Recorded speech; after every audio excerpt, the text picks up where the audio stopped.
Hello, everyone. Welcome back here at the Esports World Cup. We're here with TFT, and I'm joined by the reigning title defenders, Weibo Gaming, Tianlong, and LBTZ. We're doing the Aramco Power Rankings, where we get the reigning title defenders' thoughts on their opponents. So we've got S, A, B, C, and D, and they will place the teams where they think it's at. So why don't you go ahead and start? Which team do you want to start with? 首先是我们 Weibo Gaming， 我们是卫冕冠军，所以排到 S。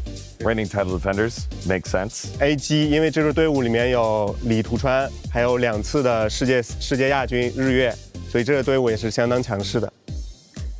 还有就是 AU2， 因为这个战队拥有刚拿下世界冠军的幻灭，被称为云顶 Faker， 非常厉害。然后是京东拥有我们赛区的气运之子红莲啊，他们的战队的运意是非常强劲的，所以也排到 S， 被称为云顶魔术师红莲。 Running out of space on S tier, there's only one spot left.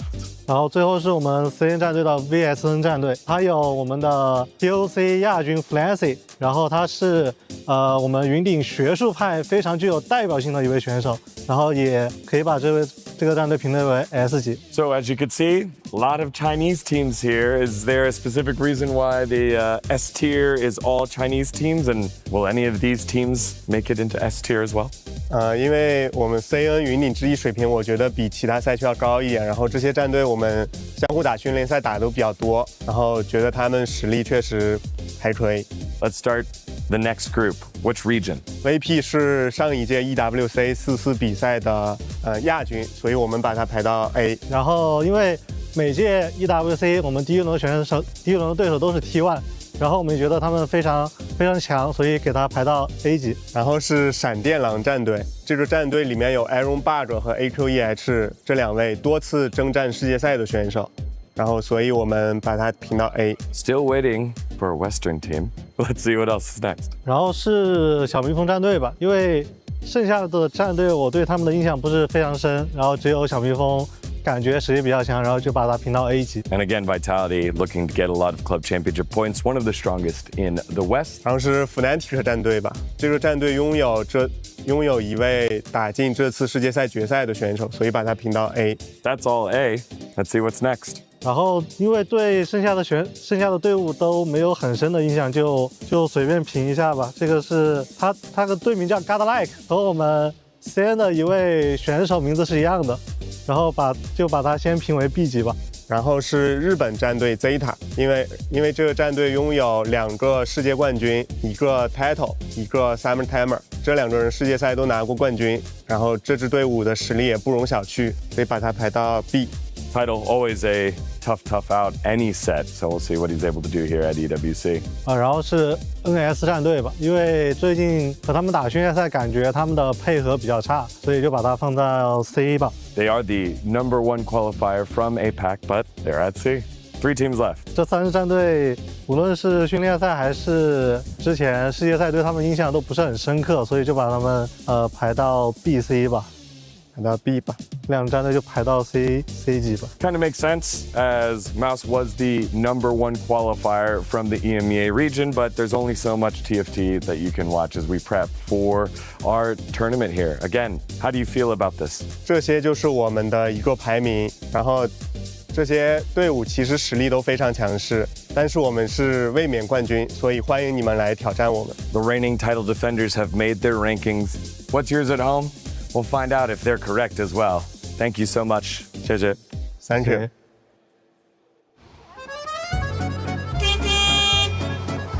You want to go to the Eiffel Tower? Taxis are so much worse in Paris. Make yourself comfy. What is this? This is the 2CV. All right, you ready to see the Eiffel Tower? Do you know where you're going? I feel confident that we are going to see the outside of the Eiffel Tower. I'm ready. I would like to see it. We're just gonna have to go by smell. Have you ever navigated by smell before? No, can't say I have. You just have to smell The Eiffel Tower? Le Tour de Eiffel. Okay, wait 1 second. Okay, I think we're getting closer. Either that or it's the catacombs. I didn't do that. That'll buff out. That'll buff out.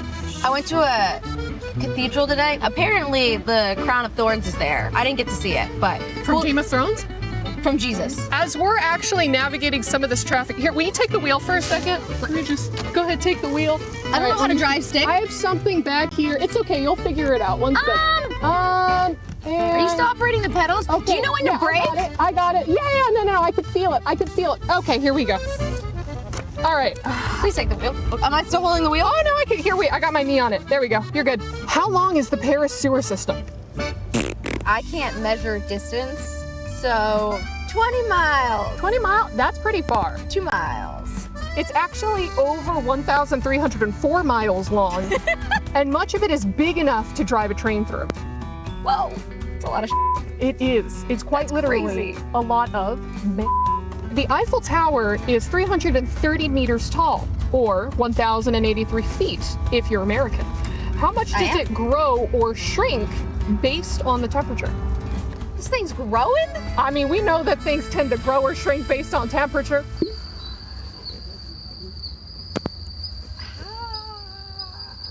Can I have a hint? Yes, it's in inches. 3, Double it. 6. 6 inches. First try, again. 6 inches? I mean, that's kind of crazy.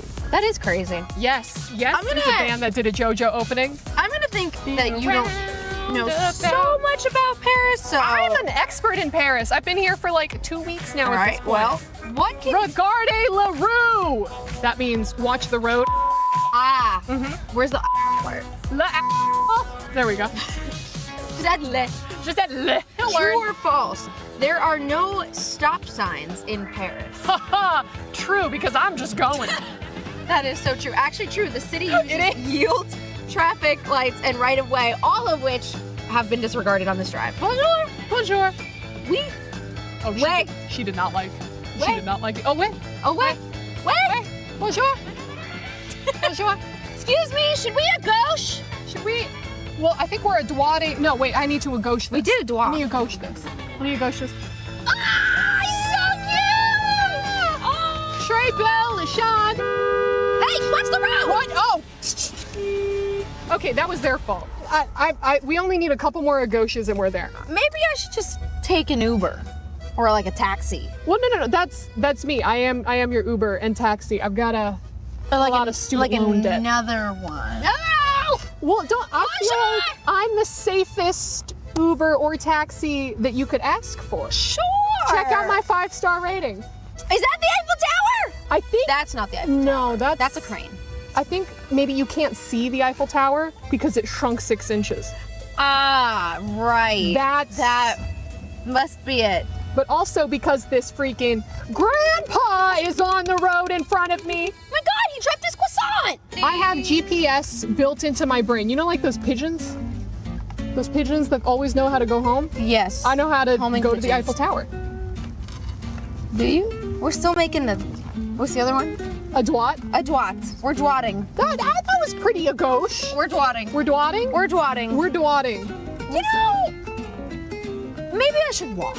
I'm just gonna get out here. You're just gonna, I'm just gonna get out. right here? Yeah, just What- I just it's not. like, But I'm gonna walk, stretch my legs, breathe the Parisian Paris, you know, the air, and just, you know, just. I can take you the rest of the way. No, it's, you know what? It's really nice out, and I just think I know that it'll be a great walk. it's just one more a gauche. It's, Oh, wow. Can I have 5 stars at least? Merci.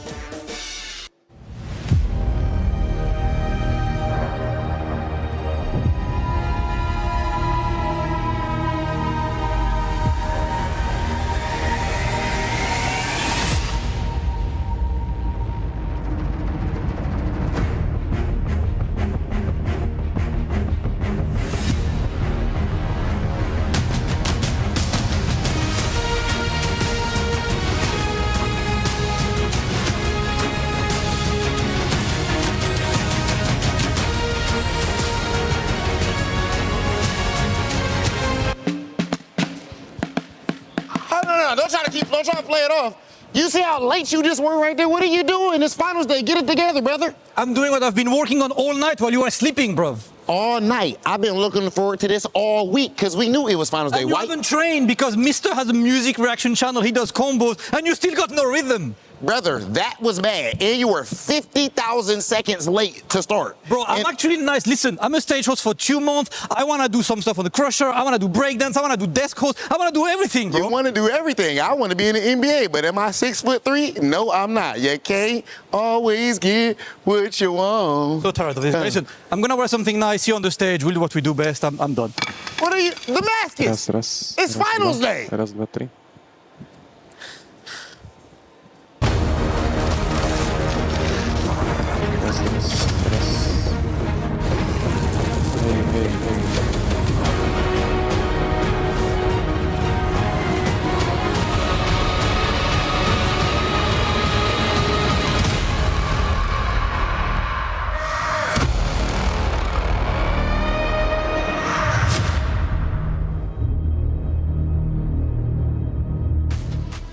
It's finals day. It was a long road to get to this point, but the competitors now are brought down to our top 4. The question is, who is going to be the TFT EWC champion? We're going to find out all together. Hey, welcome into the Allianz Vault. I'm Taylor Reflections Noble, joined by Stuart and Counterfeit. Today is the day we crown a winner. Now, this is a big day, of course, for TFT. It only comes around once a year with the 4v4 format.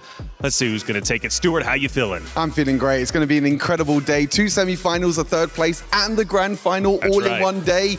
I wouldn't be in a better place right now.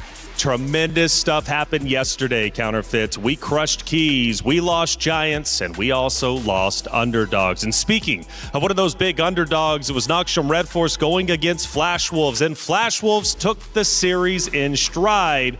But Noxium Red Force put up a tremendous fight.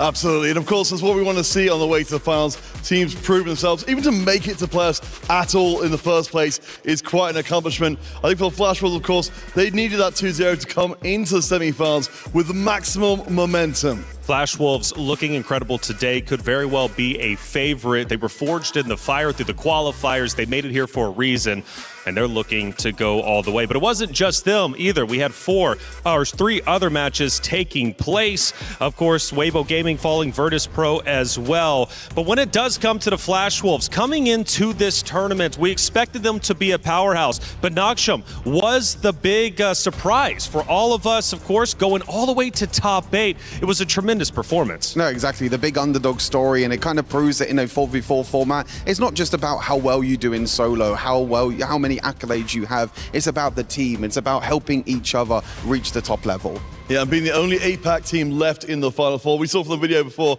the Chinese team's definitely coming into this one confident overall, but Flash will still with a chance to provide an upset.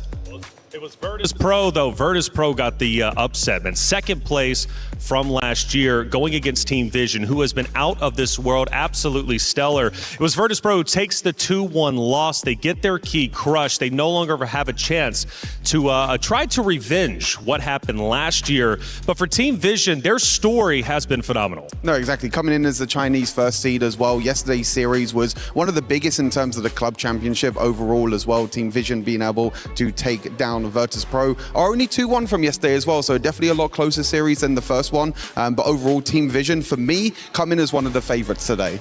Yeah, and of course, being the CN #1 seed means a lot. But of course, the EWC, TFT competitions have been dominated by Chinese teams so far. Wolves in the first year, Weibo, of course, in the second. Pretty good chance it's going to be a Chinese team for number 3. That's it. Virtus Pro, one of the giants that we ended up losing. It's sad not to see them, but it opened up the door for a new winner, especially given the fact that Weibo ended up falling right after VP. But this time to a different competitor, Aurora Gaming, who is also looking stellar this time around. Weibo falling 2-0. I don't think anyone saw that coming. No, it was going to be one of the closest series yesterday, but no one expected a 2-0. Everyone expected Weibo to put up one hell of a fight as well. Of course, Weibo coming in as the title defenders from last year, expecting them to go all the way to the final as well, but Aurora Gaming showing the individual talent that they have on their roster. And again, we saw from that interview before, the respect being given across of Huame and the rest of the squad, being called, Huame especially being called the faker of TFT. He's on the road to the greatest TFT year of all all time from anybody if you can make it all the way to the finals and win the thing. Yeah, Aurora, man, looking like a favorite as well. I would say alongside that of Team Vision, but Weibo Gaming not going back-to-back is something we didn't see happening. Going into day one, Weibo was one of the biggest stories. Now they are non-existent in the semifinals. But our fourth and final matchup for quarters in our playoff bracket was Godlike Esports, AGAL. Godlike, the last remaining chance for the West side, but also, of course, for the underdogs falling flat. AGAL move on. Yeah, AGAL just very dominant again yesterday. I think Godlike were just a little bit unfortunate overall with the spots that they were given in their games, but also kind of proving that the East is supreme in this tournament overall. The first time that we had a all-Chinese, all-APAC semi-final this time around. No Western team making it to the top four. Not at all. Counterfeit, though, we got to give props to Godlike to come in as such an underdog to make it to playoffs was a massive accomplishment. Yeah, and of course they had the journey getting there, beating out Fnatic, taking the 1-2 against Weibo, and then also eliminating the other remaining EMEA team at the time, Movistar Koi, to make it to this point. It's been, I think, a journey of growth for the EMEA teams throughout the competition. Admittedly, it does seem like APAC and the CM region are ahead of us right now, but I think a lot of lessons have been learned just in this event. Tons of money on the line. We're talking $500,000, $150,000 going from first. You go down a little bit, though. It's $50,000 for third, $30,000 for fourth. It's a $20,000 additional matchup. That's a lot of money. It's been a long road to get here. Let's walk you through what the format has looked over the past 5 days. Tacticians from all around the world, welcome to the Esports World Cup 2026. Before we see who hits a 3-star legendary or a fast 9, let's break down exactly how the tournament works. We kick things off with the group stage. 16 teams are split into 2 groups, each needing to battle through a brutal double elimination bracket to advance to the playoffs. Adapt or be crushed. As every match will be a best of 3, every team's skill and coordination will be pushed to the ultimate limit. Lose twice and it's a bottom 4 exit, but win twice to advance to the playoffs. 8 teams remain, but the safety net is officially gone as they move into the single elimination format. No second chances. One bad series and your favorite team's tournament run is over. It'll still be best of 3 matches, so don't count any teams out just yet. All that leads us to the grand final, where the 2 best teams have a final best of 5 showdown to be crowned winner of Teamfight Tactics at EWC 2026. Who will have the best strategies? Who will hit their power spikes and crush their opponents? And who will be the team to take it all? It's all happening right here at the Esports World Cup 2026.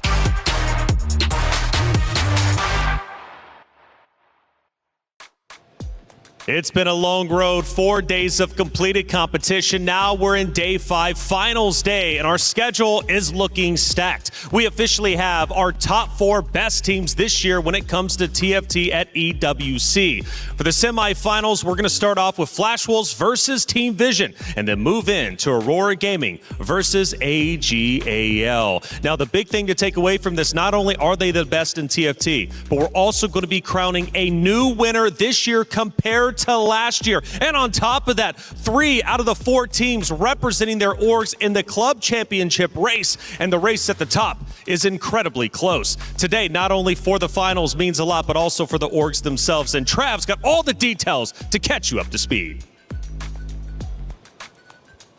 We're in the final day of Teamfight Tactics, and as you can see behind me, a vast amount of keys have already been crushed, leaving just 4 teams in the competition.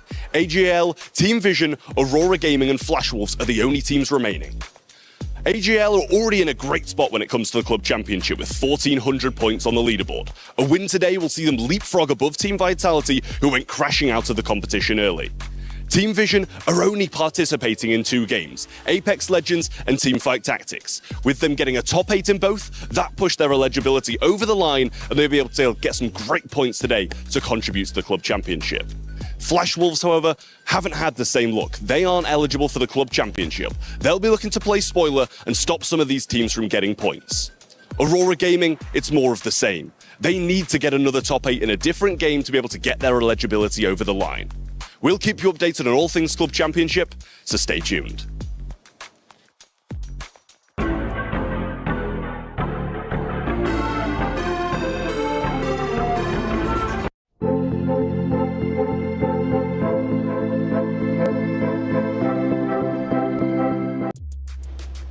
It's only week 3, but the club championship race is as close as ever, especially at the top of the food chain. Trav mentioned AGAL. Winning this would catapult them above Vitality, who has been stellar over the past couple of weeks, but losing here in TFT sets them behind. And on top of that, for Team Vision to only be in 2 total games, getting 2 top 8s, and who knows, maybe even being the winners of TFT, Vision is absolutely on fire. Now, as far as the predictions go, we've checked the book. We've also asked you all out there, but I want to hear from Casanova and Hoope who they think is going to win today. We are ready to start semifinals of TFT at EWC 2026. We have the first game with Vision against Flashwolf. What's your take on this? Look, I think this game is going to be really tight. Both of these teams play a very similar style, playing for extremely high cap outs. I think Vision has been besting a lot of teams in this area, but Flashwolves might be the best team at capping out. So I'm going to give it a 2-1 to Flashwolves in a bit of an upset over Vision. Okay, I have to leave 2-1 to Vision, so I think we're like fighting it out there. And the next one is Aurora. Aurora against AGAL. Who do you have for the win? I think I've got Aurora on this one. I think Juan Mie is going to keep pushing to complete that final win that he needs in his trophy case here at EWC. I'm going to give it 2-0 to Aurora. I agree with you. 2-0 Aurora, and that's the win. That's the player I want to see happening, and of course, that will be the match that we're all wanting to watch. All right, well, let's send it back onto the desk so we can kick off the semifinals here at EWC for TFT. Thank you, Casanova. Hoope putting their lives on the line with the predictions. Never easy to go for it, especially publicly. But I tell you what, let's go ahead and put your guys' knowledge on the line with our crunchy story of the day. This is a big one. 2 breakout stories collide. Now, we start with the first matchup, Flashwolves versus Vision. It's a rematch, but a rematch that could very well go the same or the opposite way. Counterfeit, what are you thinking? I mean, that's the whole thing with this one. Of course, with Vision, they come in as CN's #1 seed. For the Flashwolves, we talked about this before on previous days, they were #3 seed, so they've taken bruises already coming into the event, but they won out 2-1 last time they played in this very event.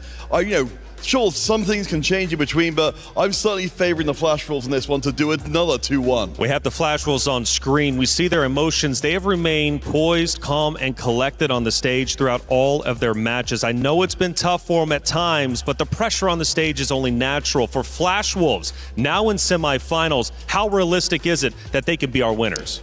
Honestly, anyone at this point could be the winners. I think it all comes down to the game itself. I think for Flashwolves, this is not the first time that this roster has been in this situation. Last year they did get the top 8. They've now taken that one step further to the top 4. All they need is a few more wins now in a game of Teamfight Tactics, and they could be crowned our winners. But what about Ironbog? He's been a big talking point. We've been highlighting him throughout the previous 4 days of competition. He returns to the stage. Him winning would mean a lot. Oh, absolutely. And I think, he's much like Juan, as we talked before, we've got players in the mix who are already extremely well respected. As you said, Stuart, there's so many different players to choose from who everyone would say, of course they won the entire thing. That just makes sense.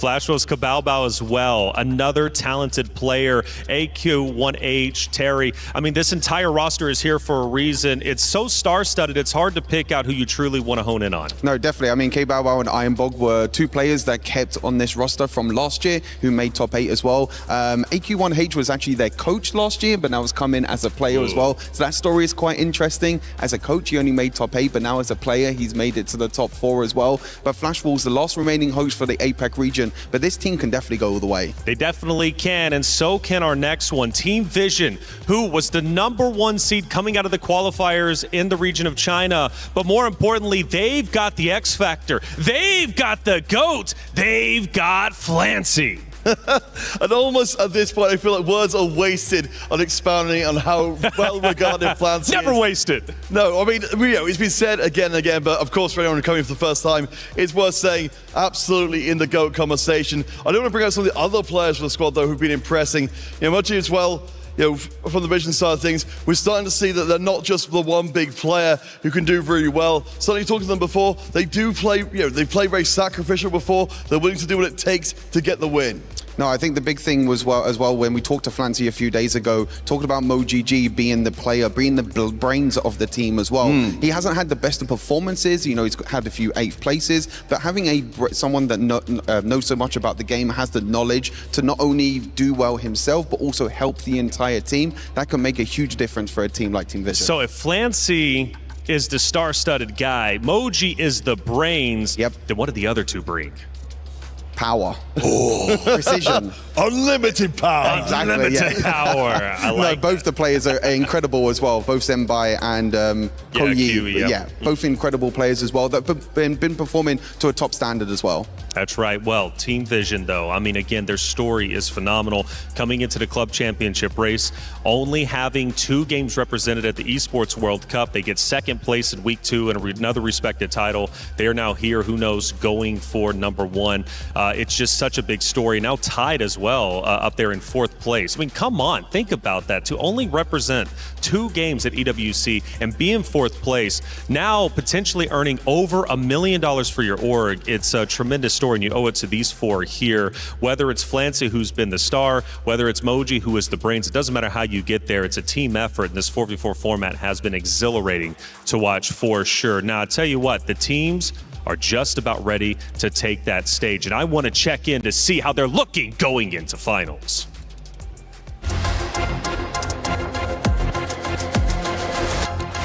我觉得我们是奔着1000分来的，然后我也相信我们俱乐部觉得我们很有价值，所以才签下我们的。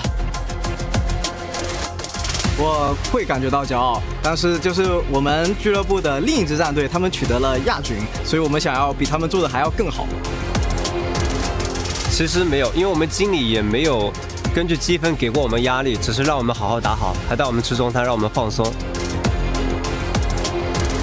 感情现在特别的开心，因为我们上一年是打进了8强，然后今年看着自己队伍的一个进步，所以感觉很开心。Ironbog, how could you not be happy being in the position that you're currently in, now deeper than you've ever been when it comes to the EWC TFT tournament, and now you have a chance. You're 1 series away from moving forward to the finals. A big opportunity for sure, and a big opportunity for all of you out there watching the stream. Esports World Cup is phenomenal. 24 different games. The venue has been wonderful. If you haven't had a chance to check it out in person, please find an opportunity to do so. But we also have the opportunity to look at our predictions, and Vision is a heavy favorite. Yeah, I think coming into this, I think Flash Wolves, obviously, as you mentioned, Peter, you know, winning in that group stage. But we know over the past few days, the meta has evolved. The teams have improved as well. They've gotten a lot more practice on stage as well. That's very surprising to see such a big landslide there, though, for Team Vision. It is. They took a risk. They put their predictions out there. And I tell you what, you all have a chance to do the same thing. There's a ton of money on the line. We're talking $300,000 in prizes to get involved with, and it's all free for you out there. Make sure you scan the QR code if you haven't already, because I want you guys to get your predictions in, especially with all these series taking place today. We're going to be having another 4-game series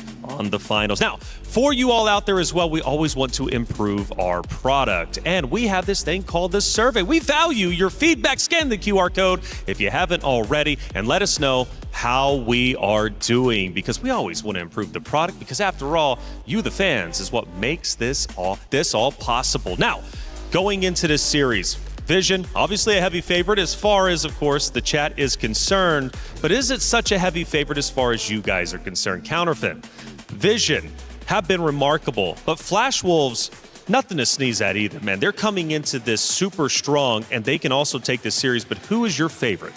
Well, as I said before, you know, I think it's very understandable people are predicting for Vision here. They are the #1 seed. The reason they are the #1 seed is because they beat all of the other teams from China on the way to this event. So the fact that Flash Wolves have got a win over them already was shocking by itself, and it would be surprising to see them do it again.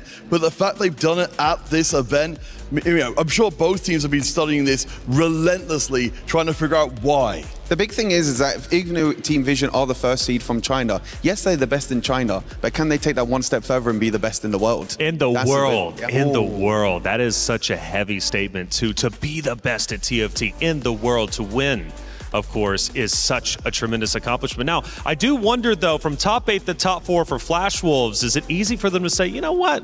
We did our job. We did better. Let's save the rest for next year. I can only hope that isn't their attitude to it as the only remaining APAC team. But you are right. Like, I think it's going to make such a big difference to your mentality where you come into the event and how much your own expectations are matched. But honestly, I think there's, at this point, the sky's the limit for them. They've got nothing to lose. They've already done better than before. That's right. Why not keep pushing through? It's working so far. Nothing to lose, everything to gain, and a guaranteed new winner this year at the end of our competition. It's time to get our finals started. 感情现在特别的开心，因为我们上一年是打进了8强，然后今年看着自己队伍的一个进步，所以感觉很开心。Teamfight 的话，我觉得实力也算不错，因为他们都是加10的 CN 队伍之一。我觉得我们是很强的队伍，能够拿走这个奖杯回家。 现在心情很不错，因为昨天放了狠话，今天实现了，就是没有反转。我觉得我们说到做到吧，确实赢下了 VP， 说明我们比他们更强，我们会走得更远。闪电狼之所以这么强，能走到半决赛，是因为在之前的训练赛里，我们和他们对练了特别多把，所以说我们又在半决赛相遇了。当然，我们明天会给他们再上一课。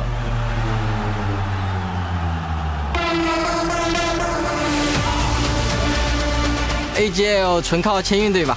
他们对手都已经在小组赛淘汰了，纯靠抽签走到这里的。我觉得我们就是最强的战队，然后接下来无论谁碰到我们，都将被我们碾碎要死。AUR 虽然很强，但是我们的训练赛也是有输有赢，所以我觉得我们不是很畏惧他们。如果 AUR 觉得自己真的很强的话，就不会频频约我们训练赛了。我们从预选赛开始，我们就没有败绩了，我们不会让 AGL 的粉丝们失望的。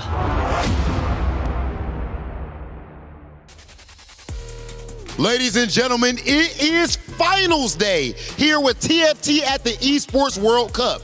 I am Hollywood Rob TV. I am joined here with the illustrious and amazingly dressed Damascus. How you feeling going into the finals day, brother? All good, brother. And I've got to say as well, right, I know the drums were fun. You got big arms, you have to flex. But you look good. I love the suit, man. Appreciate you right now. I'm not going to lie. We are right here doing this job because you got us fired from drumming. You got us fired, bro. Do what you do best. Okay, well, let's just do what we do best then, ladies and gentlemen. And that is, of course, setting this stage. Actually, I feel like the players have done that the best. This entire week has been the highest level of play possible, and we are about to up the ante as we are in our semi-finals. Damascus, do you think we should bring the first team out? Listen, it's time to bring the first team out. The title defenders are not here. It's 4 teams that didn't win last year, so we got a new title. Oh, no, today. One step away from this trophy right here to my left-hand side. Ladies and gentlemen, welcome to the stage, an absolute titan, Flash Wolves! Flash Wolves, led by none other than AQ1H, representing Hong Kong. Their run so far has been nothing short of unbelievable, destroying Team Vitality, which was a favorite coming in here from NA. 2-1 over Team Vision and a 2-0 victory over Nongshim Red Force. They qualified through the absolutely stacked APAC region, which means that this squad is the definition of battle tested. There has been no flukes, no gimmies, nothing easy. You can't say they ain't fought nobody, they just make them look like nobody. Absolute bars, Rob. Yes, this team has been ridiculous. Love to see a team full of confidence. But their client today in these semi-finals is a team that has been looking amazing. They qualified first place on the China qualifier. It is time to welcome Team Vision!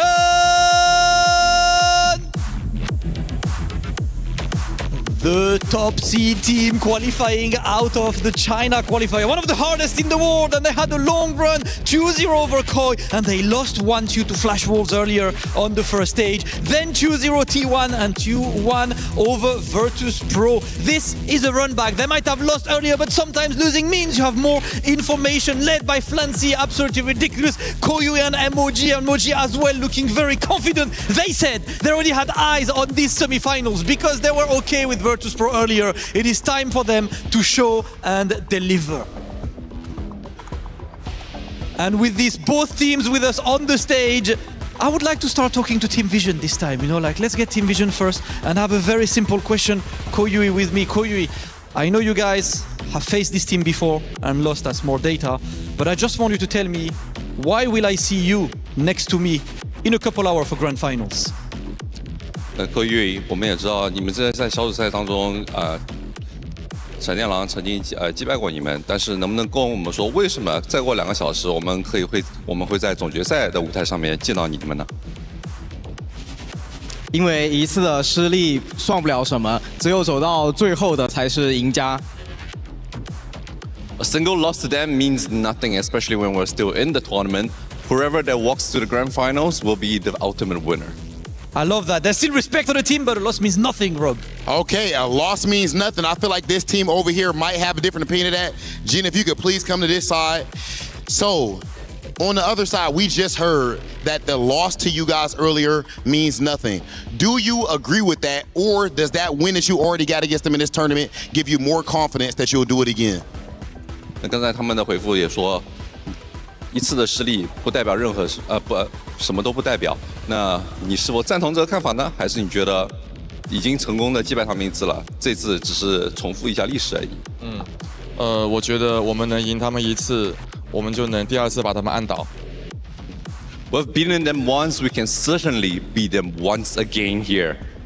Ladies and gentlemen, enough said. You can see the confidence on both sides, and with good reason, with how far they've gotten in this tournament. But in the end, there can only be one that makes it to our grand finals. So, Team Vision, Flash Wolves, meet us right here in the middle of the stage. We need our face-off.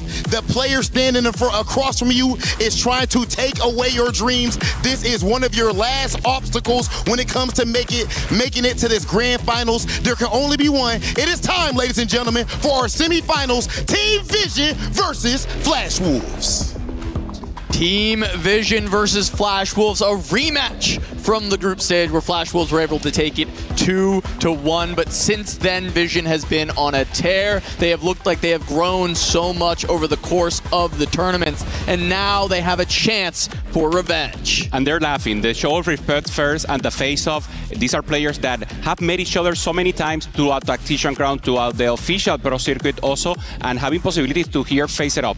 APAC with his last hope in Flash Wolf, and of course Team Vision, the first seed of CN, being led by no other than Flancy, and of course wildcard, so that Moji that has been popping up throughout the game here, Cass. So this semifinals is one of the best, and we could have, the ideal winner right now.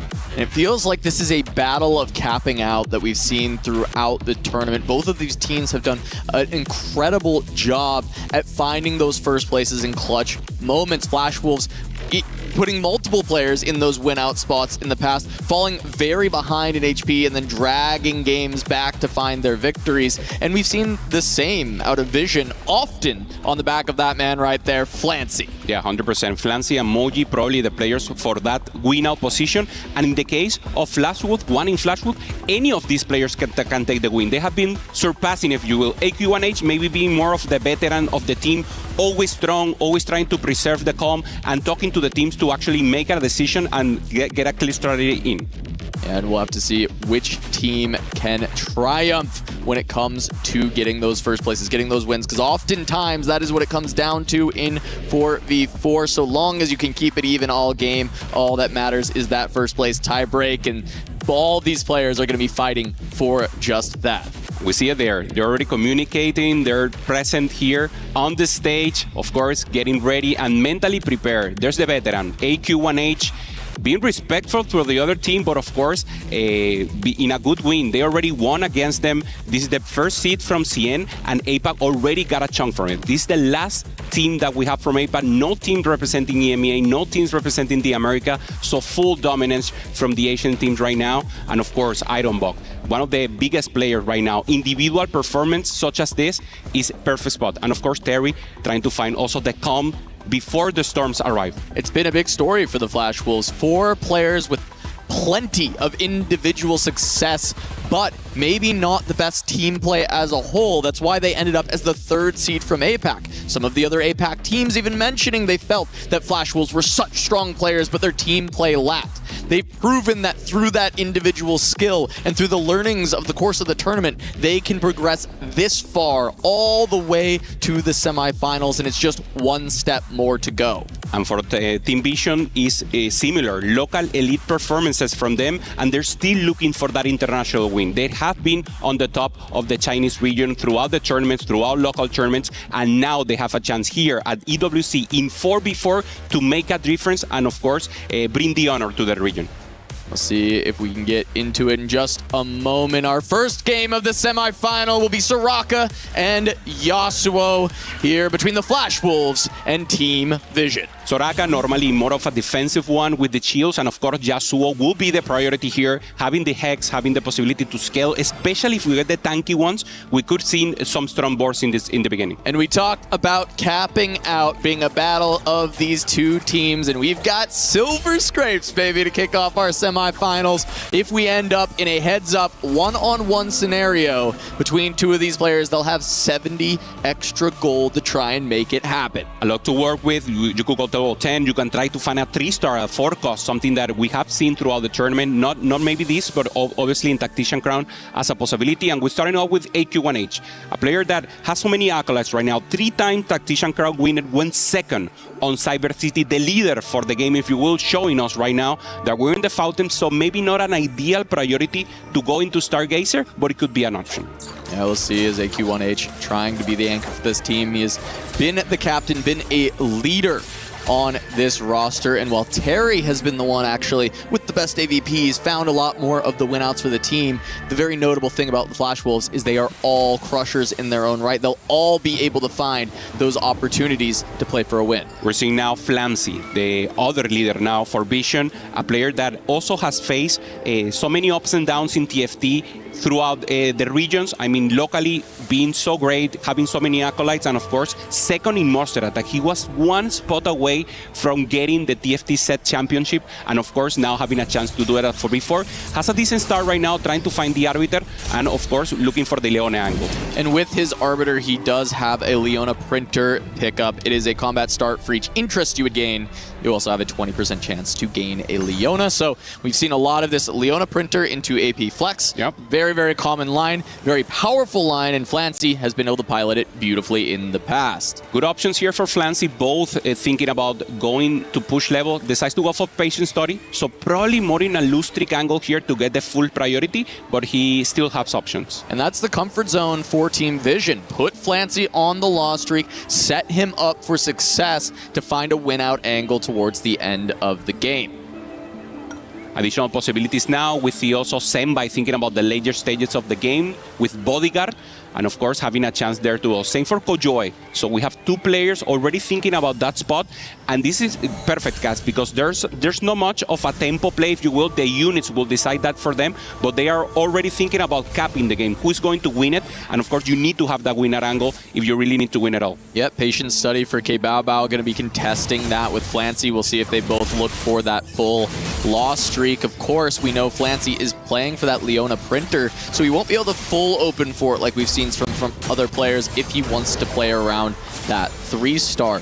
Alongside that, we have an advanced loan from Iron Bog, which has very commonly been used to create a lot of tempo in the early stages of the game. However, at least for this round, he did not spend any resources. He's just going to use it for the econ. Yeah, the second option there, that will be decision for him. And yeah, I mean, whoever gets the tempo early game advantage will probably have an advantage. Why? Because no one is going for that angle. No one has augments that are giving tempo. So if naturally someone is able to achieve that goal, to get economy, to get a good tempo, to get a 5 win streak, is like the ideal spot, because everyone is already thinking about the later stage of the game. Kujoy having the Bodyguard already protecting the Akali. We have seen it.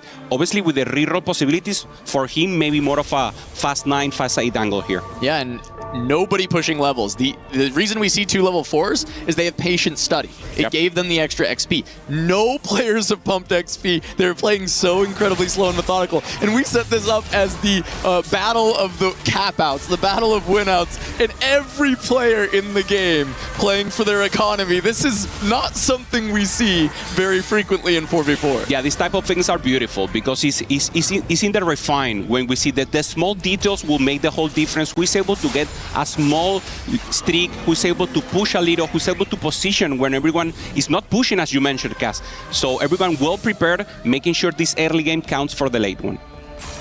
On board with Terry, the backline blueprint has given a Marauder emblem to go with this. I mean, break down the Marauder for me a little bit, Hoope. Like, what is the direction that now Terry is going to be leaning towards? Of course, we see the Akali. Does Marauder support that composition? Yeah, it helps in this stage of the game, if you will, having a little angle. The problem is that normally the intervals are 2 and 4, and with the Marauder emblem, it's like a little uncomfortable to use. I feel it's a little of a vintage emblem, if you will. Master Yi was very strong back in the beginning of the set. Now we're in the end of the set, so they know all the text of the possibility. If he's able to find something like an artifact, something that helps actually the composition, will be huge. If not, it's a little more tempo than nothing else. All right, so we'll see how Terry ends up being able to use this emblem, if he can get another +1 later, or a Forger even. There's some opportunities to continue to work on that, but he is going to be picking up another win for now, this time against Flancy. So Terry going to start on a 3-win streak, and I think he is a very good early option as someone who could streak the entire stage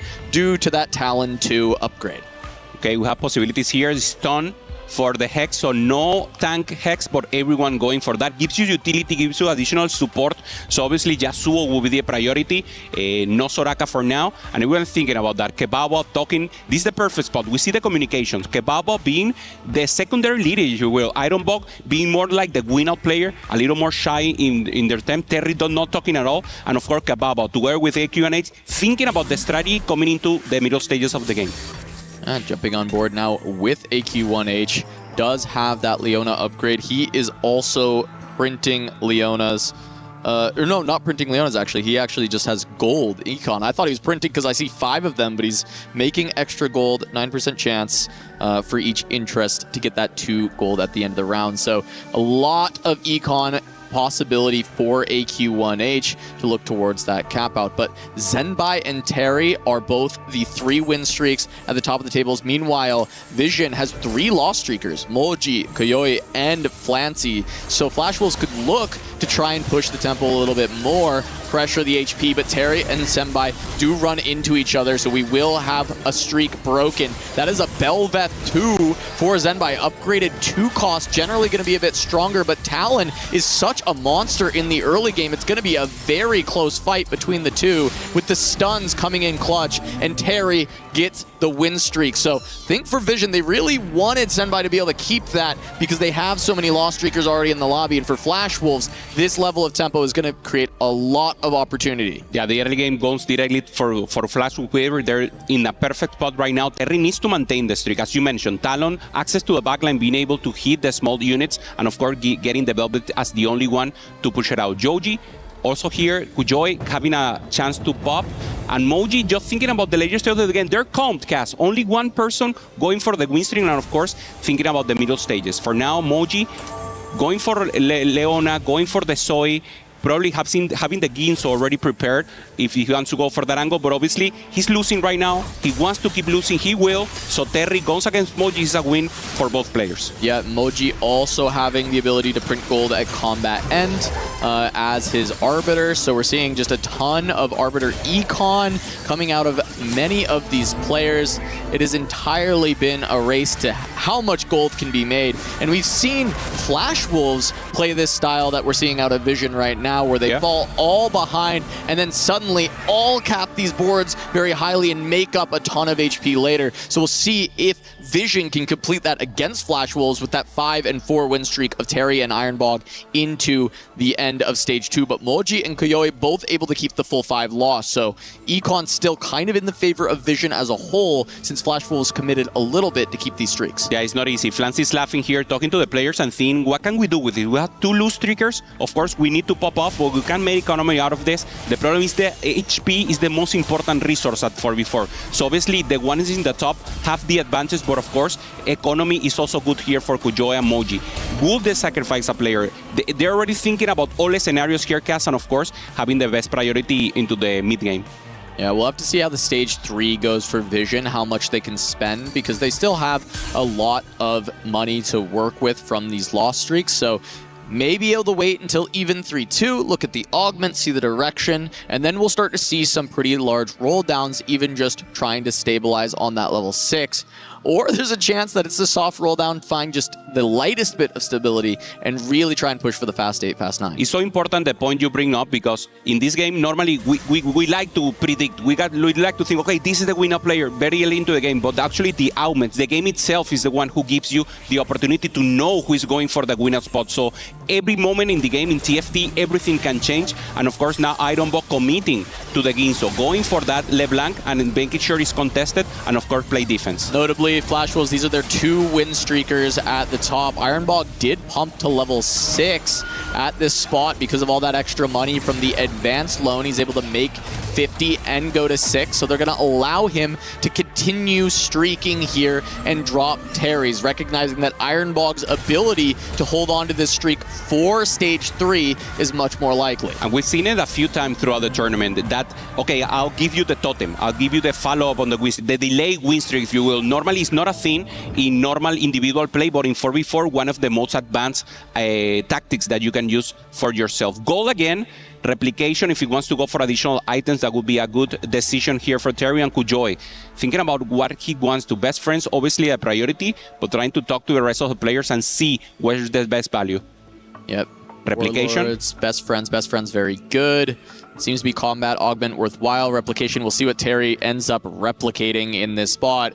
Rod gives him best in slot item for a Akali, but then he ends up with a lot of extra rods afterwards, which is not exactly what he wants for his comp, because usually Kindred is the second unit you're itemizing. Yeah, normally the default is Bell, but as you mentioned, he wants to pop off right now. Will he go? Yeah, he goes for the tempo. There it is. He will have 2 additional rods that will be difficult to place, at least in the beginning of the game, not in the mid stages.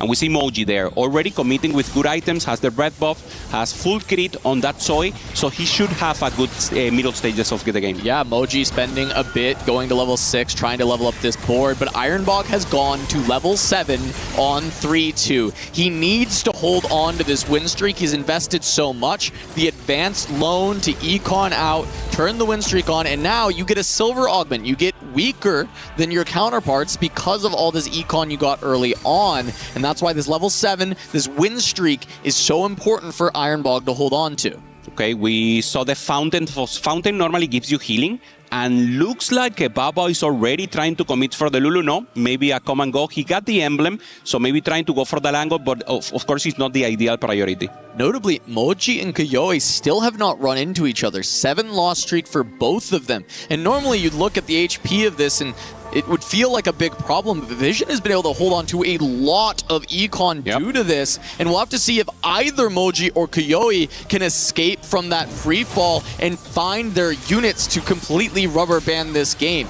It's terrifying when they have that much gold, but this is where the Flash Wolves have to be able to find their own opportunities to grief these 2 players and try and send them 7th, 8th. It's not normal. They were waiting to face each other just by randomness. They haven't. So normally when one takes the loss, they should pressure levels and start to push. They haven't needed to do so.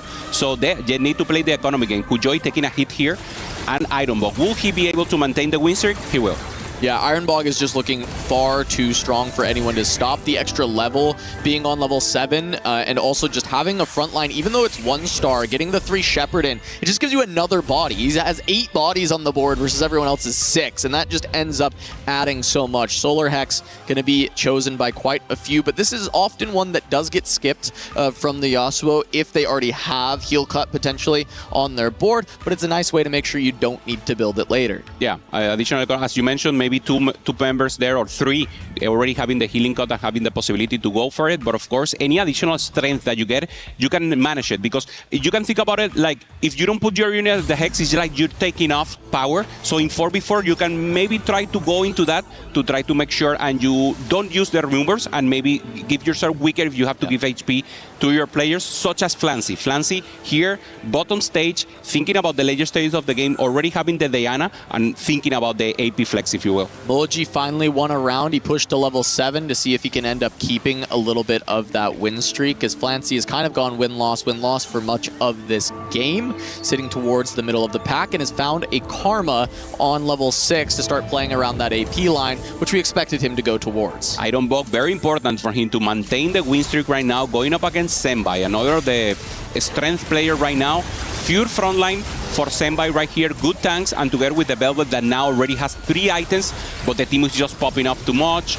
Looks like it's good for the Ilawi, but the Velvet still alive. Yeah, goes to the back line. Taking a lot of damage, but no, it looks like this time Senbai will get the better. The Flash Wolves were able to break his streak earlier, but he's been able to re-establish it, and now finally snapping Ironbog's win streak from that advanced loan early in the game. We'll see if Ironbog can still leverage the amount of money he was able to make throughout this last stage to push to a fast 8. It was so important here for Senbai, for Vision to regain momentum. They were popping off. Ironbog was just getting too much economy, and now we see the bottom line. Kojoi still with the lose streak, and of course Moji decides to start winning right now, 2 win streak, so a delayed one for him.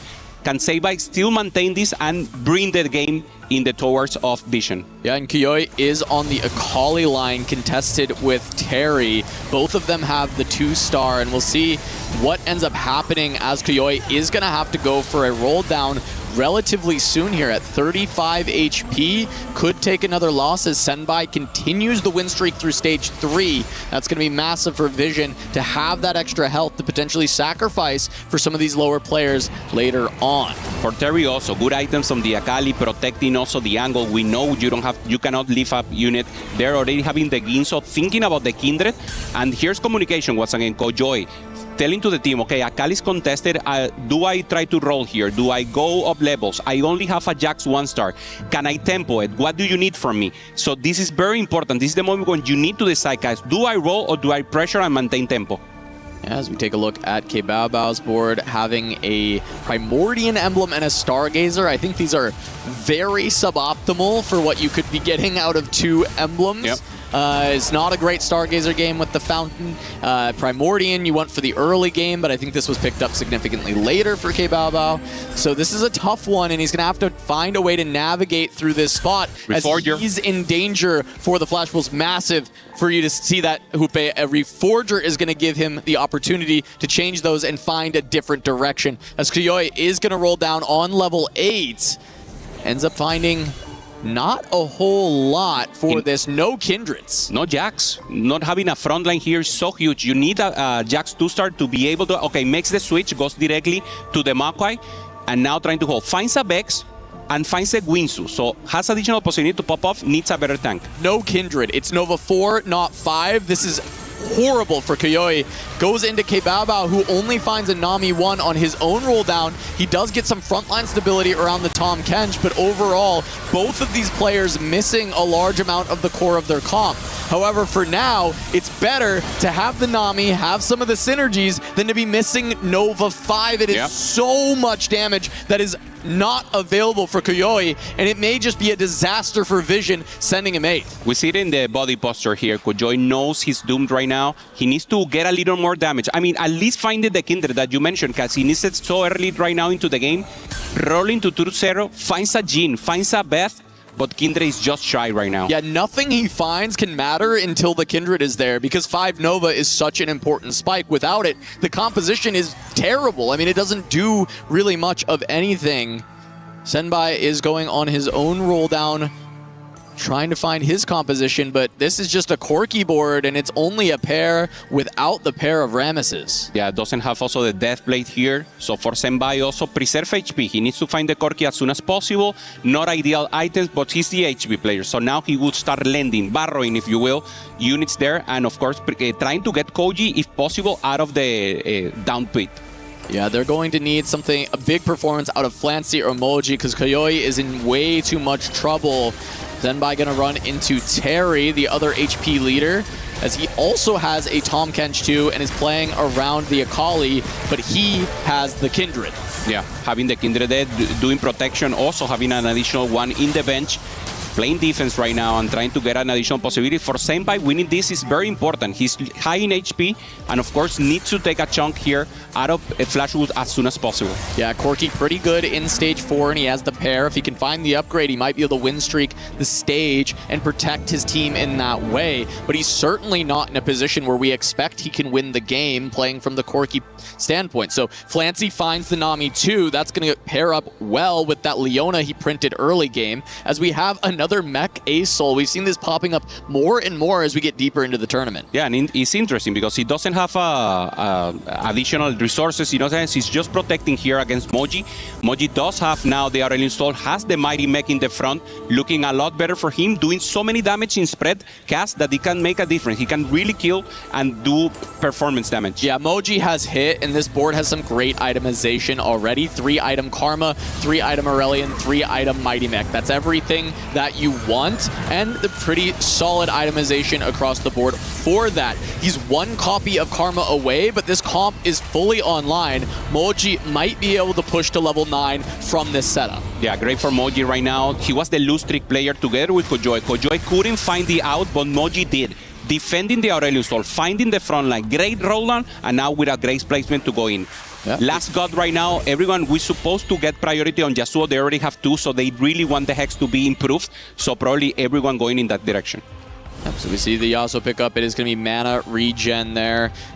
We'll know that Kayoi has found the last 2 wins. That is probably due to the fact that there is now a Kindred on that board. So 5 Nova has been found finally for Kayoi.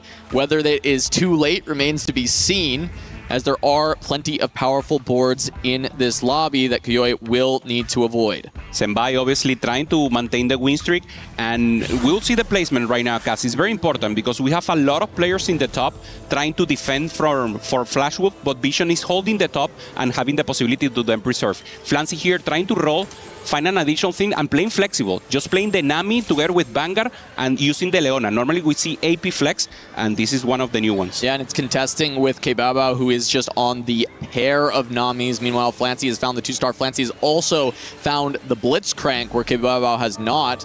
And we're seeing such a great frontline for Flancy. Morgana 2 and that Leona 3 that was printed earlier. I think Flancy has potentially turned the corner for Vision, and it comes down to, can they keep Kayui alive long enough to send Kibaobao into 8th place, and that's going to be tough going up against AQ1H. It is just going to be a Victor carry for now on that board. There should be enough strength for Kayui to be able to take this one down, and the Akali does get to the back line. That's going to be yet another win there, as Flancy actually takes a loss to Moji, and he will go down to a single life himself. Have to watch out for those Aurelion boards, as Ironbog also has that online. Yeah, Moji had removers there, had a possibility to maybe get himself weaker, but yeah, friendly fire important right here, because Flamsy now with 14 HP, this means that he could go out, and he was so strong, and really need to be careful about that. We see the expression here in Flamsy, he's not happy. He now 1 HP, has very little maneuverability to work with this in the game. Yeah. 2 players from Vision on their last legs. Flash Wolves ending up playing a tempo game. We talked about the cap-out duel between these two, but this time Flash Wolves decide to step on the gas, and 2 Vision players may fall to the wayside. Terry going up against Flancy. Moji once again going to be hitting a teammate, but he did remove from the Aurelion this time, so Kayui should be able to escape there, and it's just up to Terry to try and take down Flancy. Both front lines remain intact. Akali already down from Terry's side, so the damage is not there. Flancy gonna hold on for yet another round as AQ1H takes another loss. Kayui and Flancy escape. Yeah, for Kayui help and Flancy taking the win against the rival, so both players maintaining there, and now Kebaba and Terry, they want to hold on. AQ1H doesn't have a board, just mentioned it before. Only having the Victor, not having the able to trespass, has 1 bar, but he's level 8 low gold. So he really needs to find a spot right now. If not, it will be downfall right now for Flash. If we see the statement, Vision looks to be down, but they're improving more. Yes, and if they can't send Flancy and Kayoi down right away, Bao and Terry will be quick to join them, and it all comes down to Ironbog, level 8, 50 gold, has his comp online. He is looking to be the player who can cap out for Flash Wolves and play for the first. They wanted to try and go for a crushing victory, send the Flancy and Kayoi out first, but now they are falling behind when it comes to the board strength. Sikebaba here doesn't find the enemy once again. Great defense from Flancy at the rest. And it looks like his Reforger found purchase Space Groove emblem was picked up for Kabaobao.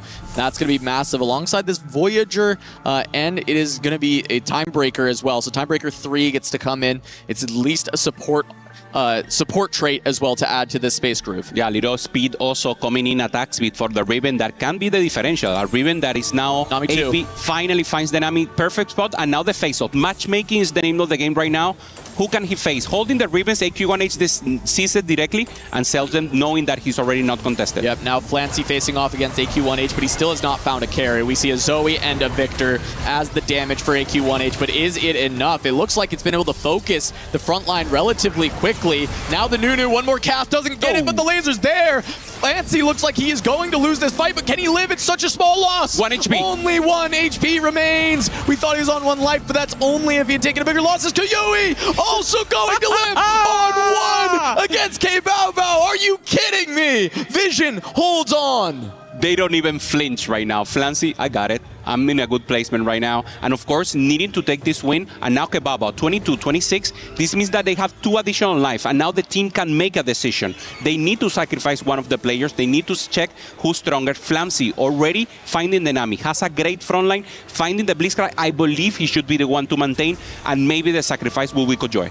Ironbog also took another loss, and he sent it. He's level 9-0 gold, so we're not sure if he was able to hit his cap outs. We'll have to see. Now we get a chance to look at his board. He does have the Aurelion, but did not hit a lot of other big upgrades. Still on Morgana 1, Mighty Mech 1, and the Karma 1, so he is a bit behind the curve of this lobby, even though he did hit that level 9. Can he deal enough damage to this front line, or Koyoi going to be able to take it? The Akali still alive. Flancy facing Kibao Bao. Flancy looks like he'll have it from the Nami. He's going to live another round once again. The Vision players fighting. 1 life is infinite lives, Hupe-son, as long as you keep winning. That's all you need. The rest is just greediness. Right now, they're doing it. Flancy talking again. This is great news right now for Vision. Both of them winning. And now Kebaba and Ironbog, both with 1 life. 10 and HP in the dire zone. This could be the pop-up once again for Vision. This was Flash Wolves trying to push tempo, playing against a team that plays a similar style, going for those cap-outs, and they said, if you're going to do it, we will try and punish. And they nearly do. But Vision says, we are not done yet. I haven't heard a bell, and 1 life is enough. Now we have 1 last fight to see if they can send a couple members of Flash Wolves out in 8th instead. And Ironbog versus K-Bao Bao, 1 will fall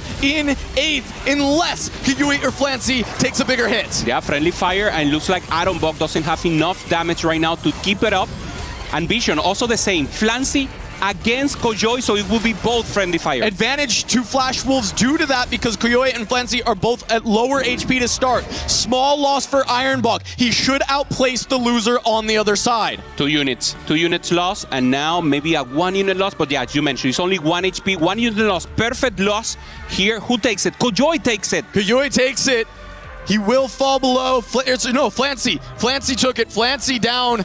And -10, Ironbog and Terry fall. Terry fell in 6th as well. So 2 members of Flash Wolves out. And it comes down to K-Bao Bao and AQ1H to find a win out. And neither of them had the spot for it. K-Bao Bao may be the best because he found the Nami. He had the Space Groom emblem. If he can get to the Blitzcrank, maybe there is a chance for the Flash Wolves. But this game has completely flipped on its head. If Koji loses here, it will be a tight for the top. If K-Bao Bao loses, this is a clean sweep going directly into Vision.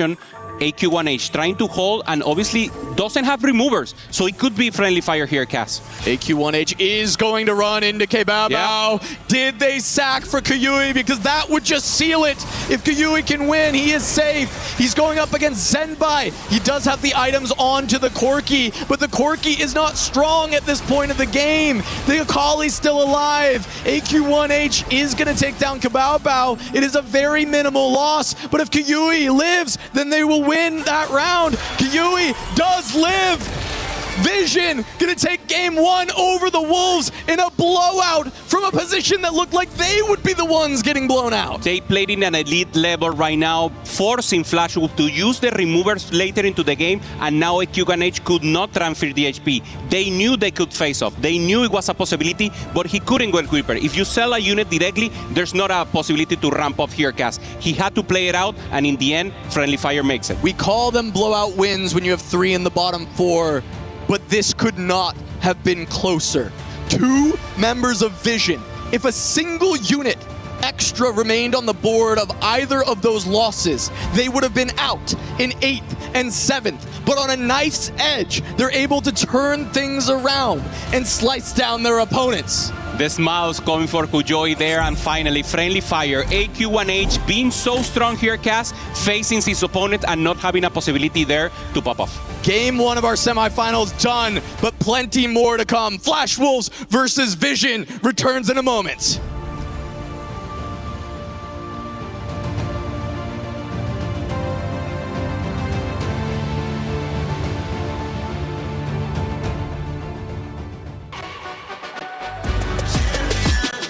This ain't no regular thing. Came for the ring, you know what I mean. You see my name in the lights, better get right, I'm champion.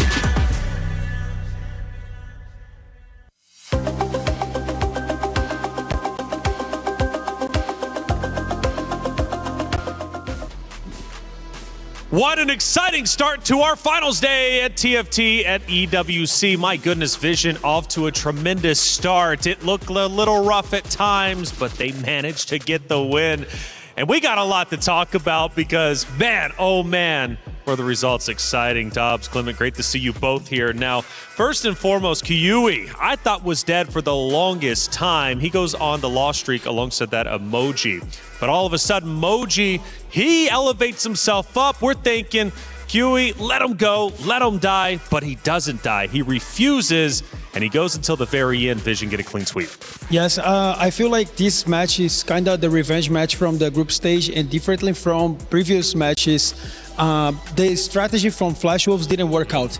They didn't put Flancy in a bad spot, and in this previous series it worked, but today it was the opposite. Even though Flancy was 8, Vision still won the game. Taking a look at the live images from the dugout, says we got some head scratches. What in the world just happened during that game? For Flash Wolves, they beat this very team before, but might not beat them where it matters most to get a spot into the finals. I totally agree that Kuyoi should have died on stage 4. He's coming in 10 loss streak, contested 2 ways, but the reason he survived was actually Flash Wolves ended up messing up their game plan. There was Ironbog and AQ1H going for the same carry in the Aurelion Soul, and Moji was also very lucky to hit the 2-star Aurelion Soul early, so somehow Kuyoi, after a very, very bad start, was able to 5 streak.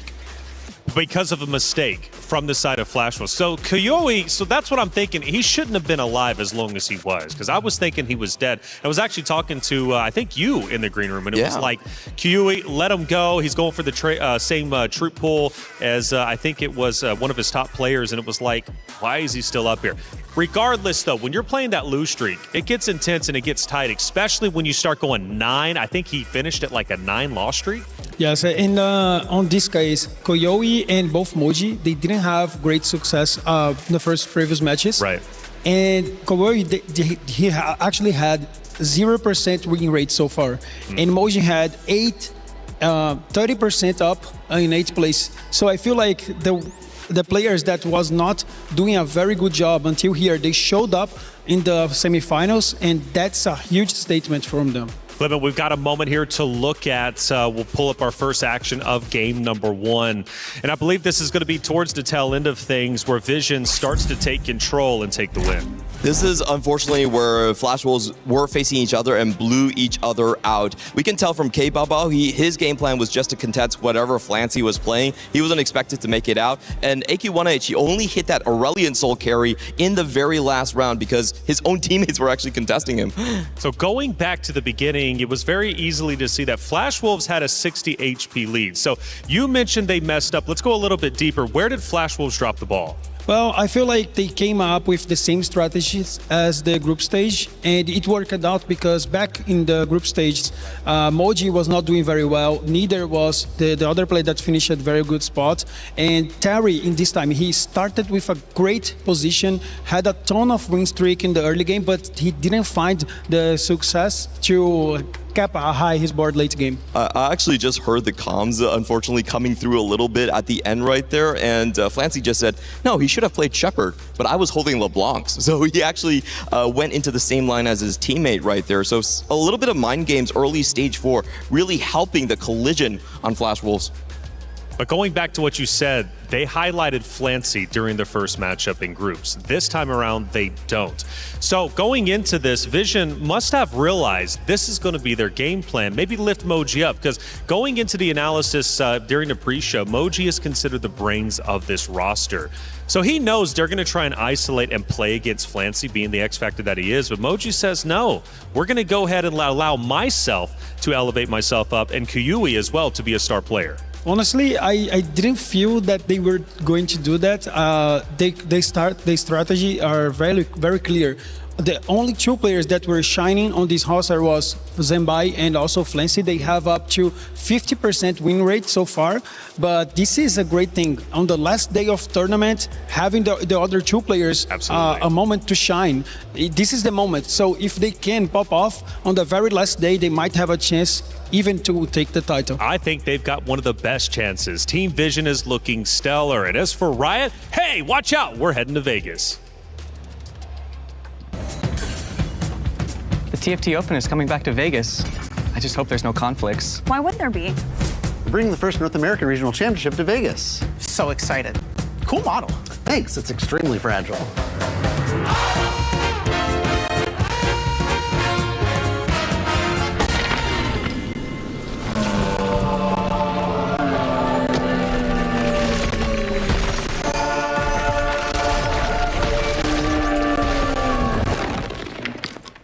Where's my TFT Open? And my first ever NA Regional Championship. They've combined into some sort of Convergence Fest? 2 games in one place at the same time? Can we do it? We have to. Convergence Fest, TFT Vegas Open, and the Riftbound North America Regional Championship, December 11th through December 13th, 2026. It's semifinals. You don't get a second chance here. No double elimination. If Flash Wolves loses one more round, they are done and dusted. What are the adjustments going into the next game? Well, honestly, I feel like Terry should step up. He was the player before this series that was doing an amazing job, capping high his board, playing tempo, and I feel like Flash Wolves need him so much. All right, let's see what Terry can do. It's Team Vision now up 1-0 in the series, forcing Flash Wolves to come back. We head to the stage to see if they can get the job done.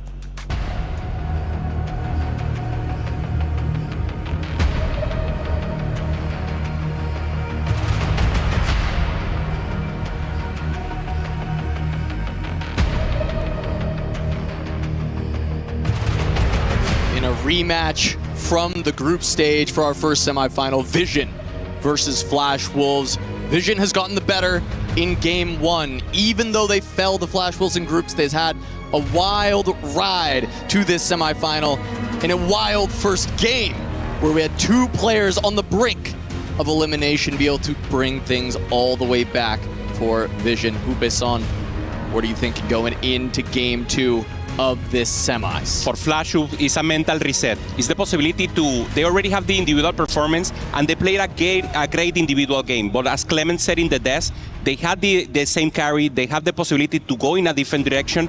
They didn't make it because obviously TFT gives you lemon, you have to do lemonades. And now on the EWC, they have to perform as best as possible right now. Flancy in a great spot to pop it off and bring it again for the CN region. Yeah, picking up a win where Flancy goes 8th has not been the MO of this Vision roster. When Flancy has struggled, so have they. So finding the win when Flancy was targeted and punished and put into that 8th place position is massive for this team, because now 2 more chances for Flancy to have a hero performance or for the team to continue to step up as they have. The last hope of APAC region right now on one in Flash Wolf versus the first seed of CN in Vision, Flancy. Looking great, and the dire expressions right now for Flash Wolf. They are all prepared, but all the joy and smiles are on one side. The CN representative is taking the lead right now, coming into game 2. Game 2 of our first semifinal, and it will be Yasuo and Soraka once again. Love to see them once again. Soraka, more of a tempo, if you will, and Yasuo will be the priority, trying to find those hexes from the Abyss to give power and additional, of course, strength to the units. It's going to be a re-roll opener. We'll see how this affects the early stages of the game, especially that 3-2 roll down when we're looking to find those early Akalis, or even a Cho'Gath Lissandra, which we've seen a few times on the EWC stage. Yeah, especially if you get that initial chance. We see Flancy here already with Alessandra. Cho'Gath is more of their priority. You want the stacks as soon as possible.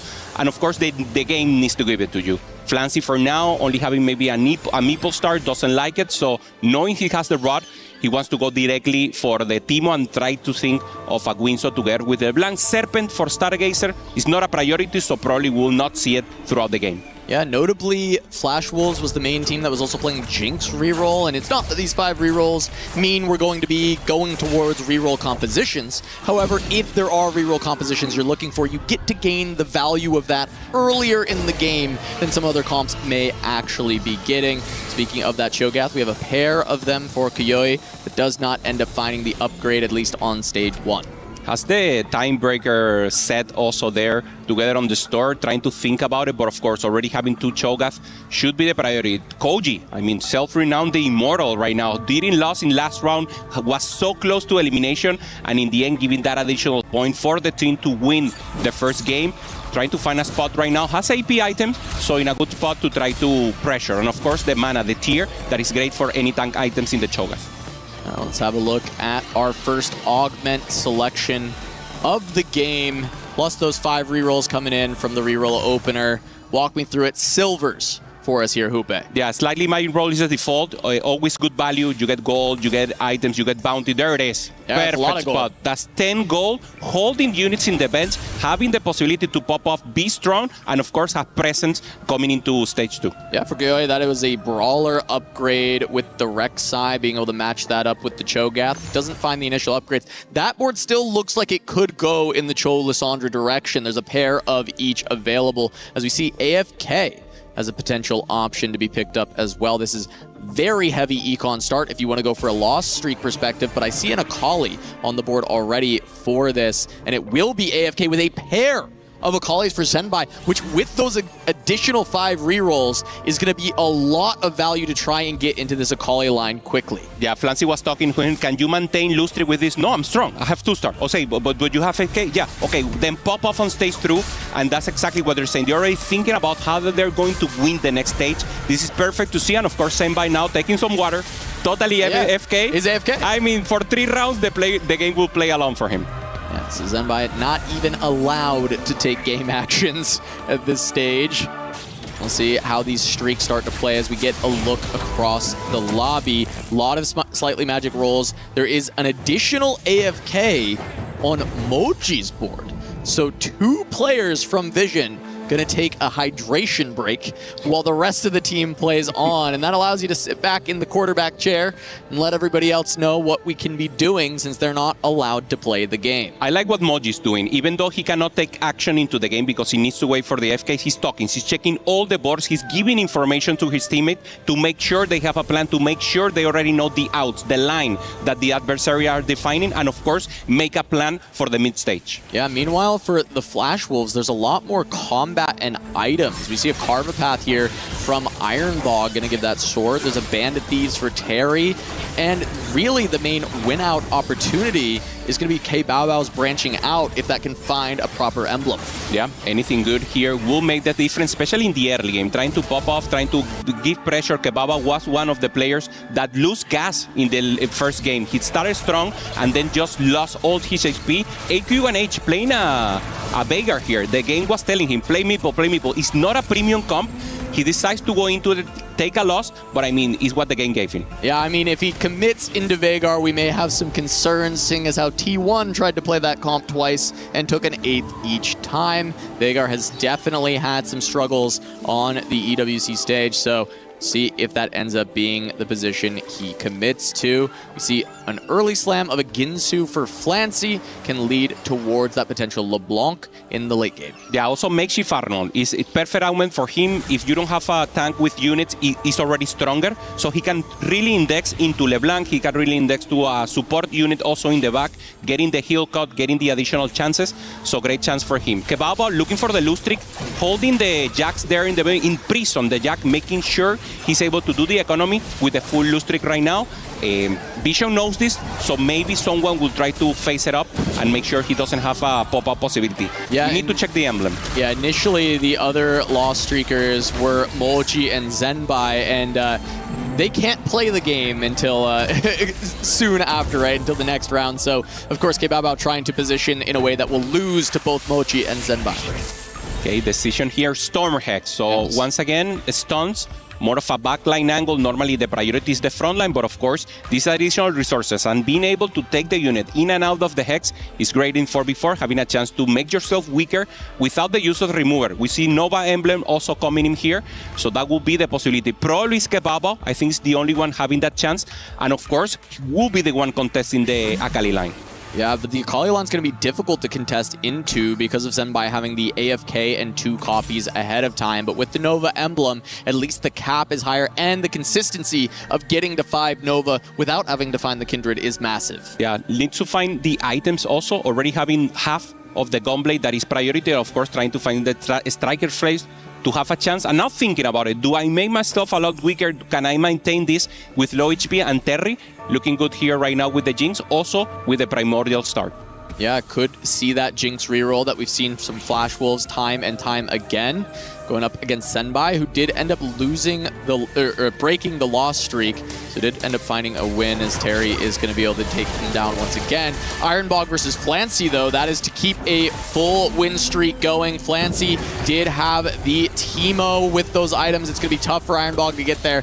Flancy going to snap one of the Flash Wolves streaks, and the Ironbog takes a loss. He's happy now. This is exactly what they needed. Not Terry, the only one holding up. Moji is defending the back end with 4 loose streak, and he should be able to maintain. Now Terry Flancy is the name of the game. Yeah, he snapped Kebabao's streak as well. So we've got 2 streaks snapped from the Flash Wolves. Only Terry keeping one. Meanwhile, Flancy and Moji threatening to full streak through stage 2.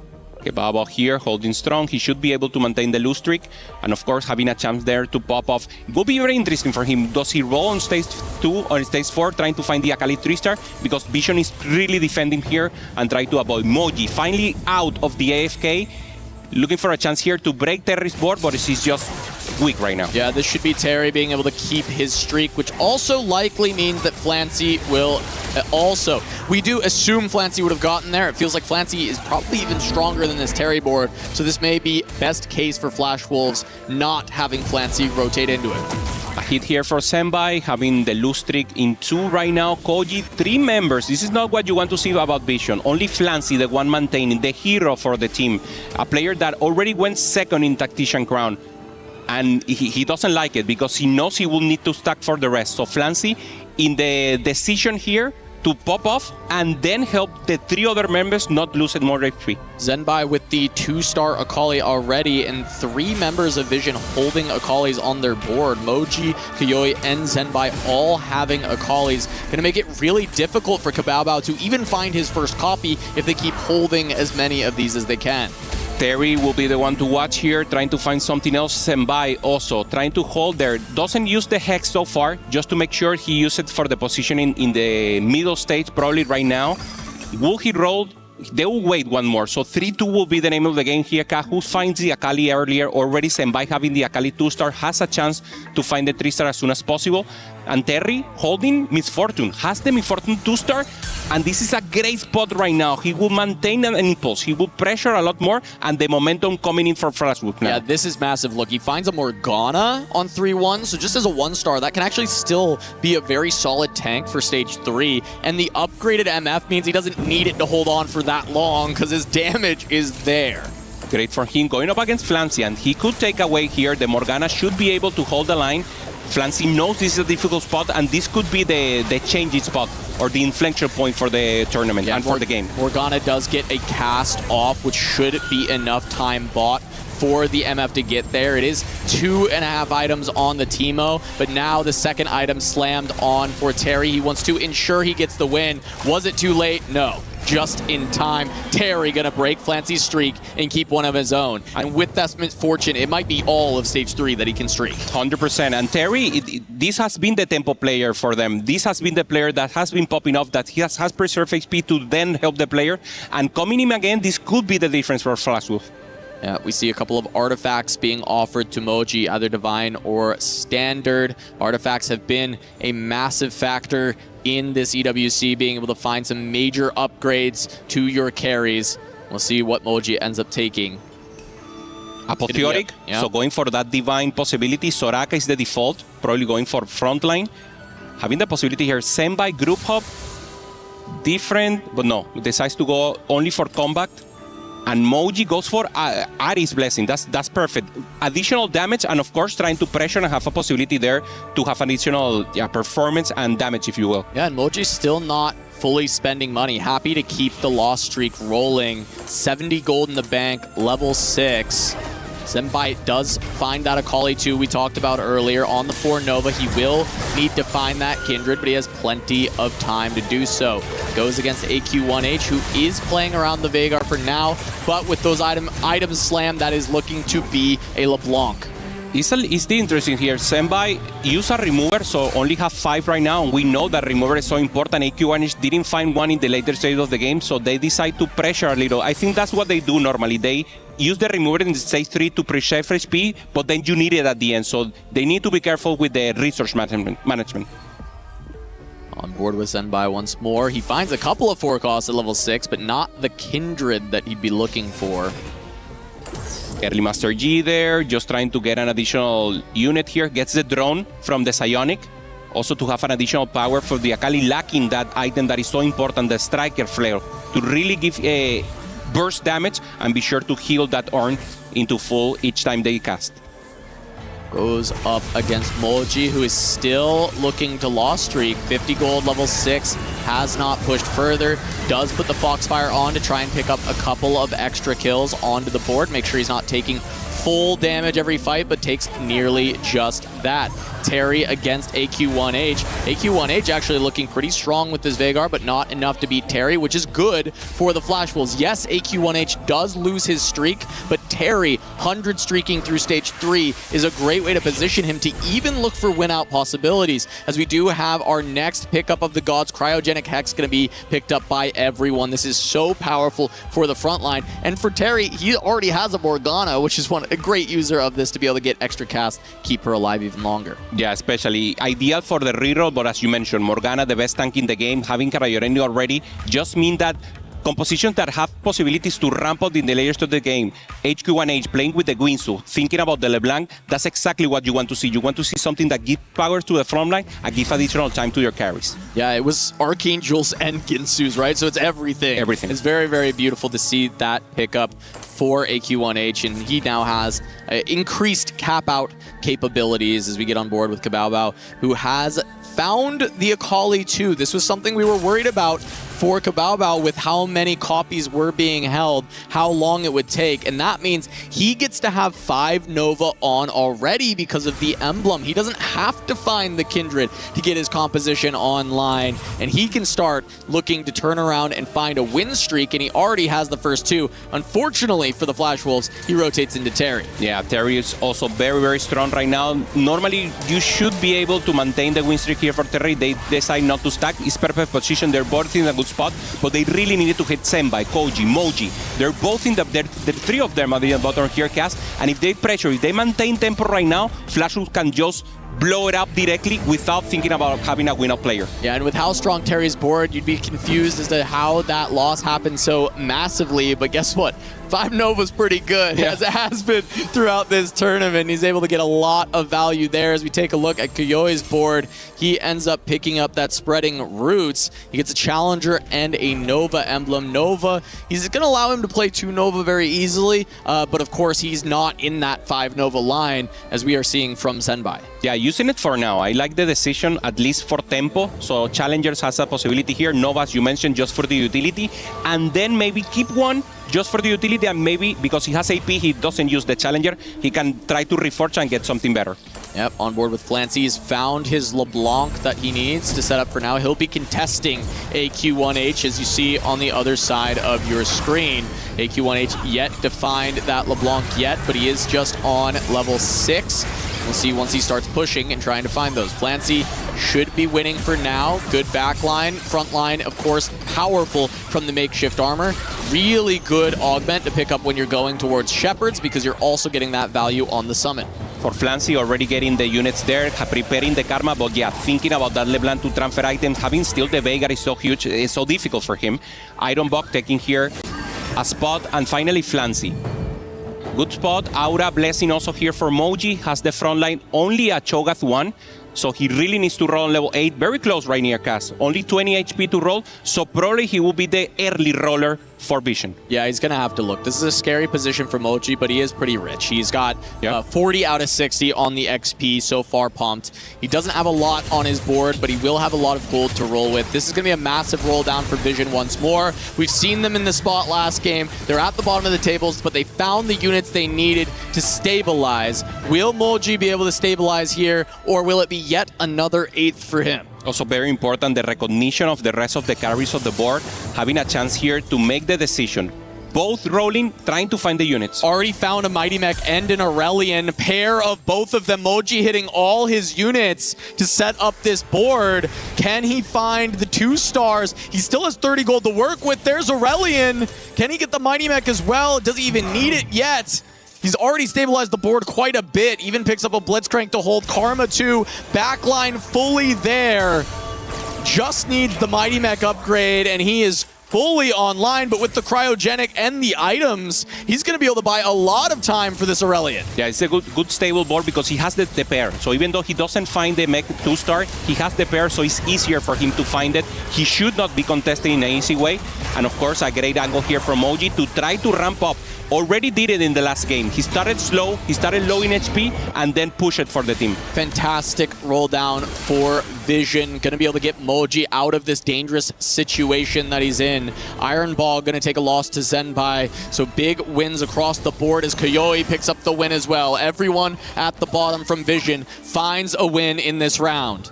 Anything that gives power here. Apotheotic, a good decision here for a Q1H. If he really needs to go for it, that should be the angle.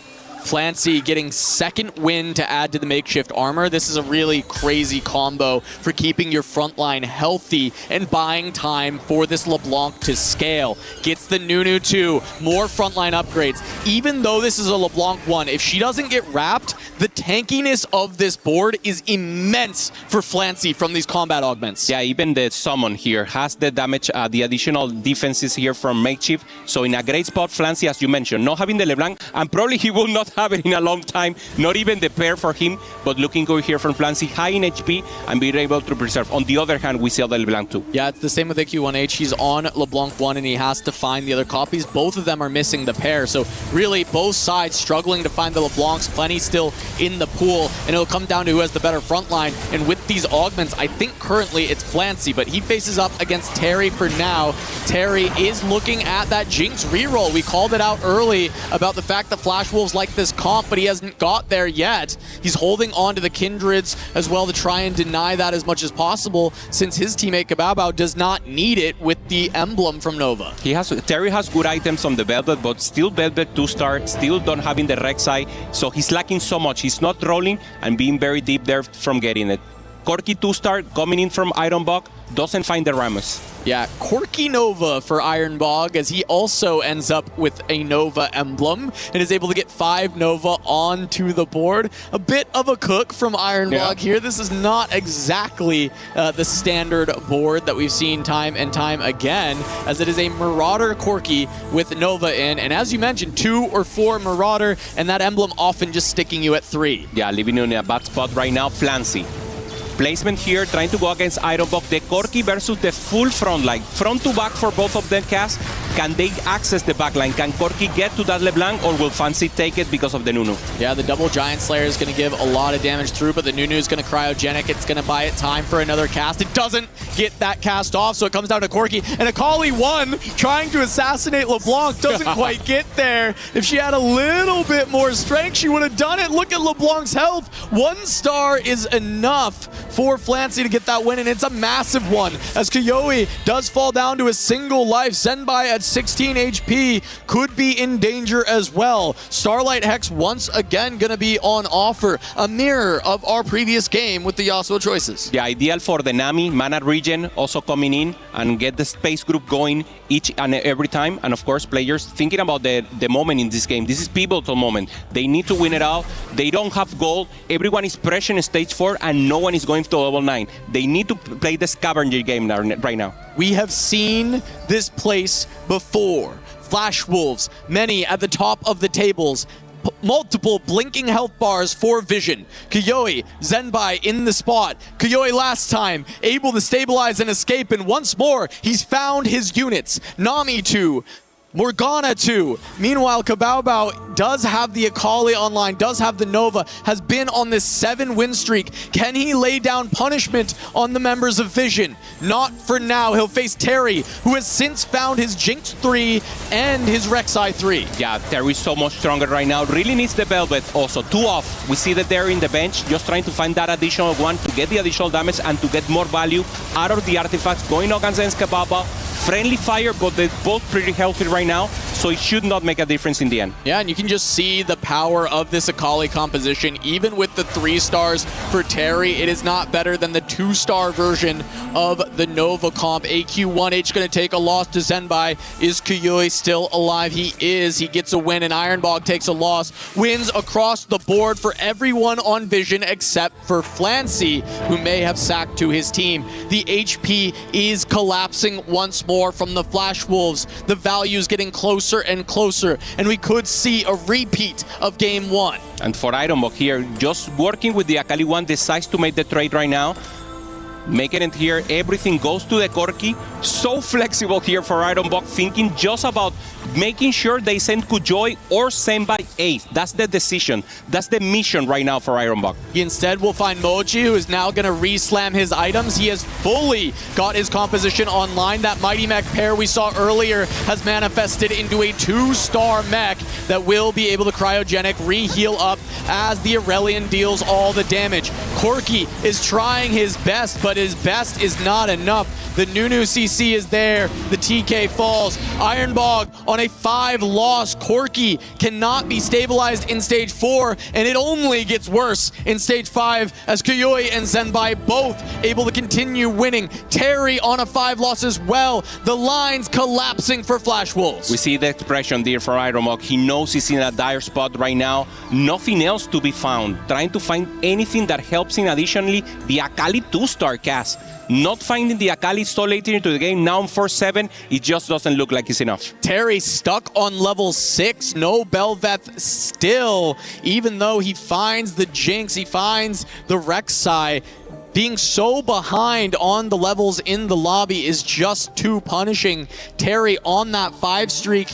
Can he even escape before Kiyoi, before Zenbai are able to stabilize? Can Kabaobao find an opportunity to send a Vision member out in 8th? Kujoi has everything, has the double front line, has the damage, has the Nami, has the Samira, so he's able to preserve here. Obviously trying to do the face-off, I'm sure Vision players are removing right now if they haven't on the face-off, because this is exactly, they already have Ironbog and Terry prepared to go down, they just need Koji to avoid the 8th. AQ1H finds a LeBlanc 2, a massive hit for his board. He was looking strong, but he rolled so much and couldn't find it for so long. Kiyoi versus Moji. He removed from his Mighty Mech. The tank has been softened. Kiyoi may be able to live once more as long as his Nami can punch through. But with that frontline weakened, it should be the case. Ironbog versus Terry, the 2 weakest members of Flash Wolves. Can they ensure that they don't send somebody 8th? Ironbog looks to win this fight. Terry will be sent to a single life, but he will live a little bit longer. Good loss for Flash Wolves. Both players doing the due diligence, helping the players in the bottom. Zenbai goes down. Kabaobao potentially takes him out as he goes to a 10-win streak. Zenbai does end up falling, and that is the 8th for Vision, protecting the Flash Wolves. Terry finds Belveth, not sure if it's going to be enough to keep him alive, but at least it's a little bit more power, as Terry and Ironbog need to hold out. If Kiyui can go 7th, Flash Wolves can position themselves themselves as about to be the hero and keep them alive in this tournament. One in Flash Wolves, already up 2-1 in this series, with the possibility to take the win. Kujoy is weak, and this is exactly the point where you want to hurt them. Terry going up against Kujoy, and this could be the end of the road. This is a massive fight. Kujoy, I expect to be stronger, but the Belveth was finally hit. Can that Evelyn's Embrace do some work as Terry at level 6 takes on Kujoy? This is a massive fight. If he can win and send Kujoy out, that will pay dividends for the Wolves.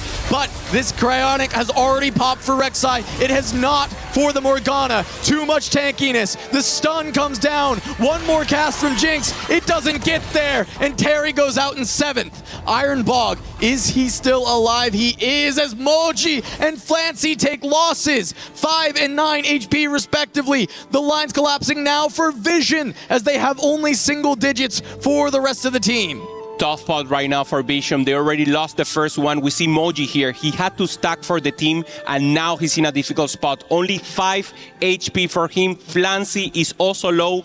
The removers are almost out here, Cass, and of course, they don't want to face each other. That's friendly fire and direct one Google 6. They need to send Iron Bog out right here, right now. Moji, who is he going to pair? He finds Flancy. It's worst case scenario for Vision. They're going to lose one of them. I think Moji is probably stronger, but Flancy does have that LeBlanc 2 scaling up now. We'll see how the fight goes, as we do have the cryogenic pop through, a big stun from the Nunu, but Aurelion does not care about your snowballs.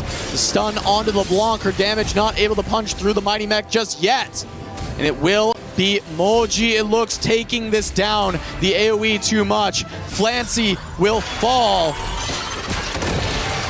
Iron Bog holds strong. It is just Flancy going down. Flash Wolves have won the first pair. Can they win the second to give themselves enough buffer to guarantee that win? Already 2 points above. This is terrible news right now. If Moji or Koji goes down, it's over right now for Vision. The first seed of Chien, one of the favorites, with huge acolytes here, coming in for Flancy, being on the Tactician round, almost getting the championship, and of course now with a chance to pop off. Moji cannot find anything else, doesn't find the Morgana cast that could have made the difference. Yeah, Moji found this board very early, and there is yet to really be an upgrade. He pushed to 9, but it's just to add a 1-star to the board. And now the combat comes through. It is going to be AQ1H once again facing off against the LeBlanc. He just took down Flancy's version. Is AQ1H even stronger, or can Moji hold the line for Vision? If he falls here, that is it. It's a very close fight between the two, but the damage is there from AQ1H. It's onto the Aurelion. It's just the Karma, one more cast. It's not enough. Nami takes her down. Moji will fall, and that is 3 in the bottom 4 for the Vision. Flash Wolves gonna bounce back and tie it up. Amazing series once again here, popping off, making sure they put them online. The series is now tied for 1 in Flash Wolf, and the resemblance, the tempo of the game goes once again for them. Flancy knows the matchmaking was not in their favor. They're laughing. This is nervous laugh also. The game didn't work out for them, Cass. They needed to pop off. They needed to have the win-out player, and in the end, Moji was just not enough. Almost a repeat of Game 1. Vision starting out with a really tough beginning, falling very low on HP, but Flash Wolves bite back. They push them down. They send them 8. They send 3 of them to the bottom 4, and they tie up our first semifinal 1-1. We've got a quick break, but then the conclusion of Flash Wolves versus Vision.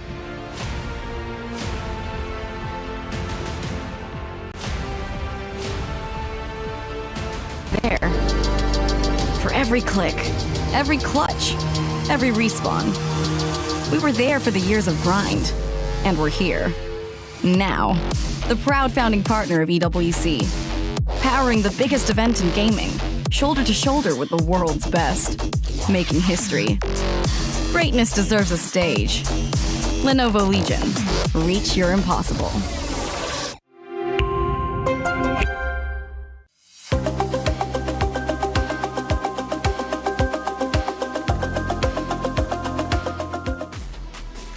What a series we have here now, going game number 3. Semifinals is already looking exciting. The question is, will it be Flash Wolves? Will it be Vision moving forward? And I guess We got to ask, will it also be AGAL going into the grand finals a little bit later on? First off, Horo, it is great to see you, the coach of AGAL. Thank you so much for coming up here. It is truly appreciated. First off, how have you enjoyed the event? It's been 5 days of nonstop TFT. It's quite a joy to be here, and because I used to live in Paris, and this visit really makes me feel excited. Oh, you used to live in Paris, so you're back on home ground for you. So this is fun. So you now have put yourself and your team in semifinals, which is absolutely incredible. You guys have been out of this world. You play Aurora coming up next, but most importantly, you're watching what could be the next opponents, right? Flash Wolves or Team Vision. What do you think about these two teams? Because these two teams are quite close to each other. Actually, they're in the same study group for TFT plays, so they know each other quite well. I think there's no hidden strategy. It really depends on how they can execute it. I would say so. Execute it well. And by the way, you want to know why China is one of the best regions, because all the other regions have gone. Why is China so dominant so far, in your opinion, for TFT? As someone who can both speak Chinese and English, in my opinion, there might be some advantage of Chinese language, because Chinese language carries more information in shortened, with shortened syllabus. We say something really fast, and then the communication can be really fast. And in TFT, you only have 20 seconds to adjust your board. Faster, it means giving advantages. What? I actually never considered the language being such an important factor. Did you ever consider that? Never. That's insane. What else do you want to ask? I feel like you, as a player that has that tactician crown level, how do you actually help this team being here and try to improve them as a team? How is your main role as a coach?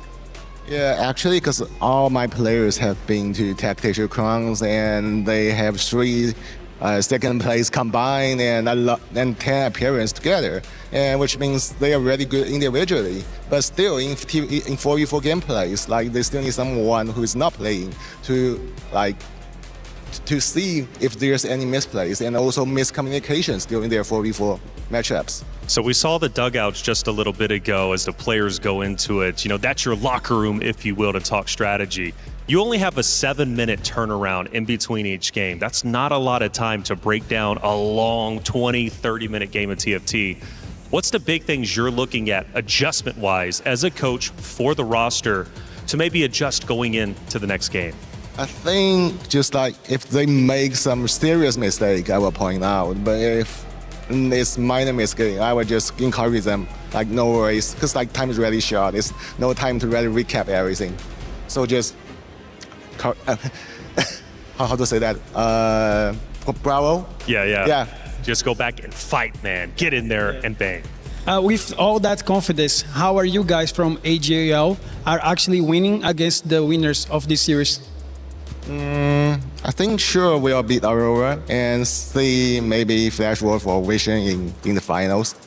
Oh, I like it. Okay, already getting a little bit of predictions. You got to have confidence, right? Obviously, you're backing up AGAL. Now, this series, it's a close one. As you said, both of these teams are very even, right? Whenever it comes to Team Vision and Team Flash Wolves, they're going into a Game 3.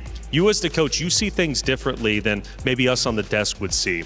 What did you see from Game 1 and Game 2 between both rosters in terms of maybe mistakes or adjustments that need to be made as they both head into Game 3? I think the first game, Flash Wolves made some mistake. I think Clement also pointed out because they consider ASO as their carry. And I think this game they did quite well because Terry was going to bear with Jinx and Ironbog also going for Akali, but he used his Koki as main carry. So they do not contest each other this time, and then they win this game. And I feel like, especially for this series, I agree with Roro. I feel like the game plan were similar from the first one, but differently. They were able to convert the win by playing tempo, but they actually played that a little bit well. And on the side of Team Vision, I think this is the first time we've seen Flancy actually playing ahead. He was like the one guy with a lot of HP, giving the team some HP later on. I feel like, especially for him, his main role is actually carry from the low streak and the high cap boards. So let's see if the last game Flash Wolves going to be able to convert repeating the strategy, or if Flancy is going to cap the board very high. Yeah, Horo, from my perspective, you know, obviously this is such a unique format. 4v4, you don't see that often. It's typically 1v1. And in this case, coming into game one, Flash Wolves put such a true emphasis on trying to solo out Flancy. Because Flancy, let's face it, for Team Vision has been that star player, right? He's been absolutely incredible. Is it a realistic option for a team to challenge just one player and focus on the star player? Or maybe does that come with its own cons of maybe putting too much focus on one guy allows others to soar? I think the best team is that everyone can play every position. Just like everyone can go from lose streak or win streak or tempo, like they can do everything. Yeah, because like I think Flancy, Junbai, and Koyoyi, they can play every position. So it doesn't really matter like who is the star player, who is the one to win out the game. And actually, because you know in TFT, right, depends on which augment you get, which openers you get. Right. You cannot let the star player to play like the winner of the game every game. Absolutely. Well, Horo, first off, thank you so much for coming on to the desk, giving your valuable insight, and good luck in your next series. It's coming up quickly because we are now in game number 3. It's Team Vision versus Flash Wolves. It comes down to this. One key will be crushed. One will be moving forward to potentially be the winner of the entire event. Let's head to the stage.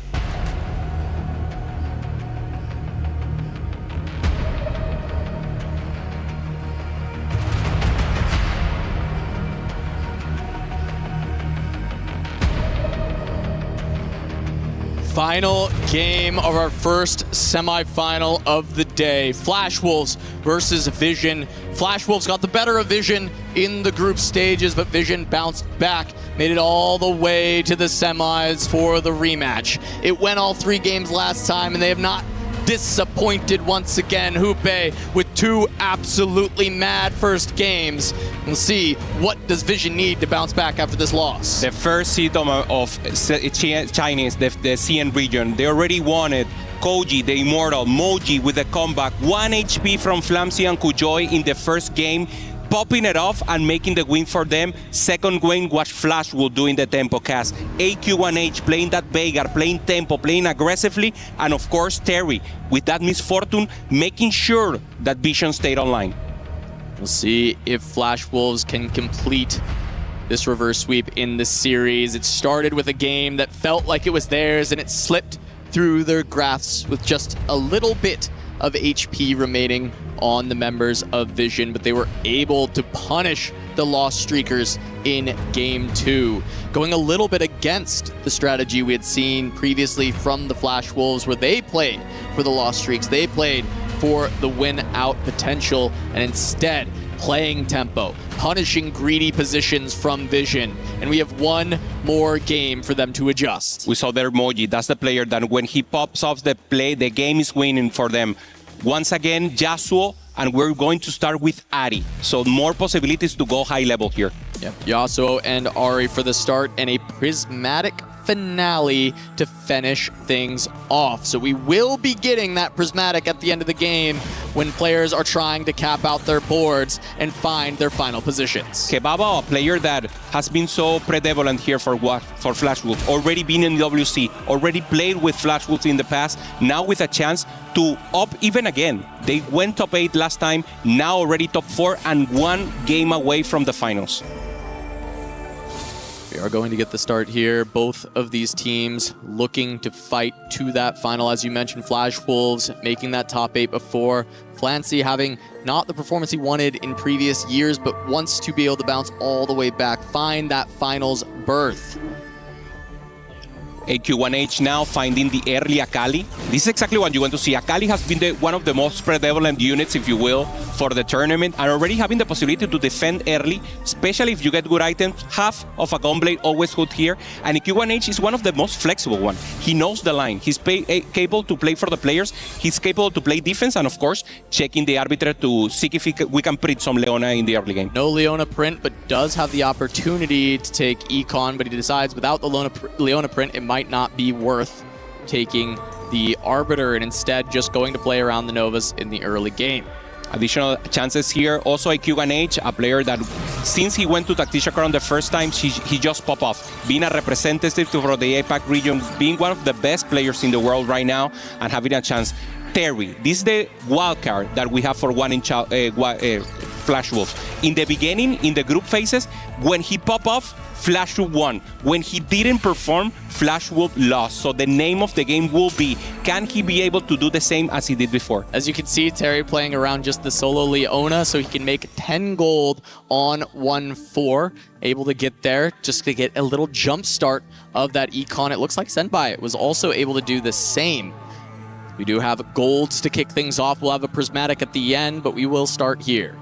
Having options here, just looking for anything that makes sense. And obviously Ironbog here communicating to see if someone is able to maintain tempo. They need one player to win in the early stage of the game. Winsu will be the decision here for Terry, already having the Leona, committing to a composition that caps later. Yeah, speedy double kill, so we'll see if he can get that gold towards the end of the game after 2 players fall, but he'll get that Ginsu and start heading towards the direction of playing very likely LeBlanc. Clancy also with divine artifacts. We've seen it pre-develop. Any artifact itself gives you so much power that you can later just influx into the game. Open directly for Senpai. Having bodyguard, Senpai is thinking about winning this game cast. No units in his board, full economy, and with combat augments for the end. There we go, as Moji ends up taking Epoch. He's going to be trying to push those levels. We also have Ironbog going for the advanced loan again. We saw this in game 1, and Ironbog was able to leverage that for a massive win streak. I think it does fit well within the strategy, and game 1 shouldn't deter some of these ideas because they were just a sliver away from taking it. Stargazer here coming up for Moji, also having additional possibilities. Has already the Twisted Fate, a unit that we haven't watched so far, but depending on the ideal chances that he had, could be an option for him. Moji, a player that also is known for playing different lines and to be able to be flexible. And since we're at the end of the set, a long set if you will, everyone knows all the line casts. They are prepared. They can play the vintage counts if you will. They can play the new one and of course the new lines that 4v4 has given us. On board now with Ironbog, he did end up taking a loss, but he started to level up this board quite a bit. He has the 3 Stargazer in on the Serpent, and he does have an upgraded TF and Aatrox. Goes into AQ1H, playing around the Brawler emblem and a Bel'Veth, the early 3 Primordian, to try and make additional money while looking for the win streak. What else can he go for here? AQ1H, just thinking about it. Already the Brawler emblem together with Kraken.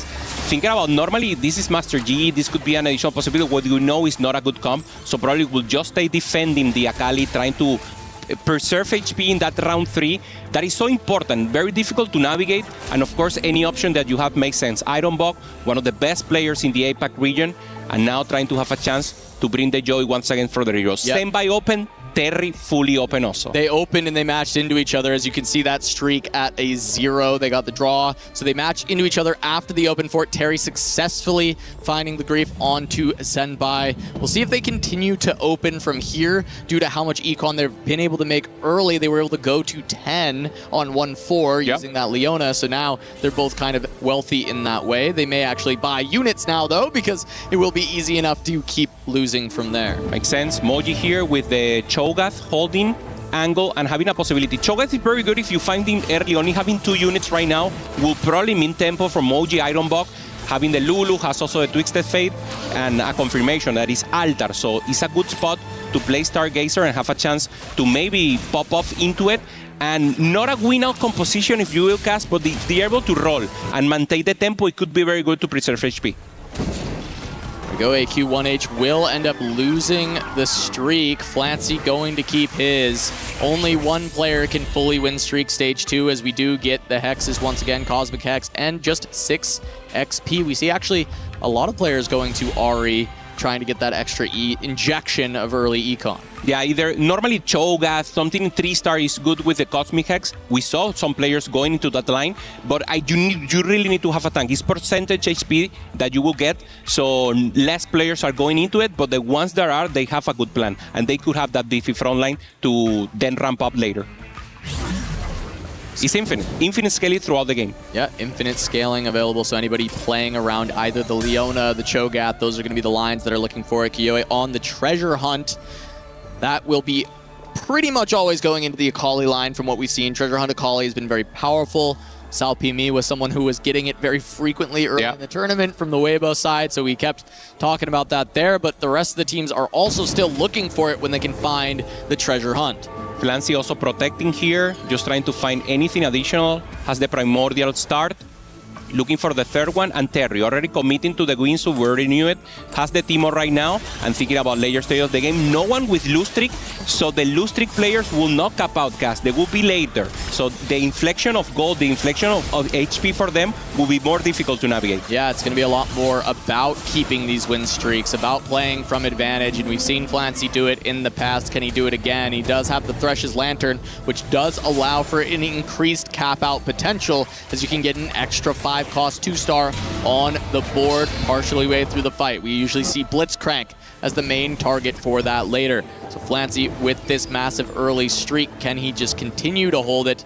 The expectation is yes. Just to confirm, Terry is right now in a full loss, so he's just going for that. There was not a face-off, so that will be a chance for him to preserve a little more, to push it later, and to have a chance there to get more economy into it and have a board. So he really needs to lose this next round, Cass. Terry looks like he should be able to. He's just playing 3 of 5, keeping that 2 loss. And he's going to go up against... No, it'll be Flancy versus Zenbai here. Flancy, of course, going to continue the win streak, as Zenbai was looking for the loss streak. Kiyoi and Terry are the two with the current streaks being held. Having a chance here to make it again, Flancy. Good pressure, has the primordial Growler, and just trying to tempo out of 100 HP. No one with the lose streak, Terry and Koji. Once confirmed, already had the tie. And of course, Flancy, the only one, once again in that spot. That's what he did throughout the tournament. Having the win streak, having the possibility to but then having to help the team.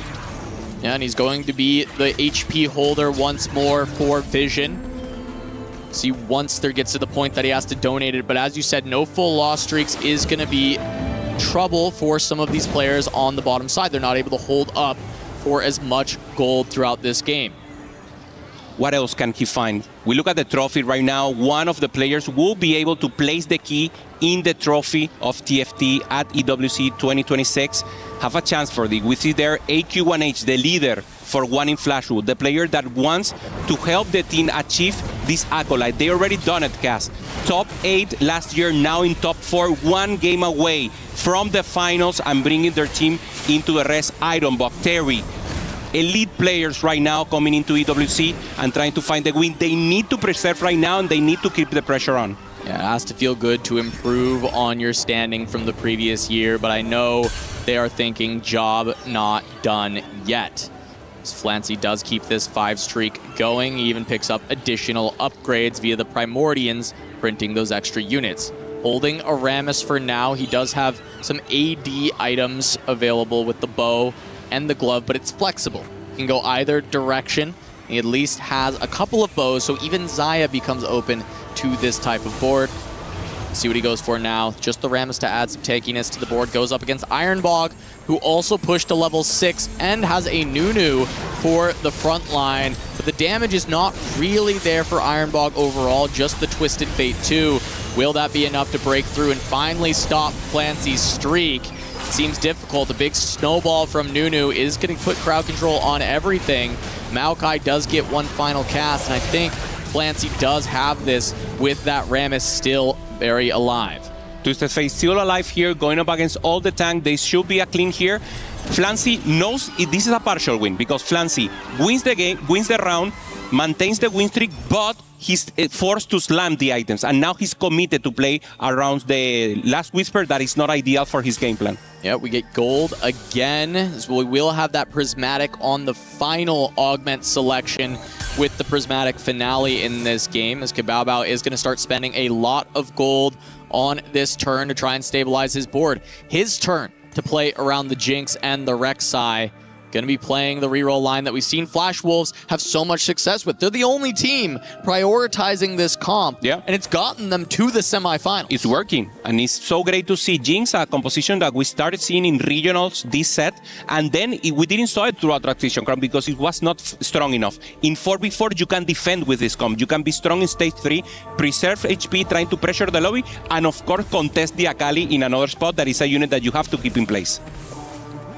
Now AQ1H, we see it with the Spreading Roots, does have 2 Brawler emblems to go alongside a Primordian. So going to be able to set up a front line full of Brawlers, but utilizing the strongest tanks and just making them Brawlers. Yeah, could go around the Kindred, is a good possibility here. It's easier to play around the Kindred together with Brawler.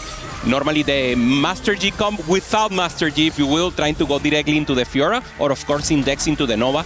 There is the new sexy comp, the new flashy comp that is now popping off. And Ironbog pushed to level 7 very early on. A lot of money for him. He had the advanced loan, so then goes to feeling lucky. So a lot of econ in his augments, trying to push early levels in this game. Finds Nunu, finds Corki, playing around very flexible items still.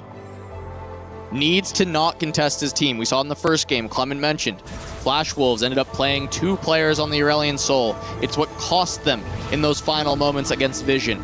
Game 2, they corrected. They found the win. Ironbog now ahead of the pack on what he can pick up. Lobby tempo being pushed again.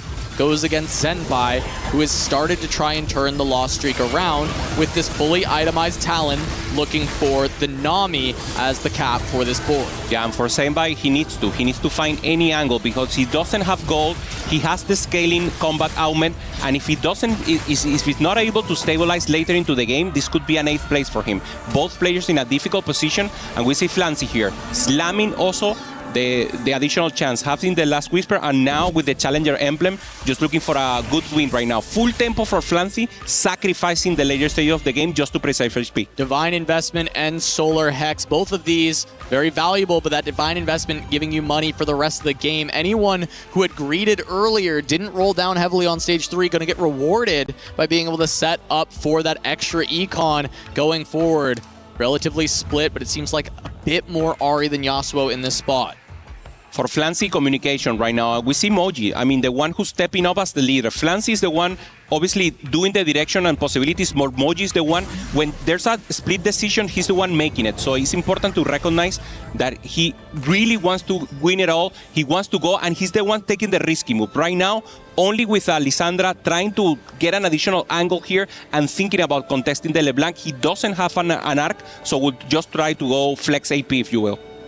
Terry with speedy double kill and epic roll down for his augment choices on the 6th loss. Speedy double kill does require you not to go out in 8th to really give you the true power of that augment. So Terry is someone we're going to need to be watching over the course of this game, and we'll see him here facing off against Flancy. He found an early LeBlanc. That is exactly what he wanted to be playing around with that Ginsu's early game. So at the very least, he's found his carry. Can he find enough to stabilize the board? Flancy is very powerful with the Spreading Roots pickup, the Challenger emblem, the Meeple emblem. So Terry's not going to win this one, but the fact that he at least has a copy of his carry bodes well for the Flash Wolves. And this is beautiful for Flancy. Having emblems that normally don't go well together, finding a board in the mid stage of the game, exactly in the moment that he needs the tempo. This is what makes an elite player right here in him. Finally, finding the Rek'Sai for a Q&H, give him some stability to now think about the options. Level 7 for him, so probably not rolling for the rest of the unit, probably not finding the Velvet.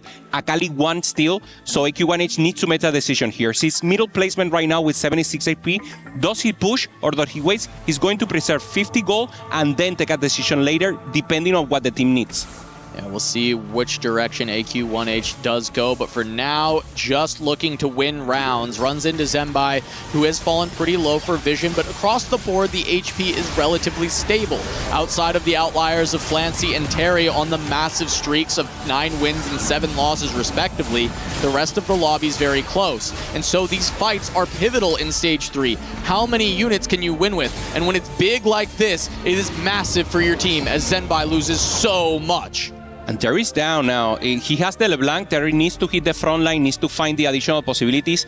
He's already in a good placement, finding the units, finding at least the first copy, but he really needs the front line. Doesn't have the Leona 3-star, so he will need to switch the board to get into finding probably the Shepherd line. Well, he's double Ari, so he's certainly looking to find level 9 this game, even push past that when he can. 70 gold available. He's going to start pre-pumping down to 60. Of course, Econ has been increased to +6 now due to that Ari God blessing. Terry does not have the gold to send it on 3-7 like we saw Maris from Virtus Pro doing a lot yesterday. Instead, he will have to wait, and there is a chance that Vision could try and contest with him on their roll downs. Let's see if Terry goes 4-1 or if he greeds to his augment selection. It will be Prismatics, and that can be a major difference. Yeah, that's a total inflection point, if you will, for everyone. There's the leveling and just rolling quickly here. He goes. Terry's going to roll down, finds Aurelian 2. That's not the carry he necessarily wanted, but it is a carry that he can use. Finds the first copy of Morgana and Nunu, as well as the Mighty Mech, but he'll roll past that. Not going to want to play for that. Instead, does find the Nami. Can't find his carry, but he finds everyone else's. And he does have options to play through those for now, as he does remove, and he is going to just re-slam those items afterwards, but Terry not able to find the LeBlanc he wanted and just going to hold the other AP carries. And for Kebabo, he decides to stay on level 6, rolling for the Jinx, rolling for the rest of the unit, hasn't found anything. Friendly fire for now. Kebabo, another one who will be in a difficult spot. 2 off, or very close there for the Jax. Is close to the Akali, and Belve is also far away. Akali wraps, but it's just an Akali one with no item. Terry did remove at the start of this fight and then slowly re-slammed, so maybe preventing it to be as big of a loss from Kebabo. Kayui going to take a loss to Ironbog, even though he has found that Belveth 3 now on his Jinx reroll. Kayui trying to play spoiler for that composition that the Flash Wolves have become so known for, and now the Prismatics. Break it down for me, Hupe. Flancy's thinking about Golden Egg. No, he decides to roll in the next phase. That's so much pop-up possibility. With the HP that he had, it was an option, but he knows he needs to maintain the pressure. He knows he needs to use... He cannot be the win-out player with your team losing. So this is perfect play from Flancy. In a normal game, he should have won Tactician Crown with the Golden Egg, and he decides to play it for the team. Playing for the team means keeping HP around for Kayue, for Zenbai, for even Moji. Flancy's board with the Meeple +1, the Challenger +1, a beautiful trait web he has woven. He picks up a pair of those treasure chests coming through to try and grab his additional items. Like in front line here, still hasn't done the roll down. Decides not to do it now in 4-2. He knows he needs to wait to see what the rest of the game, the units are being played. And of course, Nami on the front line, together with Zenbai, a Nami that is very strong right now, holding strong. Only the Ornn is now the tank, needs to find the Tahm so Zenbai in that position to really turn their games around. Yeah, Zenbai able to pick up this win into Flancy. Flancy already starting his role of giving HP to the rest of the team. Meanwhile, Ironbog going up against AQ1H, and we see Ironbog has gone towards that Xayah, at least as the carry for now, with those 3 Stargazer. I think he still doesn't have the altar prepared. He needs to get there as a chance. Kebabo here doing the roll, needs to find at least the Jinx. He's one of the Rek'Sai finally. Rek'Sai was contested, gets everything right now, far away from the Akali, probably will not look for it, and now his mission is just to preserve HP, punish Vision as soon as possible, and of course try to take the win right now. Tried to stop him. Kayui contesting into the comp, gets the Belveth 3. Kebabo only has pair of Belvets, but he finds the important units. He finds his front line. He finds his Jinx. He removes there to look to try and sack for his team, maybe trying to keep Terry alive, but he runs into Zenbai instead, and he needs to inflict maximum damage here. Those 2 hits have made this comp so much stronger, and it is just a Nami 1 for damage. The Jinx has to punch through this Ornn though, which is incredibly tanky, but the Rek'Sai is doing enough. Close fight between these two. One more cast from Jinx. Is it enough? It gets through the Nami. Can it finish the fight? It does, but just a very small win there. Meanwhile, Terry quite low, but he's going to be able to hold on a little bit longer.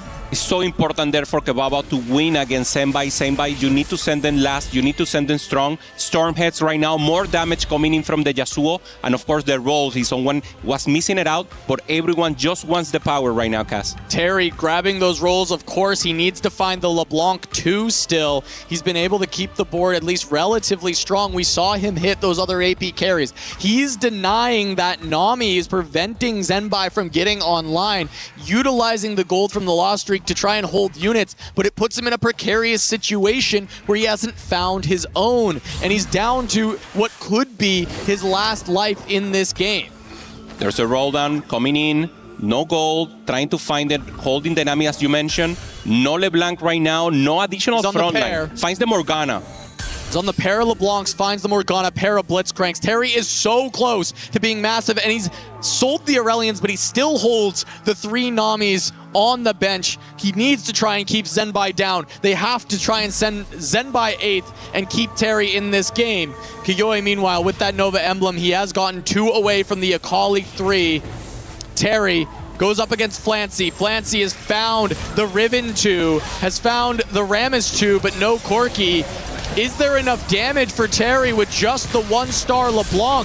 The front line is stable through the Morgana, but here comes Riven. She's stuck on the front line. She doesn't get all the way through. Morgana gets another cast, but the damage is just not there for Terry. Can he get enough takedowns to not fall here from 16 life? He gets quite a few. He is going to live down to 5, but now it is truly 1 life. Flancy still doing his work, not only preserving HP, playing Corki angle together with the Meeple emblem. Riven doing all the damage right now, and Terry needs to find something else. 1 life only for Terry. Koji also in 13. One of these players will go down, and it will, of course, give 1 additional point. Important to see the Morgana is on place, but the LeBlanc needs to be 2-star to do the additional damage. He can't find the upgrade. Neither the Blitzcrank nor the LeBlanc. He wants to rotate into a teammate here. He needs to be sacrificed for, but it's Moji. Can Moji send Terry 8th and start to bring this home for Vision?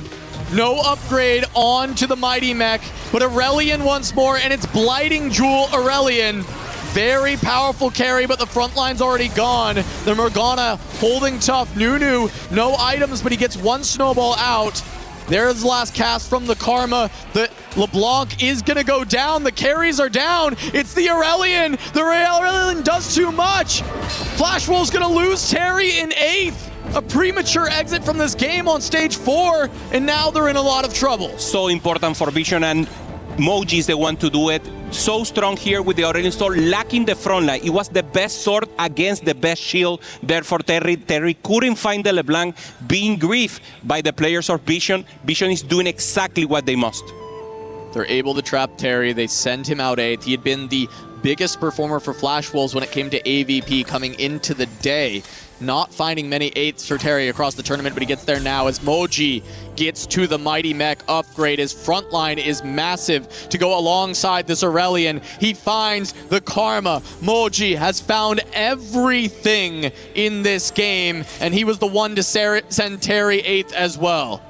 Moji 71 HP, being the protector. It was Flancy in the later stages right now, and they still doing it. And now their mission is to maintain Koji alive, or immediately just send Ironbog and Kebaba. Koji trying to roll, having some 3-star, doesn't have additional frontline, so just trying to play around that Vex and maybe try to find the additional carry. Gets that last treasure hoard to find an artifact available for Kiyoi. The treasure hunt paying dividends at the end of the game in the final moments for Kiyoi. Able to get the Death's Defiance onto the Akali.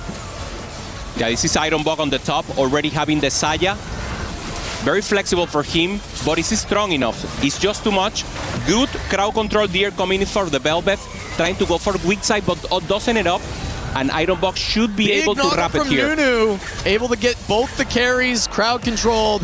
Kuyoi gonna take a loss. Does he go down? He does, and so does Zenbai. 2 Vision players fall right after Terry, so Flash Wolves have brought it back, but the health totals in favor of Vision, and Moji had hit everything and is still so high in HP. Moji and Flancy are in a great spot. They're right now protecting the win streak, protecting the possibilities. Moji doing so great throughout the game, and Flancy doing more protection-wise. We saw him fighting against the Corki, and of course having the Riven as the only carry. They now need to face off, and they need to be on the top, both of them, to actually get the win. Yeah, look at this board from AQ1H. We saw the 2 Brawler emblems early in the game, and he's able to use them to go to 6 Brawler, 5 Nova. The Kindred 2 has the items for the Kindred, only stuck on a Kali 1. That's the next step that he needs, is to find an upgrade. He has the pair, and as players start to fall, it will open the door for him to find it, even though he's at level 9 already. He's going to face off against Ironbog.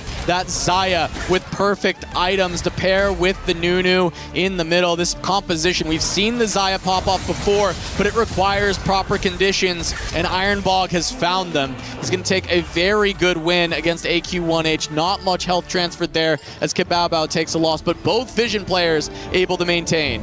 Yeah, having a chance here, looking for the 3-star Ramos here for Flancy. 1 off and being able to print. He's printing. He should be able to get it. Obviously, everyone is looking to contest him. AQ1H, Ironbog, Kebabao, trying to look for any additional Ramos, and this could mean the win here for Flancy. Moji, we know he's strong. Flancy needs something additional. Corki is not a composition that goes first. If he finds this Ramos, that's the threshold that he needs. That's the way he can get there on the 7 Meeple. Flash Wolves need to find a way out of this. It's being printed. This win can be inevitable for Flancy unless the Flash Wolves can find a way to stop it. 2 Ramos are being held there on the top by AQ1H, and now Flancy with a chance here to access the backline with the Riven. Riven stays there together with the big fronty, Rek'Sai, Kindred doing the damage, ramping up together with the Guinsoo and the Kraken, but is he strong enough? Access to the backline for the Kindred, and now he should be able to clean it up. Flancy will be taking a loss. Meanwhile, Kebabao does go down. Flancy takes this loss. Big win for AQ1H. They need to keep the pressure up as Flancy is still getting there with the printing. He's looking for that Rammus 2 being held though. Yeah, exactly. And now with everything tight on the bottom, whoever goes first takes the win. That's what Flancy is taking the risk. They know Moji is strong, but is he strong enough? Ironbog can only get stronger. Finding the Tampkins and also finding the Jhin, normally a composition that scales better in the later stage of the game. Also a win-out possibility here for Flash Wolves. Yeah, small upgrade for AQ1H as well. Be able to pick up just an Urgot 2. So it's just very incremental, but Ironbog, at least the player who looks the best position for Flash Wolves to take the win. First is all that matters at this point, looking at how the bottom side of this lobby shook out. Vision won 1 pair of placements. Flash Wolves won the other. So now the tiebreaker of first is all that remains. Winner of this lobby wins the series, makes it to the final. We have an ideal test of strength here. AQ1H going up against Moji that we knew was strong, and AQ1H, it looks like he's taking it, but no, the Aurelion Sox takes it at the end. It's so close right now, cast for both teams. And on the other side, Ironbog taking it with the Saya.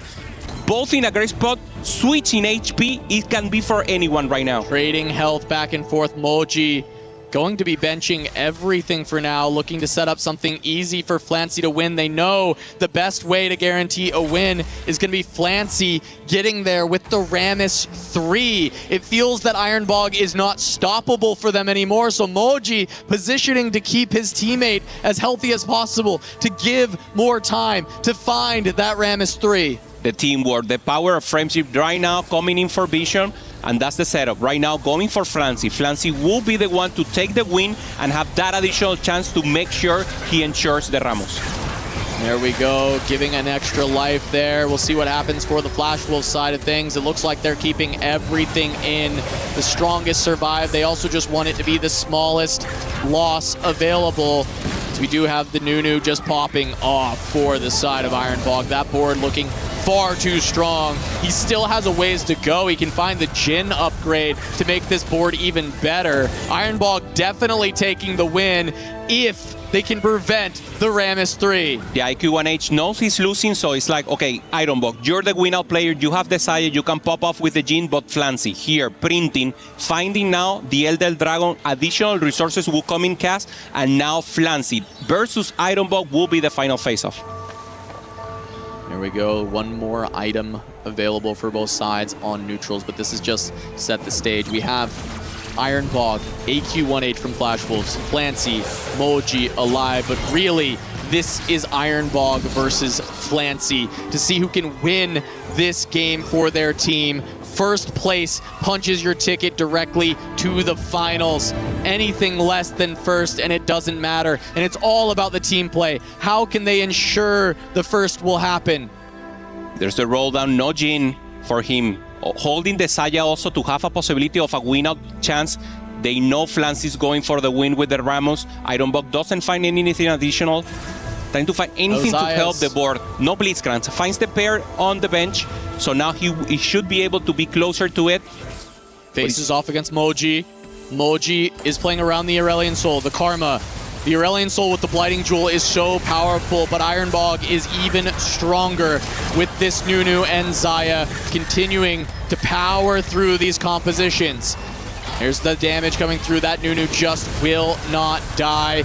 Tanks for so long, and it gives all the time in the world for the double Kraken Slayers to ramp up.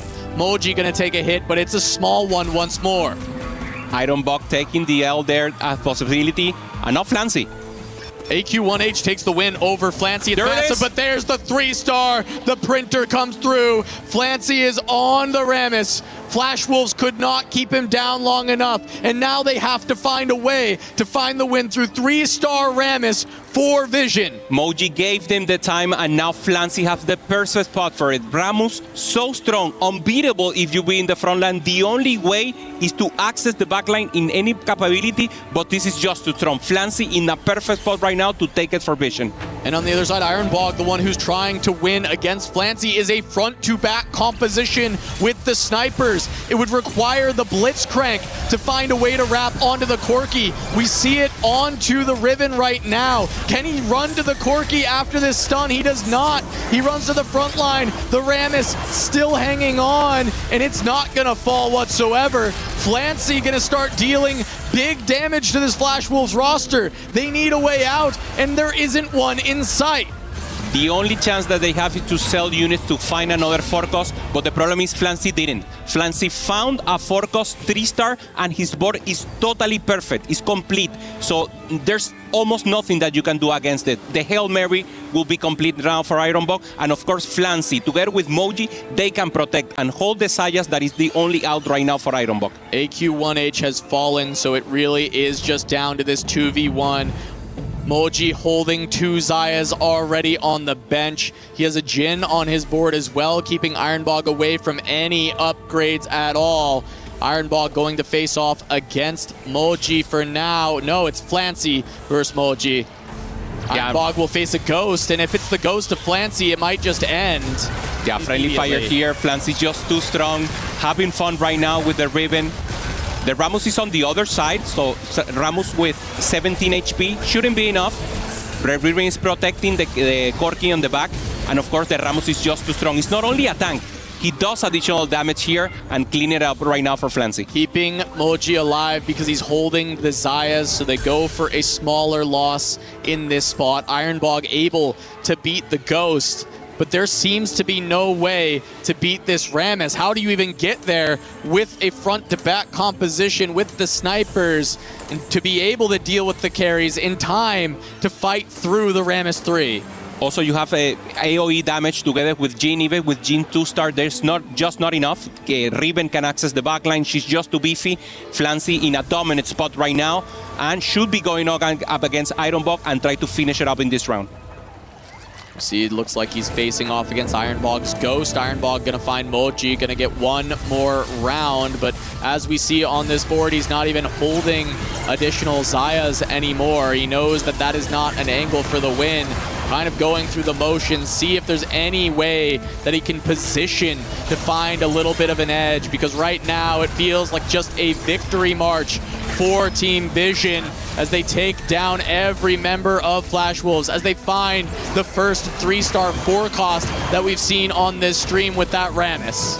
There's 200 gold here in units, just trying to hold up of an additional possibility. So for Ironbog, the only chance here is to sell the Horde board and try to find a Jhin 3-star. That's the only choice, but obviously he knows it's unlikely or even not possible, so she's just going for the Hail Mary, trying to find first the one who's holding Moji, trying to take Moji out and then try to do a deep roll down to see if the Saya pops. He only has 7 gold. There's no way that can get you towards that Xayah 3. He has to find some kind of positioning out, and it really just isn't there as he goes up against the Rammus. Now having the Quicksilver on the Rammus, so it can't even get CC'd by the Blitzcrank, just denying any possible out. The Jhin gonna start his cast. Once again, the Blitz is stunned, but he runs back in onto the Rammus. Xayah has found her way into the front line, trying to position on the edge so she can hit the back line first, but she's not going to be able to. That's going to be a win for Flancy. Ironbog is down, and once again, Flancy taking a first for Vision as they get revenge from the group stage and advance to our grand finals. You are just too good, Flancy. Second in Monster Attack Tactician Crown, looking for that international win, and of course making it happen for Vision. The first seed of CN in a dominant fashion. It was 2-1. It was closer than we expected, but the leaders, the one that the chat selected, takes the win in the end. A great performance across this event for the Flash Wolves, going undefeated through those groups, finding their way through the quarterfinals, and then taking on the #1 seed from CN in the semis, but they can't get it done, and Vision instead able to get their revenge, pick up such a massive win, making it an all-CN final. Also, the show of respect is the same story group. They work together and have a possibility, so of course, great decision once again, one in Flash. They should be respected right now. They have the honor, and of course, the winner for Vision. And we'll send it down to the stage to get Rob with our winners.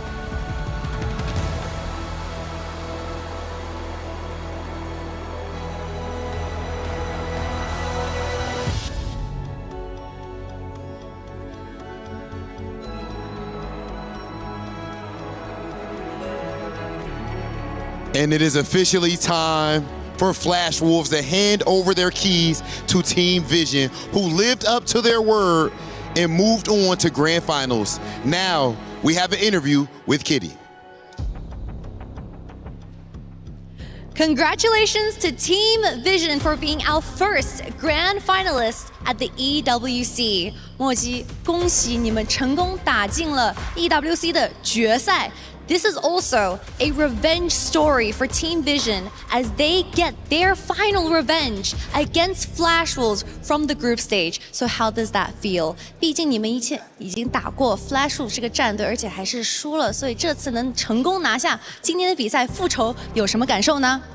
其实我们一直都是同一个学习小组的，所以我们也是打最多训练赛，我们彼此练的是最多的，所以对彼此也是最了解的。闪电狼对我们来说应该是整个 EWC 里面最难缠的对手。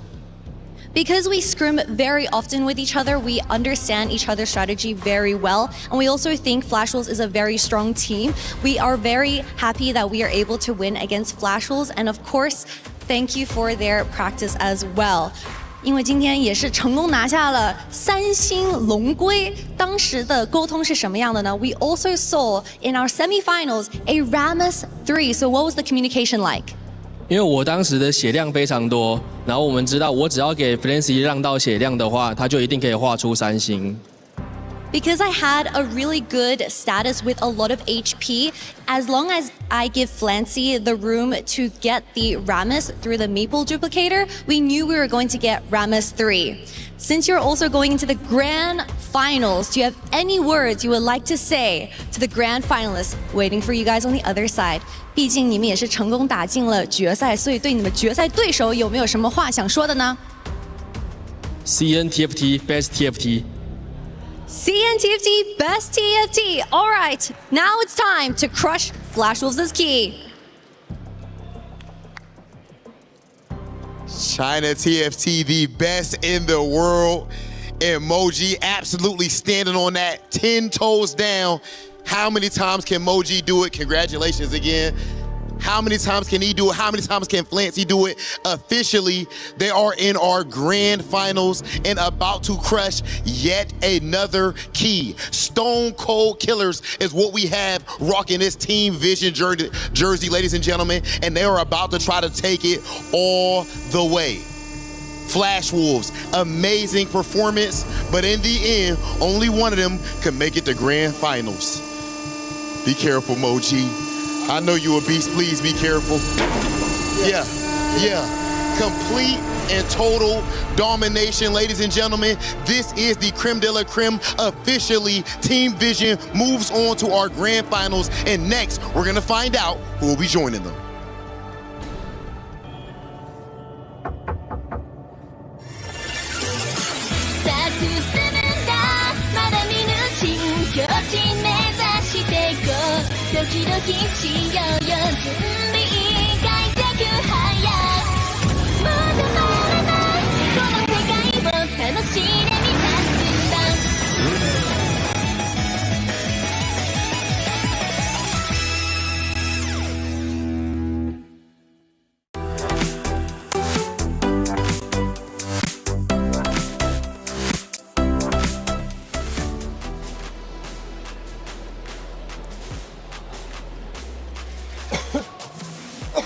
The final hope for APAC has fallen, and now all that's left is the China region, who is clearly right now the best in TFT.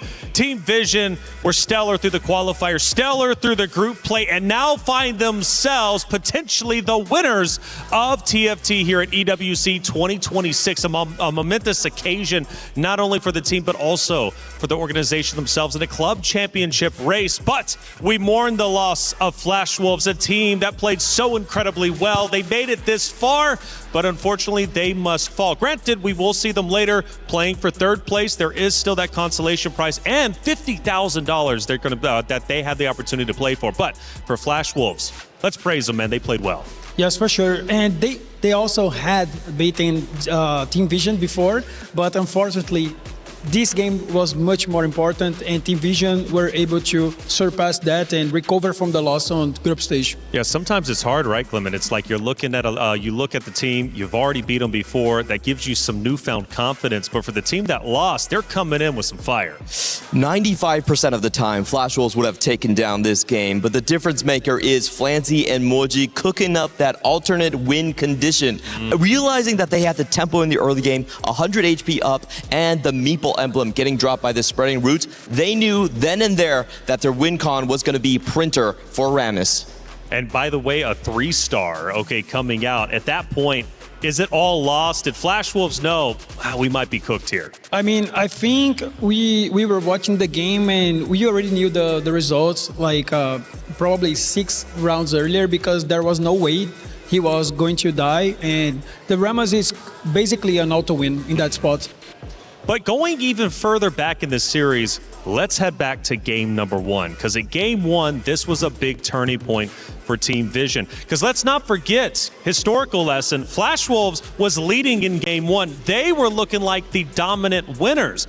After all, though, Flash Wolves ended up dropping the ball, and it came down to, of course, as we mentioned, Flancy, Moji, who were the star players for this region, for, of course, this team in general. And, of course, Kyui, too, was one of the guys who was low rolling, tried to go for the losses, and he was one at the guy at the bottom of the pyramid who had to raise himself up. And ultimately he ended up doing so. We go back to game number 1. There was a huge turning point. And in general, Clement, let's just walk it through, right? What was the turning points? Even if we don't have a chance to visually see it, Clement, let's at least talk about what happened in game 1 and why Vision was so powerful.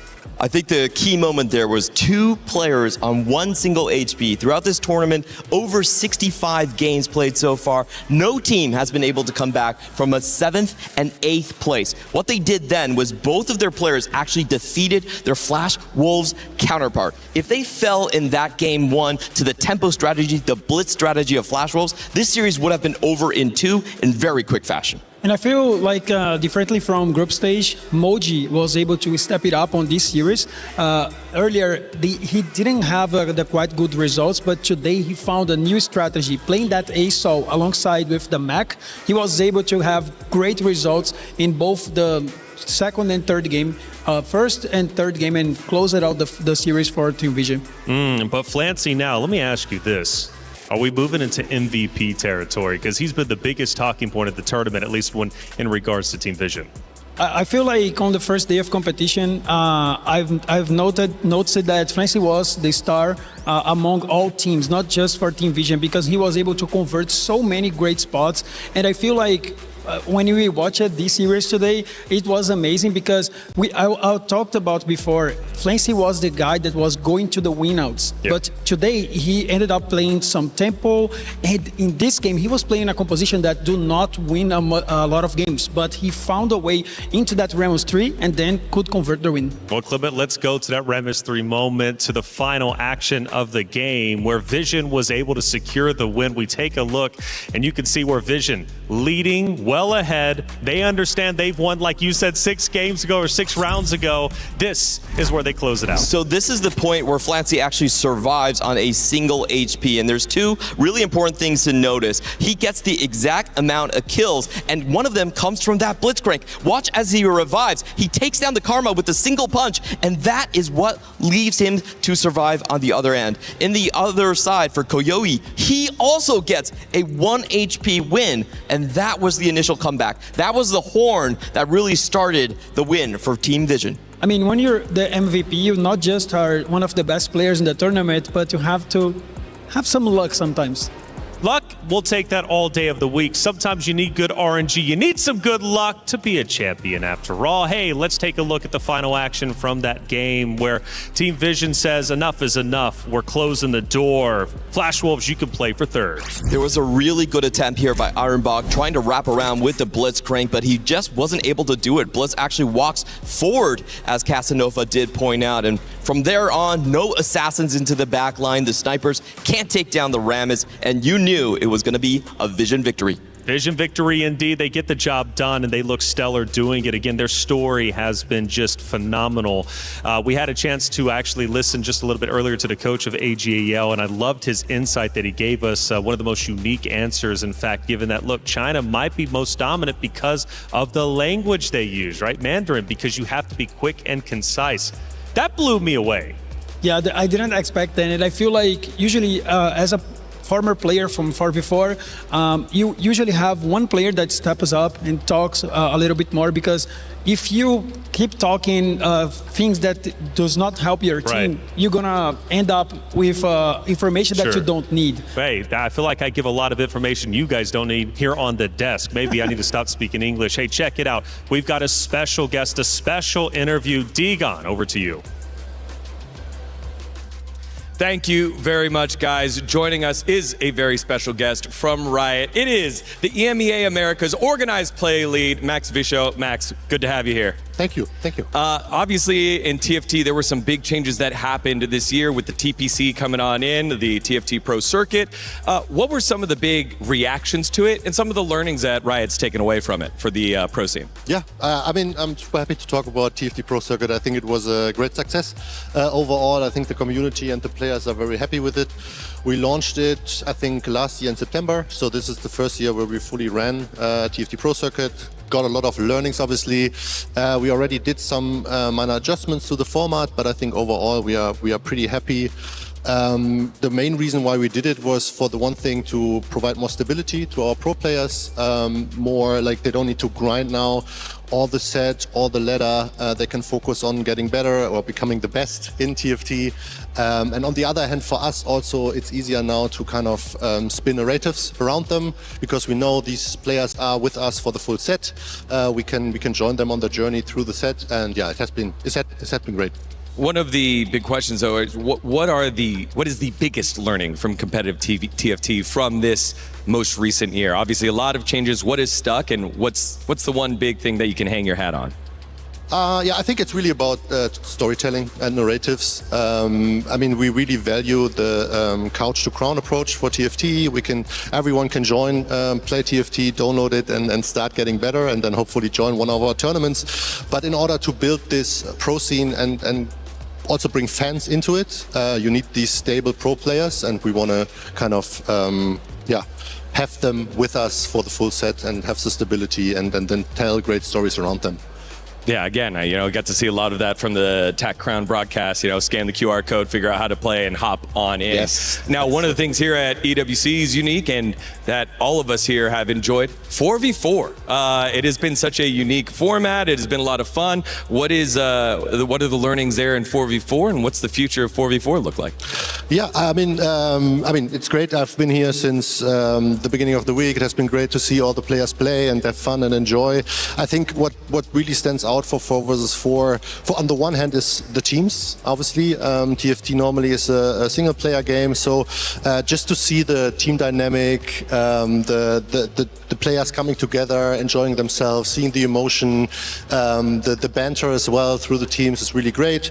It also obviously adds kind of a strategy add-on to it, to already very complex and strategic game. So yeah, it's just great to see how players are spinning this type of TFT tournament that have been really fun.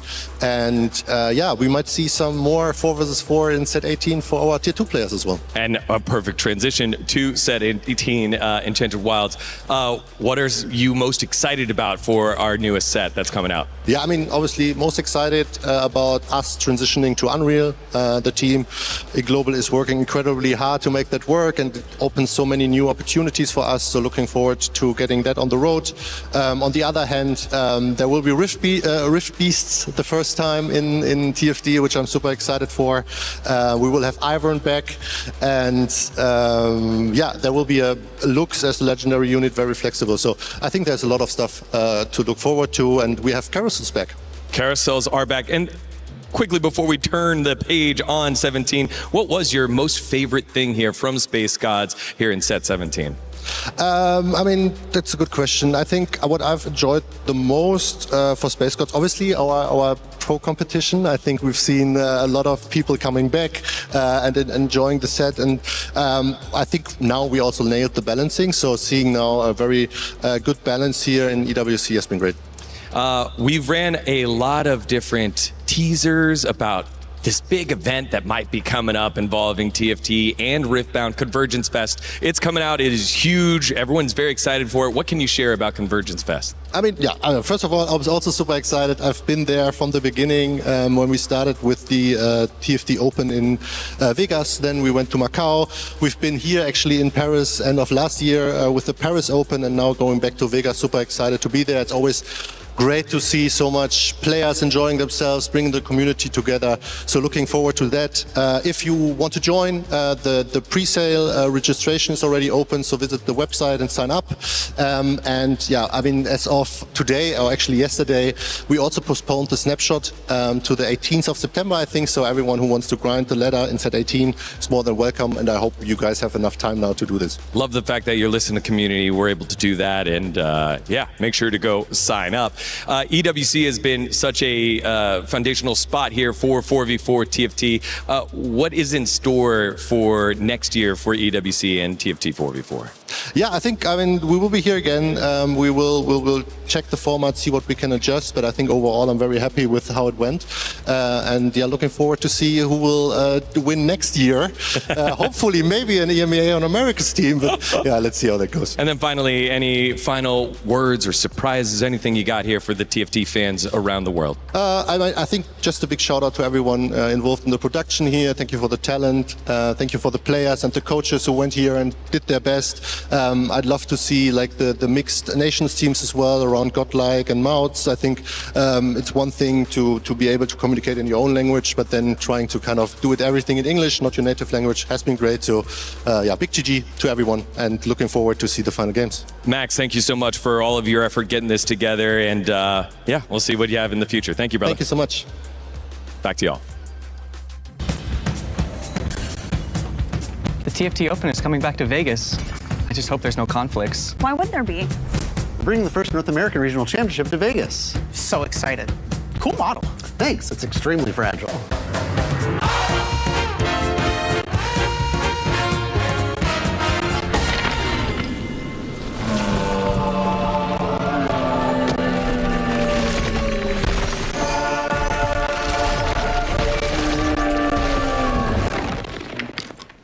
Where's my TFT Open? And my first ever NA Regional Championship.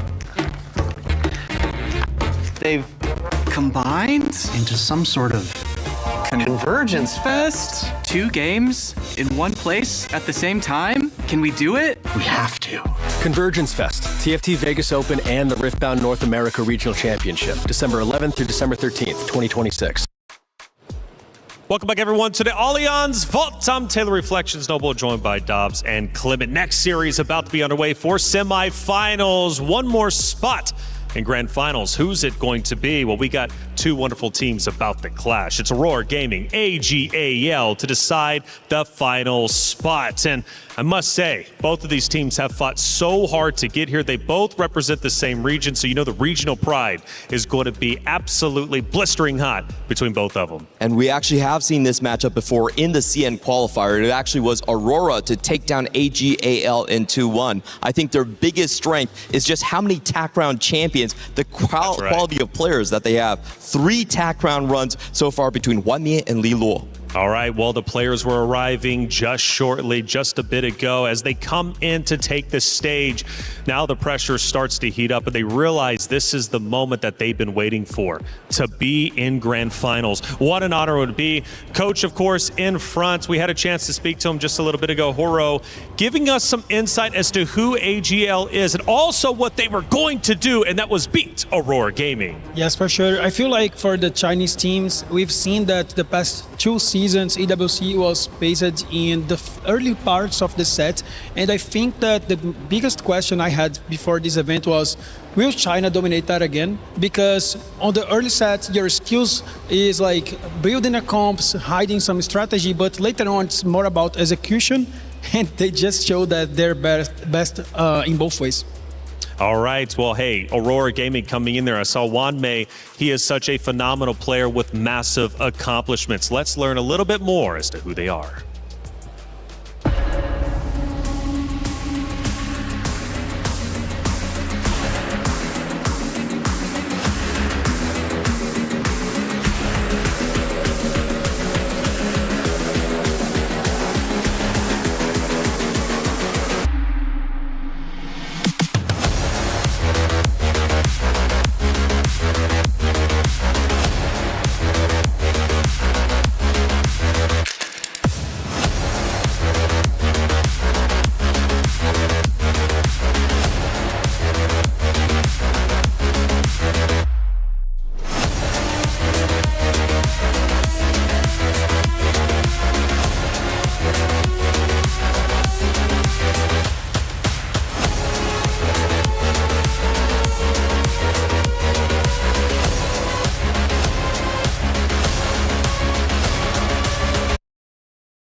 Is in our DNA. Whenever we let it out, it becomes our superpower.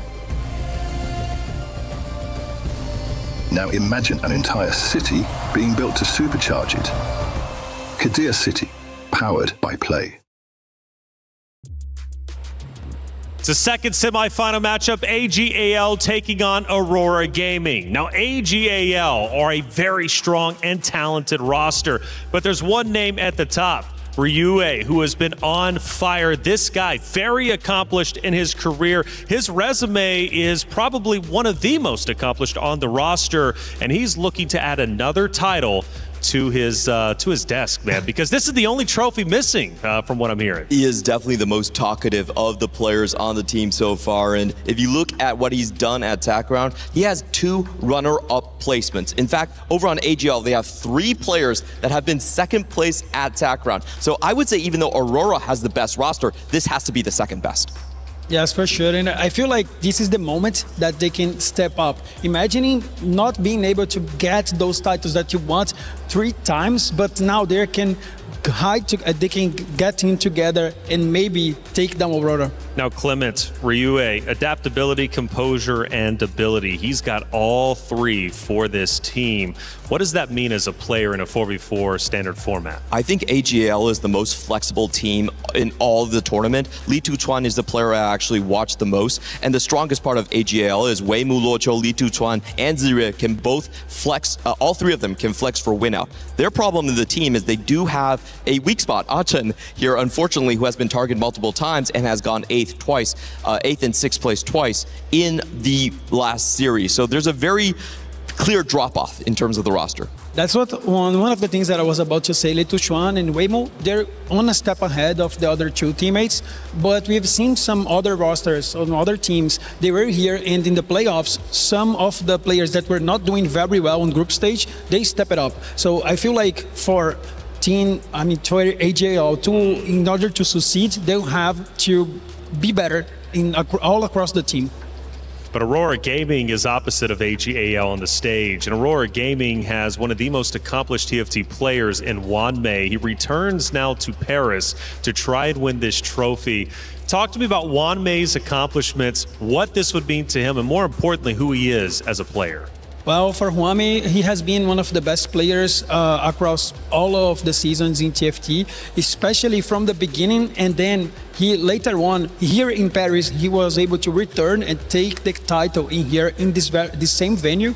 So last week, he was able to take down the Tactician Crown as well. So very experienced player. I've studied him a lot throughout my career, and I think he is the best to ever play this game. And not to downplay that he just won. I mean, how many competitors did he have to beat out? I mean, for the Tactician Crown, it was up to 40, but if you look at the China, it's like thousands of players. Yeah, thousands indeed. I mean, come on, to beat thousands of players is absolute insanity.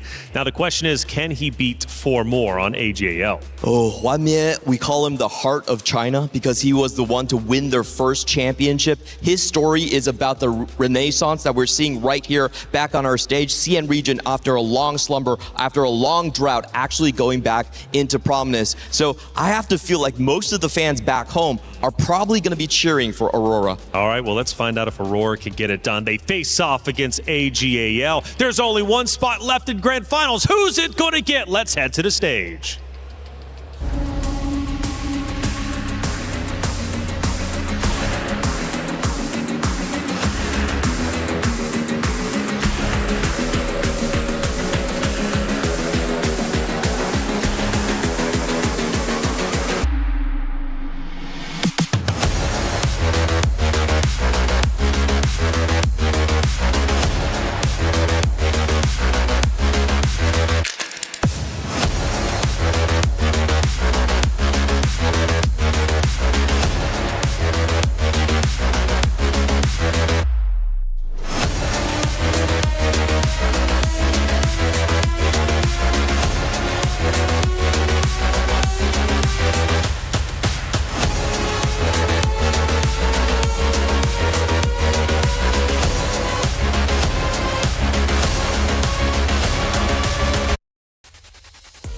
An exciting first semi-final comes to an end, and of course we must figure out who will be the second team jumping on that grand finals. This is Championship Sunday. Rob, how are the vibes for you, man? Oh, the vibes are absolutely immaculate, especially if you are a Team Vision fan. I mean, how insane was that performance? Flancy just seems to get it done every single time. That whole squad just absolutely stacked from top to bottom, but this next one is going to be different. Yes, sir. Second semi-finals coming, and it's the kind of the same scenario. One of the teams has lost once, one of the teams is still undefeated. Can you keep that clean record? I'm looking forward to this, bro. It's about to be amazing, ladies and gentlemen. And the first team we're about to welcome to this stage is arguably the most stacked roster on paper. Ladies and gentlemen, please welcome to the stage, Aurora Gaming. Now, Aurora has 3 TAC crowns overall. Kwame, of course, being one of only 3 players in the world with 2 victories. And then, of course, Liluo also has a TAC crown championship. But even though those 2 have the TAC crowns, remember I said stacked top to bottom. The highest AVP up to this point on this team is none other than 62nd. And then Ahau has also shown that he has been their win-out player throughout this entire event. So it is not a one-man army, but a squad of 4 Titans. Absolutely. Only Titans allowed, to be honest, at this stage of the competition, Rob. And you know Aurora Gaming will be there to put in work. But with this, it is time to welcome their opponents. And this is a team that has been looking unstoppable all week long. It is time to welcome to the stage AGAL.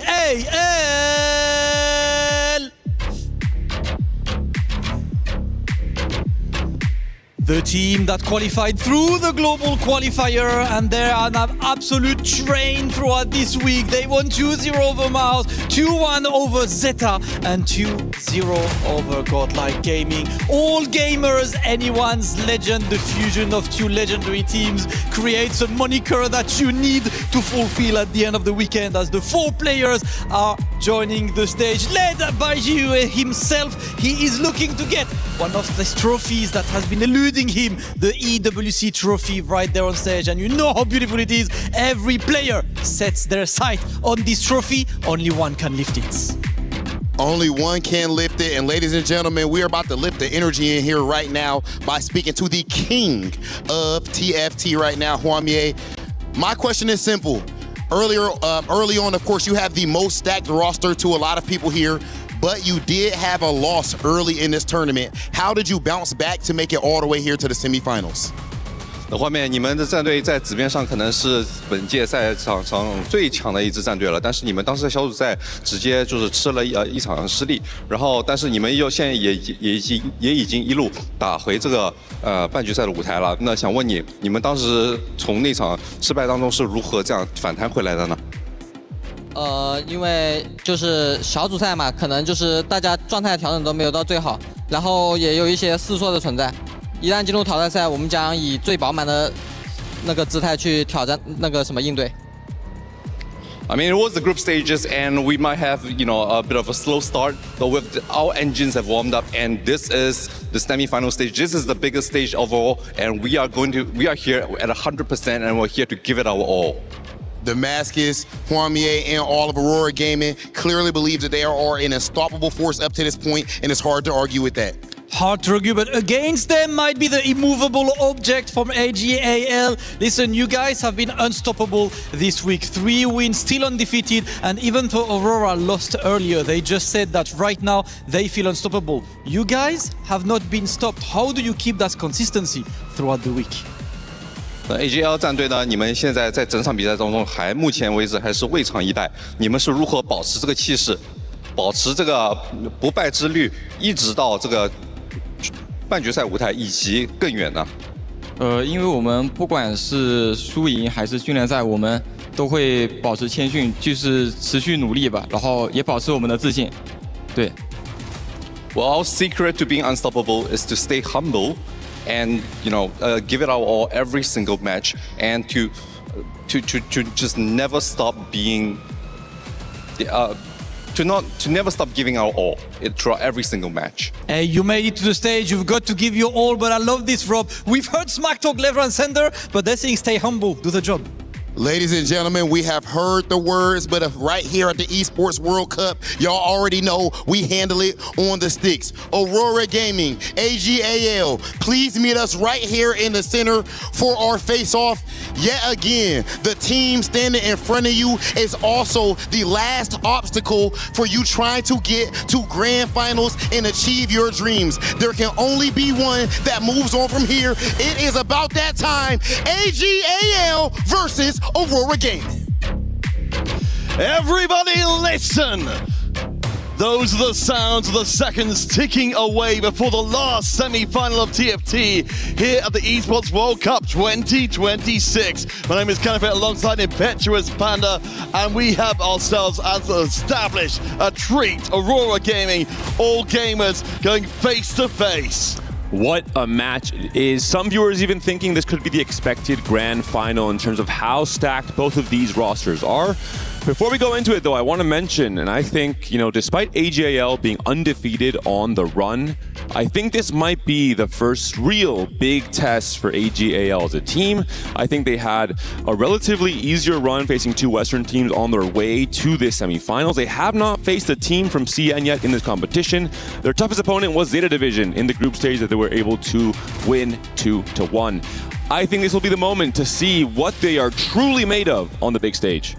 And of course, we've already talked at length about how incredible a journey it will be for the Aurora Gaming squad, particularly for Hwamie, up, of course, in the spotlight as a player with the most ludicrous year of TFT imaginable, a record that may never be matched. Alongside, of course, the player who won the set championship immediately after him, Lilo on the squad as well. It's a glittering lineup here.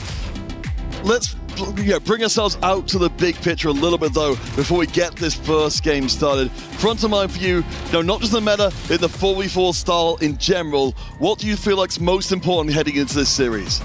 I think it's having the clutch players. The players where in a series like this, where the teams, I think, are so even. I think we've seen the team play. There's not really mistakes at this point in the tournament. There's not really any big blunders. I think teams have honed in so perfectly on the meta, on what they should be doing in terms of the tempo of the lobby. It's about the clutch plays. We saw from Hwamie yesterday that misposition or that position at the very end to get that guaranteed win streak in the game 2 to defeat Weibo Gaming. I think just the small details that players like Hwamie and players like Li Tuchuan, I think, really showcase the true peaks of TFT. Well, welcome to the official start of the peak of the semifinals. The first game is underway again. Aurora Gaming, all gamers face to face. Only one of them gets to go to the finals to face Team Vision.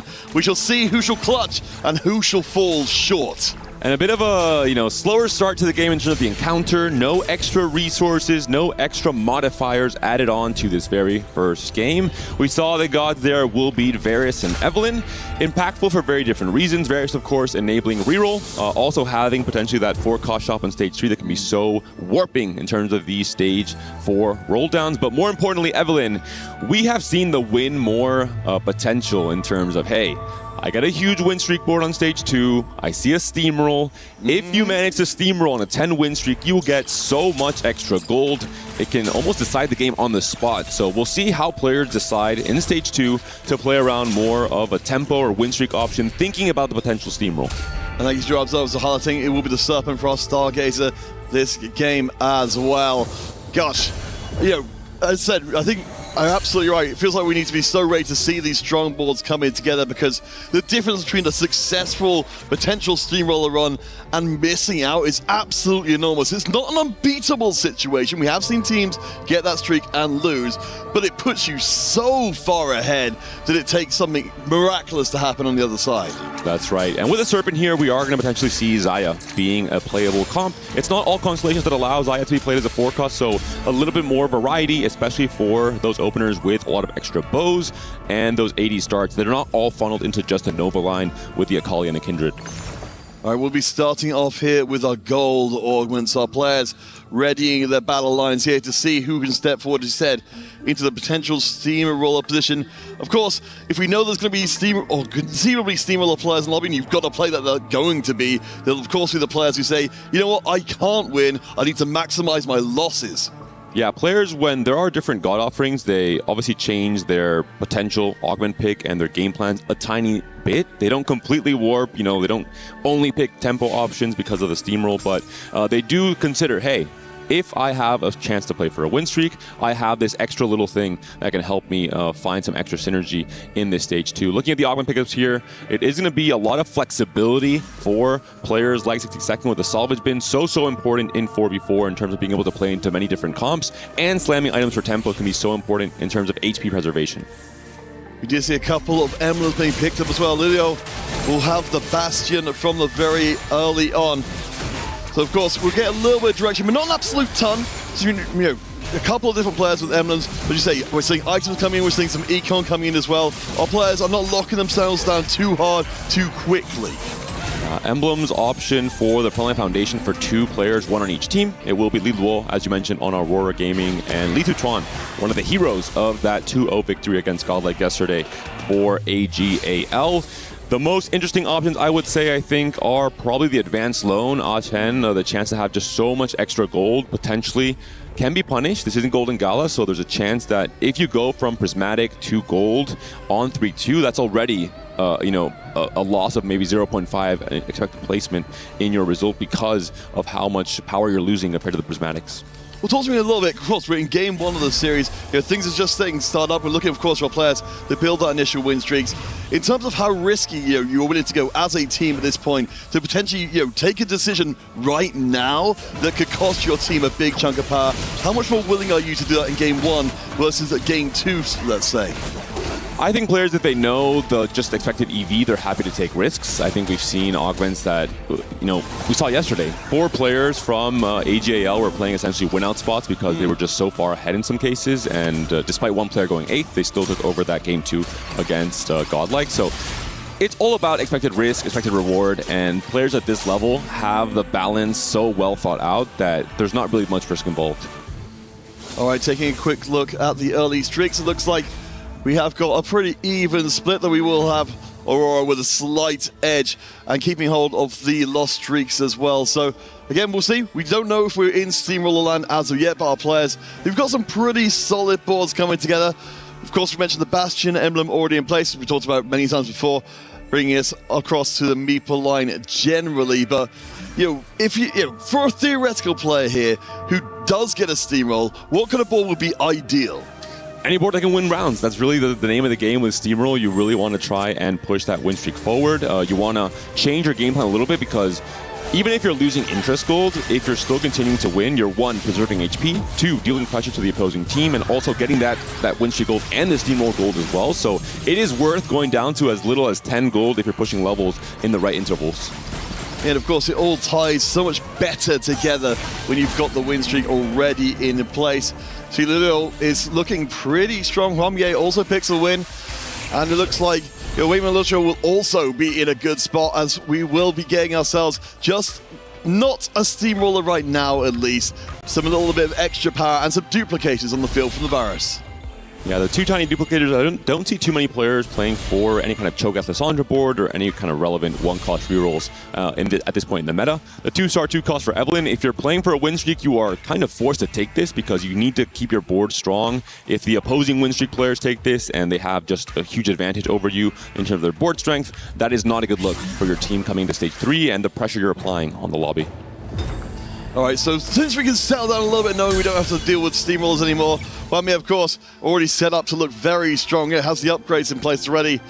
And, of course, the Lantern to bring in some more units to help put down some more pressure. Do you want to take a moment just to recognize some of the players towards the bottom from Aurora? I believe we've got some Primordium being built up from them down there to try and at least, again, if we're talking about ways to bring out more of your lost streak, get that extra income pouring in. Huamye not leveling to 5, staying on 4 despite the upgrade to the Milio and to the Pantheon. We'll see here 2 players facing off. They are players who are not both on the win streak, but still both very healthy. 2 of the strongest boards for sure, with that Bastion emblem on the Cho'Gath. And Wimulacho on the Gunblade, on the Briar, has level 5, has a full bench as well. The Cluttered Mind really helping with the econ to make it to 5 without losing too much of that economy. If he's able to win streak, it would be huge, but in this case, the board seems to be a little bit too strong for Li Luo. Yeah, we can see just too many targets, especially the melee carries, to cut through. So Lilo will be at least in a solid position along with Huamye, and actually it ends up being Aurora Gaming controlling both win streaks just before PvE. They've been able to make the best use of that 2-star 2-cost that came out from the Evelyn. I have to assume both have picked it because of how important their win streaks are. And we saw this, very often across 4v4 in general, the sandwich in the HP totals coming out of stage 2, going into stage 3, where it's clear that, if 2 players are playing for win streaks, your opposing teammates are going to essentially open or play for a lose streak to try and everyone getting as much econ as possible. Yes, it's just one of those fundamental parts of 44. It's not quite as bad as it could be, because at least from all gamers, they've got one loss streak from Archen, but that's it. You know, both win streaks, one loss streaks in the Aurora side of things. There's a lot more money, as you said, especially since we've got some of the accelerants in this lobby, like the Slime and like the Clutter Mine, to move us up levels and make good use of that money quicker. 60-second will get a win out from the bottom of the table. We'll see if Hwame and Leo they face each other, unfortunately, so that's a lot of money, a lot of potential money at least, lost for Aurora. It will be Hwame getting his streak broken, Lilo just a tiny bit stronger. I think both players will still want to play for a fairly strong 3-2 tempo augment to try and continue pressuring this lobby, and maybe going for the chance at a blowout win, at applying a lot of pressure on stage 4 if any players from AGAL miss on their forecast in their roll downs.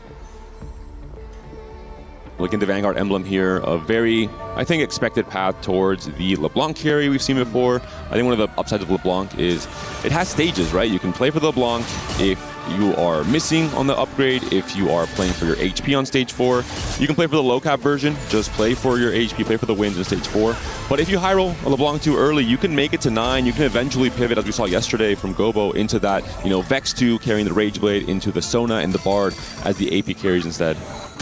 Not finding any needlessly large rods there to be able to get a little bit more AP from that backline. So Legion Squad, of course, will be trying to keep that win streak intact for all gamers or Legion, but they'll soon run across each other, the two win streakers, and we'll see which team really starts missing out on that income. I do notice towards the bottom, you know, from all gamers, Archen, a huge amount of money in the bank. He is, you know, saving up for something big to eventually start roaring up the table later. As you mentioned, Billy Tuchuan, not the rod, so it's kind of difficult because he is now the win streak player for AGAL. He has to tempo slam. He has to try and make things happen here. He cannot just hold all these items on the bench and just wait until a 3-2 augment round, considering he is now on a 4-win streak. But Enema has come in now for Ahae. Actually, for both players, AGAL Chen also has the Anima in. I think players, like we said before, and we've seen across this entire weekend, they are not necessarily indexing too heavy into the Anima. This will be the two win-streaking players up against each other in this round, so big consequences.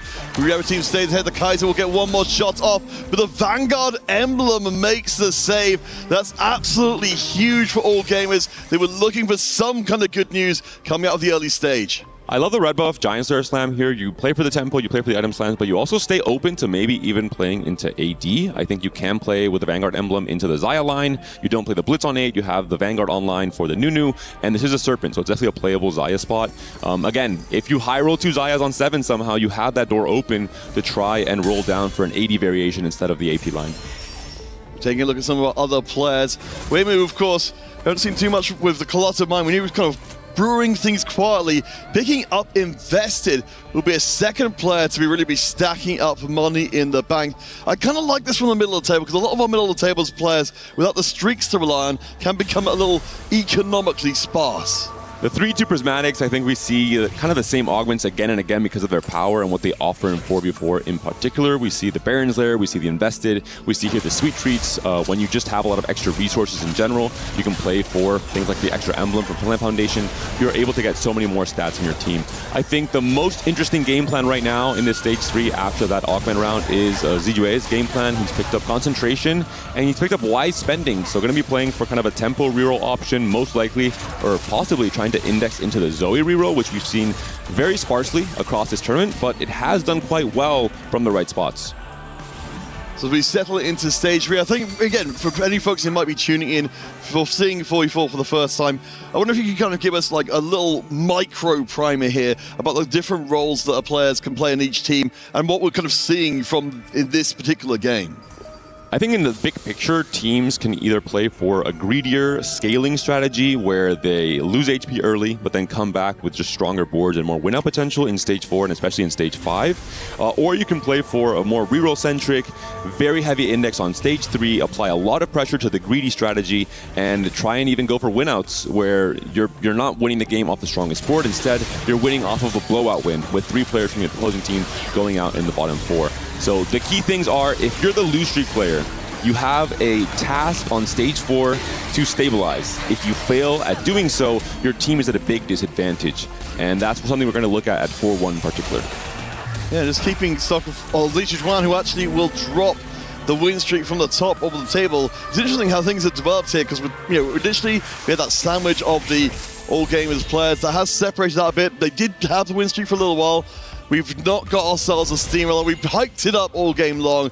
We'll have to make do, perhaps, with Varus. 3-star 1 cost on stage 3 is all about tempo game plan. There are huge high rolls as well. If you hit something like a Cho'Gath, you can even consider moving into some variation of a Dark Star line with him being able to scale off of being a 3-star, essentially for free. I think one of the strongest options from the Evelyn here. There are a lot of misses. It's just gold. You can just sell off the unit, but there are some big hits depending on your strategy.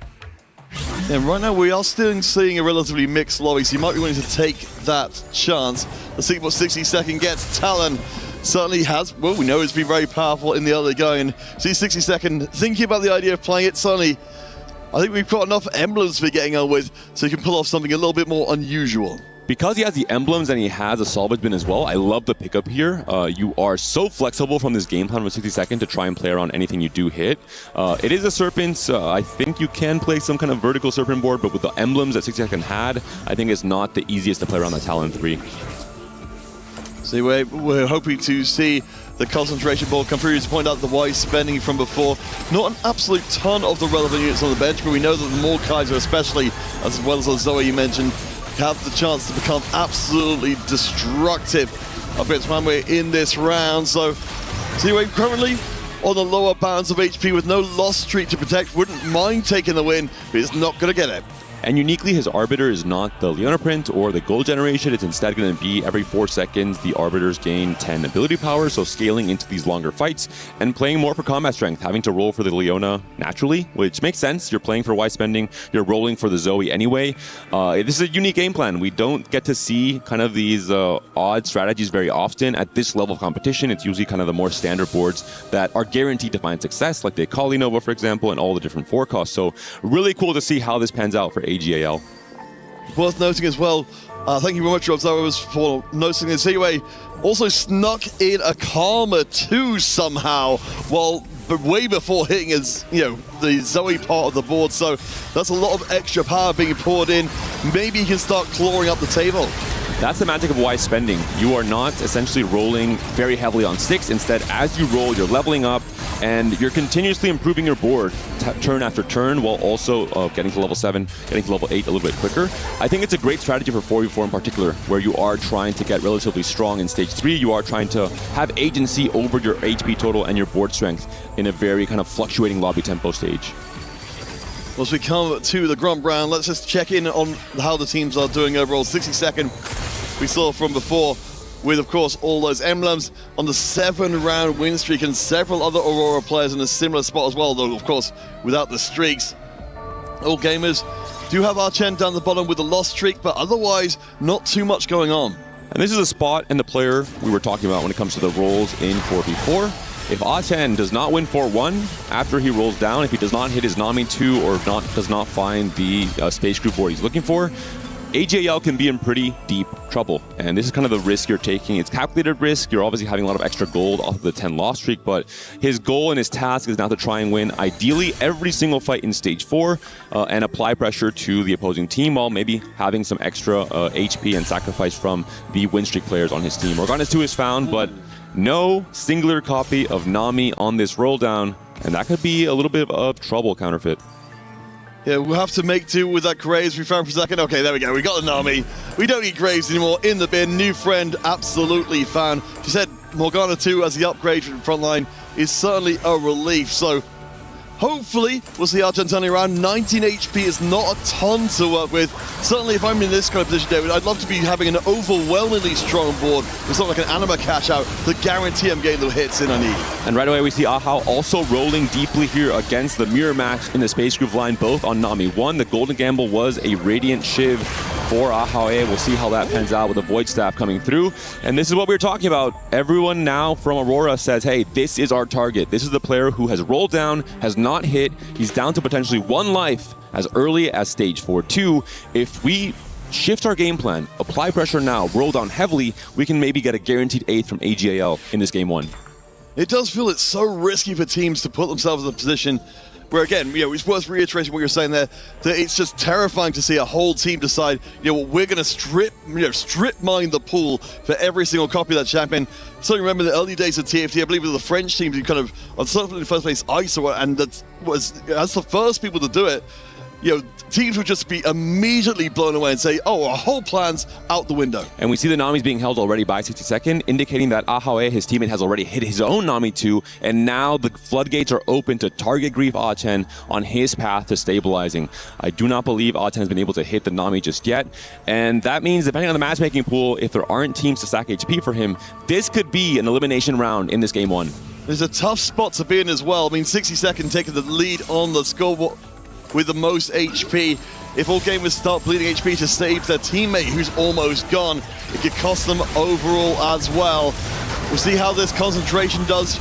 We have got the lesser duplicators being added in, but right now Ah-Chen's got at least a strong enough board. I think, with the Gwen on the side, she'll be able to cut through and keep himself healthy for now. But David, what kind of circumstances would a team ever just say, Ah-Chen, your position is not recoverable enough, we can't keep feeding you HP? In this case, we saw the sack there. The Zoe items were removed. They were added just at the very end of the fight to try and kill off a few more units, but there was a small sack there. I think Ah-Chen is close to stabilizing. He's on a Nami pair, for example, and he has a good setup. He has a big grab bag. He has extra units itemized. He has a side effect as well, a fairly good combat power augment for the Space Groove line.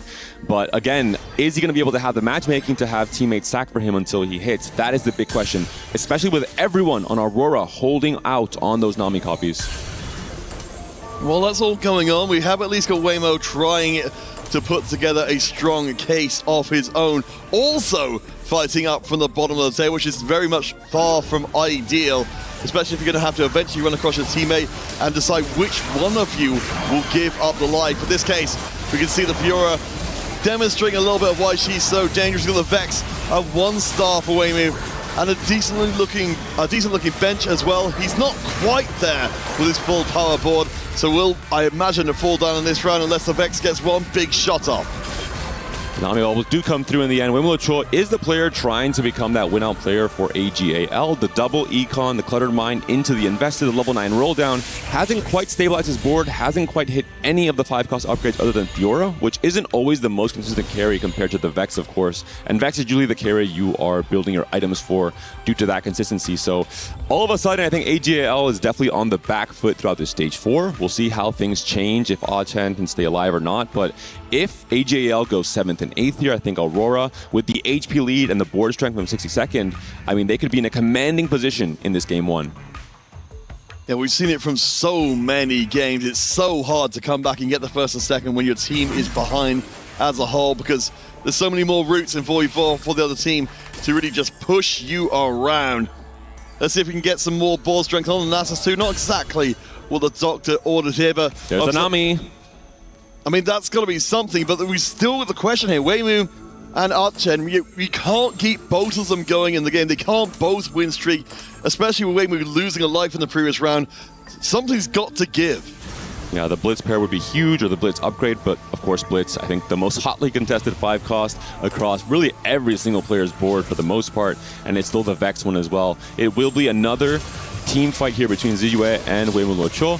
That being said, look at the HP totals. Every player from Aurora Gaming has decided to play for a level 8 strategy, rolling down heavily on H, not trying to play for a greedy win-out strategy on level 9 in stage 5, because they know they have a massive HP lead. They know they have very vulnerable players on AGAL, and they're fighting to apply infinite pressure throughout this stage 4 and the start of stage 5. If the plan fails, if AGAL turns the corner, all of a sudden they're in better positions to win the game outright in stage 5 and later on in stage 6. So the balance of the game is really going to be decided across these next few rounds.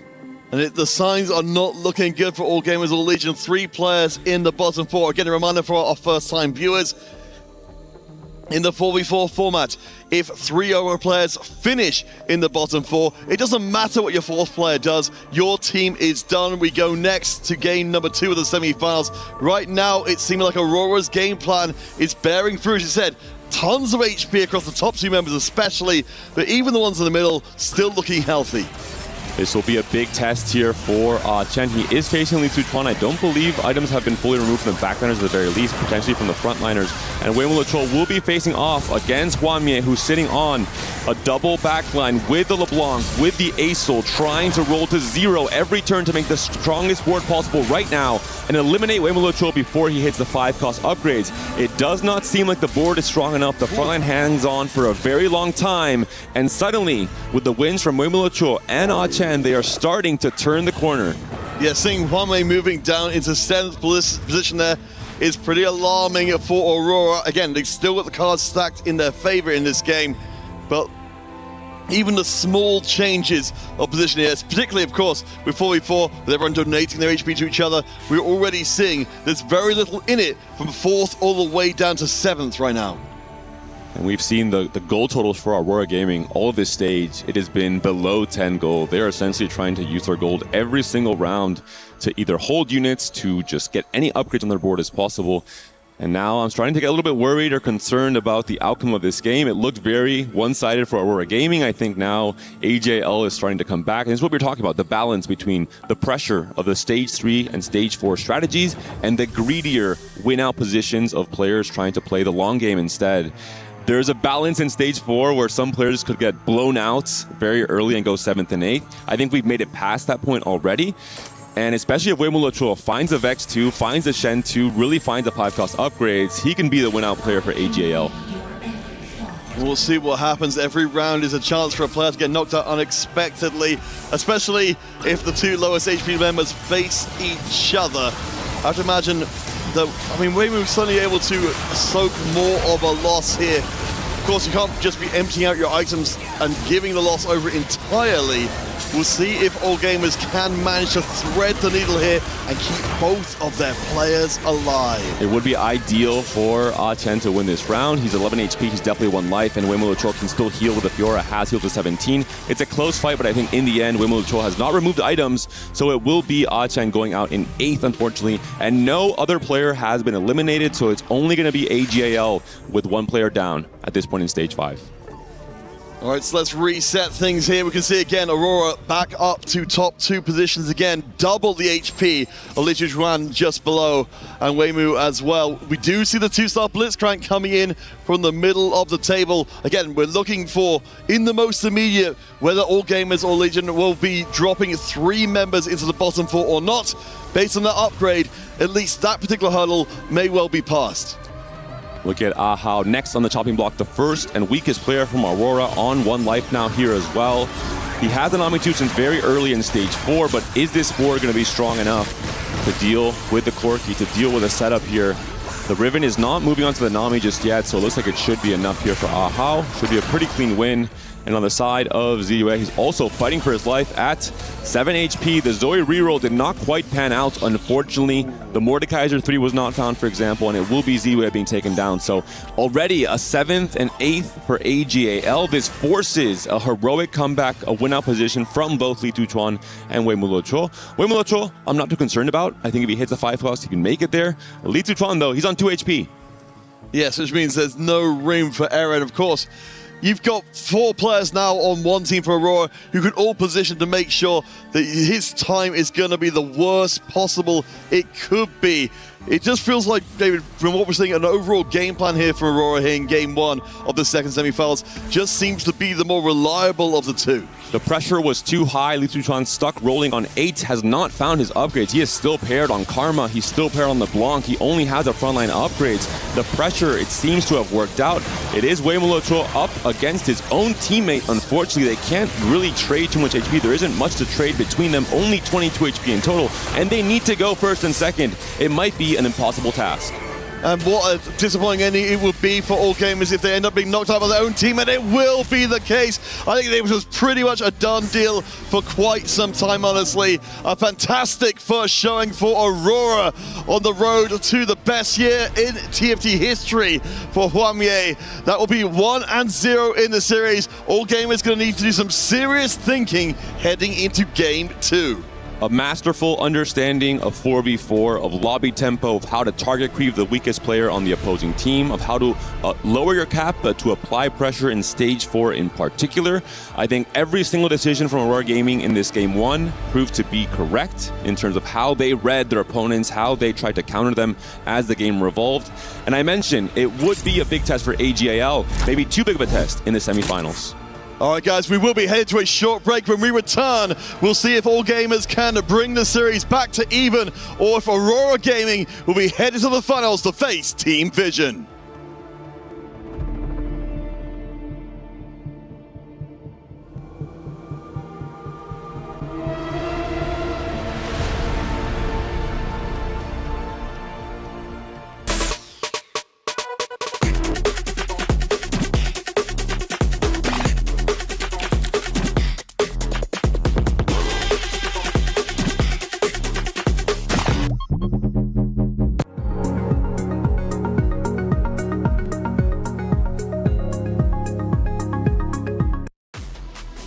Aurora Gaming looking hot off the start. They take a 1-0 lead. AGAL forced to come back. Can they do so? I believe in it. A game 3 is in our future. We just got to get to that point. Hey, welcome back into the Allianz Vaults. I'm Taylor Reflections Noble, joined by Hoope as well as Clement. Hoope, you're looking fresh, man. You got the golden spatula. Of course, we have to have the spatula. So many players in golden spatula or having the possibility to go to tackle. So, of course, some representation here.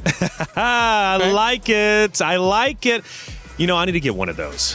Maybe one day whenever I earn it.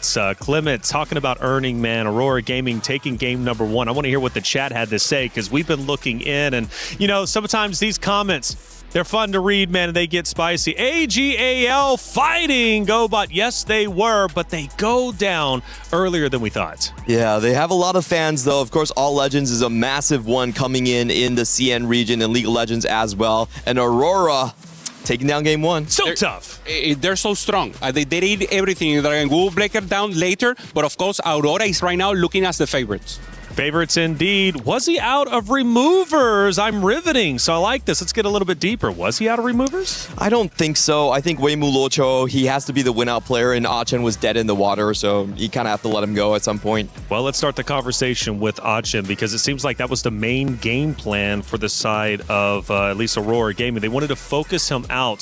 So from start to finish, Achen, was he the main target, and what did he need to do in order to turn the luck around? We have to pay attention to the augments right here. He took advanced loan and was the only player punished so far. Actually missed out on the prismatic. So very early on, the side of Aurora knew that someone was going almost dead last, and they upped the tempo. Yeah, exactly. The tempo play was perfect. 60 seconds to get with Lilo, just punishing every time, doing the early game. And at the end, if they managed to get a chance to the top 8, and they did, it was also HP preservation. So in the end, it was friendly fire. So Aurora did everything perfect, a full master class in 4v4. Breaks my heart to see the friendly fire. You know, even Weibo earlier in the days, friendly fire is what did them in the ends. We take a look at some stats from that game number 1. Achen obviously was a main talking point. Let's see who else was in the conversation. 62nd. Now, this guy is just such a great competitor for Aurora Gaming. He finishes off 18-5. They knew their win conditions exactly. Once they saw Achen low row, everyone was just loading up, spending all their go on level 8 to make sure the tempo was at the max. Yeah, 100%. We see Juanme together with Lilo both taking the Baron's layer to actually punish them as soon as possible and avoid them to wrapping any HP possibilities. So, of course, this is exactly what you want to see from Aurora Gaming doing in a dominant position the first game. You are expected to take about 40 HP in terms of friendly fire damage per stage, and they started stage 5 with only 50 HP across the entire team. Ooh, that's tough to say the least, man. Aurora Gaming coming out with a game plan. They executed, and it ends up working out. Now, for the club championship race, both of these orgs, they're fighting for something special. Trav, give me the update. With Wannin Flashwell's key crushed at the hands of Team Vision, this pushes Team Vision up to 3rd place in the club championship with 1,500 points. This, however, is the last game they're going to be able to collect points with. With a maximum of 1,750, they'll only be able to tie 1st place today. And with so much of the Esports World Cup left to play, they really need to get those points on the board to stand a chance of staying around that top portion. AGL still left to play, so they might not be able to hold it. And with Team Vitality competing across 3 more games this week, they've got a huge chance of getting up to 1st place. Stay tuned as we keep you updated.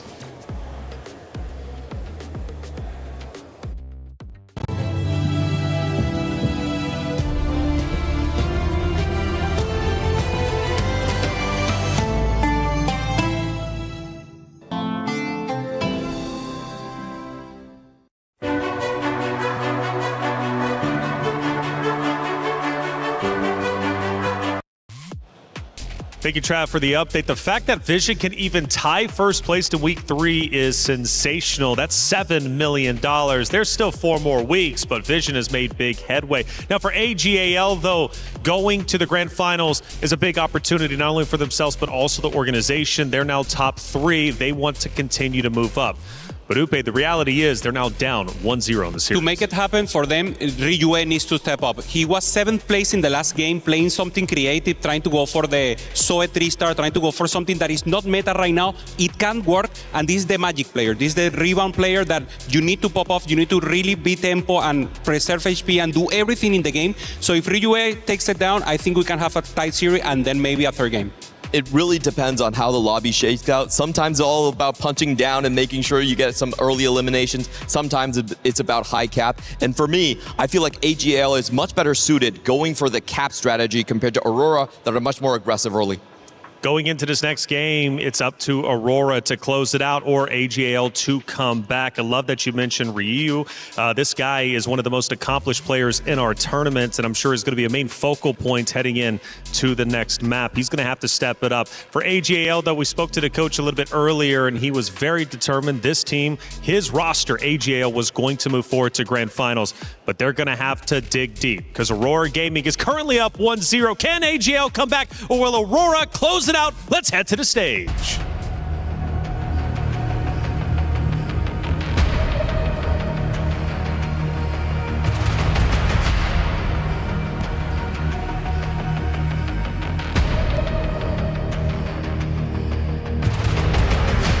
One more time, one more chance for all gamers to turn this one around. My name is Kanabet, joined by Petrus Panda once more.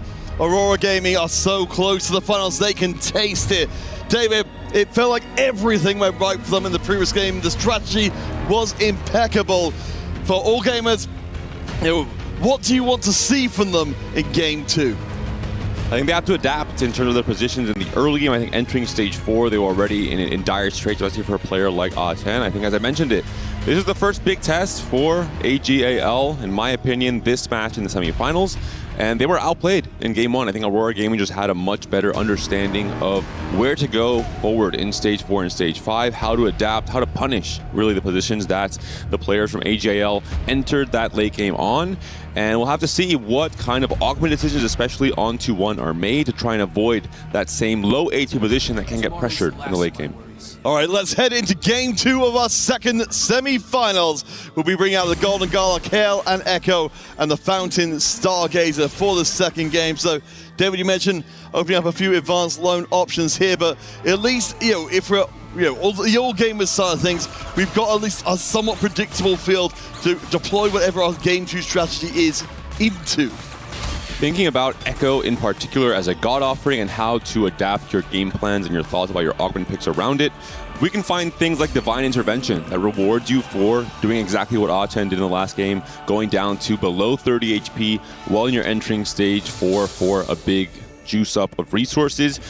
Golden Gala, I think, also a synergy directly with this. I think augments like Calclots, for example, could be very interesting. Patient Study as well on 2-1. That could be ideal for that one lose streak player on your team. We'll see what it ends up being. Of course, there's always a possibility we might get to see all gamers seize control themselves and get that tempo, which they didn't have in the previous game. I guess, to just sort of draw out the last parts of that game 1, do you feel like there was anything that all gamers could have specifically done that would have helped them overcome and get to that kind of end line you were talking about to outrun the tempo that was attempted to be pushed upon them by Aurora? I mean, A10 could have rolled better, I guess. He didn't find Nami's on his 4-1 roll down. He had to recover from that very difficult position. I think overall, it's not what they could have done at the end of the game. It's just too little too late at that point in time, considering how low HP you are. It's about what you can do at this point in the game early on. Hwanmie, in particular, for Aurora Gaming, has been a player that has been win streaking so often in stage 2 and 3. He's really doing a fantastic job of playing for that win streak, playing for the high tempo. And that is allowing Aurora to have these fantastic setups coming into stage 4. Yeah, we saw multiple players with massive amounts of HP. Remember, again, it's Golden Gala. So we're expecting, again, to see, as we saw in the previous game, a couple of players maybe pick up a blueprint or two to get themselves off to the races quickly. But I'm absolutely there wanting to see all gamers pick up some more aggressive choices, and we've got double spreading routes so far. I love to see the immediate pickup of 2 spreading routes from 2 of the teammates on Aurora Gaming, Ahawe and Li Luo. And then 62nd and Huanmie, they're waiting because they say, hey, let's analyze these emblems. What game plans do you guys have? And once we have the clear analysis of not just what comps you guys might be playing towards, but if you're a win-out player, a lose streak player, or a tempo player, they can then adapt with their own augment choices and try and have a rounded out game plan for this game too. And if we're 62nd, of course, we can get ourselves a little bit more in the media as we find out what some of those emblems are, at least so far. You know, with the Space Crew and with the Anima. All right, I mean, we've got ourselves in line for something a little bit different here from before. Of course, we know this is, as we've seen, 2 Anima players against each other on the same squad. Not something I was expecting to see this early. Hedging their bets in terms of trying to go for that bit of a loss streak. Again, it's very hard, very difficult. We've seen it only once in this tournament for a player to actually play a standard Anima game plan and play for the 400 cash outs. That being said, just the fact that you are threatening this chance and you're going to force someone from the opposing team to have to open for it at some point in stage 2 or in stage 3. If they were playing for a certain direction, a certain line, that could be a big wrench thrown in their game plan. But exactly as I mentioned, Calc loss is picked up by the usual win-out player for AGAL. Weimulo Cho is going to have a chance at playing around the Echo, Divine Intervention. So are the Animo players. And we're going to see a very different game. I think there's going to be a lot of low HP, big comeback potential players coming into stage 4. Yeah, and of course, that's absolutely perfect in this situation to be, you know, not in the Anima spot where you have to play some units to keep the Anima going, but the ability to do, as we'll see here, completely open fort and mess around with any chance, not even giving yourself any units that can be picked up for a small amount of Anima stacks. We'll see if how it will be able to do any better. You know, with the, looks like Space Crew and Meeple was the results of that particular branching amp.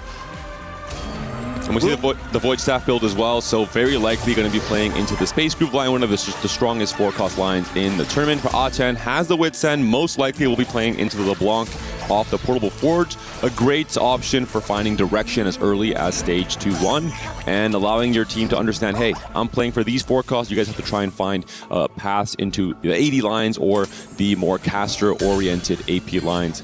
The Teemo 2 is big here. If he finds a Rage Blade on the next chance of finding an item component, that could be absolutely big for AGAL.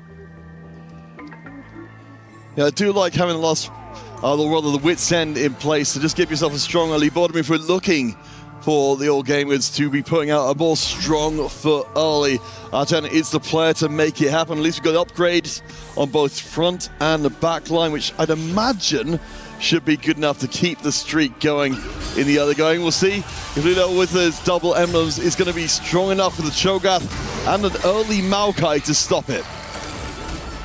We'll see what players are going to be able to contest for the win streak for Aurora Gaming. It's very clear that A10 is going to be that player for AGAL. When we talk about the setup, the importance of that, I do think the lobby will be generally a little bit lower tempo with the fact that it is the Echo God Boon and just the augment picks in general. We see so many more players open to leaning into a loose streak, open to not really tempo slamming and not really, leveling very quickly, not applying that much pressure to the lobby. Well, it looks like we've got us even split between 2 teams, as we will see. Okay, there we go. Yes, Echo, of course, with the artifacts on delay. That's going to be tempting, particularly if you're one of those players where he's either sitting very far back or very far forward. Craftsmanship, fantastic option for those players with the spreading roots. If they want to have a chance to reforge some of the emblems they're not opting to play around, that could be a big upside. So 2 very impactful God offerings for something coming out from stage 2. Sometimes we see just 6 gold or 3 gold or a little bit of extra resources, but in this case, an artifact and the chance to have reforgers to have the perfect strategy online. We are seeing some big upgrades coming in. Liu Chuan finds the Akali too. Of course, she who has been showing up surprisingly early in a lot of games, but right now exactly on schedule to keep this burgeoning win streak going. Right now, A10, Liu Chuan, we've got some good early pressure being put down by all gamers in a way that wasn't really there in game 1. Li Tuchuan has shown a masterful understanding of the Nova line in general. Great synergy as well with the Echo God Boon pickup in terms of maybe itemizing the Akali with a Prowler's Claw. We've seen how dangerous she can be across this entire tournament. Death Defiance, so many great melee 80 artifacts as well for this unit. All right, we'll see how it does in this instance. We do see how on the other side looks like we've got Challenger emblem in the mix, so we've got something a little bit more unusual. Of course, if you're going to be spreading your roots, you need to be willing to play some rather off-the-wall comps if your reforges don't go the way you hope. And for Zia, we're saying that they're advanced loan. You have the guarantee that, the 3-2 augment in Golden Gala will be gold as well. So you're getting the optimal, option from the transfer from gold to silver. You're losing the least amount of power compared to the rest of the lobby. And we see that a lot of our boards in the lobby aren't necessarily especially powerful either. It looks like Waymu is going to try and join in the Anima hype train by not only having the loss streak in place and the calculated loss as well, but also perhaps picking up one of the lower tier Anima items as well. Trying to break the 4-loss streak, trying to break the extra gold generation from Cow Claws from Waymu Lecho. Not going to be able to be the case. I guess it's just a battle of loose streakers here with both Zijue and his teammate Waymu Lecho playing for as much of a loss streak as possible. And especially Hwanmei on Anima Commander, you do lose some optionality out of having the 2-1 augment being the Anima Commander. You're a bit more invested in the Anima loss streak overall. Yeah, it's certainly a very bold choice to take through, but we've seen HP be a deciding factor by a very small amount before, so can't blame her for that little bit of extra guarantee. But as we now head into the back part of Stage 2, Archen is up at the front with a 5-round win streak, and we have got Waymu at the bottom with the 5 loss streak, along with Ziyue as well. So right now, things are looking, again, a lot better in Game 2 than they were in Game 1 for all gamers. And looking at Hwanmei, he's been able to get another small loss streak going, so potentially because he had his streak broken so early in Stage 2, you have the chance to come back and mount a second loss streak as well. The really worst case scenario is when your streak is broken around, the last fight of Stage 2, the first fight of Stage 3, because it fully resets the loss streak, and you're not really able to hit those high Anima stacks out. We're going to see now, if he faces his teammates maybe in Stage 3, he could potentially mount a bit of a loss streak here with the Anima. It does mean we're not dealing with just the purely lowest tier of items we've seen from so many players before. So on the Aurora side, it feels like we've kind of got, Whoa, already has found the LeBlanc, and this is the win streak player as well. So a commanding position for Archen coming into this Stage 3. An incredibly warping high roll to find the LeBlanc this early with the Rage Blade, with the Widsend, with the potential for Ionic Spark potentially built here as well and having the tier open, or can go for just the Archangel if he wants to triple item LeBlanc right away. I guess in most cases he will decide to potentially slam, even without waiting for the augment, because he is facing Ahae, who's also one of the healthiest players from Aurora Gaming. So this is, as you said, a massive win here for all gamers to be able to have one player who's this strong as a team. So we assume for the time being, Archen's going to be winning, going to be keeping the streak going, keeping healthy. How, as a team, do you best take advantage of that, given that you've got 2 lost streaking players and one Lichuan kind of in the middle in a no man's land? Really, you're doing what you're doing already. You're playing your own game. You're still expecting for the big spike from the loose streak players in Stage 4, but you have the guarantee that there's one player on your team who's going to have a lot of HP to preserve and sack for you in Stage 4. He can trade lives for his teammates. He can allow them to scale into greedier game plans. And talking about greedier game plans, Invader Set is a potential option here. We saw it yesterday. We saw it in Day 2 as well from Godlike with Raiko picking it up. So definitely an augment coming back into play. It looks like we've gone for the Cosmic Restart. In fact, I think we've got a couple of Cosmic Restarts in play. So, of course, a hugely risky one. Tossing your board in the garbage, giving yourself a couple of emblems, and basically a fresh start. It's so fascinating to see that come in, because it seems like it's such a risky move to do. Tossing what board into the garbage? It was the Cow Claws player, so there was not much to toss, which is why the synergy is so good. You're going to have a lot of extra rerolls, plus the power of 2 emblems with very little downside. A fantastic pickup. And we're seeing here, it will be from Li Luo already an angle towards playing the mech. Already has both a copy of Mighty Mech and the Acel on level 6. Damn, that is scary. And a couple of Timebreaker emblems as well if you want to try and fit in even more additional power. Yeah, Little with a fascinating setup in one of our Cosmic Restart players, but looking pretty good so far. Has absolutely so many emblems you can better keep track of them. One way, the Anima Commander does get up to 200. has to look at his matchmaking pool, has to think, hey, can I keep this going? Am I able to go for a 300 or a 400 on a 5-loss streak now? As you mentioned, his streak was broken, but it was very early into the game, so he has been able to recover in some ways with the loss streak yet again. And now it's much harder to open fort if you are AGAL, unless, of course, you're a Calculus player where you really don't care. You're happy to go into a 10-loss and make Hwanme's life as difficult as possible, which is why we see the early cash out. I do want to just kind of, to follow up on that point, as we will see if Hwanme can keep that loss streak intact. Weimu, 86 gold in the bank as a calculated loss player. I believe, as of last count, 15 rerolls as well. He's fully primed to go off huge in this game. The second he decides, you know what, I've had enough of losing, it's time to start winning for presumably the rest of the game. The spot is very similar to Ah Chen, except you have just more gold to work with. You have a better 2-1 augment for this specific game plan. You have a lot of gold, you can still miss. This is how TFD works sometimes. No matter how much gold you have, there aren't any guarantees. We saw it from Ah Chen, of course, with the Nami miss as well. But seeing the kill now, seeing the Echo in particular, 2 5-cost champions being offered with some delayed tempo can be very interesting for the lose streak players. Yeah, we're going to see it's a very popular choice in this particular lobby. In fact, pretty much splitting it 50-50 between the teams. So we'll see if this does change things. But right now, of course, we remember, this is a 3-game series for a place in the finals to face off against Vision. We need to see all gamers bring this series back. Kind of what's your confidence level based on what we've been seeing so far that will actually happen? It's looking very good. I think they have the great setups. We're seeing Ah Chen, 8-win streak, huge high roll on the LeBlanc for already a perfect game plan. I think if this is their general strategy on 4v4, playing for the greedier win-out lines and not playing for so much high pressure, the fact that it's Echo God has helped them so much. We're seeing a much lower tempo game compared to the game 1. The contrast between the Evelyn God offering and what she tries to do for you and Echo is just the two opposites essentially in 4v4. And especially for all the God picks with Echo in this stage 3, no one wants to level to 7 and roll heavily because they're just waiting for the 5 to see what they play around. So just very low lobby tempo overall. Yeah, Hwanme going to be one of the players looking to try and take advantage of that. 60-second, of course. The win streak are a little bit behind Ah Chen, but not very far, honestly, in terms of the comparison between the two. So we still need to wait to see when those two will face each other. But it looks like it doesn't actually take the win streaker. It's going to be already donating the win streak and the HP across to his teammate at the bottom. Already trading some of that HP, trying to keep Weimu Luochuo a little bit healthier. We saw the problem with Ah Chen last game when he entered stage 4 on 19 HP. He was essentially 2 lives, and the moment he low rolled, he was in big trouble. Weimu Luochuo entering now with 36 HP. We'll see if he ends up winning this next fight, but that could potentially save him if he does end up low rolling. This is the win streak player for Aurora. This is the chance at pressure from 60-second.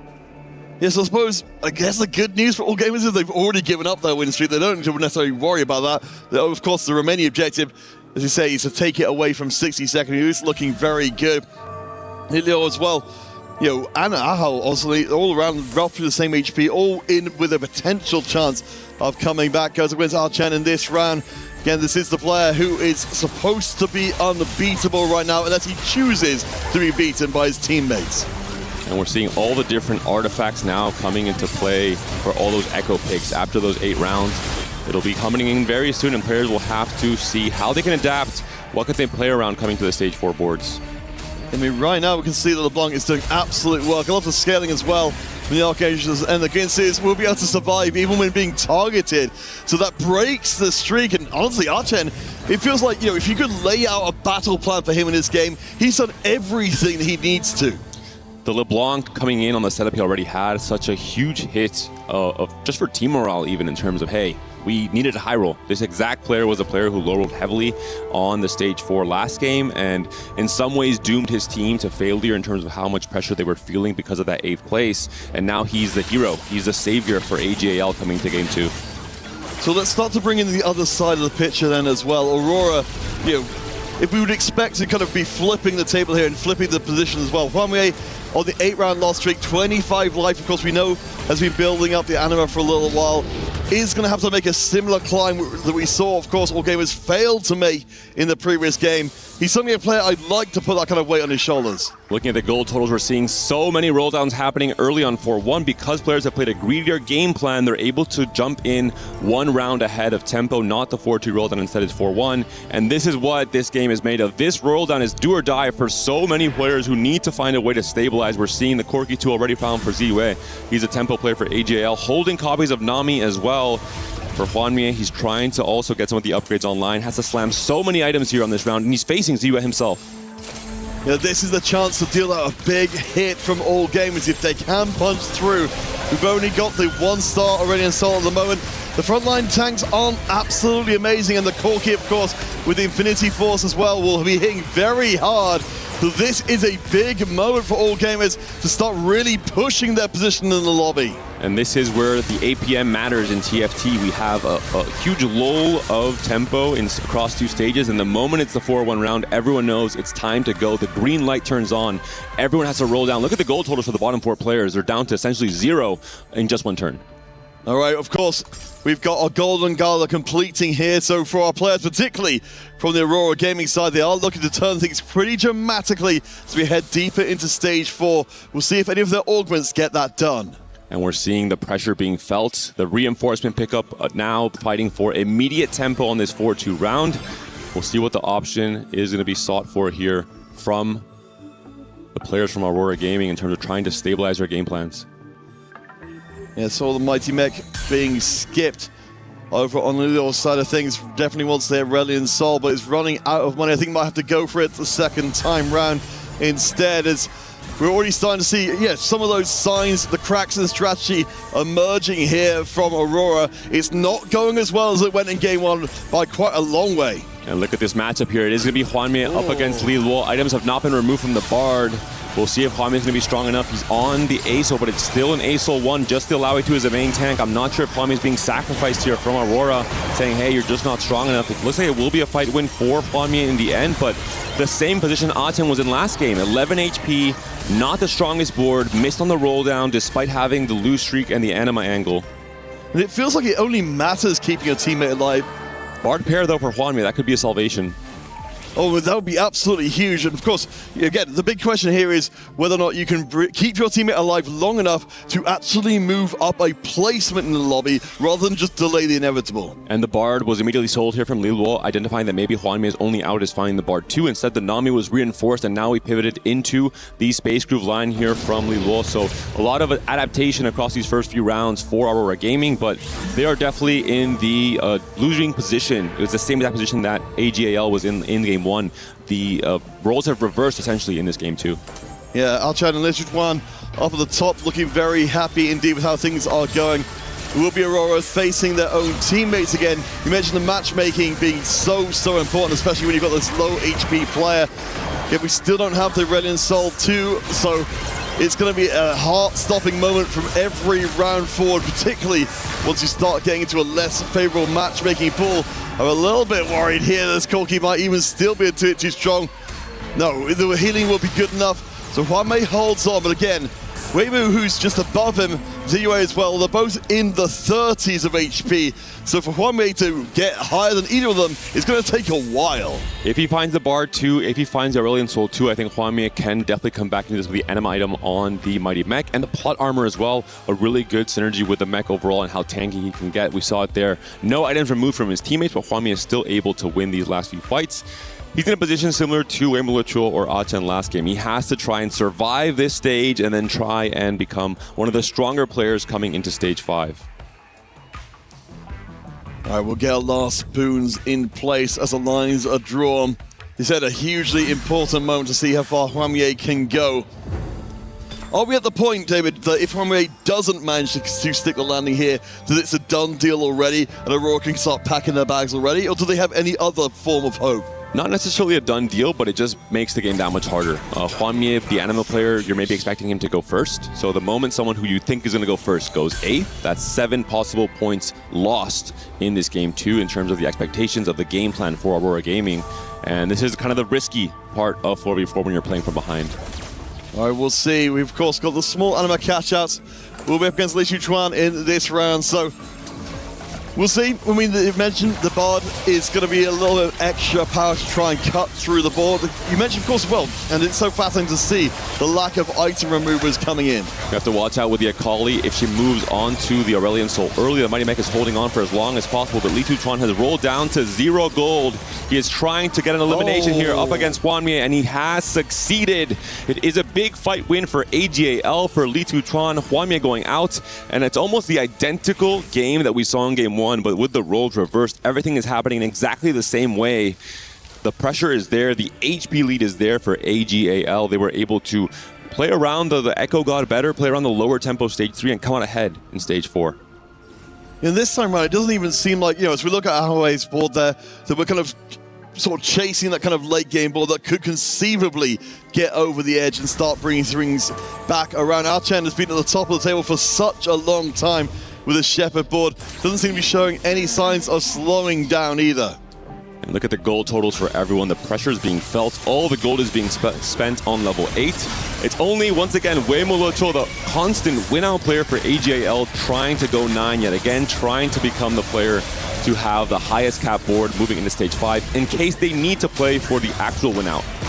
And we're always looking out for one of these 4v4 games, where you can see a convergence as Ahoe goes down very low as well, but where you can see the convergence of not only have they got players in strong position with a good amount of HP, they've got Waymo, as you mentioned, in the middle rising up as well. The convergence of these positive points means that for Aurora, it feels like it's pretty hopeless to try and recover. This might be a blowout win. It's what we were talking about. If Hwanmie is expecting to go first, everyone else on his team has played for just lower cap game plans to win their rounds in stage 4. Ahoe probably not going to win the game with a quirky setup. It's usually a lower cap comp that plays for top 4. Lead Luo, similarly so. He has lost 2 fights now. He picked up Reinforcement on 4-2. An augment that gives you immediate power, but does not cap as high as other econ or combat power augments in this Space Groove line. So all in all, it's looking like it is a decisive, potentially blowout victory coming in here for AGAL, tying up the series potentially and forcing a fantastic Game 3. And you have to know, of course, at Team Vision, we're watching these games very closely to see, of course, there's no guarantees in TFT in general, especially in 4v4 as well. Your strategies can work overall. It really feels like you're kind of making a strategic decision saying, this could go poorly for us, but there's no strategy, of course, that comes without risk. And the 2-1 and 3-2 augment setups and synergies from AGL have been just absolutely fantastic. We're seeing the success stories coming out of that as well. For Wei Mulucho, the Calc loss into the Cosmic Restart, into the, not the 10 loss, but actually winning some of the fights at the end of stage 3 against his teammates to preserve some HP. The Nova emblem coming out of the Cosmic Restart puts him in such a strong position to play around this Nova line. Ahau now on his last life counterpick. Can he stay alive? We're not seeing any amazing shenanigans coming out from the Riven. We seem to be taking steps and steps closer to that third semi-final game. Oh, my apologies, I was looking at the wrong Riven. Apparently the correct Riven was in the other corner, killing the carry. That is how out of commission. 2 more members in the bottom 4. We said, unfortunately, it does seem to be pretty much a done deal here. But if you're all gamers and you're looking to recover from Game 1, there's no better way to do it than to completely dominate your opponent in Game 2. The signs were there as early as 4-1. We saw the roll downs coming through from Aurora Gaming. We saw just the success story of players like A10 with the early LeBlanc as well. This could be a 1-2-3-4 from AGAL. I think they played the game fantastically. They did also high roll a lot of their augments, a lot of the early LeBlanc copies, for example, as well, which is why this win seems so one-sided. They need to go first and second for Aurora Gaming. With this current HP total, I would deem to say it's actually possibly not even a possibility at this point in time. So as we wait for this 1 or 2 finish out, because again, you're right, we're in a position where it seems absurdly unlikely to change around. Though, of course, we'll keep our eyes out for if anything miraculous happens. For 60 seconds, I think just waiting to run out the clock here. How replicable do you feel like All Gamers' performance in this game is in a potential Game 3? Not very. I think just in general, the augment situation made it so that there was just such a lead coming into stage 4. So many extra resources, so much just better positions overall. It is hard to have this much synergy and also have control of the win streaks as well and the pressure of the lobby with A10. You had both the loose streak players on the best possible spots compared to Hwanmie, for example, not being able to get the huge anima streak, and A10, for example, as well, putting so much pressure with the early LeBlanc. The Teemo 2 upgrade we saw very early on with Witsen that allowed the 5 win streak in the first place. So TFT is all about these small little things starting to add up together. And for players who can identify these small things, add them together, and play into those high rolls, this is where we see the success story. All right, we'll see if Zime can close things out again. Little 60 seconds, both on a single life. One more in the bottom four will end the game immediately. 60 seconds will be trying to bring things out for a little bit more. We'll at least get that first elimination, so it won't be a complete wipeout of Aurora. They maintain a little bit of pride heading into an inevitable Game 3. They would need the Exodia TFT matchmaking to not face each other on their way to finishing first and second, even if they are the two strongest players in this lobby, considering that Hwanmye and Ahaoe didn't manage to get out of that 7th and 8th place position, especially with the HP lead here from A10. The win streak from Wimon Choi, I think he is probably the strongest player in this lobby now, off of that crazy Cosmic Restart high roll into the Nova. And again, just very one-sided positions here. The boards look so strong for AGAL.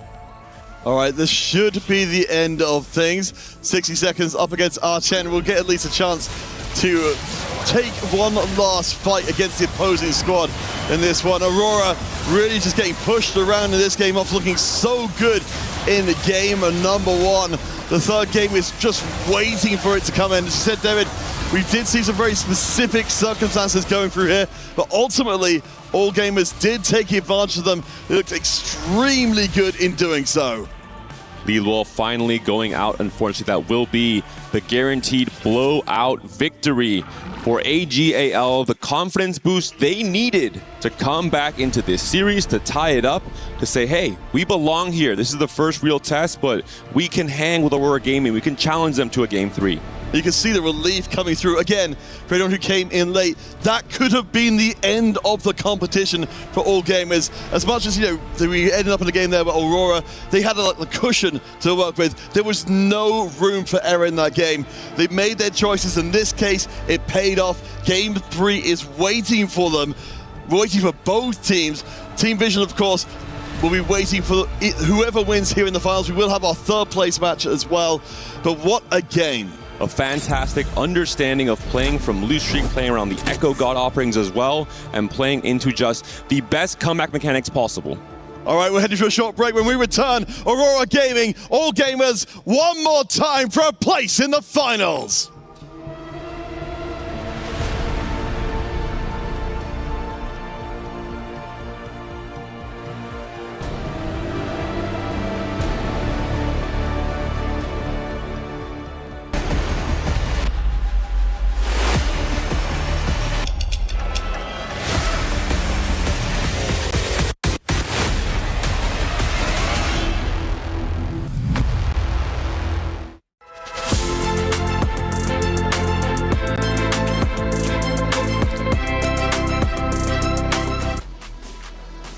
AGAL wasn't going down without a fight. They tie up the series against Aurora. We go to a Game 3 to decide it all. Who's moving forward? Who's going to have their key crush? Hey, welcome back into the Allianz Vault. I'm Taylor Reflections Noble, Hoope, as well as Clement. Good to see you both.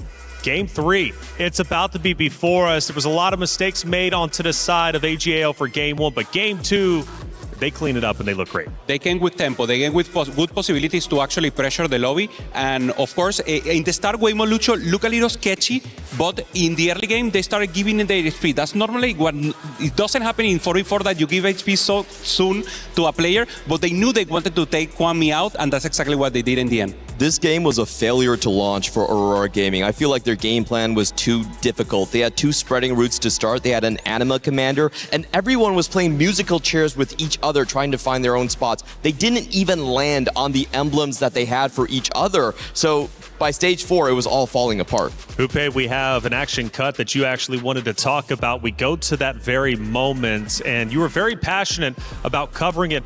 What is the turning point for AGAL in this fight? Yeah, normally it was Wimon Lucho who was fighting it out, who was trying to preserve HP at any moment, and in the end, going into Ahao and just trying to pressure him. They were playing the Corki, and this was the first spot that we saw, Clement, that the Corki is being contested. So they were playing defense into the Corki, just making sure that AGAL was not out of control.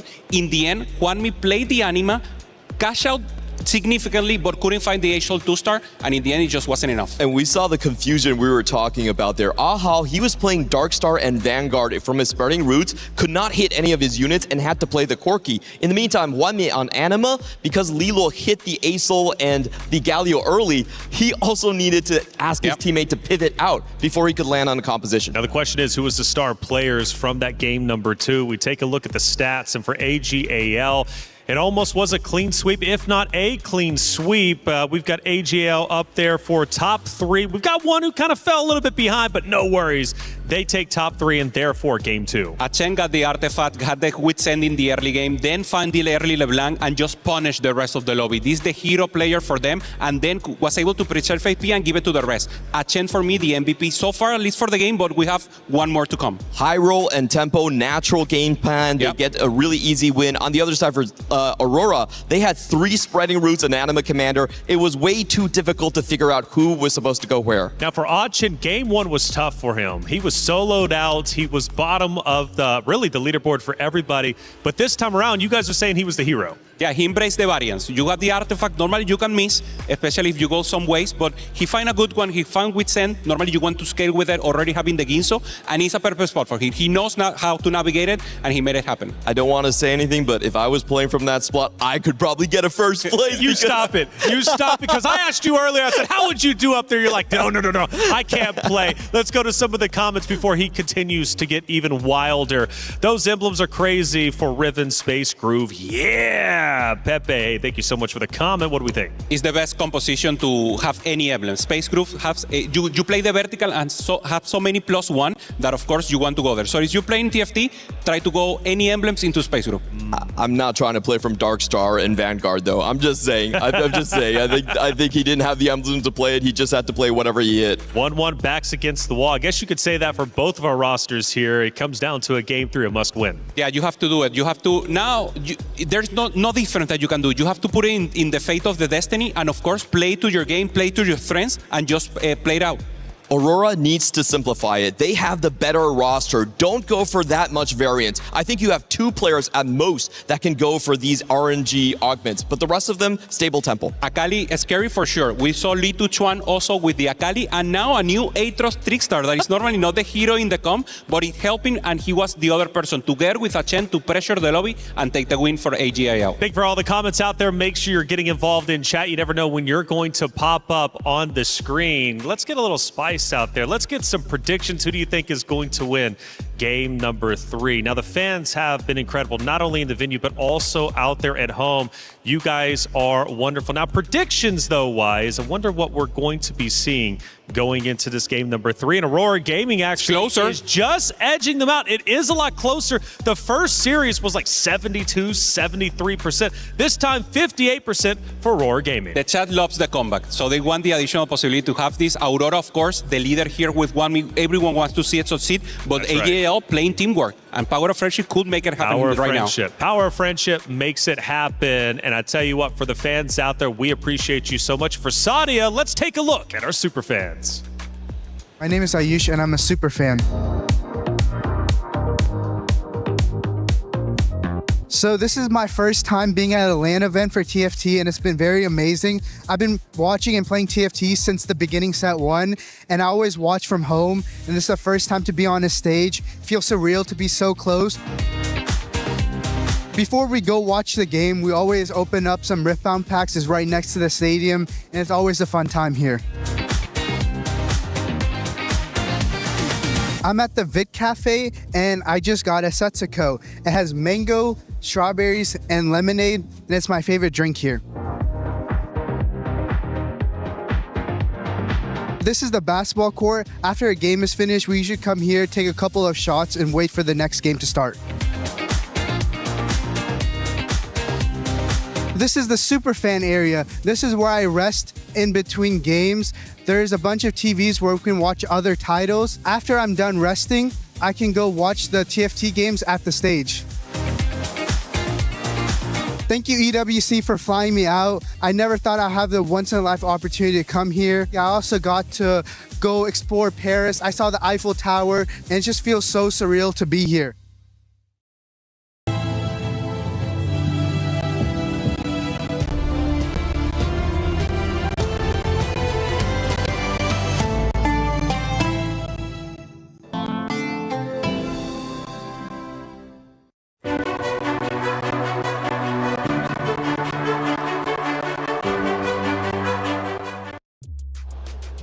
It always brings a smile to my face seeing our super fans who pay having a great time. Yeah, 100%. We saw him, and also Wasion Iverson is also on the audience there. Another super fan, normally an amazing player, one of the best in the world, if you will. I think Juanmi, and here on the bottom, he couldn't make it to 4v4. He tried to do it for Clocks Qualifier, and is now rooting for the rest of the teams. Well, for EWC, it's a great product for sure. And if you didn't have a chance to make it into the venue or catch up with all the games, no worries. Amazon Prime has you with the Level Up series.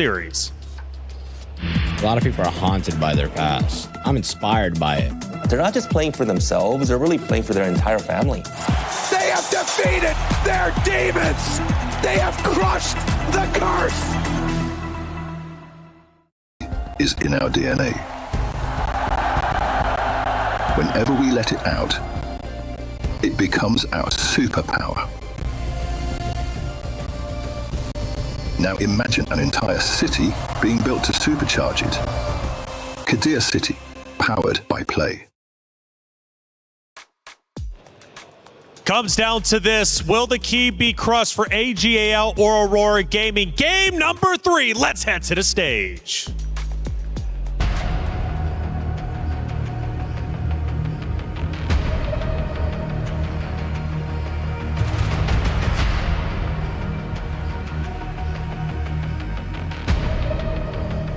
All gamers everywhere holding their breath. My name is Kanapé alongside Impetuous Panda.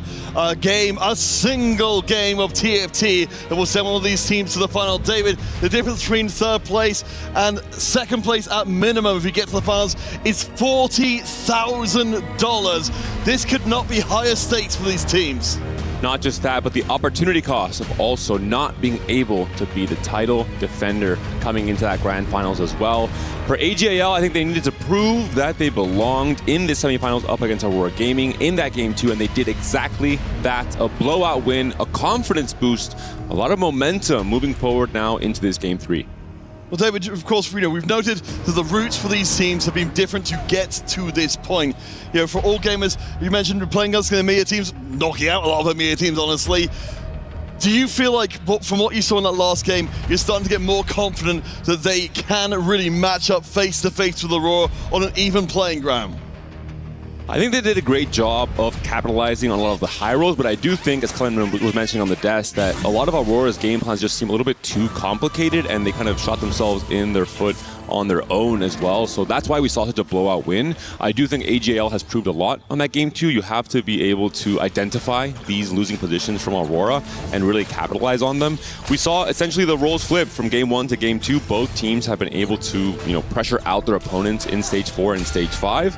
I'm only hoping to see a more balanced entry into stage 4 from both teams in this game 3, where there is going to be that much more parity in terms of the strength on the win streakers and also the potential of the lose streakers. We saw Juanmi getting a little bit tempted by Alawi showing up on his bench straight away. Of course, last time we saw him commanding the Anima. Didn't ultimately work out tremendously well, but has a chance to, again, try and find that way through, get the early loss streak in, and slam some more Anima items. For the gods, for this final game of the semifinals, it will be Varus, or Yasuo rather, and Evelyn. Evelyn, we talked about it in game 1, yet again showing up here in game 3. The potential for steamroll, the win more optionality for those win streak players in stage 2 or stage 3. Has to be discussed. So much more important to try and play for those very high tempo win streak spots in stage 2. In terms of Yasuo, the chance to really hone in on those rerolls, the Cho'Gath reroll, really the cryogenic can work out so well for the Leona 3s as well, and any of those Giga Tanks coming into the stage 2 and stage 3. We'll see which of those do come through. It's worth noting as well, as much as the boons can be hugely influential in this lobby, we have no encounter either. So, we've waited for Golden Gala to literally the field be completely wide open. Again, no excuses whatsoever. This will just be as standard as we can get of a game of TFT to decide the other finalists. It will be golden augments yet again being offered as is usual. The spreading roots coming in early from AGAL, from Chen, able to communicate to his team, hey, these are my options. This is the direction I'm going to go in. This is the kind of role I want to play in this game. Now you guys can decide how to adapt with your own augment picks. See if there's any more augments, or any more emblems rather, coming through. Looks like items are being considered here across a few. Of course, we're looking for our players to try and find these divergent routes from each other. Ziwei has the clear mind to keep himself pouring in economically. It looks like Leo going for a similar kind of idea. We'll see which the remaining direction Weimu decides to pick up.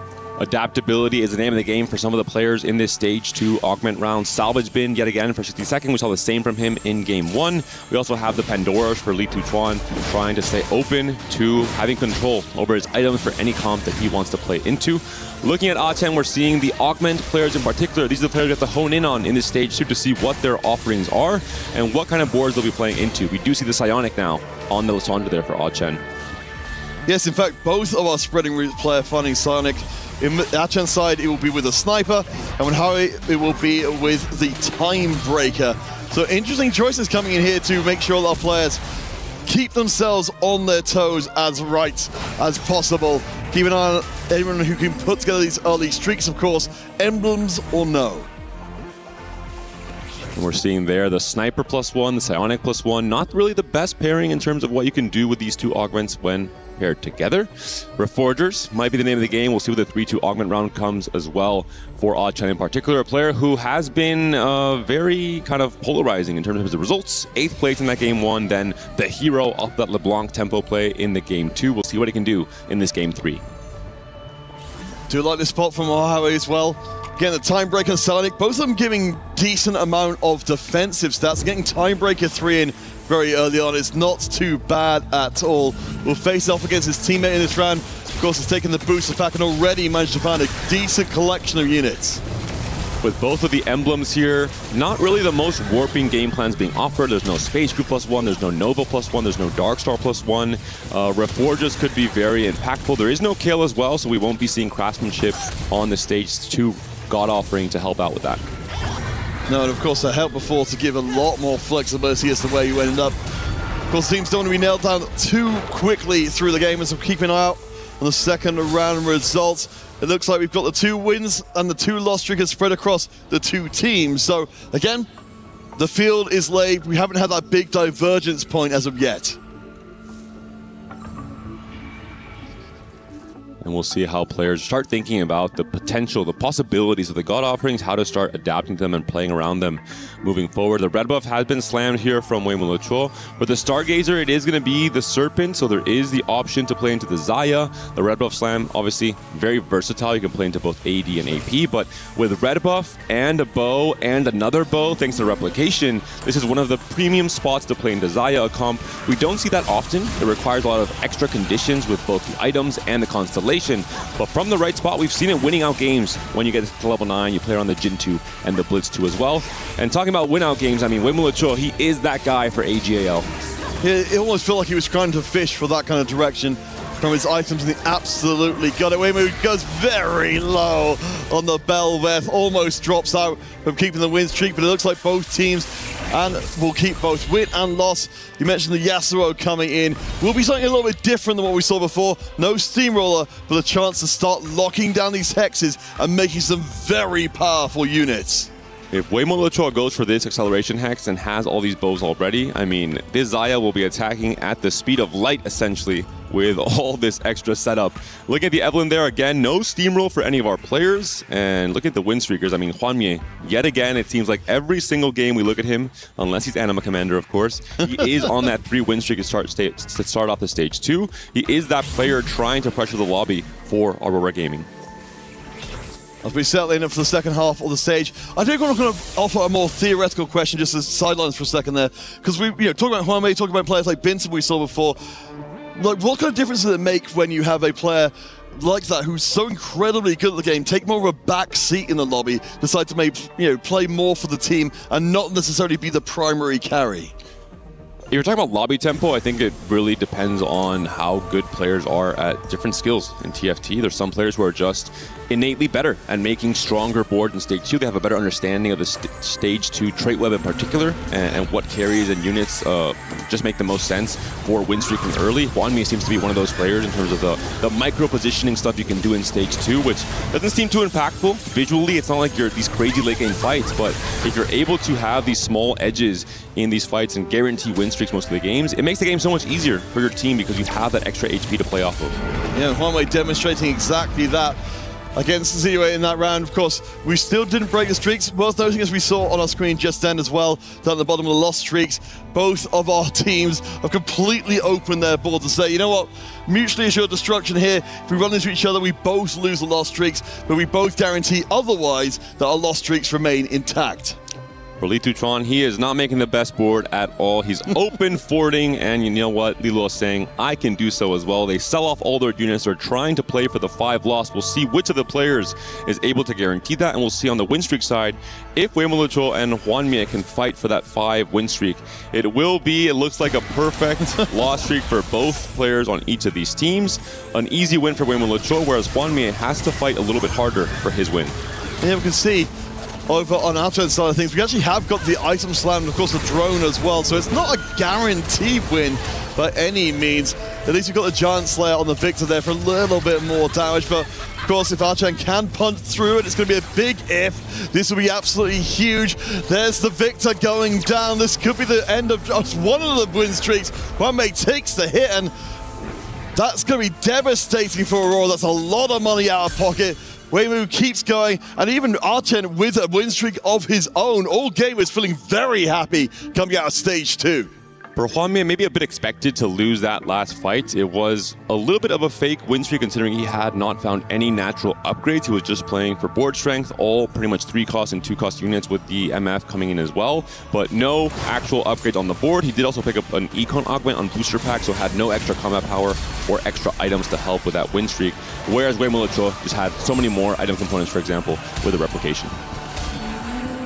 All right, so we'll head into stage 3. Again, from the Aurora side of things, of course, not taking any massive hits as of yet, but at least circumstantially, they've only got the lost streak to work from. They've got a lot of players kind of caught in the middle of the field. I think particularly Archen, again, his win streak jumps out at me for being so much of the top of the table, really being all about all gamers. That's right, especially Weimulucho here we're seeing already the close to ideal build for the Xayah. This could also be, of course, the Nova line with Kindred. We'll see what the 3-2 augment is and what positions his teammates need to go for as well. This is, of course, the premium spot to play Xayah from if he decides to go that way, just looking for a second Kraken ideally. It will be a little bit hard maybe to make use of this Rod if he doesn't want to build the Rage Blade, which I don't think you do. You have so much base attack speed already with the Acceleration Hex plus the red buff as well. And exactly as you said it, the Guard Breaker will be locked in place for just a little bit more damage instead. So Weimu does avoid playing his teammate, the other win streaking player on his squad, to go up against Huanmei, who of course we know does have a strong board, but as you said, no combat power coming into triple item Belworth. I believe should be able to clean up though. She's always going to make it a little bit of a heart stopper. If Archen can win out his round as well, he cannot, but still a solid enough start for all gamers into stage 3. And because Huanmie got that loss at the end of stage 2, there was not a level 6 from either of those players. So slightly greedier, not really playing that aggressive for the win streaks there. Weimulucho, I think he knew he was the strongest player regardless with that 3-item Belvet 2. We're seeing now the augments coming through, combat power, econ, and some items here as well for all our different players. The maybe biggest player to look out for is going to be that Earth from Ahao trying to go for emblem. And the epic roll down from Huanmie, again signaling, hey, I'm playing for a big roll down on level 8. If I hit, I can maybe go 9. I can start pressuring the rest of this lobby as well. And remember, what's at stake here again? A minimum of $40,000 on this particular game. And of course, the chance to win out the entire thing, as David, you mentioned before, and the $150,000, which of course was not accessible if you don't get to the finals at all. Weimu will be going up against Archen in this round. I suppose the good news is he doesn't have to worry about taking his teammates' win streak away from him. The Belveth will go a little bit low here. Of course, there's no need to donate HP at this stage in the game. I think should be able to just tweak through and keep that streak intact. But I want to bring the focus back onto Aurora. They've got HP. Ahau's got a win streak as well. Talk to me about their general game plan under these circumstances. It's going to depend a lot on their rolldowns on stage 4. It's what we've been seeing this entire series. It has been all about, we're seeing level 8, under 10 gold for pretty much most of the players in the lobby in stage 4 as soon as we start that off. For Hwami in particular with the epic rolldown is what we'll be seeing. For Aha, we're seeing here the Nova emblem, the chance for the Reforger, a second Nova emblem. The Shepherd, not a great hit, but still a strong setup now to play into 5 Nova as early as 3-3. If you're able to play this off of a high tempo spot, which you're in right now at the 4 win streak, you can potentially play for a Giga Cacao comp with a Vex coming online later on. And that's very good news when you are the main win streaking player on your squad. Hwami, of course, managing to maintain the 3-loss streak while still keeping his HP up. Ahoy will go after 62nd in this round and cement his position at the top. We'll see how close he'll end up being with Weimu long time, who's still undefeated as of the midpoint of stage 3. You're also offering the Starlight Hex, just some extra mana regen here for your carries. And for Evelynn, the Blood Pack being offered, the extra bit of gold. But of course, you have to talk about with your team, say, hey, how many of us are picking this? If we do pick it, do you want to take the extra HP? And both offers not really the most attractive. I think players are not especially happy to have these two offerings in stage 3. Yeah, we can see actually, I think a decent amount of players taking the Eve choice there, because we saw a chunk of HP being stripped, and I think some of those at least were from the Aurora side of things, so perhaps deeming it necessary to take the hit in the immediate for a stronger later game. And that's overall, of course, HP kind of leaving from both sides of the team. They're picking up the Evelynn there, so it does lower the cap of the lobby a little bit. It doesn't allow for greedier plays. The game will end up a little bit sooner because just HP is being lost kind of for no reason. So taking stock again, all gamers, all Legion, all of them in the top 6 for Aurora. At least they got Lilo with, of course, a big loss streak intact, but it feels like there's going to be so much weight put on his shoulders to turn the game. Howie, of course, has at least got his win streak with the Akali board we saw from before, but we'll see how long that can go. Hwami on the other side, at least this time not on Anima. You mentioned the epic roll down, waiting to proc just a little later in the game. And these positions are looking again like the game 1 we saw, but with the teams reversed. So we're looking at Aurora Gaming at a fairly big HP deficit already. Ahawe also losing his win streak to Li Tuchuan. We're seeing an 8-loss streak from Li Luo, a 5-loss streak from Hwamie, despite starting off the stage 2 pretty hot and not able to find too many natural upgrades at all outside of the Teemo 2. And for 62nd, he does get the win in this last round, but he's also down to 58 HP. So we'll have to see what Weimu Luochuo can do in terms of just applying so much pressure to the lobby. His advanced lone pickup in particular allowed him to sack some potential high cap, but also just immediately pressure the lobby with so much more gold. He leveled to 7 on 3-2, and he's just the strongest player by far. And it's a terrifying time to be an Aurora fan here with only one of your team members in the top 4 right now with no win streak. Li Tuchuan with a small win streak. Weimu with the absolutely huge streak. Lilo down towards the bottom. He's on the 9-round loss streak. The Aurelian Soul is looking pretty good. 62nd, I'm sure, is more than willing to make way for his teammate to start his ascension from 31 HP. Hopefully kicking off big in stage 4. And for Aurora, it's all going to depend on the roll downs on level 8. I imagine even as early as 4-1, considering their HP totals are going to have to roll down. Hwami in particular with Epic roll down will have a decent amount of gold to work with. Booster pack into Epic roll down, it's a ton of extra economy, but it essentially requires you to hit all of your upgrades as early as 4-1, because without them, it means you have essentially no augments if they weren't able to even hit your natural upgrades.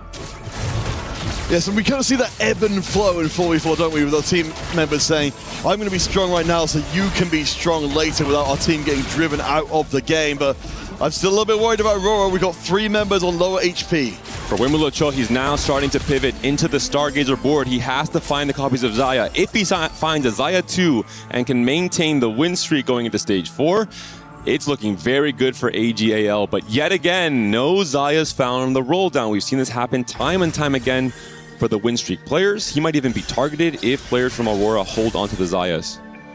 We'll wait for confirmation. We do find one Xayah, and we also find one Jhin as well, so it could have gone worse, but you said it's not absolutely ideal. At least Weimu doesn't need to worry about maintaining his win streak up to the top with his other members. Li Tuchuan, the one going to make that happen for the All Gamers squad. It looks like this board, I imagine right now, especially with the Nunu itemization, should be good enough to get Weimu, or at least keep Weimu towards the top. for Aurora Gaming. It's time to turn these loss streaks around. They have to start stabilizing in stage 4, especially for players like Hwanmye, like 60-Second as well, who were on those lose streaks across the stage 3. And I mean, Aha with the double Nova emblem setup, he's going to have a very strong roll down now on 4-2. If he can hit most of his board and go 9, he can become one of those scary players in this lobby. See if any more augments will help this go easier. Certainly, if you're reinforcing, it's going to be a lot faster. Reducing 60-Second, getting the 5 costs in. He's making the move. The duo Q coming in, the Space Groove pivot coming in, the Nami pair's already found with 40 gold to roll and still some pre-rolls as well. The Nami 2 already found very early on. The Zayas are being held as we mentioned. The target is coming in to Weimu Locho, who is on a silver augment at 4-2. He has a lower cap due to the advanced loan, and if he's not able to find the Zaya 2, he can be targeted despite his high HP, and he almost for certain will not be the win-out player for AGAL.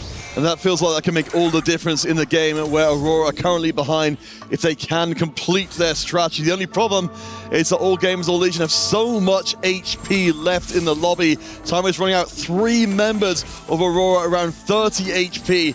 Any surprise losses, particularly big losses, would be devastating. We're seeing a lot of upgraded forecasts. Most of the players have hit. We're seeing Z whether there finds both the Mighty Mech and the Aurelian Soul. 60-Second, he finds the Nami 2 as well. And that's the name of the game, really, for stage 4. Trying to grief and trying to win these fights with your upgraded forecast. 60-Second takes a hit here.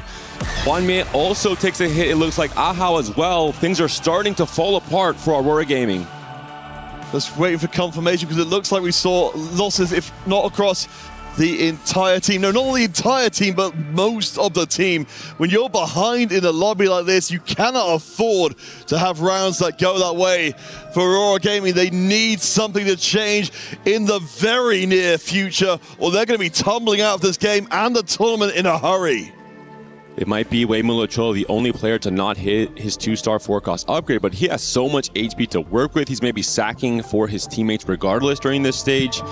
We have to see a turnaround for 60-Second, for Li Luo. They have their carries upgraded, at least for 60-Second, but do they have a strong enough front line? That's the big question. Legion trying to play spoiler here against 60-Second. We do have the Akali rather working way through the backside of the nicely set up formation. There's no danger to that Nami for quite some time. The Kindred just at the one side with the one item will not be good enough. 60-Second positioning well, gets out of that one clean. Big win for Li Luo as well. He's still on the Aurelian Soul 1-star. That is a problem on his board for Weimu Locho. Losing, again, expected result until he finds his Zaya 2 upgrade, because he has just the lower cap in general coming to stage 4. All right, our last, potential Hex coming in for our Yasuo players. They're pouring a little bit more power in Evelyn as well. Again, we're still looking for Aurora to start making a change. Sure, that last round was obviously a lot better at getting the wins in rather than the losses, but if we're trading rounds backwards and forwards, that doesn't end well for Aurora. 2 very impactful offerings here in stage 4. The Cryogenic Hex, so impactful for the extra Nunu stuns, for example, for just the Giga Tanks to stay alive for that little bit longer. The Mighty Mechs, for example, we saw from Zidua earlier as well. And for Evelyn, the 2-star forecast coming through. The Riven here, not the biggest hit for Li Tuchuan. We'll see if he decides to hold or sell depending on what he needs to deny from the opposing team. We see the deny targets are quite clear here. The LeBlancs being held because it is, I believe, Hwanmye who has not hit the LeBlanc just yet. He's hit the Karma, he's hit the Nunu, but he's missing one of his key forecasts. And absolutely everyone here understands what needs to be done at this point. There it is. Hits a 2-star. That's absolutely huge. You mentioned, of course, the Cryogenic Hex and extra mana pouring in as well. Weimu does not have the Zaya 2, does not in fact have 2 Zayas at all. The itemization you mentioned before is really, really good, but the damage might not quite be there. Hwanmye needs to keep the HP up. His teammates have already dropped down to 20s.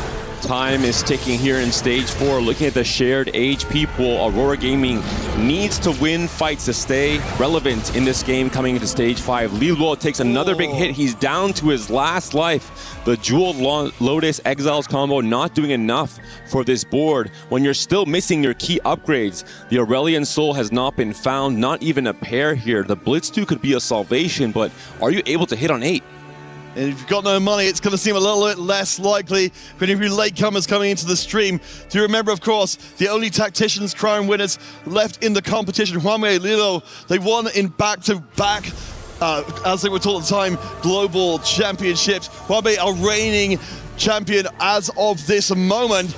We're so close to seeing All Gamers stop the dream of the absolute most incredible year. Leo trying to stay alive. There's a lot of AP on that Radiant Soul, but that front line is so big.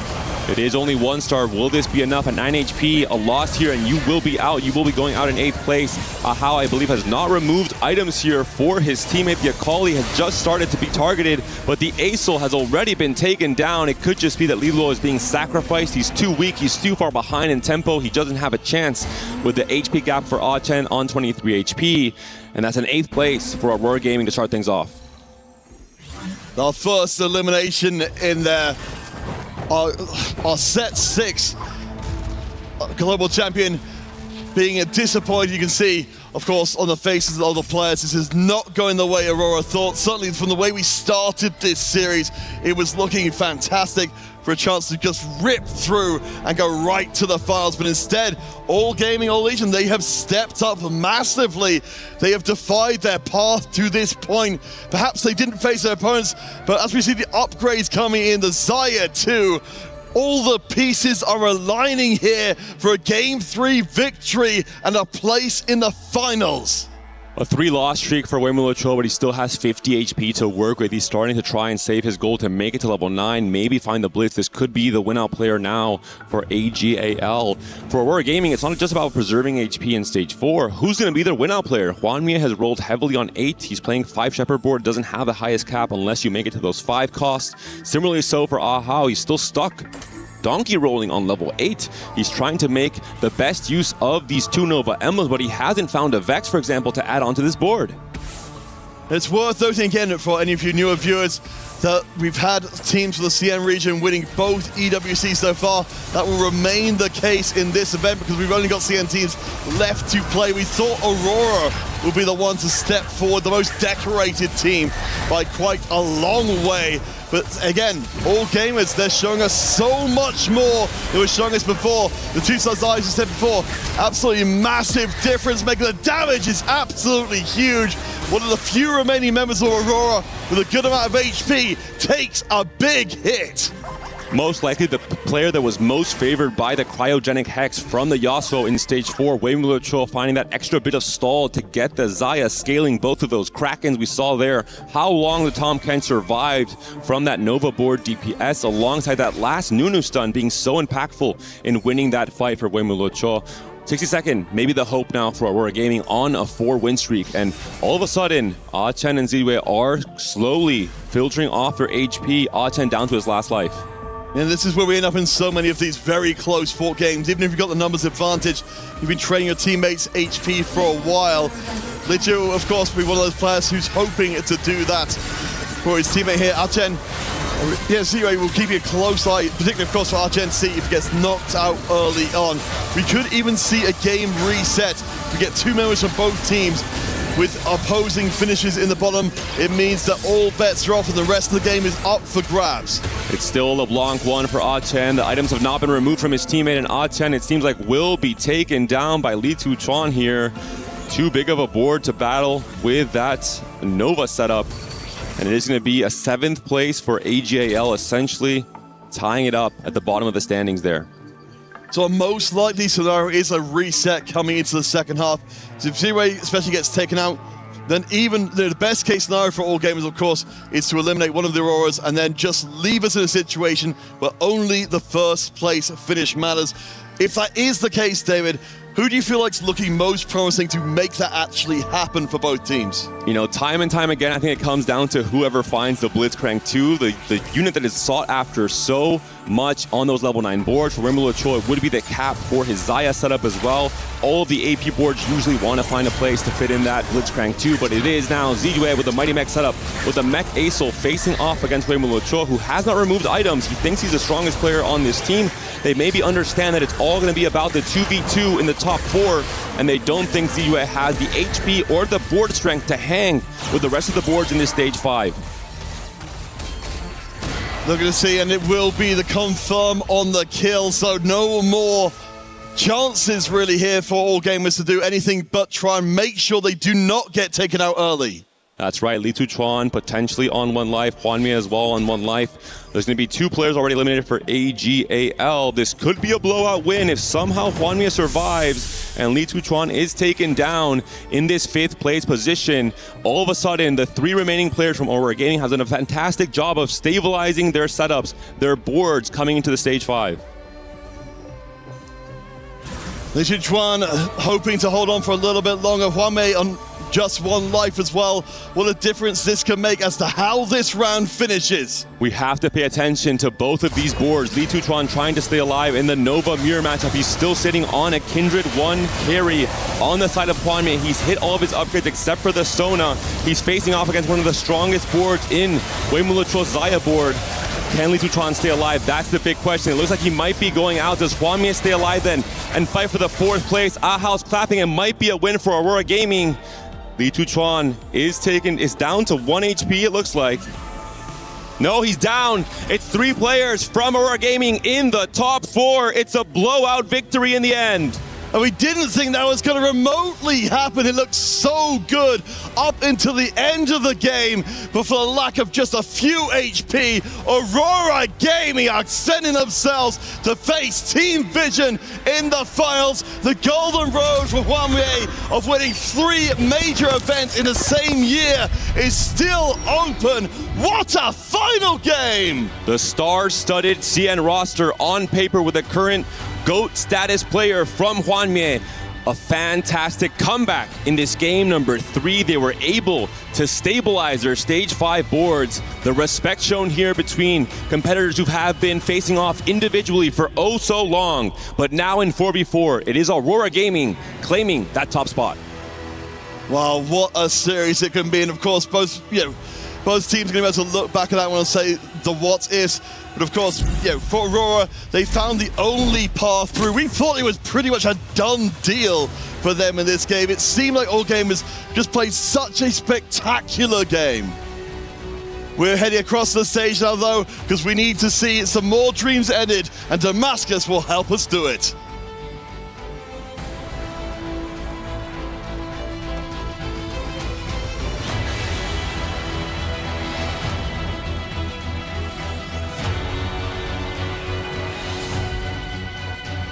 And once again, at the end of an incredible semi-final, it is time to exchange the keys. AGAL have unfortunately got to go as one of the GOATs. Hwanmie has the key in victory. They are making their way to Grand Finals. Congratulations to Team Aurora for qualifying into the Grand Finals for the Esports World Cup 2026. They will be going up against Team Vision.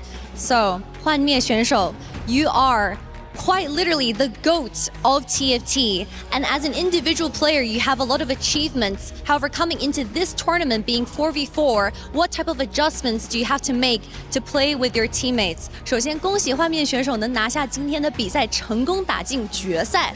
那么大家也知道，Hwanmie选手也是一个非常优秀的单独的选手，但是因为这次的赛程是4v4，所以有做出什么样的调整呢？我一直相信我的队友，然后我的队友今天给了我的回馈。I always believe in my teammates, and my teammates definitely gave me a lot in return this time around. 那么今天的比赛也是非常激烈的2-1，所以你是从哪一刻才认识到，这次的比赛已经赢了呢？ So the series was very close, 2-1, and I'm wondering which moment did you know that the series was won for Aurora? 最后一把的5阶段，我关键的赢下了就是日月的龙王吧。就是那一波之后，我们就是队伍感觉已经是优势了。I know that we won once we reached the stage 5, especially when I went up against Ryu's Aurelian Soul and I was able to beat him. So from that moment, I knew I was able to take down the series. And of course, you guys will be versing Team Vision for the Grand Finals in the TFT tournament.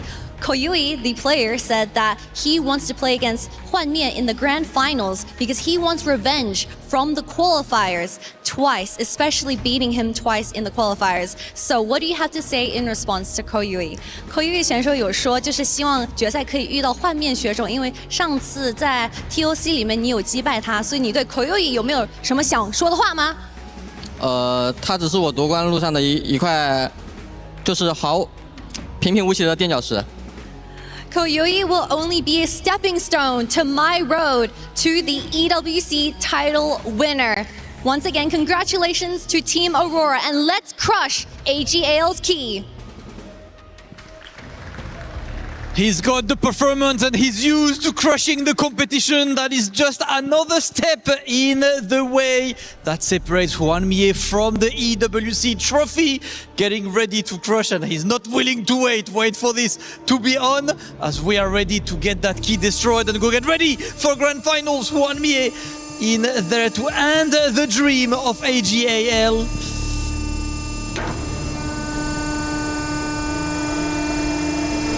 Snapped! Yes, sir, snapped. It was not completely snapped just yet, but now that the key is destroyed, ladies and gentlemen, Hwanmie will move to grand finals, leading Aurora Gaming to what would be an incredible win. We will see them later for grand finals. Excellent performance. Everyone's waiting for this guy to step on the stage again. We'll see him a bit later. Congratulations, Hwanmie and Aurora Gaming, for moving forwards.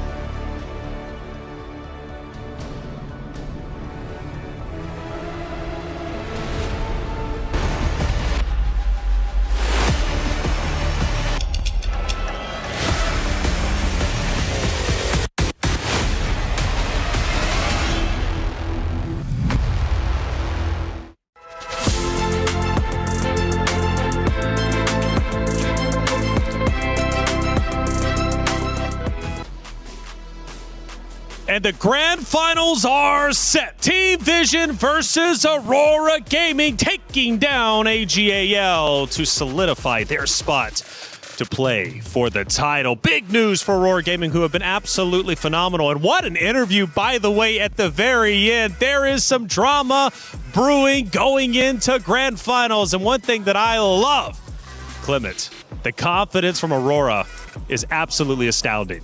I wouldn't be surprised if Hwanmie really doesn't know who Koyoi is. I mean, that is the gap between those two.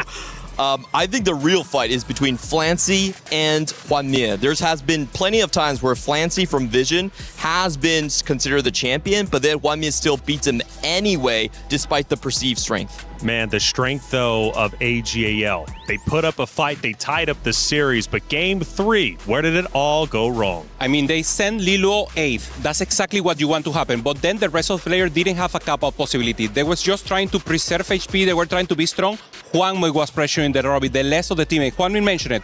Once we took out Ryue playing the ASOL, we knew it was done. That was the only player that maybe had a chance to step on to end. And in the end, they sent 3 players in the bottom 5 taking the win.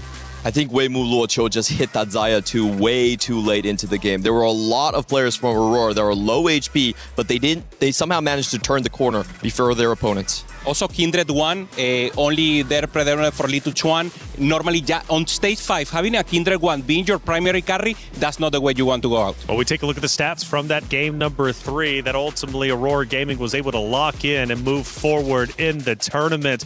And you guys mentioned some star-studded players. Who stands out to you when we look at the round results?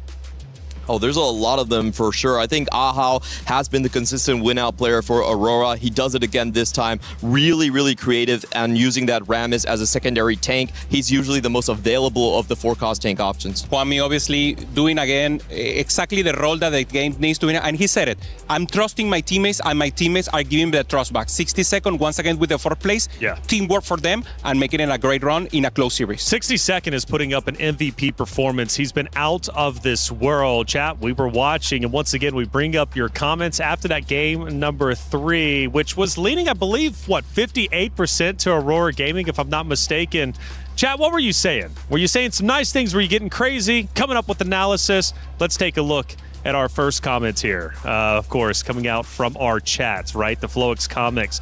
Holy low roll, what do we think? I have to agree. I feel like this game was actually 70% win by AGAL, and then suddenly it flipped because of how bad those stage 4 rolls went. Yeah, having already the 8th place ensured and then not getting your 4-cost to 2-star. Xayah, come on. That's the default in the game, but of course, it can happen. Triple bot for GG, Casper says.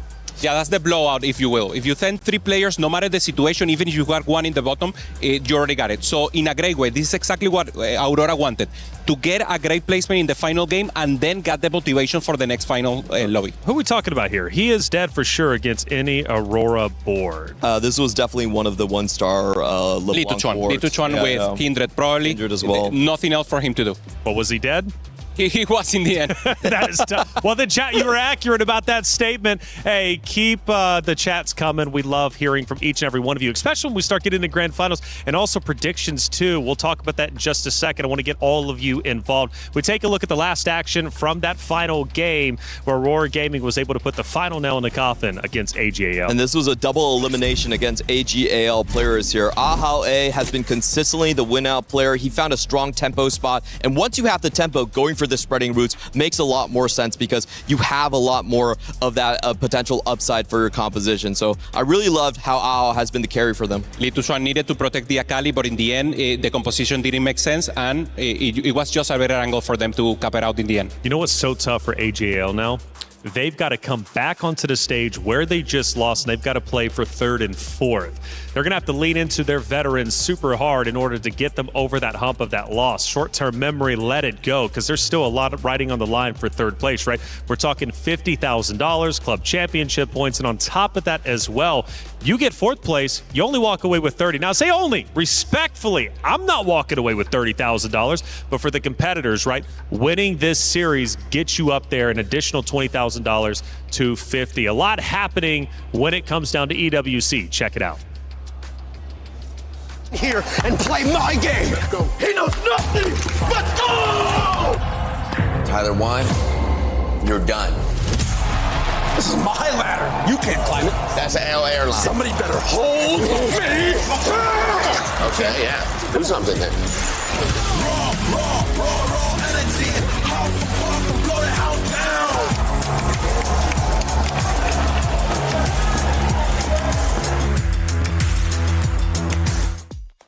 A lot of things happening, as I said, and I mentioned predictions. Let's start talking about them with EWC Play. It's easy to get involved. All you got to do is go to esportsworldcup.com. When you get there, click on Play on the left-hand side. Choose the game you want to get involved with, aka Teamfight Tactics. Click on that, and you've got your match results here. Now, I haven't refreshed the page, but 3rd and 4th, as well as finals, should be popping up relatively soon. Now, when they do, you choose the team you think is going to win, plus the series score. Doing so gets you points, right?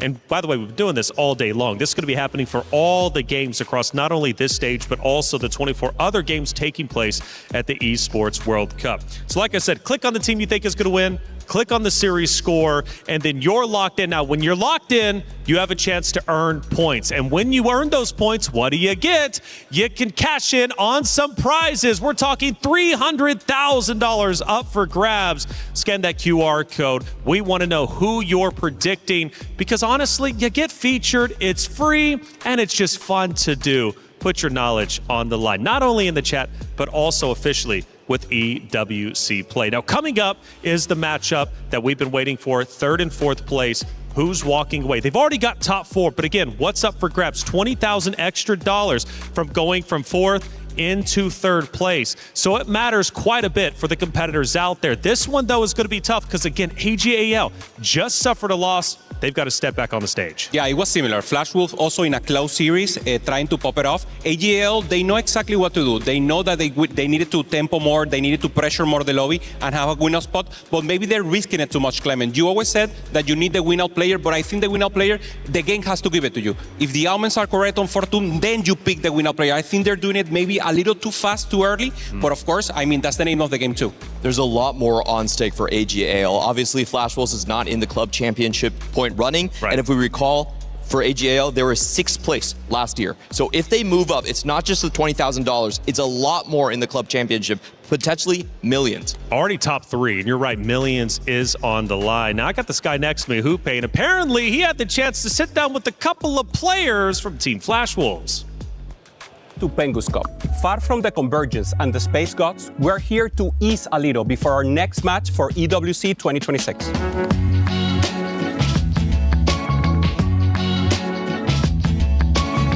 I'm Hupeson, joined by AQ1H and Kebaba from One in Flash Wolf. How are you guys doing today? 今天心情也是就是非常的兴奋，第2次来到 EWC， 希望可以这次会有个好的成绩。心情就是很兴奋，然后今年也是第2次来到这里，就希望有更好的成绩。Now we can relax. We're going to have a wholesome chat, so you can lean back, be present with the moment, and now let's just have a chat.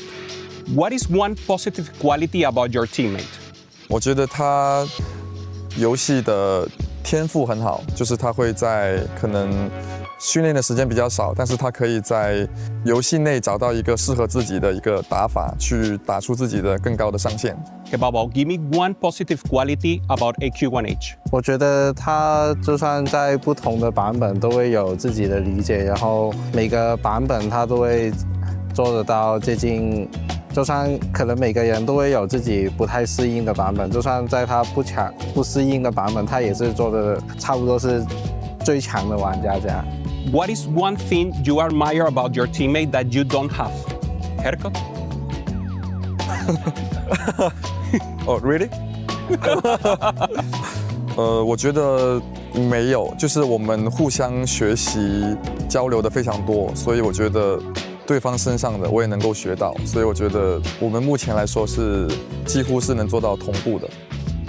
我觉得他对不同的版本的理解都是都会很准时跟得上那个版本的理解，所以我就觉得很多时候，因为我可能就是会跟不上那些进度，然后他都会可以跟我说到不同的版本理解。I want you to think about a moment where you were very grateful to Kebaba and you never told him. 我是一个比较直接的人，所以基本上我会就是能说的我都会说了，就可能像平时游戏里面的一些他打得好的地方跟打得不好的地方，我都会直接跟他说，这样，所以就是以往的我都说掉了，所以目前就没有其他话想说。对。For you, Kebaba, give me some time. 就是我觉得自己有时候玩游戏会有些失误，可是他都会比较包容我。Thank you. Tell me one word that describes both your teammate and this secret lab chair. 无坚不摧。Perfect. Human body was built to move, not trapped at a desk in one singular posture for 12 hours a day. It's time your chair evolved. This is Secret Lab Titan Evo. Ergonomically engineered for you, gamers, hybrid workers, artists, backing your every move.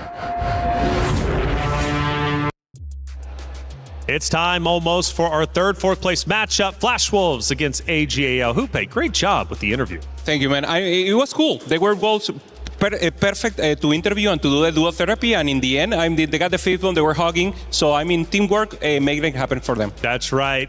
Flash Wolves are a talented roster, and the last hope to break the dominance from China. Now, China's already got first and second place locked in, right? However, they could go 1, 2, and 3 unless the team from APAC, Flash Wolves, can break that apart and secure a third place finish. The greatest strength of Flash Wolves is just their growth. The thing that we were worried about, since they were all slow and greedy players, they might get run out the gym. This time around, they actually played the most reroll of any team here, really picking up the tempo in stage 3. We see there Terry being the player who pops something in the start and then go for the win streak. AQ1H more flexible, Kebaba the win out player, and Ironbog, I feel they leave him free. He's so good that normally it's like, okay, do whatever the game tells you, and then maybe you can help us. Now, Flash Wolves have already pulled off an incredible feat. Last year, top 8. This year, already top 4. What would it mean for the APAC region for them to get number 3? I think it would show continuous growth. I think really right now it's between CN and APAC as the two best regions just fighting it out over each other. CN might have won this one, but we still want to have a good showing here. That's right, a good showing indeed. We always want a good showing for the matchups, of course. But Flash Wolves, you go back in history, and man, they could have beat Vision. They could have done it 2-0 if it wasn't for that critical play in the game number 1. I know that's going to haunt them. Yeah, it was such a close series, and you saw it in the expression. They knew that they could have taken it. Kebaba, he was just down. Also Ironbog, also AQ1H. But I feel they can pop it off. And of course, as you mentioned, is the last remaining team from APAC, and they want to assure the third place. They want to make sure. But of course, for AG1L is more important. Third place in club championship, and they really don't only want their points for them. They want the club to succeed and maybe give some continuity for them in the future also. That's right. We take a look at the live view from the dugouts. Now, for Flash Wolves, they've had a little bit more time to kind of reconsider what happened after that loss. AGAL, though, straight from the stage to the dugout, back to the stage, and they don't look like they're too pumped up, to be honest with you. How could they be? But again, for AGAL coming into the series, again, for $20,000 additional plus just the pride of China riding on the line to finish 1, 2, and 3, I think they're going to come back out there nice and strong. They're warriors after all. It's rust versus readiness. How does playing on stage just after that really affect the team play? I think for AGL, the one that really has the most on his shoulder has to be Li Tuchuan. He was a former winner in 2024 in EWC here. He actually split up the Falcons team to go with AGL with a new squad to conquer new peaks, but he hasn't been able to do it. He wants to still make sure his decision is worthwhile in third place. Well, you mentioned one. How about Ryue? We had a chance to sit down with him after that loss that they just took. Let's listen in. I'm joined by Ryue of AGAL. It was a close series, but ultimately falls against Aurora Gaming in the semifinals, 2-1. Ryue, just what are your thoughts after that fantastic last series? Ryue前面非常遗憾止步于这4强，但是刚才那把也是打得非常的焦灼。刚才打完之后，你们当时感受是怎么样的？就是感觉非常的可惜吧，因为其实差的不是很多。如果再做好一点的话，是有机会赢的。It's definitely very much a disappointment. It was a very close series. I felt that if we had done a little bit better, we could have won it all. You have another match here against Flash Wolves. Third place, AGAL has a lot to do with the club championship points. What do you resolve to do here in this final match? 那你们现在还有个季军赛打这个闪电战狼，而且你们AGL 俱乐部他们对他们来说，这个积分赛也是非常的重要的。那你们这个季军赛准备怎么去面对呢？就是把心态放好吧，然后正常打的话，肯定是我们这边胜率更高一点。Well, we have to adjust ourselves. We have to remain calm. I think that as long as we can perform normally, we have a very good shot beating Flash Wolves. All right, Ryue, everyone. 谢谢。谢谢。Ryue, Lichuan, the two veterans for this AGAL roster now have to implement their veteranship to go back on that stage, get their other two teammates back on board. Fresh series, fresh start. Their job's not done with just yet. A top 3 would mean a lot to these guys. They have a roster that is befitting of their name. All gamers, all legends. 2 players here that have gone to second place in TAC round. Achan, as we're seeing, he is known as the national hubby in CN region because he's so handsome, and he did win 2 TOC champions. So I agree with Ziyue. They do have the stronger roster. Stronger roster, but the stronger performance against Flash Wolves, who knows? Yeah, the mental also important. Ryue said it. We have to play the same as we have done before. When you have a loss, normally the teammate starts to talk less. They start to express themselves. The communication goes down. And that's exactly what doesn't have to happen. So they have to go in with a clear mind, keep doing the strategy. So that will be the proxy that we have to watch in the camera. Are they communicating, and are they doing the plan to win the game at the end? But what about their coach? We spoke to him earlier for AGAL. He's also going to be instrumental in getting them back on board for this matchup. Horo X has been just great in giving them actually Western technologies. It isn't always a one-way street there, and I think that has been one of the reasons AGL has been so good. They've also taken a lot of knowledge from teams like Godlike. Also, they've done it so far. I mean, in the Chinese region, they made it happen. Individually, they have already good performance. So I feel these teams are very similar. Ryue, maybe AQ1H, they both had similarity on the world stage, if you will. So individually, they're perfect.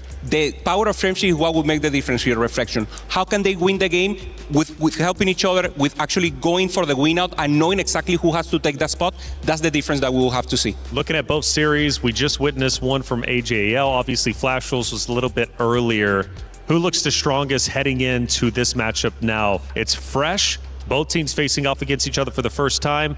Who do you think showed the most strength in the respective semifinal matchup? I'm liking Flash Wolf. So if I have to say, I go 2-1 Flash Wolf just because of the mental, the stability that they were waving, they were saying hello to the camera there on the studio back in the end. So they're confident, and that's exactly what AG1L they're looking for. So for me, 2-1 Flash Wolf. I'm going to go with AGAL because they have just so much more to play for, and I think they want to bounce back, right? They can't really be seen as the secondary team out of CN. So you're not a believer in Terry?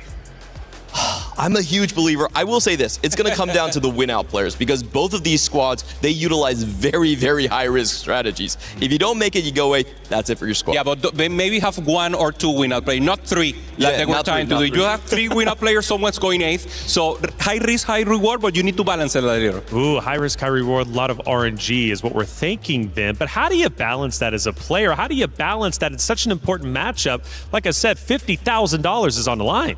I think the most important thing is actually very simple. This is what Moji did to improve the CN region massively. Pick your augments last. Make sure you see what the enemy team picks and then pivot your strategy off of that. That's so risky though, isn't it? Because obviously you're losing out potentially on augments that you've already seen that you could be getting. Why would you want your enemy to have the first choice?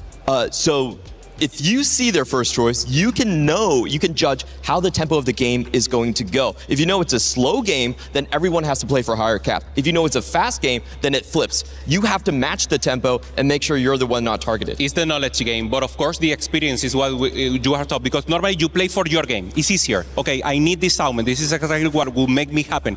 But if you actually get the additional information from anyone and take a decision that makes more sense, of course that will make you the win, maybe in a situation that you didn't prepare for before. Going back to AGAL, Achin has been a little bit up and down, especially in that previous series. You look at his game number 1 performance, he finished at the bottom, first eliminated. You look at his game 2 performance, well, he finished at the very top with a tremendous win streak. I think it was like 25-3. Achin, why does it seem like he gets soloed out, or he is truly the X factor for this AGL roster?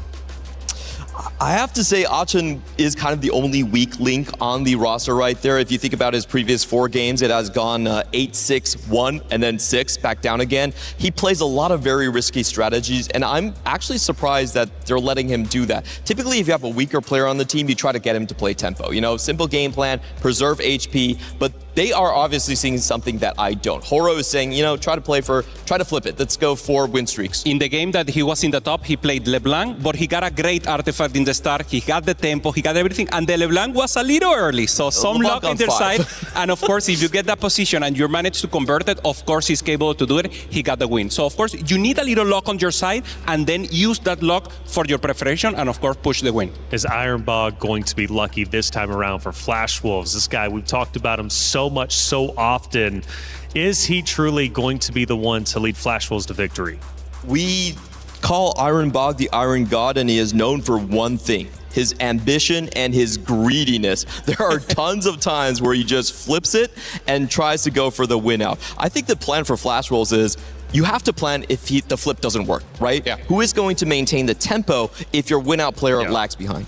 And who's got the tempo? Who's going high risk? We talked about a lot. Now it's about execution. This is for 3rd place. $50,000. Will our team from APAC get a win? Or will China finish 1, 2, 3? Let's find out. It's Flash Wolves versus AGAL.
Ladies and gentlemen, it is time for us to continue in our playoff bracket. So far, of course, every match has been absolutely phenomenal, and we officially have our grand final set, Damascus. Grand final set, two teams that we expected to do well, right? Team Vision coming up after losing early, Aurora Gaming losing early as well. You know, you learn.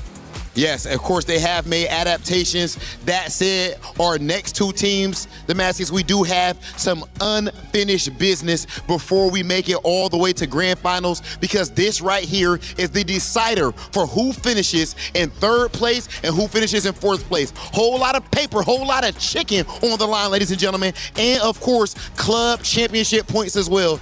Damascus, is it about time for us to bring out our first team? I think it's about time. We got the third, fourth place match. I know the teams are roaring to get ready, so let's get the teams on. Ladies and gentlemen, please welcome to the stage, Flash Wolves. Flash Wolves, one of this tournament's biggest surprises and most entertaining squads from top to bottom. And have you seen my dog, K Bow Bow, putting on an absolute fire performance back to back to back, absolutely clutched throughout the entire time, but their coordinated finishes as a squad have been the personification of teamwork make the dream work. Will they be able to finish in third place? We're about to find out. Absolutely, we love to see the teams working with each other, but of course they're about to face a team that's overall been pretty solid. They are here fighting for their third place and a mighty important point on the club championship. Welcome back to the stage, Team AGAL.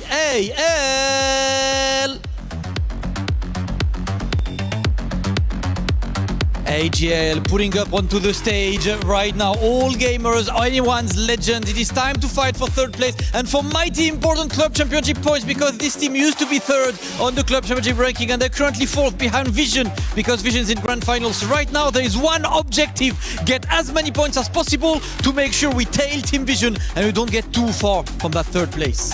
Of course, the club championship situation is absolutely dire at this point for AGAL. That said, let's please get to our interview.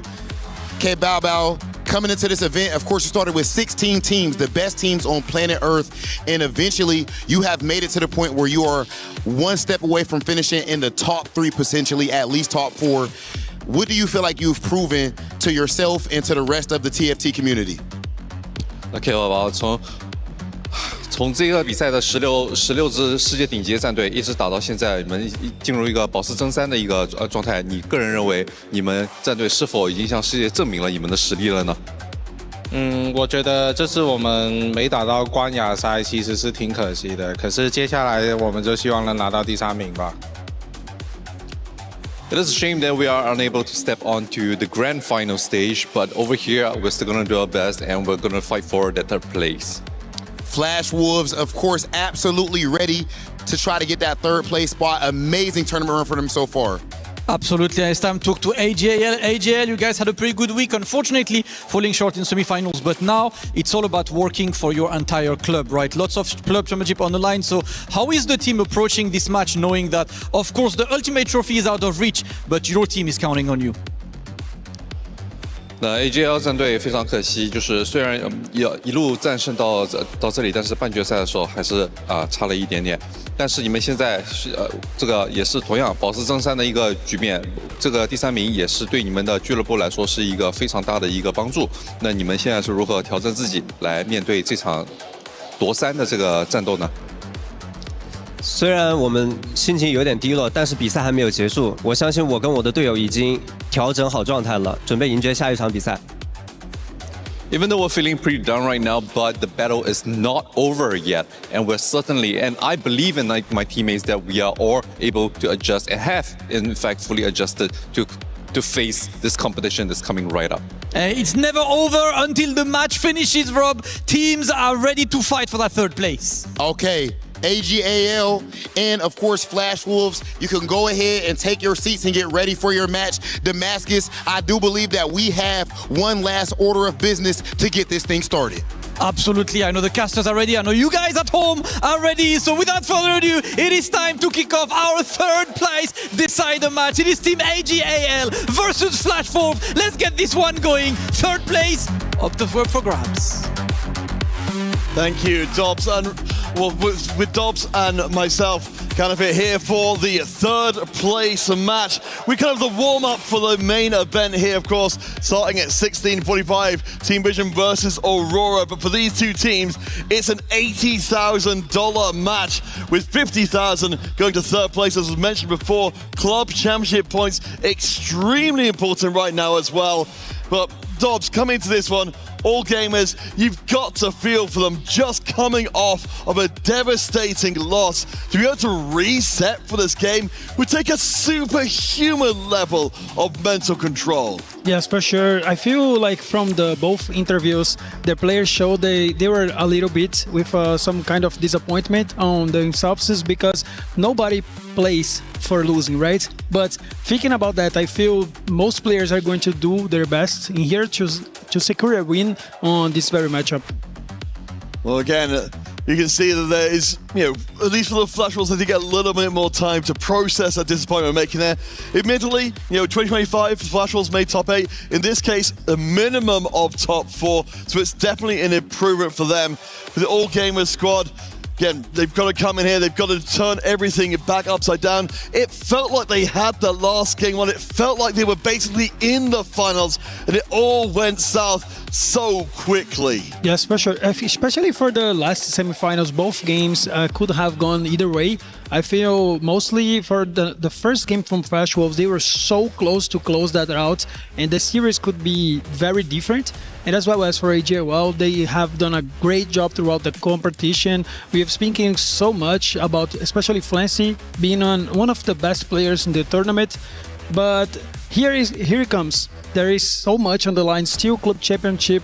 It's very important for both clubs. So I feel like these games is a very good point that you can make. Maybe you didn't fight for the third place. You don't want to be here, but when you reach this level, you must finish with a good impression.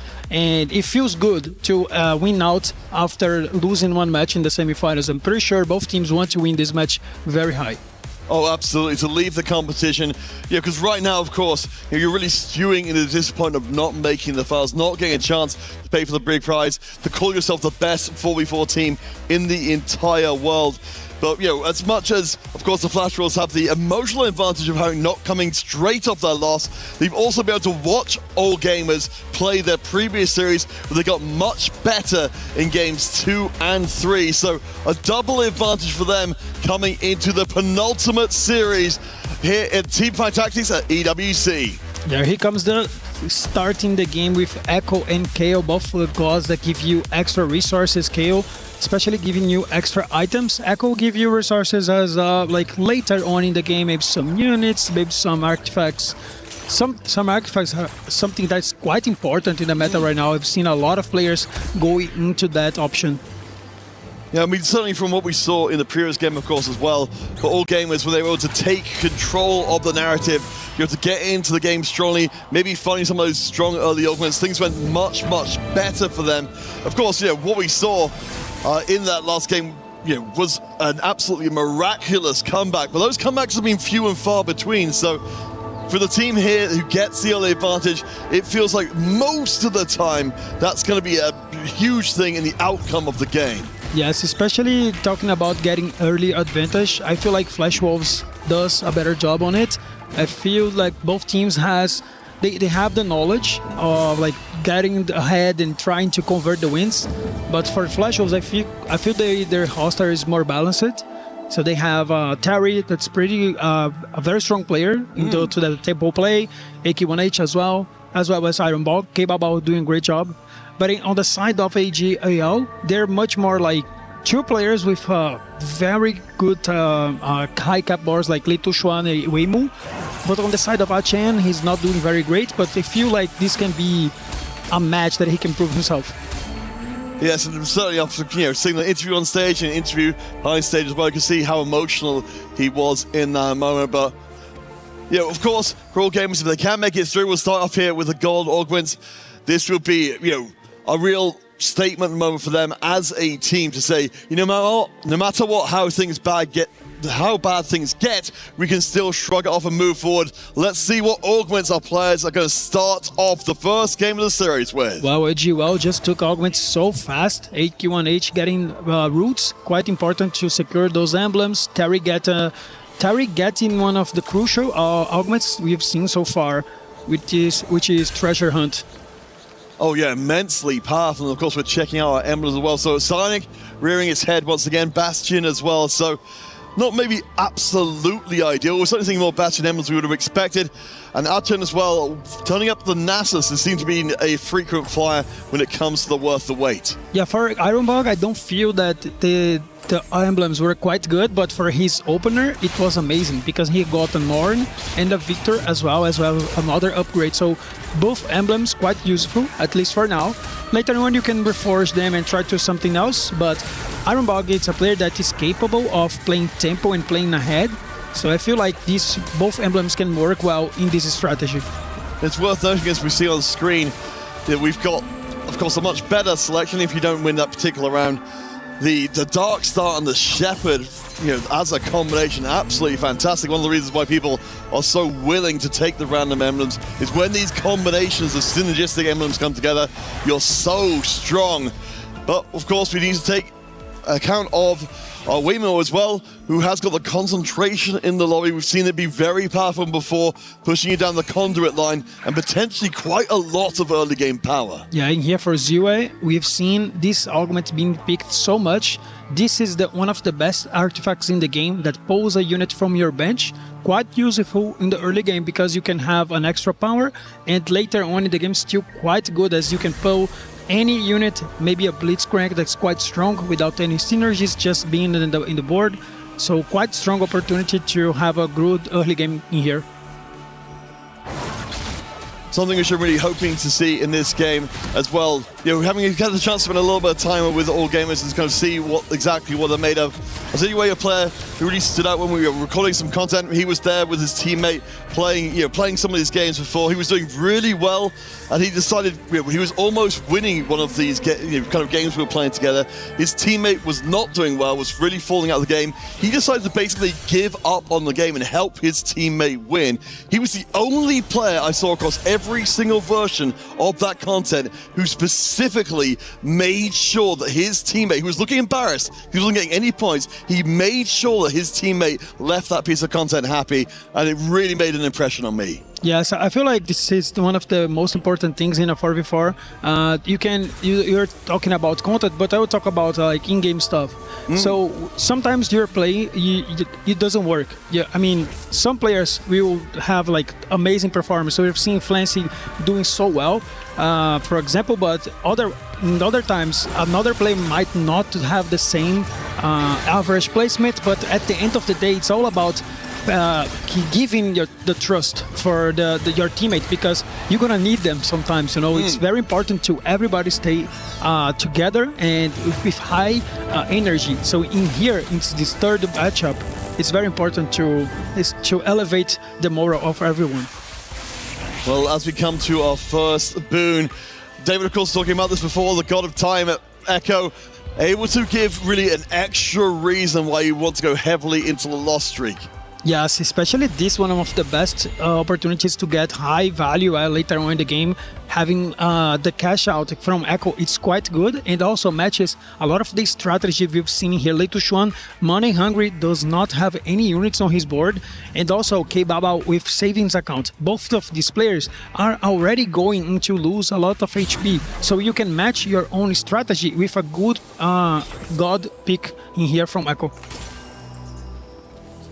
Check in with Ironbog again. For any of the folks who maybe, of course, we've talked about Ironbog in a general, but just a reminder of just how impressive a player he is. 5 times has made it to the Tactician's Crown, 2 of those times to a top 8. An incredible player and very much worthy of being spoken of in awed whispers again and again. Yes, for sure. You're speaking about Tactician Crown. He was not able to get the win just yet, but I feel like it's a matter of time. He has proven himself on TPC. It's a quite high competition there in APAC. One of the best players on the region. Yeah, and he's 2 times APAC regional champion as well. I forgot the laundry list of accomplishments, being very much helped out by the team. He will be the win-streaking player for the Flash Rolls. Keep an eye. If Weimu is able to do the same thing and quite catch what his result will end up being, what we'll see in just a second. Yes, this guy has been an amazing player throughout the years, and I feel like in here in the EWC he showed a great opportunity and a great time, and I feel like next year he might come back as a Flash Wolf. Maybe he can get into the finals that he always wants to go and play. Well, one of the keys to getting into 3rd place at least is making sure that your lost streaks stay intact. Litu Juan will be sending out his entire board in a hurry. AQ1H on the other side for the Flash Wolves is going to do the same thing. So both of them, if they run into each other, and will negate the streaks on both sides of the equation, which means nobody benefits from all that extra gold heading into PvE. Honestly, I would say that I don't like much this kind of play from AQ1H because he doesn't have an augment that gives him extra economy. So I feel like breaking the streak from Litu Xuan kind of doesn't matter much because Litu Xuan will always have more gold than him, especially because he has money hungry.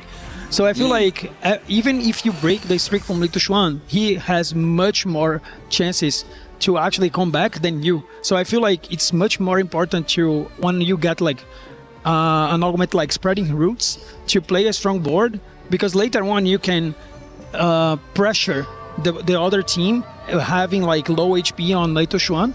But in here, they will kind of be even in HP, and then Litu Xuan has much more chances to get his composition online because he has so much economy.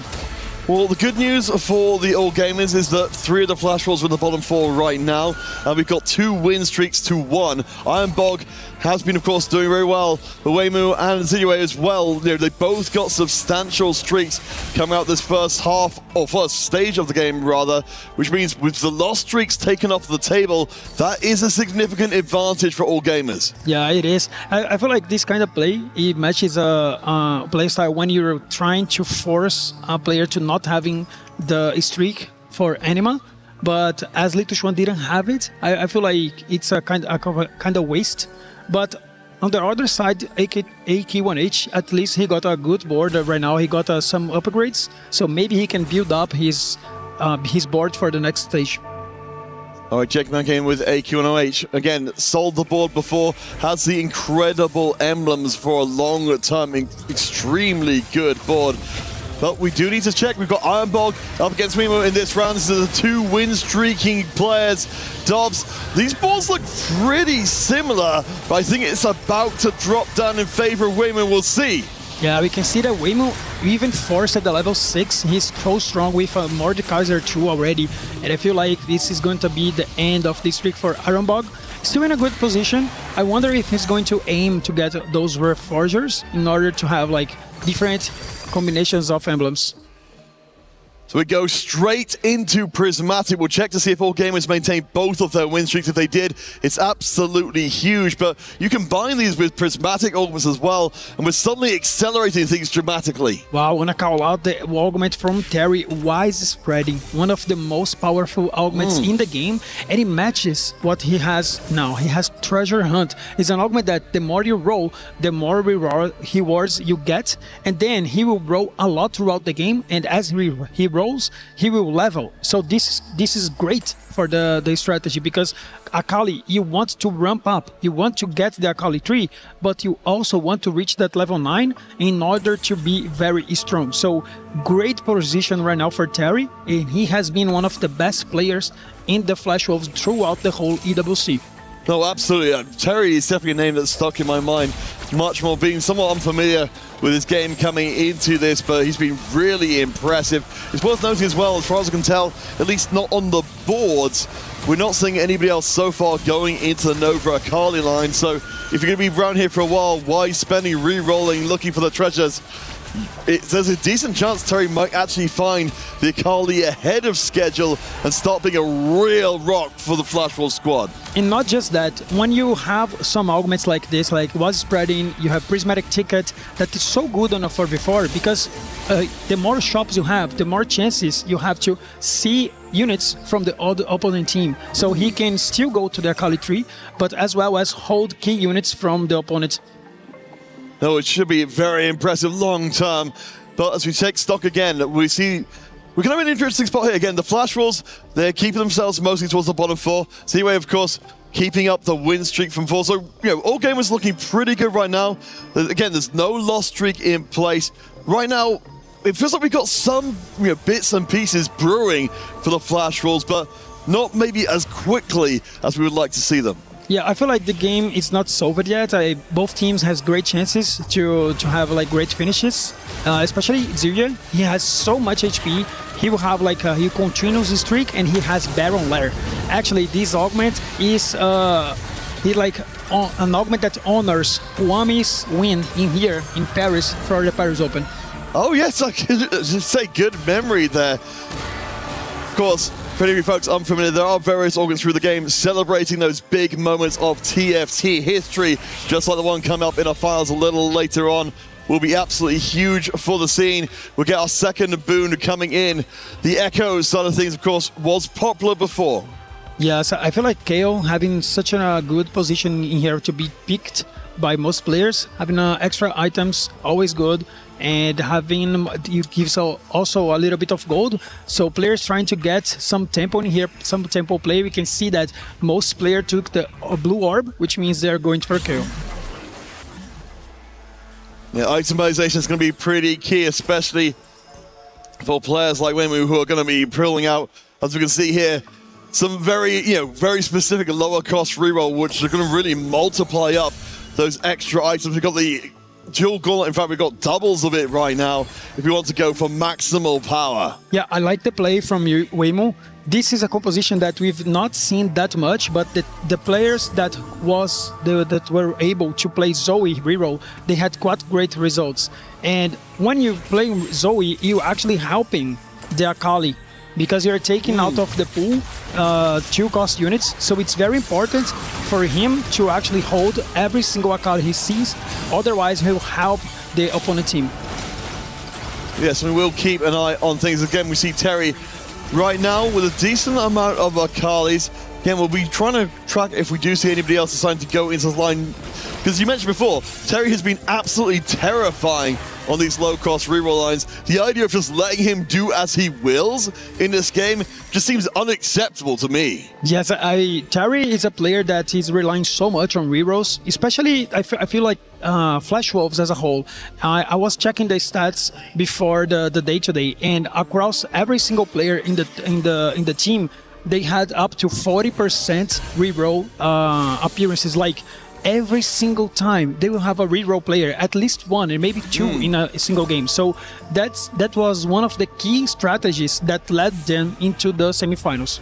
Yeah, and of course, we've seen it again and again. If you get that Kindred in place as well, you don't even need the Akali 3 necessary. Of course, he's much, much better if you do. But let's see if Zinue will be able to hold on to his win streak up against Terry. Of course, Terry's not been winning up until this point.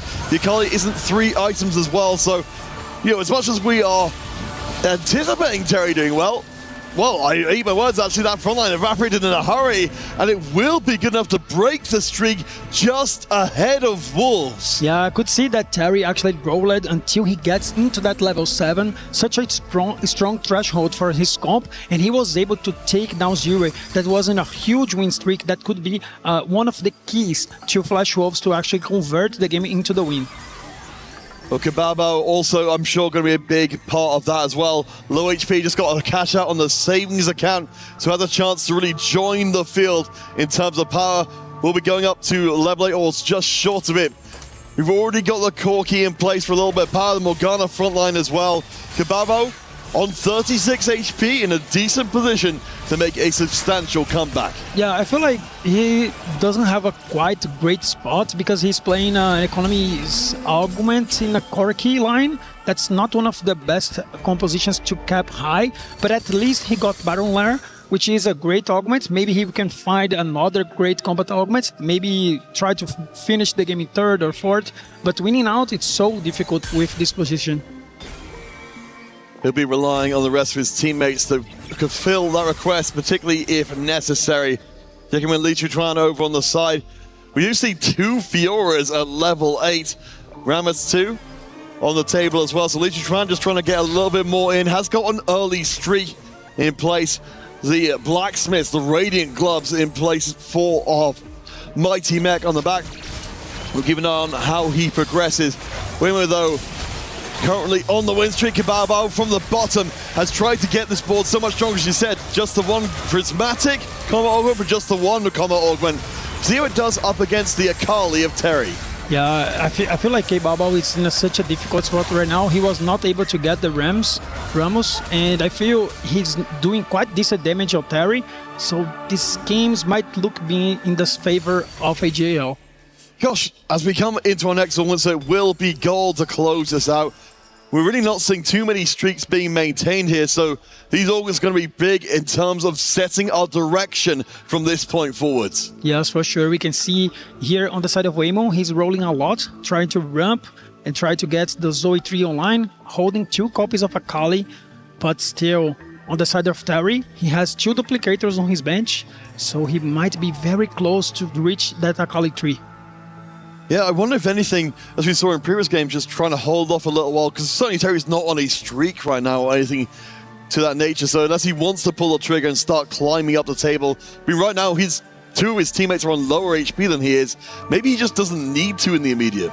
Yeah, honestly, especially for Terry, I think he's one of the players that has can cap higher the board, and Splash Wolves need to search another player to help Iron Bog right now, because K-Bao is not going to last that long, I guess.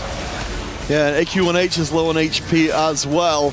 We've seen these situations so many times before behind in the game HP-wise. Sure, you can have this incredibly high cap out, but a lot of the times it can end up in a blowout. Akali 1v1ing the one-star Fiora. I think that says it all there as Terry continues to be a menace. Yeah, this is the time that Terry needs to focus on rolling down and getting damage into AJL, because it's quite important. Later on, he'll fall down a little bit. Even though he will reach Akali 3, it's possible that he doesn't reach the higher caps in the game because he has 2 economy augments. But at least the treasure hunt, it's on one of the greatest combat augments in the game, so that can actually give him some balance.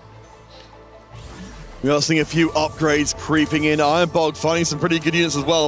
Of course, making good use of his emblems to make sure that Shen is more of a threat. Goes up against Terry in this round. I mean, Iron Bog, you mentioned before, front runner currently full of flash rolls, good amount of HP in the bank, a small win streak as well. We'll see if he's able to deny his teammate, or even if he wants to. No, he actually put the items just later on in the fight to try let Terry win. I feel like Terry would win this fight anyways, because the Akali 3 and Jax 3 are online.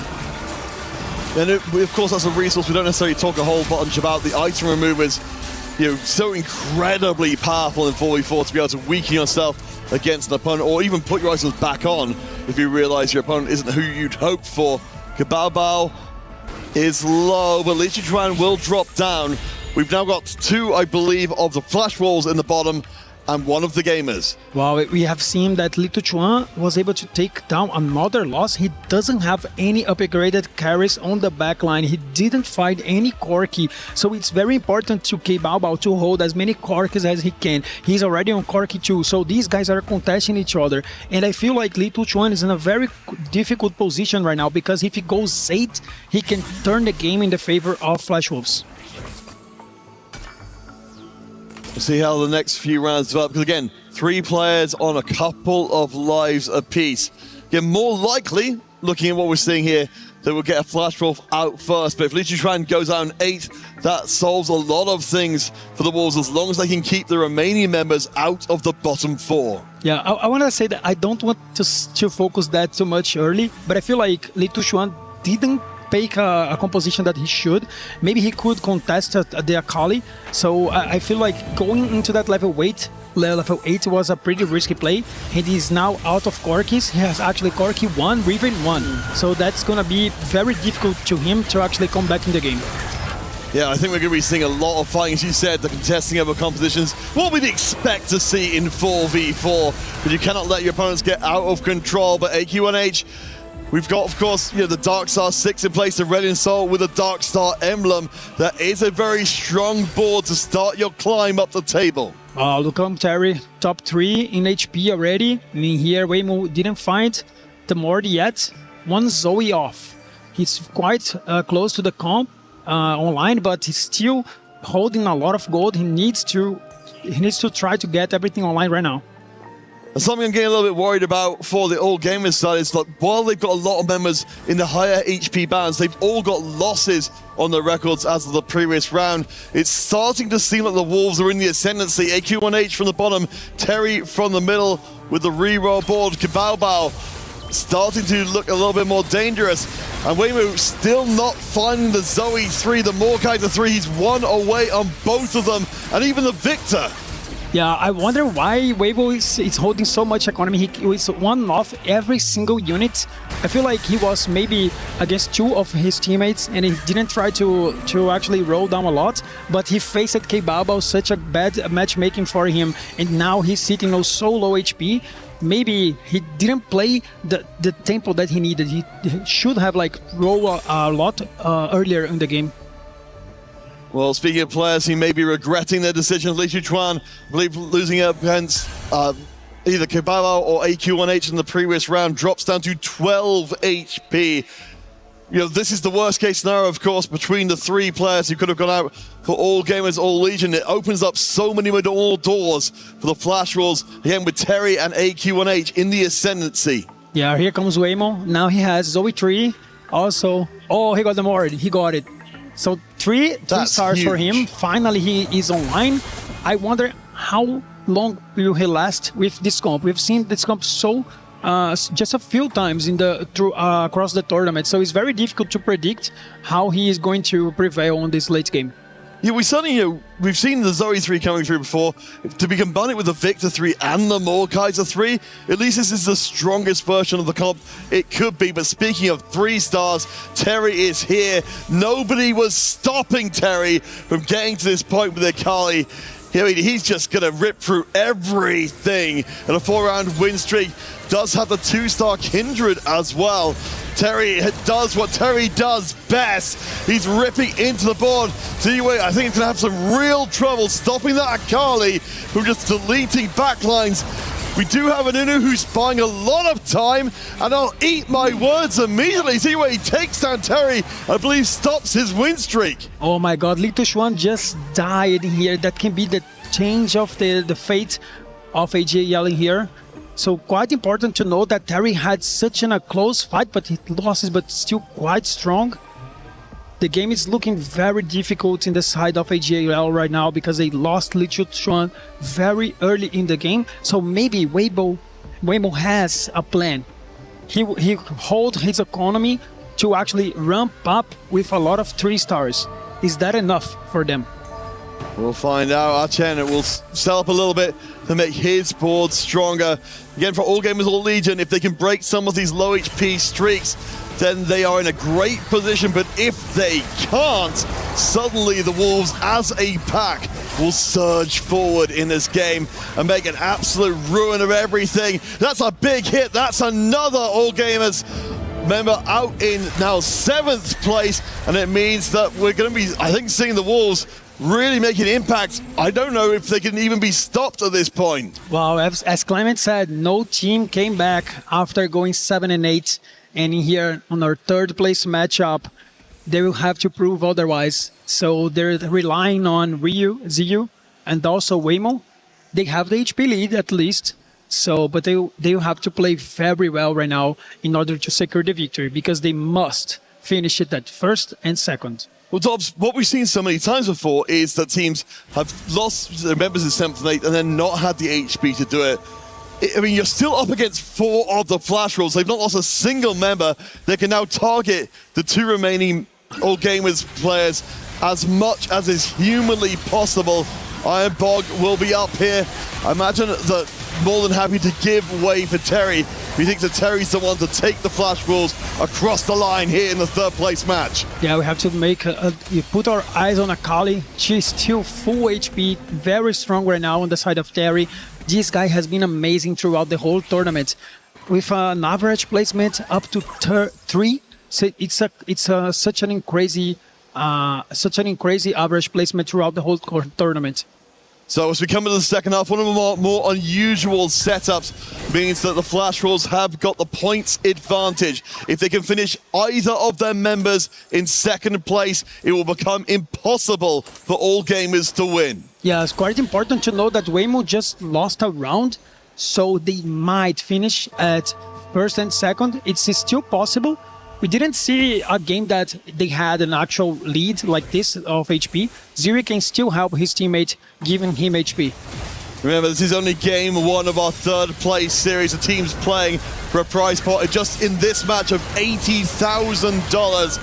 So every move is going to count and be one to stick with them for a very long time. CUA, of course, we nurtured before he was a sacrificial player when it counted to save the emotions of his teammates. In this case, he steps up for the squad. He gets the win. Oh my god, Waymo just took a loss. Ziri is so strong right now in the game, but that might not be enough because Waymo is actually 2 losses in a row. He might not have the strengths to actually win the game. And that's all that matters. I mean, as we said, this is pretty much the best version of this board we could imagine. Sure, we'd like another, 2-star Aurelion Sol in the mix, but a 3-star Victor is more than anyone could reasonably ask for the Flash Wolves. All they need to do is get someone into second or knock out Waymo in this round, and it's all over. This is going to be the last fight of the game. AQ1H relying on Darkstar Aurelion Sol, such a strong unit, as well as Karmat with good positioning in three items. Look at Zoe, she's going down. She gets ripped to pieces, which means all gamers are not getting into the top 2. No foyer at all. The Flash Wolves lock the door. TUA may never be defeated in this game, but it doesn't matter anymore. 7th and 8th place means the Wolves' pack tactics have paid off. They move ahead 1-0 in our 3rd place series. Yes, at least from the past series, I think they were more concentrated on this matchup. The AJL was kind of down, still recovering from the loss from the semifinals. And I think the game plan just worked it out to Flash Wolves play the tempo, played ahead, and they had Terry having a great spot with the Akali, but he was uncontested. This is the thing. This is a thing that we have not seen so far across the whole tournament. Yeah, it just feels like, as we were saying at the time, completely unacceptable. But we're heading to a short break. When we return, the Flash Wolves and all gamers will play one more time at least. The 3rd place at stake. We'll see you guys after the break.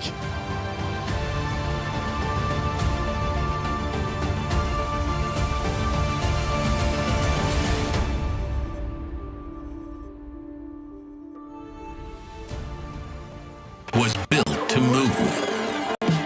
Not trapped at a desk in one singular posture for 12 hours a day. It's time your chair evolved. This is Secret Lab Titan Evo. Ergonomically engineered for you, gamers, hybrid workers, artists, backing your every move. There's a $20,000 difference between 4th place and 3rd. And on top of that, a 200 difference in club championship points. That's what's up for grabs. And currently, Flash Wolves are looking like they might be the favorites in this series. They lead 1-0 over AGAL, who now need to come back. Welcome into the Allianz Vaults. I'm Taylor Reflections Noble, joined by Stuart and Panda. Welcome to the desk. How you feeling? Thank you, brother. Feeling great. That was a great showing from Flash Wolves, to be honest. I think they play some of the best team TFT, the comeback mechanics as well, the pressure, the stabilization in stage 4 in particular. Yeah, they had a little bit more time to, rest, recuperate. AGAL, though, they had to go right back on that stage. No, exactly that. And they tried to take the game to Flash Wolves early on. They had 2 players on a win streak early on, tried to play for more tempo, but Flash Wolves played very well at trying to save as much HP as possible during the early stages and trying to play for them win-out compositions, which we saw later on. And right away on 4-1, we saw Kebaba with a savings account roll down. If he misses, he goes 8th, but he was able to stabilize. He hit. On the flip side, Litutron did not hit his upgrades at all. Odd-Chen, similar situation with the 4-cost carries, and that's what resulted in the 7th and the 8th. A lot of great moments throughout that game. We take a look at the final action from game number 1 between these 2 wonderful teams. This is where we start to see Flash Wolves taking control and ultimately closing the door on game number 1 for AGAL. Yeah, we're seeing Spreading Roots in general just be a very strong augment in a 4v4 environment, trying to get the high roll opportunities here. We see one of the strongest comps with Darkstar, Aurelion Sol being very powerful. This being the last fight, sending AGAL 7th, 8th, and also down in 4th place as well.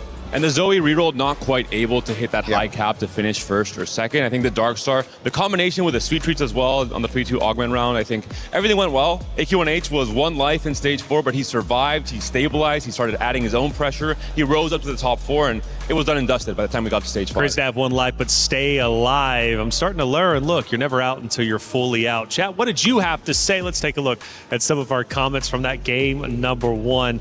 Did we get spicy? No way, Meep C2 is a better tank than Ramus 1, is it? Meepsy's pretty strong, especially if you have meatballs as well. Ramus is a very contested unit, played in a lot of compositions. It's one of the units that we see a lot of players have on the bench as well, trying to stop them from hitting that Ramus 2, because Ramus 2 is one of the best tanks in the game. That was from Cookie. Thank you so much for writing in. We got one more here. Too many 3 stars. Too many 3 stars. Always too many 3 stars. The Akali with Treasure Hunt, I mean, you are scared when you look at that combination, especially for Terry. He was one of the heroes, I think, for Flash Wolves in terms of truly taking over the game in stage 4 and in stage 5. How was the pacing, though, from the side of the AGAL? You mentioned that at the start they were looking pretty decent. When did it fall apart? Yeah, it kind of fell apart when they unfortunately didn't really hit on stage 4, as Panda was saying as well. I think they had the early game, they had the tempo as well. But when Flash Wolves have, savings account, when they have the Akali 3 online with Treasure Hunt, just that extra economy that's going into your bank account helps you out a lot. Going into this, Panda, one of the things that was broken down before the series started was that both rosters really love to play into the randomness of TFT, including the RNG. So for AGAL, they were trying to hit on that stage 4. They didn't. Was there a chance maybe, okay, we don't hit, but we still make a comeback? I think they didn't really risk too much. They just low rolled a tiny bit, which happens in TFT. Even the Zoe reroll we saw, end of stage 4, he still had not hit the Zoe 3 or the Mordekaiser 3 or the Victor 3. It was all basically 1 copy off. And he lost a few fights in stage 4 because of that. Yeah, I think the big thing with Terry being able to hit the Akali before the Zoe as well, you saw that his roll downs, he was holding some of the Zoes, he was holding some of the Victors, which is such a huge thing with Treasure Hunt being such a popular augment. You roll down, you get that extra economy, you hit the Akali 3-star, it's one of the most stable units in TST, especially with the artifacts. All smiles from Flash Wolves, but man, there was a lot of pain in the faces of AGAL. Again, they just took that loss in semis, they stepped back onto the stage, and they're going to have to dig very deep in order to come back in this series and just to get your head back in the game. Coach Stewart, what's the game plan for AGAL going into game 2? Don't know if I'm good enough to be a coach, but I'll try. But yeah, I think AGAL, they can stick to the same game plan early on. I think the tempo works very well early on. We've seen it in previous series before, that saving the HP early on can actually help you to the top. But it's about how you cap out these boards, how you get into the late stages of stage 4, stage 5. What are you looking for, and what units are going to be stronger at them stages to win you out the match? Well, speaking of stages, we head over to stage 2 for a club championship update with Trav. We're into the finals in TFT, but I've ran over to the Qiddiya City grid where PUBG's happening, and I'm joined by Lauren, who's ready to give us an update, everything Club Championship over here. Yeah, because we actually have a really stacked top of our leaderboard right now. It's day 2 out of day 3 for our finals, and today will determine a lot because the maximum points set today will determine the match point threshold tomorrow. But if we're talking about CC-specific teams that are in that top, hear me out, okay? We've got VP, first place. Falcons, second place. Defending champs Twisted Minds in third place. Na'Vi in fourth place. And Vitality in fifth right now. All teams that we are looking at when it comes to the CC leaderboard. Yeah, that is seeming quite scary. Maybe a few changes coming up on the Club Championship leaderboard over the next couple of days. So stay tuned as we'll keep you updated.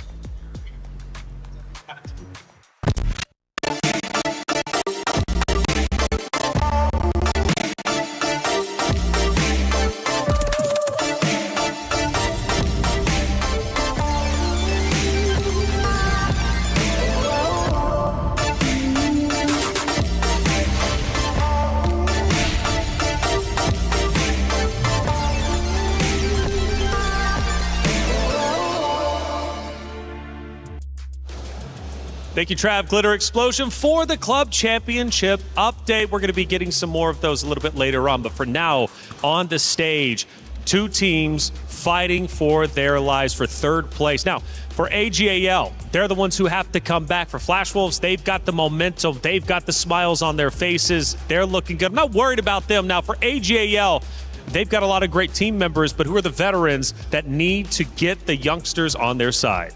I would say Li Tuchuan has been the most stable player for them across the entire tournament, but we did see in that last series versus Aurora Gaming that Wayne Latrobe was able to play for capped out boards every single game, always threatening for the winouts. In this case, the Zoe reroll, that wasn't really the case at all. I want to see him back on maybe these slightly riskier plans of playing the Nova into the Fast 9, into the 5-cost carries, into trying to really be that win-out player for AGAL. All right, Lachuan, can you do it? Can AGAL come back? Or will Flash Wolves get a 2-0 victory? We send it to the stage to find out.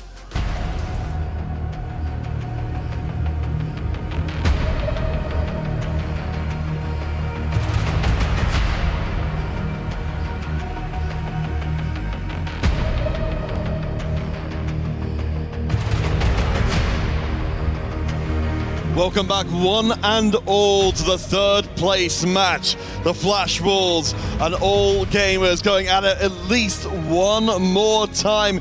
It did not go the way of All Gamers. The Wolves were relentless in game number one. They're looking to try and secure the largest part of an $80,000 prize pool and victory on their way out of the competition. My name is Kanapit, joined by Dobbs once more. And Dobbs, it really feels like we need to see something quite different from All Gamers in game two. Yeah, so we've seen the breakdown from our analysis. I feel like the game plan on the side of AGL was not that good on the first game. Obviously, they just lost to the semifinals. It was a huge disappointment for them, but I feel like you have to recover, you have to play with energy, you have to be focused because there is so much on the line. Club championship points, prize money, that's a lot.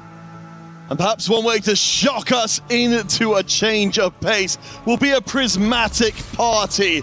Our teams, especially All Gamers, need the shock to the system. I did see them backstage trying to reset, huddle together.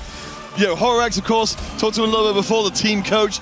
That's the moment, of course, when teams really benefit from having the support staff with them, the outside voice to try and bring the team back together as a whole and say, again, these are the most difficult circumstances the team can play up, just coming off of a series that kept them from the finals, just coming off a loss that might keep them from third place. Yes, for sure. And you can see on the faces from Flash Wolves from the later, in the right after the game, they seem that they're happy. It's very important for yourself when you come to a tournament like this that so much stakes. I mean, everybody wants the piece, everybody wants to get the title, everybody wants to be the champions of the winners of EWC. But ending up the tournament with a third place, you might get something out of it. You recovered yourself from a loss, and then later on that can help you throughout the whole season to focus on coming back next year and try it again. Yeah, and absolutely. It's the way you want to leave the competition if you have to leave the competition at all.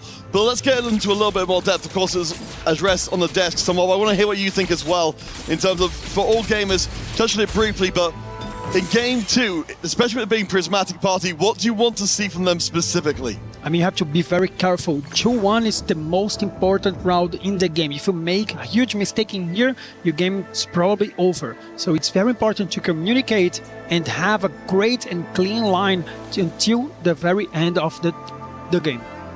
All right, we'll see what our players will go for. Of course, Trait Tree, as you might expect, being picked up a couple of times. In terms of like a general sort of feel of what we want to see from the All Gamers then, in terms of the All Gamers we're seeing so far, are they more or less being aligned in the way you'd like to see them? I feel like they have the chance to play some winouts. It's very important to know that hedge fund, it's one of the augments that give you a lot of economy, can make crazy boards out of it. Lituchuan also having flexible. So we might see some crazy combinations in here. And we've even seen it worth the weight in the mix as well. But yeah, as you said, Archen has got a chance to bring out the Teemo early on to get that death cap stacking. Hopefully with a lot more death caps to come along the line as we go through.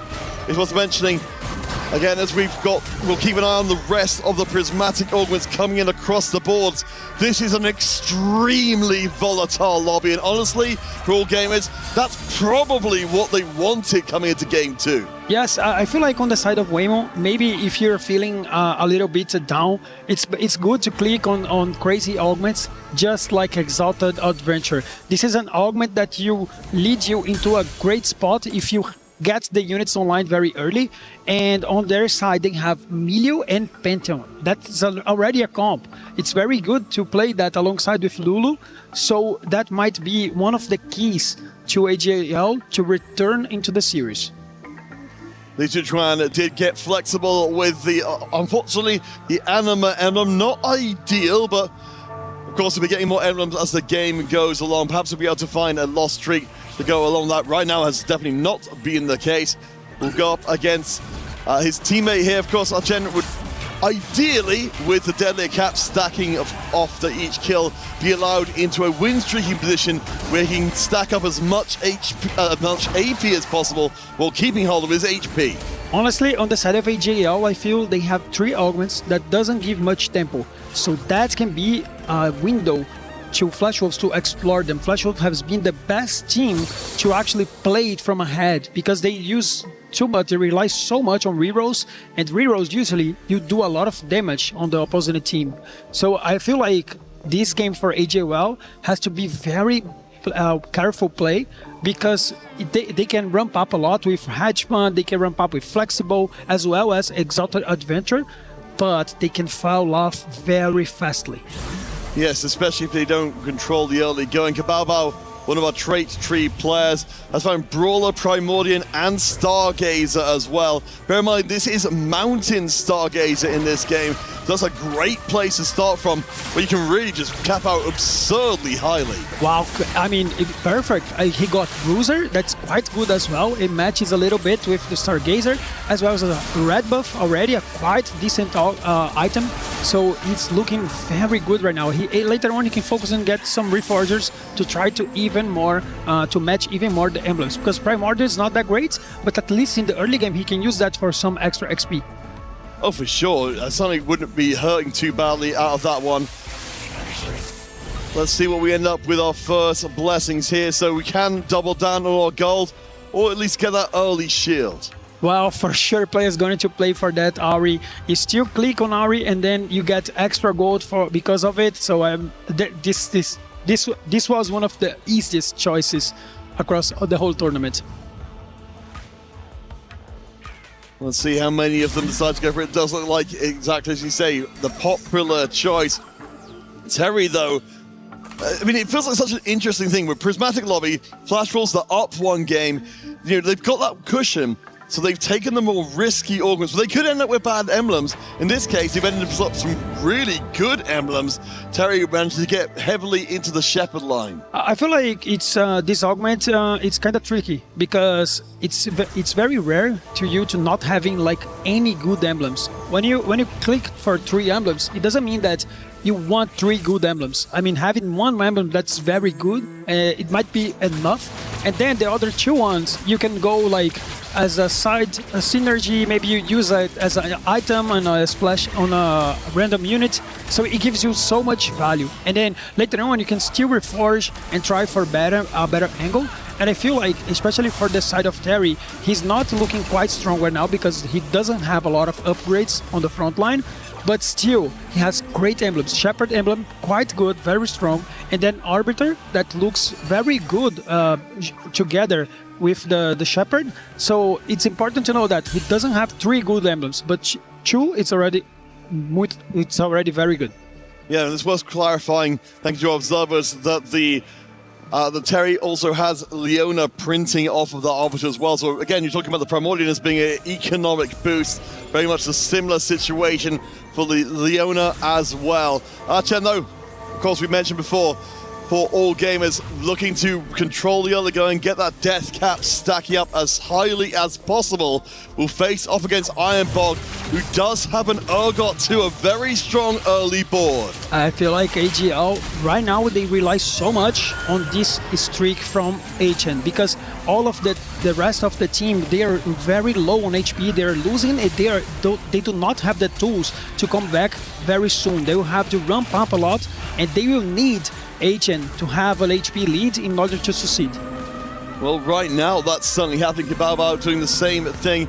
Just off screen, we'll check to see it in a second. Yes, they both keep their win streaks intact. Remember Kebaba, we saw them from before. That's the Brawler Stargazer Primordian player, at least for the time being. As you said, that could change later on, but so far so good.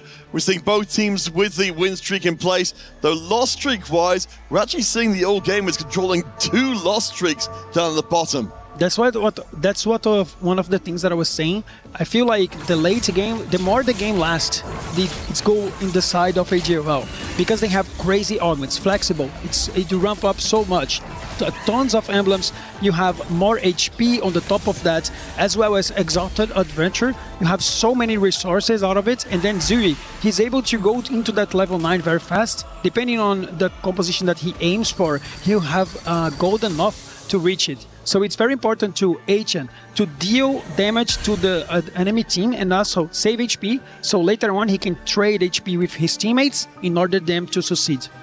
Well, talk to me about what we need from the Flash Rules then, as we do see Li Chuan throwing in the animal, because we've got Kebabo, sure, with the win streak, but in terms of what for the All Gamers side of things, you said they need time to ramp up. Approximately how long through the game do you think we should be worried if we're a Flash Rules fan here? I feel like late in stage 4, early stage 5, if they survive, they have enough HP, they will be AGL, it will have a great game. But on the other side, I feel like, especially for Flash Wolves, they are in the comfort position because they're the best team to play tempo in this tournament. They're so good at it, so they know how to finish the game before AGL can ramp up. We'll see if they make that happen. Li Chuan keeping his loss streak intact and also stacking up some of the animal. Of course, again, we are at a prismatic party here in Game 2 of our 3rd place match. 1 game in favor of the Flash Rules so far. It seems like we've got, Dobbs, you're criticizing the plan for All Gamers in the previous game. It sounded like you're liking what they're doing in Game 2 quite a lot more. Yeah, I feel like both teams are doing what they know best. Flash Wolves playing tempo, trying to push the tempo of the lobby, trying to deal damage on the enemy team, and AGL on the other side, they give Li Chuan and also Weimu, 2 of their best players, as well as Gio, a chance to scale. So this is kind of 2 different approaches of the same game. Both can work, but at least on the very end of the game, is going to prevail the team that executed the game better. Chen managing to get even more power. We've got the Radiant voice staff kicking in there to make sure he tries to keep his win streak intact. In fact, he's against Kebaba in this round. The 2 teams' main win streak is facing each other. The Talon is a monster, and that means that we will see Kebaba, having gone to level 7 a little bit early, seizes control of the only remaining win streak. Kebaba needed to level up in there in order to take down the win, and even he took an augment that is quite strong during this time of the game. Force Wars giving him so much damage, so he was able to take down the advantage in here, the HP lead. So it's quite important for Kebabo to do damage on the opponent's side because they are so low right now, and if they have this kind of advantage, Flash Wolves know how to close it out. Yeah, well, Kebaba holding the win streak. Terry is also winning as well. Has been torn away from his beloved reroll compositions by his emblems into a Shepherd line, but it doesn't seem to be slowing him down at all. Yes, for sure. When you have 3 emblems across the board, you not just have the power of another synergy, you also count like as an item. Sometimes this item will help the units to cast early, to tank more for your team. So it's quite important to have more items and as well as more synergies, because this can lead you into a very good early game. And right now, Flash Wolves is taking a huge advantage out of it. We're going to take a second just to recognize the Waymu, of course, has got the Exalted Adventure. You mentioned the big payout later on. It's also got Mountain ticking as well. So he will be joining in the Emblem Fest. That's the end of everything as HN loses again, this time giving another streak across. You can look at the side of Kebabo and Terry. They almost have the same augments. Both are playing 3-3, and the second augment is just like Sword Overflow and Belt Overflow. That shows that they know what they have to do. They know that they need to play from ahead. The more HP they save, they will punish the mistakes from AGAL. Yeah, I mean, it seems like, again, as of course, we would expect this deep into the playoff bracket. These teams know absolutely how to play their 4v4 game. I think you said it really well, the clash of styles that we're seeing in place here. For the Wolves, just a question, as you said, of how well it can line up, as the UA has managed to get actually relatively deep into the anima. Of course, the consequence of seeing the Flash Wolves playing so aggressively. Wow, look at his gold right now, 133 gold. Gosh. I think that might be the most amount of gold that we have seen ever in EWC, not only for this season. Yeah, that's absolutely crazy. Picks up the Blacksmith Glove for a little bit of longer-term investment. Li Chuan, of course, with the Anima squad as well, though nowhere near as impressive. Does have, of course, the Anima emblem for perhaps some reforging later on. But Li Chuan, of course, one of the lower members in the lobby, HP-wise, has a couple of wins under his belt, has a Radiant Death Blade as well. Maybe this Belvest can punch through. Unfortunately, he's against his teammate in this round. It's looking like we're not going to be seeing that death cap stacking anymore. Yes, in the side of Li Tushuan, he has so much on the line. He has the Nova emblem, which is quite good. So he can ramp up a lot with Flexible, because Nova, it's a composition that you have so many sides in there. You have Bruiser, you have Bastion, you have Marauder, so you have a lot of synergies in there. So it's quite important to know that every single emblem that you have, you add something else to that composition that is already quite strong in the meta. Yes, no, you're right. Very lucky in that one. I think making up somewhat for the first emblem, not really being what he was looking for. An echo of the previous game here, though. ZUA managing to find the Akali. This time round, all gamers are not going to let that one go for free. In fact, we have to check around the lobby, I think, and I'm just going to double check this is the case. In this case, it is being contested. Li Chuan does have at least the one Akali so far, and looks like, yeah, it looks like that will be the main contestation in the lobby. Yeah, Akali especially, it's a composition that if you have Akali 2, it's already good enough. Of course, having Akali 3 is quite strong, but you can now, this is a composition that it allows you to overlap your composition-wise.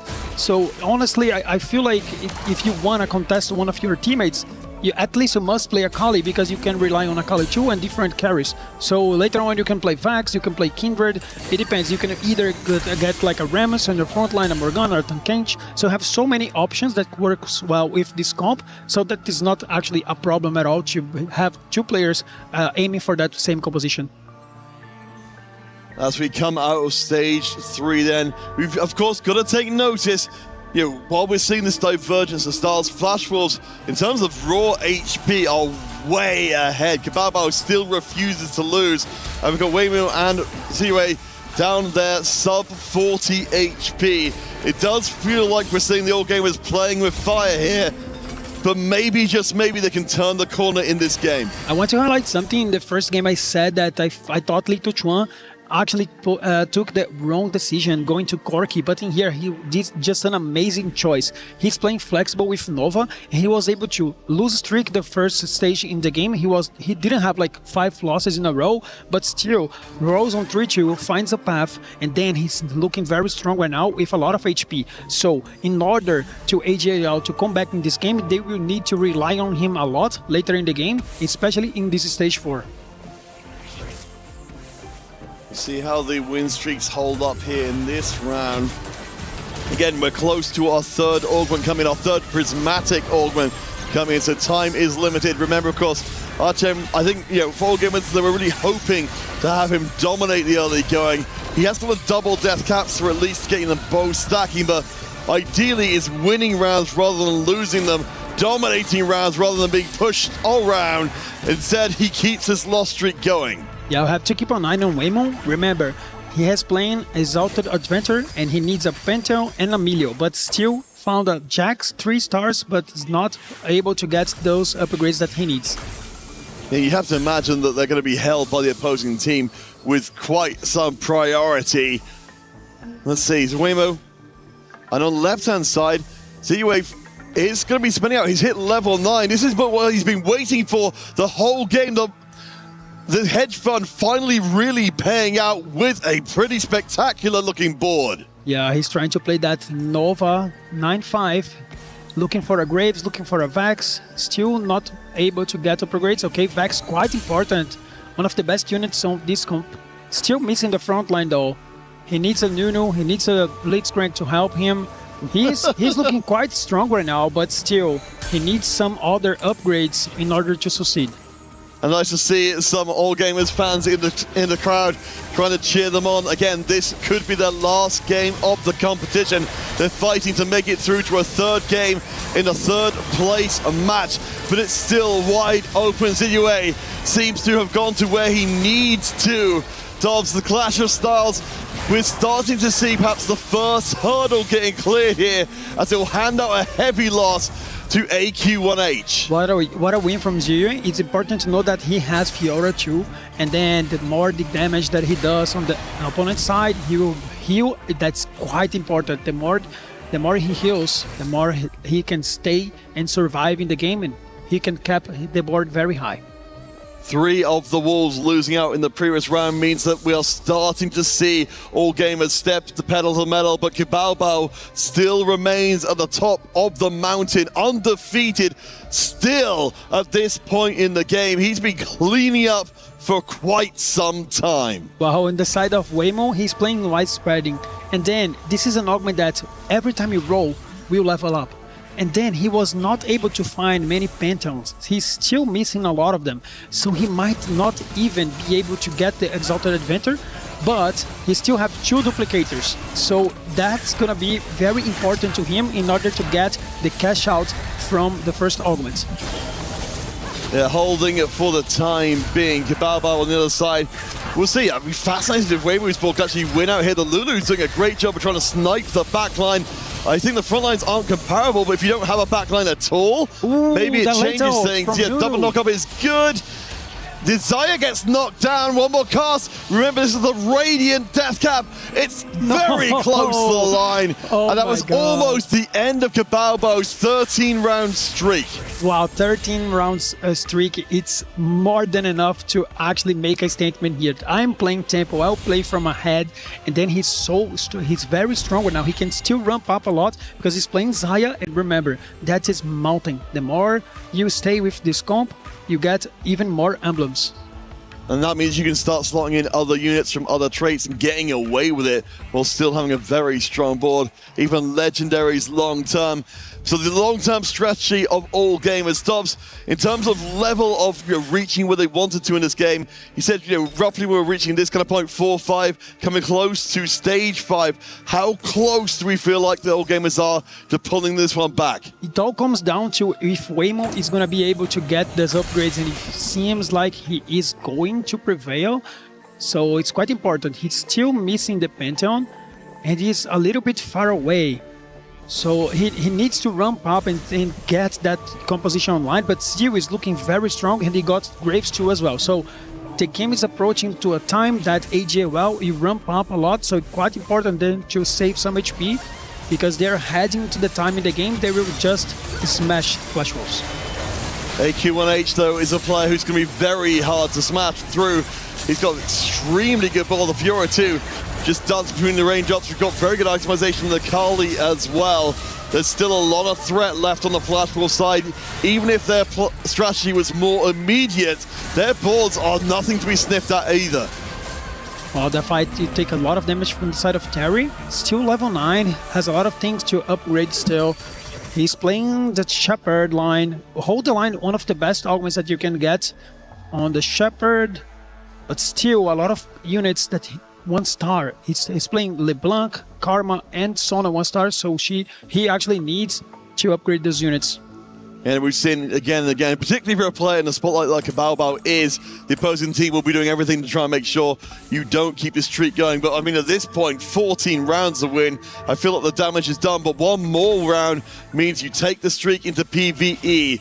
Goes up against his teammate in Ironbog, so there shouldn't be any problem with making sure Kababo swimming in money. Yes, this is the time that you're gonna see K-Babo actually losing a lot of HP, because every time he faces a teammate, he'll use the removers and then try to give the HP lead that he has in favor of his team.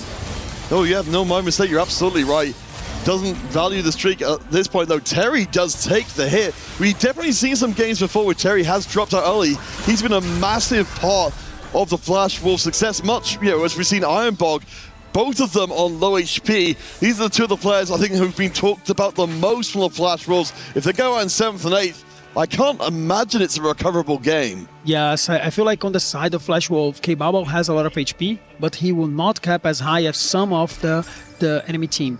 And I feel like Terry going Nate might actually be a lot of trouble on the side of Flash Wolves.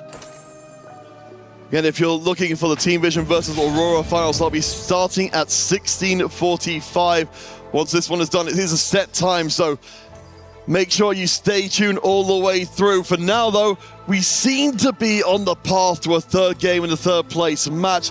We can see the Flash Wolves, they're trying to dig down deep. We see the Pantheon and the Milio being held on bench to try and keep the final form of all gamers from being realized. Yeah, he didn't have yet the Exalted Adventure, but still, you can look that Lulu and Jax are doing a quite decent job. He's still on a 2-win streak. It's not that much, but it seems like his board is actually stable.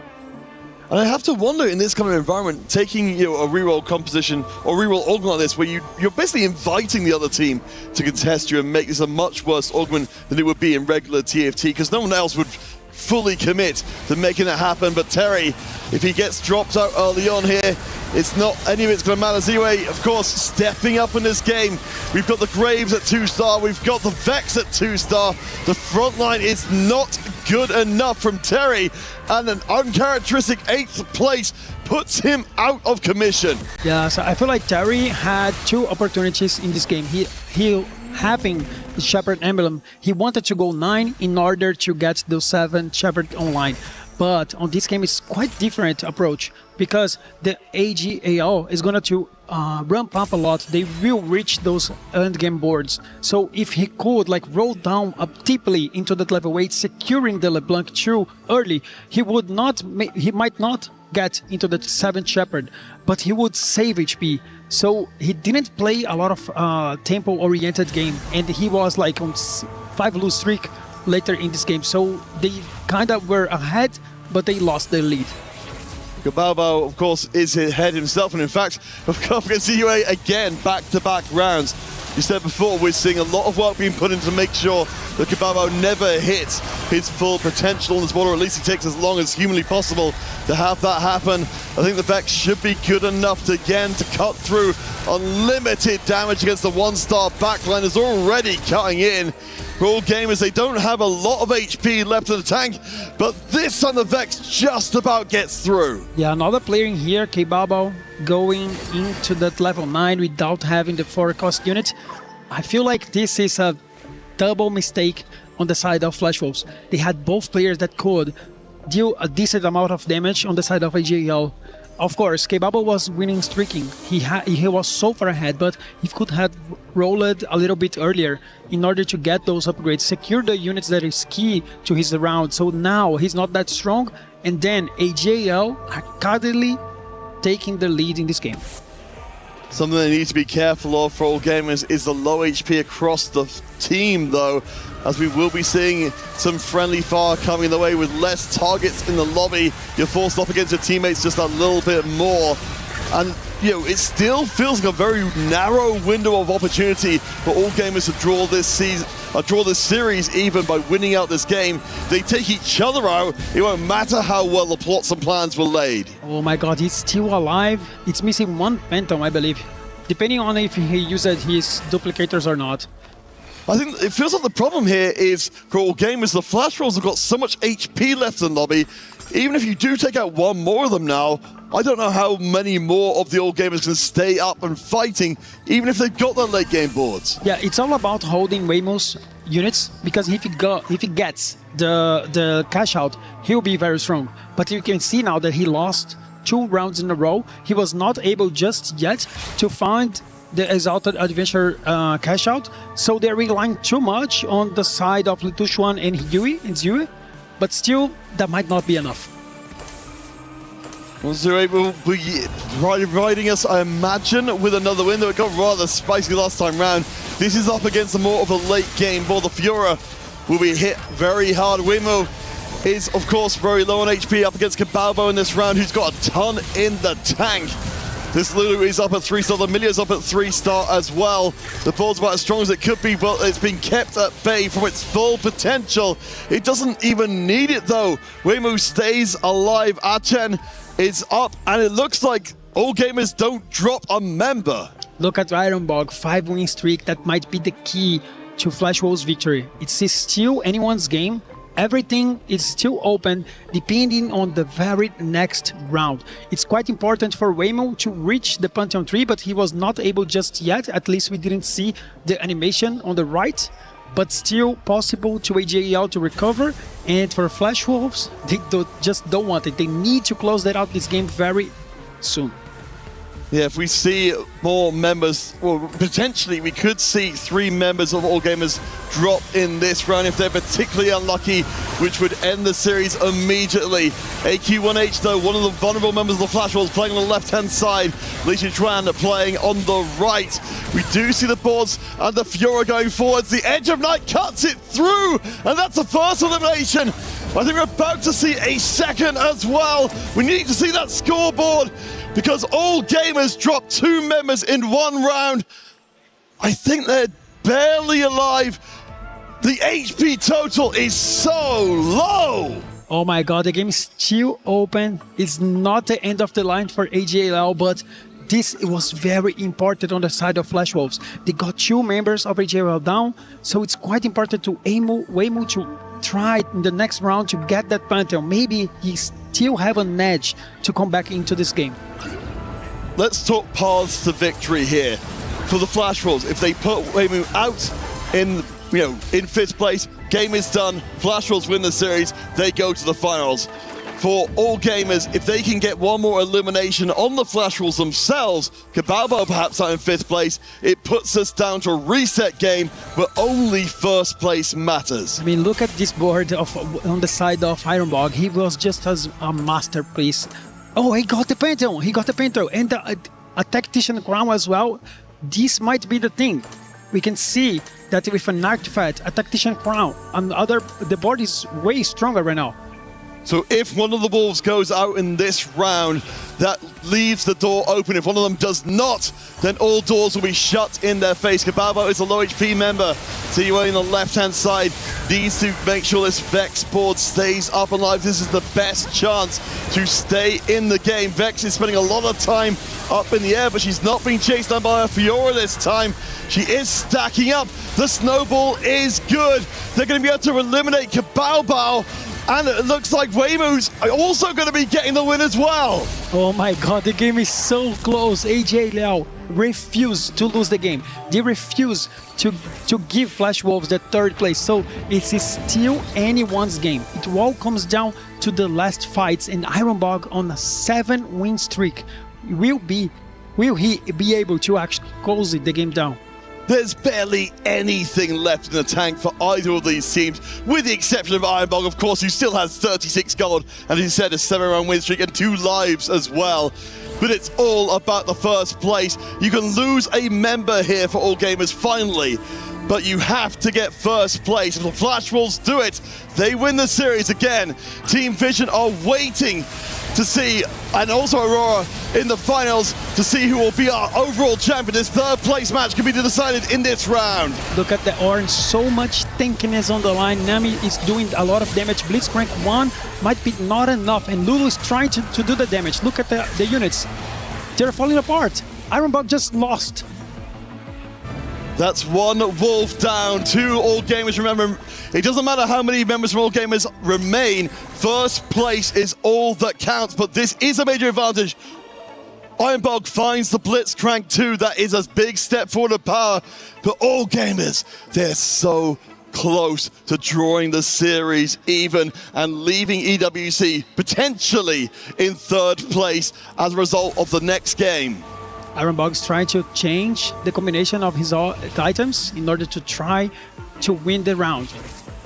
This will be it. I think ZUA is the player with the best chance. He goes up, he puts the Vex up in the front of the board and gets immediately cut to pieces.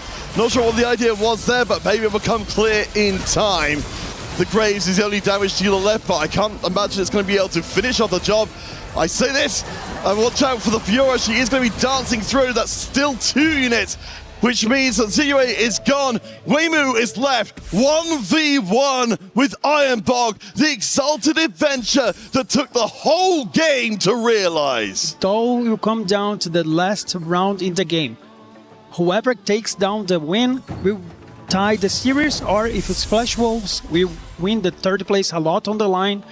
Position is going to be key to win this round. We've seen that past round, it was very important, the positioning.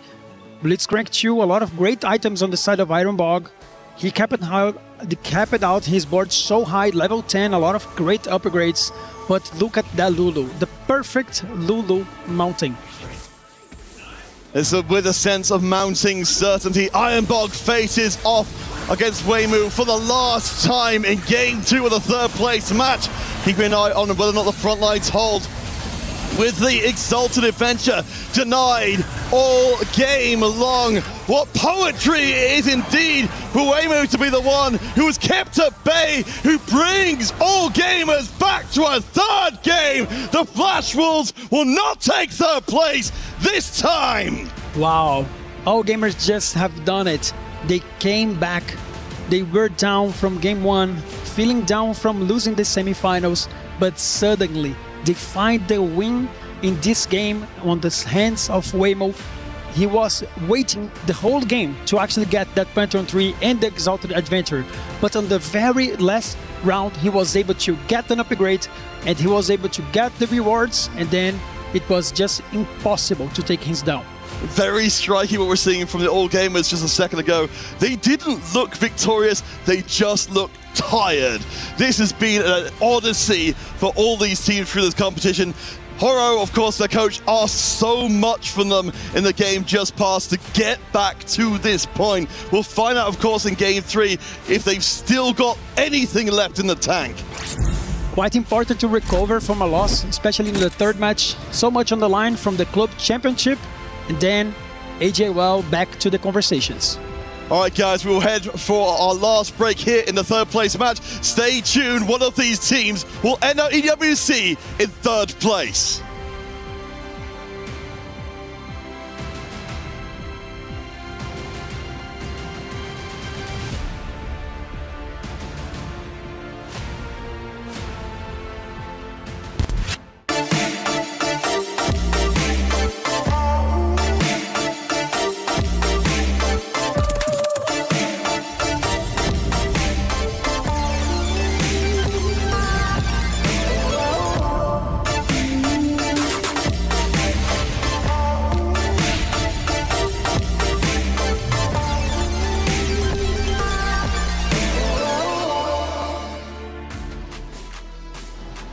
You thought AGL was done? Not so fast. We go to a Game 3. Who's getting 3rd place? Well, now it's a tight race, and it's anybody's ball game. Hey, welcome back into the Allianz Vaults. I'm Taylor Reflections Noble, joined by Stuart and Panda.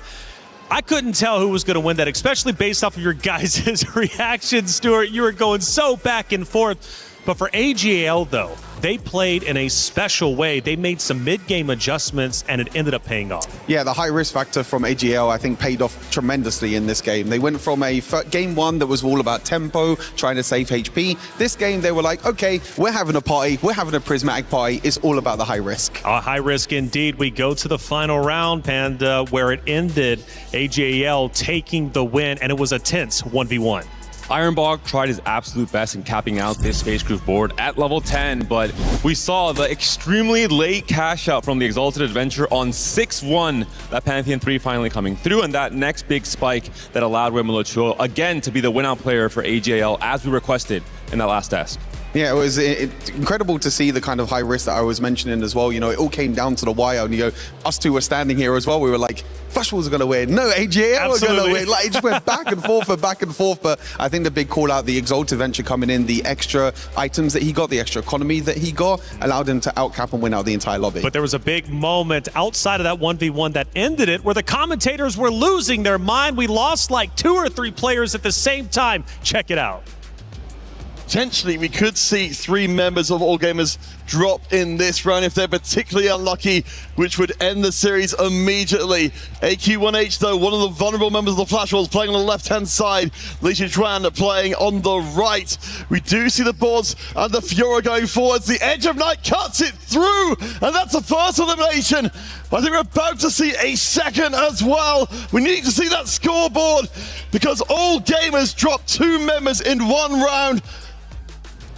Panda, what's going on in that clip? Because I'm hearing All Gamers drop 2 players. It was an absolute bloodbath, and I think you really have to look back at what caused this in the first place, which is really the golden gambles, the high roll factor. 3 players from AJL picked golden gamble. They all hit their radiance. ZUA as well went in for the super high risk hedge fund into one big 140 gold roll down, hit the Vex 2, hit all the upgrades, and he took over as the win-out player. Took over indeed. Now we go to our final moment of that game number 2. We go back to stage 4-2. No, exactly that. I mean, this is the high risk that I was talking about with AJL, taking hedge fund, going to level 9 at 4-2, which is something that you rarely see in TFT. But because Rue took the early hedge fund, went for the full loss streak as well. He also had Anima, which I believe was 300 cash out, if I'm not mistaken. So he went full high risk in this game. He was one of the win-out players for AJL, one of many with the Exalted Ventures. And this is just a roll down that happened. He was able to hit the Vex 2-star, the Fiora 2-star as well to stabilize his boards. So many things had to go right for AJL in this game. Even just Exalted Adventure into Pantheon Milio on the mountain, into a Golden Gamble Lulu item as well. We didn't catch it actually on the broadcast, but there was a round where K Bao Bao had removed items off of the Zaya, the Ghost board loaded in for Wemelo, and he was able to win that fight before the Exalted Adventure cash out to stay alive on that final life, and I think that decided the win out in the end from that same player. Insanity for sure. AJL had to dig deep to get that win. They weren't looking too happy after game number 1, but they find a way to persevere. Now, what does game 3 look like? We're going to have to wait and find out. But as far as Riot goes, hey, they're heading to Vegas. The TFT Open is coming back to Vegas. I just hope there's no conflicts. Why would there be?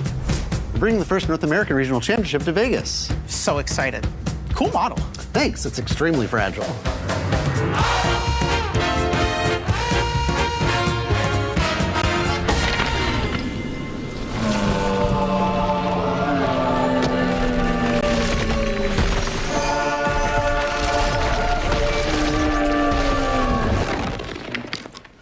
Where's my TFT Open? My first ever NA Regional Championship. They've combined into some sort of Convergence Fest? 2 games in one place at the same time? Can we do it? We have to. Convergence Fest, TFT Vegas Open, and the Riftbound North America Regional Championship, December 11th through December 13th, 2026. Now, typically throughout the game, you see somebody go with the strat, a team go with the strat, and they stick to it. But as far as augments go, sometimes you can throw that out the window and change things up super quickly. For AJL, how spectacular was it that they changed their strat from beginning to end? Yeah, I mean, the encounters at the start of the game was one of the most important things. We always talk about the first augment, the 2-1 augment, being the most important point during the game of Teamfight Tactics. And AJL, with the Prismatic Party, all these Prismatic augments means that you can go for more high risk. There's more cash outs, there's more potential of being able to cap out your board, and it's completely different to a normal game of TFT. Well, it was fun to watch, I will say that. Now it comes down to this, game number 3, and let me remind you, club championship points on the line, an additional 200 if you go from 4th to 3rd, and on top of that, your prize money goes from $30,000 to $50,000. That's a $20,000 difference, and it comes down to one more game. Will it be Flash Wolves? Will it be AJL? Let's head to the stage to find out.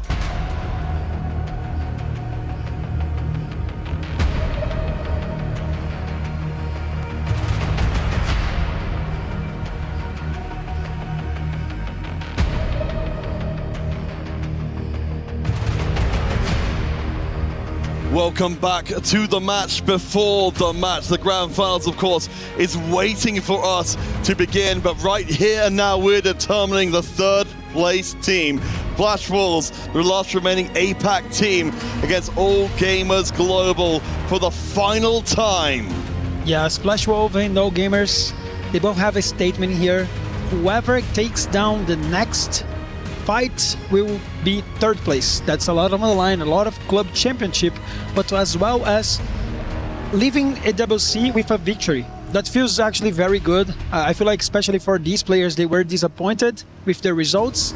They fight for the wins. They try to get the EWC title, but in here, at least they can fight for the third place. And of course, we know for both the teams coming off of losing their initial semi-final matches, they're going to be emotionally vulnerable. Both teams now in the series have lost the game. Both teams, you can see, with looks of concentration warring on their faces, with the amount of, fatigue they're going to be feeling at this point. Just going into a third game, so much on the line, so much asked of them. Let's head back to the Convergence one more time in the third place match. Yes, I like on the side of match-wise, we had Flash Wolves. First game, they were looking better. And then actually, AGL was looking very down from the loss that they had in the semis. But game 2, they showed up. I mean, it was nice to watch them. They went to the high-risk trades. They went to the cash-outs. They tried to cap the board very high.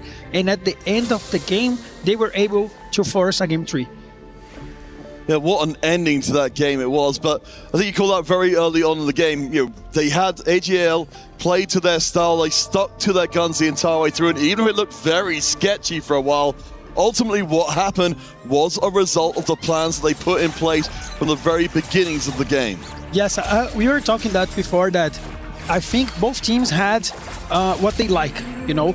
Flash Wolves were playing tempo. They were playing from ahead, trying to finish the game early. But AGL, they did a great job capping high their boards. It's what one of their players like to try to force the win-outs. And they were able to reach that final boards very, very in the hands of Waymo. That Lulu was like one of the strongest compositions that we have seen across the whole tournament.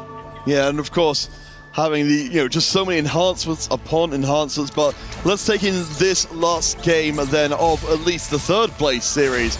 Howling Abyss, which means we've got, of course, the extra units in play. If we're talking about, things that favor a particular team, we've talked a lot of Flash Wolves, they like to play the tempo style. We're seeing a lot more 2-cost flashing up on the right-hand side of the screen, and potentially some very strong early game boards. Yeah, differently from last game, we had Prismatic, Pottery, 3 Prismatic augments, but in here, it's gonna be gold. Some less power, but still a couple good augments that you can reach. Bodyguard training, quite good augments. They can reach that. Actually, he's just rolled it. Interesting. So we're seeing, let's say, a combination of a lot of item-based augments coming in across the field. We do see Achen going for the savings account. And of course, where would we be without our emblems as Waymo finds Stargazer and Voyager? The Stargazer in this case being Alter. Okay, Stargazer Alter quite good, but I feel like Voyagers is very, very strong. It's a possibility to you to play either Aurelion Sol, or then you can play some LeBlanc that you use quite well the augment as well. But especially this game is an opportunity to play Asol, because this is Yasuo, the god. And then when you play Yasuo as a god, it helps a lot the mech, because you don't rely a lot on positioning. You can place your mech on the front line, you can place Asol in whatever positioning, and then you have a strong composition. So it's quite important to note that Waymo might be heading into play this composition. Yeah, well, right now at least does fall against Lichi Juan. We're looking out again to see how these early rounds develop. Cabalbao, of course, we're seeing one of the reasons why people would take Worth the wait in, at the moment, managing to get Lissandra as the drop from that, which is absolutely astoundingly strong. I do wonder, of course, we're going to be getting Lissandra in early on, but we've talked about before, the Cho'Gath, an equally important part of the makeup. You need to be getting up to ideally 2-star, ideally 3-star as quickly as possible as well. Yes, I feel like when you get Worth the wait, usually you don't want to roll. a lot. So I think that he's going to just like ignore the Cho'Gath. Maybe he can play some kind of Dark Star comp with Lissandra, but he will have to rely on another front line. Jen, with the one with the savings accounts, so at least we're getting to see our players lay things out a little bit more clearly. Again, Howling Abyss, we've not got any guarantees as to what this game looks like at all, as we will be seeing a proper brawl to start us off where ZUA managing to seize early advantage. Yeah, on the side of HN, actually playing open forward. This is a player that didn't have the quite success as Waymo of across the whole tournament, as well as ZUA.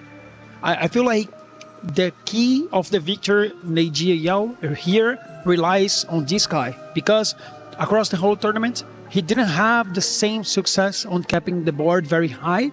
And I feel like this is the opportunity to him to actually say, I know how to play this game, I know how to cap high my board, I know how to help my team to reach the win. And savings account is also a great augment that lead you into the Mac line. So let's see if he's going to be able to reach the comp, or if he is going to play something else. Yeah, I mean, certainly when you've got the money, you've got the option. That's, of course, what our teams are playing for again here. $80,000 dispersed in this match, 20,000 of it more to the team that wins this game. So every decision is going to be one that lasts in the mind for quite some time to see Lissandra versus Lissandra. Right now, the Flash Wolves have the advantage in terms of the win streaks. Yeah, on the side of Ironbog, trying to defend their win streak. Trash gonna be a quite important god for Ironbog right now. He's playing Birthday Reunion. It's an augment that honors Dish Soap's win in set 13. So it's quite important to him to reach that level 9. I mean, set 11. Set 11 was this one. And I feel like Ironbog is a great player as well as other players like Terry, but having a Birthday Reunion on the side of Ironbog, he showed last game he was capable of capping the board very high with that Nami, but now he's going to be able to close that out the game. That's an interesting departure, isn't it? Focusing more on the very late game than what we saw from the Flash Wolves before, focusing early. But one big piece of news if you're a Flash Wolves fan is that Terry is back on the Akali. No more getting knocked out of the game early. Oh, look at that. He got Trash, and Trash actually gives you a random power of any god, and he got Steamroll. This is huge on the side of Flash Wolves because he has a Kali 2, he won 3 rounds in a row, and the more he wins, he'll get more units. That's gonna be very important to them to succeed. That's going to be the high roll of high rolls or observers, just confirming that is the case as well. I mean, if you need a moment in TFT that signals to you that this is your time to shine, Terry finding Steamroll completely randomly while also having a strong enough board to take advantage of it. It feels like a real stars aligning moment. Yes, for sure, and especially for Terry, he came with an 8 in last game, and I feel like he is playing his comfort zone. He's so good at playing Temple, he's so good at playing Nova, and then with this setup, Akali 2 already, a lot of upgrades on the front line, and getting a 2-cost unit every single round, he'll have so much gold to work with. And Ironbog as well with a streak, so it all comes down to if Terry is running against Iron or if he's running against Obzuri. If Flash Wolves get both of streaks in here, that might be the end of the game here in Stage 2. You can see AQ1H going to be moving over. We're seeing a little bit of that team dance. We'll see, of course, from teams that want to maximize the chances of the correct players getting the correct results. Up against Archen in this round, we'll keep your eyes very closely on the right-hand side. We've got 3 win streaks running right now at the end of Stage 2. Especially for all gamers, if they lose their streak, they're in major trouble. ZUA, of course, you can see, has still got a very, very strong board. He won't be able to break either of the streaks, but Ironbog does take a hit in that round. I'm presumably giving that over, yes, to Terry to make sure he keeps the good times rolling. AJL got so lucky here because Terry was able to face Ironbog, and then AJL have 3 streaks right now. You can look at the top, Ziri has 100 HP, and at the bottom, Waymo and Netchen, they have both 5 losses. So it means that AJL has a lot of gold to work with across the board. But on the side of Flash Wolves, you have to keep in mind that Terry is the key to their victory. If he can perform well the mid game, he'll have a huge advantage. So if you're on the All Gamers side of things, what do you do about Terry at this point? Because it feels like he's only going to get stronger. I feel like depends if you are strong enough. If you're strong enough, you can beat him and you may force a level early. Maybe you roll a little bit, but like if he's very far ahead, you have to work trying to take down his teammates because he'll be unstoppable. And we can see both of our win-streaking players making their boards as well equipped for the other as possible. A little bit of maneuvering to try and make sure that Akali lands in the correct place. You can see here, Ziri leveling up just late in the fight, but he was not able to face Terry, which means Terry is going to be able to streak one more round. I do like the attempt to try and snipe out, especially because, of course, this Talon has got the Hextech Gunblade, which means that once he drops aggro, he's going to be healing up substantially. But as it is, Terry keeps his win streak going and 2 extra gold per round thanks to that Steamroller. They're going to face each other eventually, just not yet. Yes, exactly. And the augments are just silver. Breach out, what a good opportunity. Very good augments, very strong. Can give you a random emblem. Sometimes going to be something great. You have a Reforger as well to work with. Quite strong opportunity for Terry. Okay, maybe he's going to fight the center. He can be strong right now. This is a great augment when you play Akali, because you're playing usually on the round of a solo front line.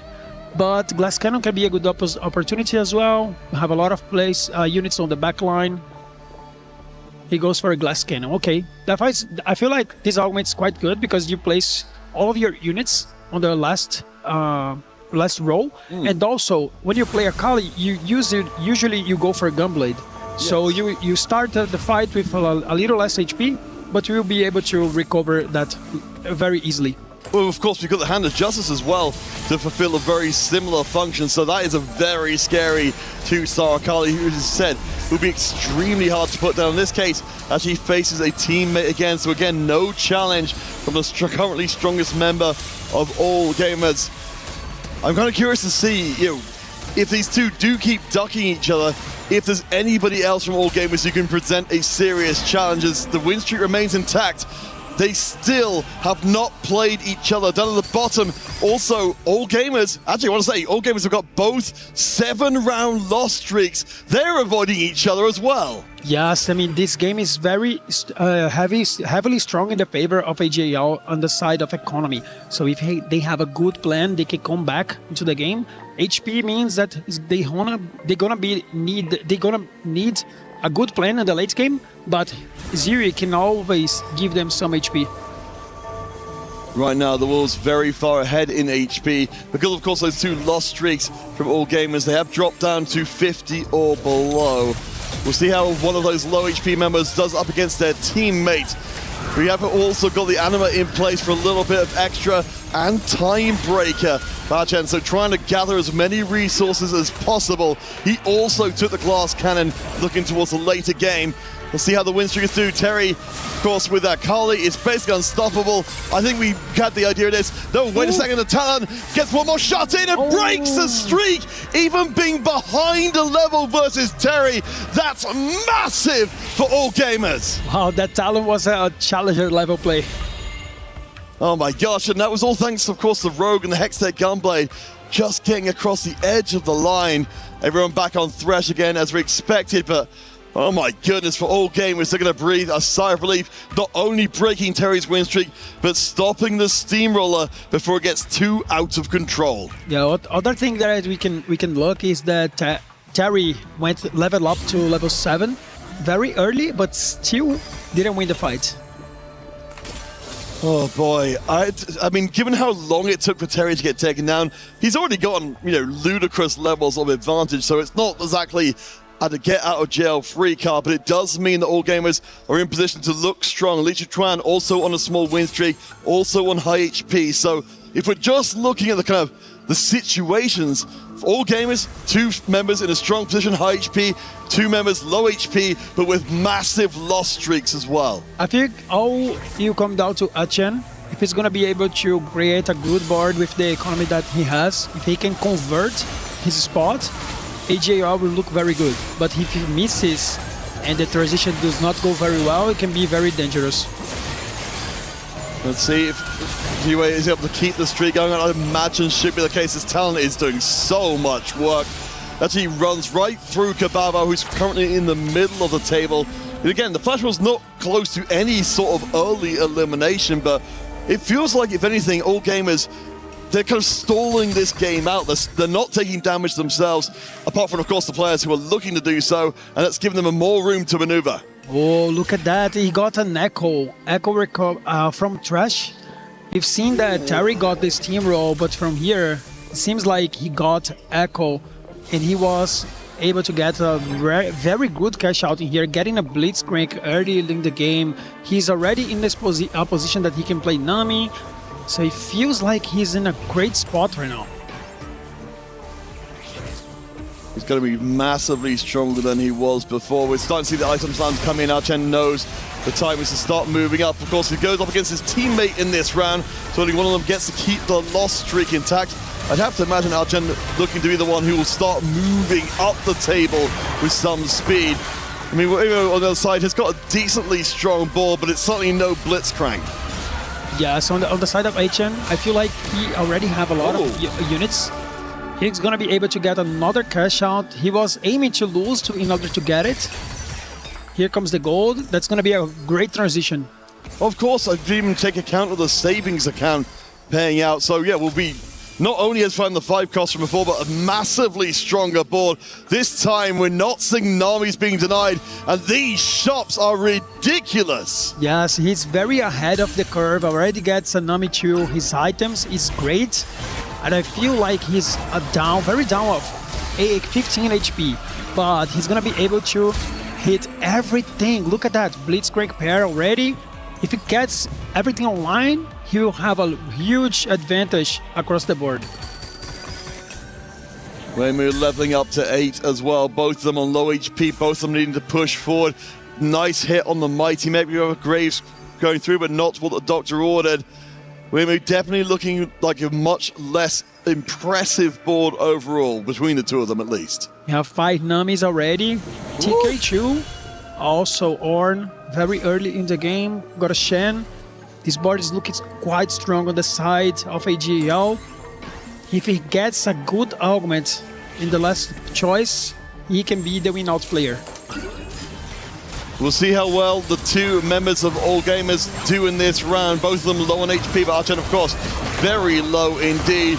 Goes up against his teammate in this round, who's, of course, more than happy to donate across, again, the win streak and his completely untouched HP pool to make sure that Archen has enough time to finalize this board and become a major menace. Yeah, we have to be careful with the augment, because depending on what Archen gets, he can get quite strong in this matchup.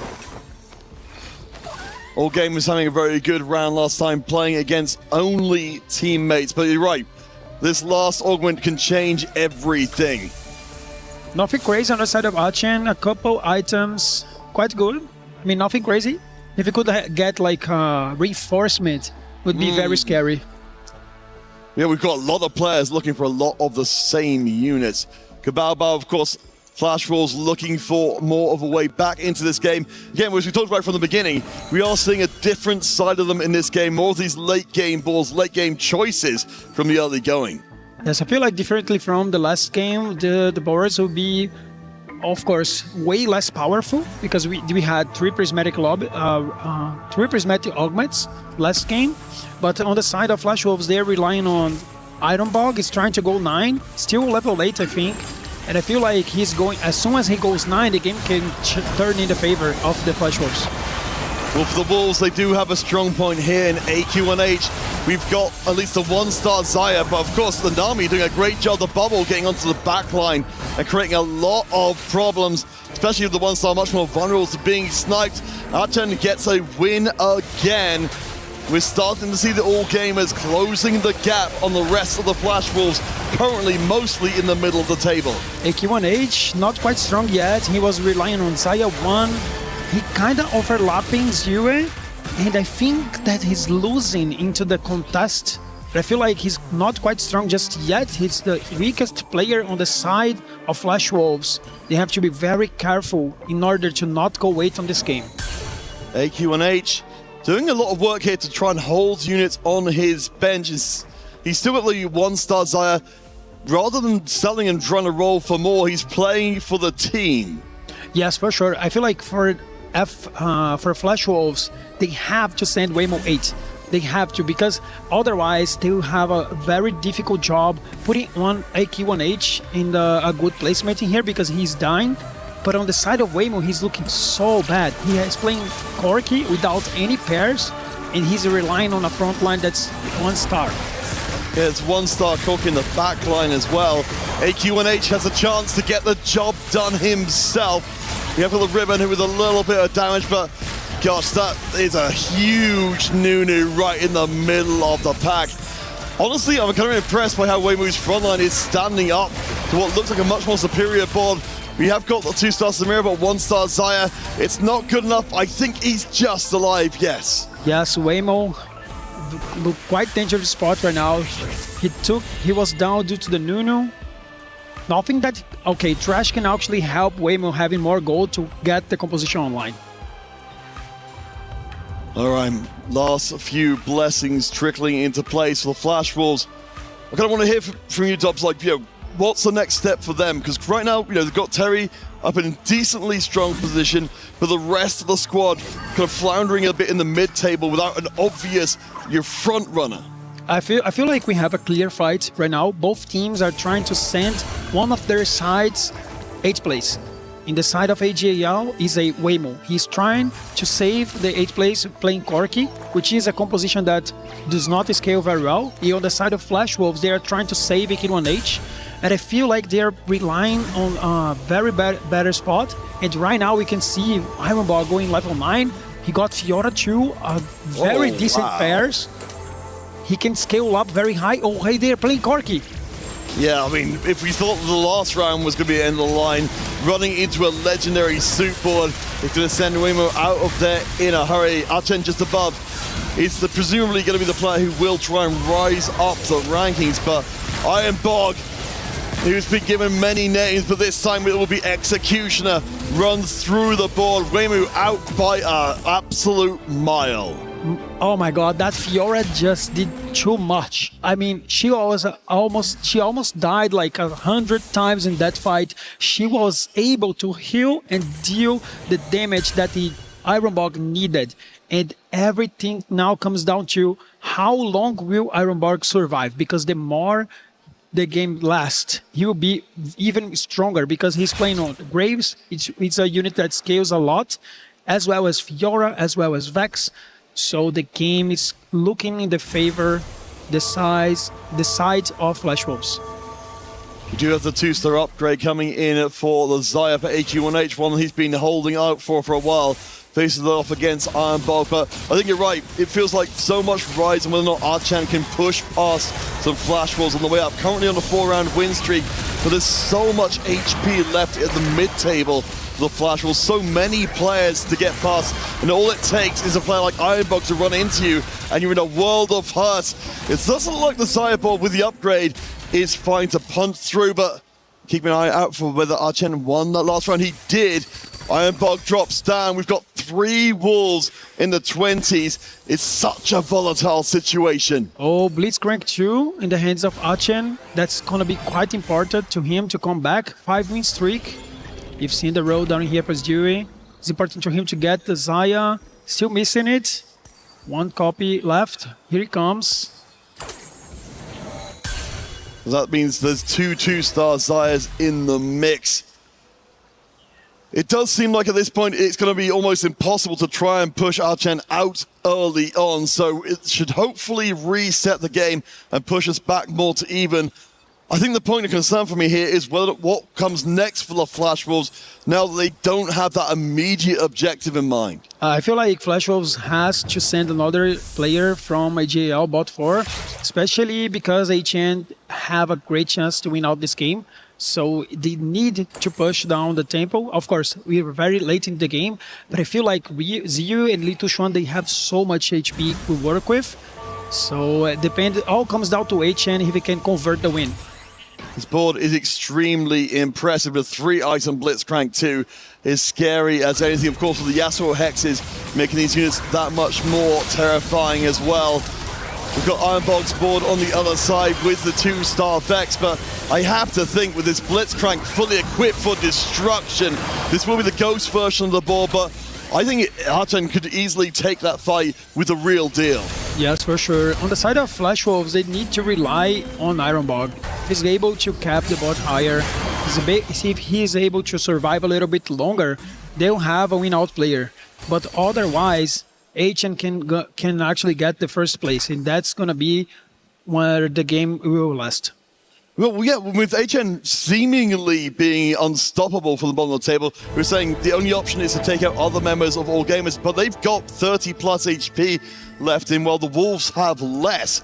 So time is running out. Even if the Wolves have got the numbers advantage right now, even if Terry is at the top of the table, it feels like the table is turning against them. Yes, for sure. But the game is still open. All comes down to Ironbog. He's able to get that Vex online. K-Bubble just gave up in here the board, trying to go 7. Archen needs to win this round against his teammate, of course, who's very happy to oblige him. So anyway, with a good, well, with the most HP, certainly a lot more than Archen has in the tank. It's well done as well, 15 HP. It's conceivable Archen could drop around and not die if it goes very close. But this is, again, a volatile moment. ZUA down to 19. Archen, of course, on a single life.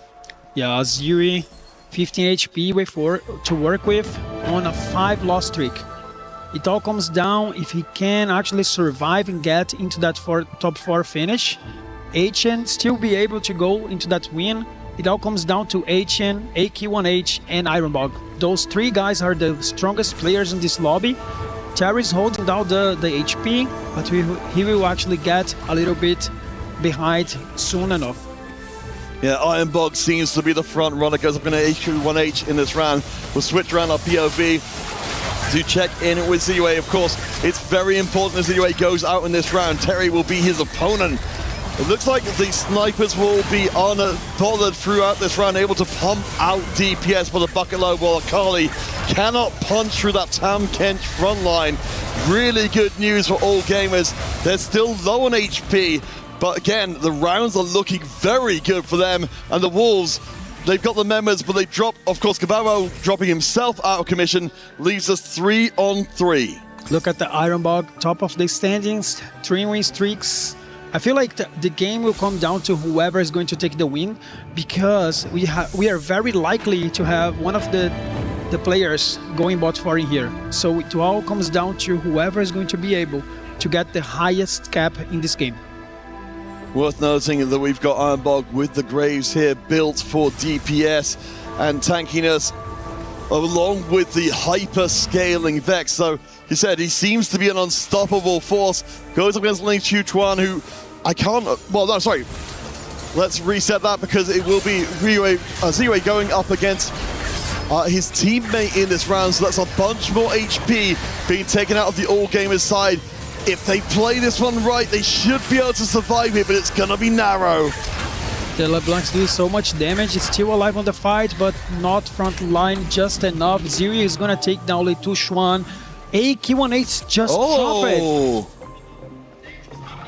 This changes a lot. We're very close to Terry, who's on a 4-round loss streak, going out in bottom 4, which would end the game immediately and give the 3rd place to All Gamers. Okay, Peter, now the conversation just changed. Because if Terry goes down and he is in a 4-lose streak, Flash Wolves can lose the game.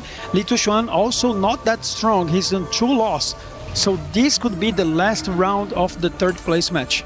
Thank you very much, Rob Starbucks, for keying us in on Terry. It looks like he will be playing a Ghost round, so probably will be surviving. He's actually playing, I believe, against the Ghost, or at least Transport, or maybe the real deal. He's sneaking through, at least we're seeing from the backside. with this particular board, Terry seems to be absolutely fine.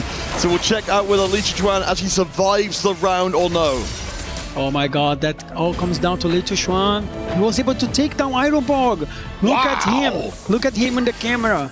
He was so hyped that he was able to take down that fight. So important. He was on the last round. He was on the 1 HP because if he gets a loss in here, he will die. And it's so important. We talked about this in the previous game. The All Gamers squad just looked like they had given everything they had to give. To see a smile come back on any of their players' face is a huge change from what we're seeing before. It feels like they can sense their moment is nigh, but the Wolves are still not down and out. Ironbog is still in.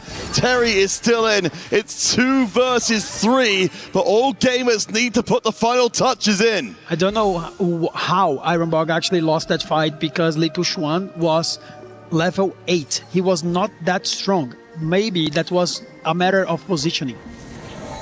Does have a very good board at level 8. Has Sona 2, Karma 2, LeBlanc 2. Everything you wouldn't expect from a level 8 board, but Archen is at level 10, Terry at level 9. If he drops down here, he's only got 1 life remaining.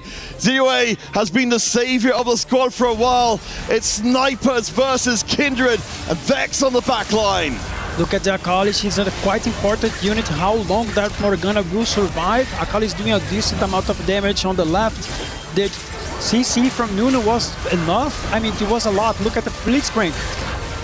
The Xayah seeds have gotten the job done. All Gamers have been waiting for this for a while. The last shot comes through, and no! The denial on the very last second means that we have a full game reset. Only first place matters, and All Gamers must fight on. Oh my god, I can't believe it. Terry just did it. It was so close. And I mean, Terry is still fighting for their win.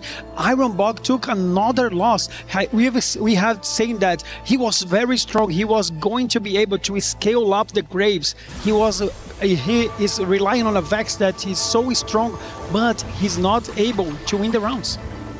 Flashwell's looking to simplify things. Are going to take Terry out of the equation, of course, has already done all he needs to for the team. I imagine we may well be seeing something similar from the All Gamers side as well. At this point, Li Chuan, I can't imagine, has too much more left to give, so we're left 1v1. Archen will be going up against Ironbog for the game for the 3rd place. Look at Ironbog, he's actually holding a Nami. 2 Namis away of Nami 3. That can be the thing to victory, but next round might be the last one, and something very important. Terry won 2 rounds, Ironbog lost twice, but instead they trusted Ironbog to try to finish the game because they know this board can actually ramp up way more. So it's important to see how it's going to be the positioning into the late fight. For the final time, Flash Wolves face up against All Gamers. We'll keep an eye on very closely on where the Fiora and the Graves go, especially because they will be such menaces. Good CC in the center of the board. The Blitzcrank, of course, is chewing through absolutely everything. All Gamers had everything demanded by them, by their coach, and it finally comes true. The smiles return to All Gamers' faces. They did what they needed to do, and they will leave EWC 2026 in 3rd place. Well, that was well played by AGAL. They were able to recover from the semifinals. They were able to recover from the first game loss, and then the player that didn't have quite success along all the tournament, he clutched it out on the very last game. HN making a statement. He's one of the best players in the world here at EWC, helping AGAL to close it out in 3rd place. We saw the signs in the crowd. I'm sure the energy being funneled into the squad was exactly what they needed. As we said, coming into game 2, they had nothing left to give. The Flash Wolves, you see the look of shock on their faces. I don't think they even considered this was a possibility. They did such an incredible job, but All Gamers, thanks of course to their hard work and HorrorX's coaching, get across the line. They look devastated after the previous series, and now they get to leave EWC with a win on their record. I feel like Flash Wolves and also AJL, they have to be proud of what they have done in here at the EWC. Third and fourth place is not a bad result at all, especially for AJL recovering from the semifinals. It was just an amazing opportunity to them to recover. All right, let's head across the kitty on the stage. Congratulations once more to all gamers.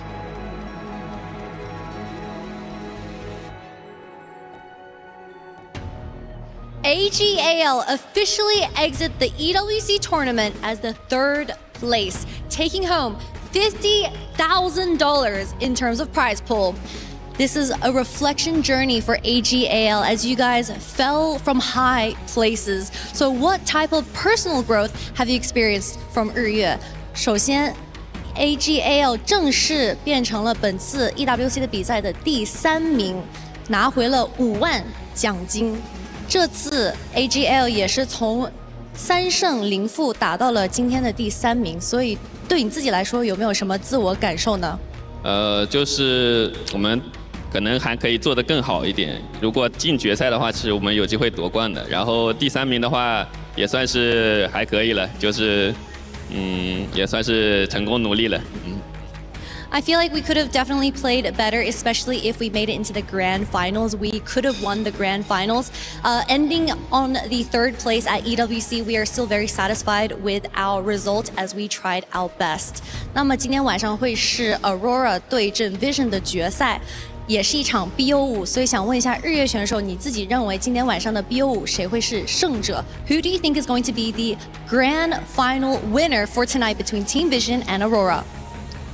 我觉得两边的实力都很强嘛，然后他们也都是我们这个 CN 的队伍，我们 CN 包揽1、2、3名，所以说他们两个谁夺冠我都会比较开心。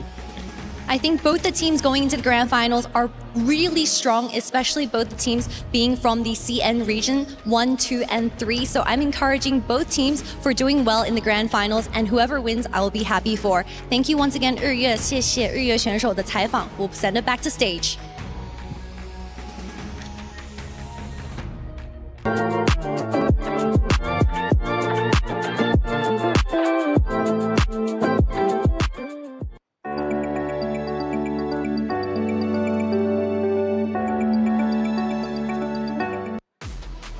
They had to come back, win 2 maps straight, but they get the job done. AGAL, 3rd place, $50,000 richer, and most importantly, also getting 200 additional points added on top of what they've already accomplished. AGAL, not only for the organization, but also for the team, should be incredibly proud of what they accomplished this year in TFT. Flash Wolves, though, 4th place, also have to celebrate the fact that they got this far. Top 8 from last year, this time around, top 4. Big improvements. No, 100%. I mean, the Flash Wolves are getting closer. You know, top 8 last year, top 4 this year. I wouldn't be surprised for Flash Wolves if they come back again next year. Hopefully, maybe get to the grand finals next time around. And they were the best from the APAC region. Yep. They did an amazing performance. We see the expression, of course. Ironbog, he wanted more to get with AQ1H, the leader of the team. They got a better performance. The round was very close at the end, but AG1H, they were just too strong. They had the position, they have the capacity to turn it around, and of course with leader like Ryue, it was just too good. Yeah, I mean, we talked about in game number 2 about AJL taking risks, going for loose streaks, going for Anima. It was Ryue in game number 2, and this time it was Asian going for the loose streak, and got Blitzcrank 2 so early on. One of the strongest 5-cost units you can get in TFT at the current moment, and I think by the end of the game he went on a 12-13 game win streak at the end, and we knew at that point Hupei that he was the win-out player, he was going to get first place. So Flash Wolves were already on the back foot at that point. They had to try and push the tempo, they had to try and, you know, take out AGAL as quick as possible, where they weren't able to. They tried to push the tempo. Terry did it again. Normally in the West, we call it Tempo Timmy, but this was Tempo Terry, for sure. I think that's the way they call it in APAC, because every time he was in a win streak, every time he was preserving HP, huge runaround for them. So Flash Wolf has an amazing performance right now, and respect for them. The smiles on the face of AJL, they dap up their opponents as they take them down. There's Big Coach himself as well, who came on the desk and said, look, we're going to make it the grand finals. Yes, they don't. However, top 3, $50,000. A tremendous opportunity for them in the organization. They continue to progress throughout EWC. We'll have to follow their story as an org, but for now, their run comes to an end. 3rd place, job well done. and they paddled hard as they possibly could. Now, of course, final moments and replays from that final series. It really is amazing that AG was able to win back-to-back maps, because you think about it, you go back to semifinals, they take a loss. It was heavy. We looked into their vaults, whenever they went back to their locker room, and they looked down in the dumps, naturally so. So the fact that they can come back out, also lose round number 1 and still win, talk about strength. Yeah, mentality must have been an all-time low. When you lose a semi-final, you're that one step closer to the grand final. Unfortunately, not being able to make it, being able to step on that stage again and win the third place matchup. It's not easy. As a player, you wanted to get to that grand final. In your head that you was like one step closer to get in there, but unfortunately, they weren't able to. But third place, as you mentioned, Taylor, still an incredible performance. $50,000 plus club championship points. We take a look at our bracket before we head into grand finals. Playoffs has been exhilarating. We started quarterfinals yesterday. That led into semifinals that we have been watching all day today. Was Team Vision taking down Flash Wolves to secure the first spot into grand finals. But one more spot remained, and Aurora Gaming was able to secure it, taking down AGAL. Of course, for Flash Wolves, AGAL, they just played against each other, and it was, in fact, AGAL who was able to get the win. A tremendous job, and a job well done for sure, but grand finals is about to be before us. Now, when it comes to our creators, though, we've got several that are special, including this one. こんにちは。EWC の TFT コストリームやってたリリです。いや、ファイナル楽しみすぎる。今大会、俺がずっと応援してたのが日本のデータディビジョンで、APAC の予選から勝ち上がってきて、もう配信でも日本のみんなで超盛り上がってたんだよね。で、忘れられないのが、ノーシムレッドフォースの試合。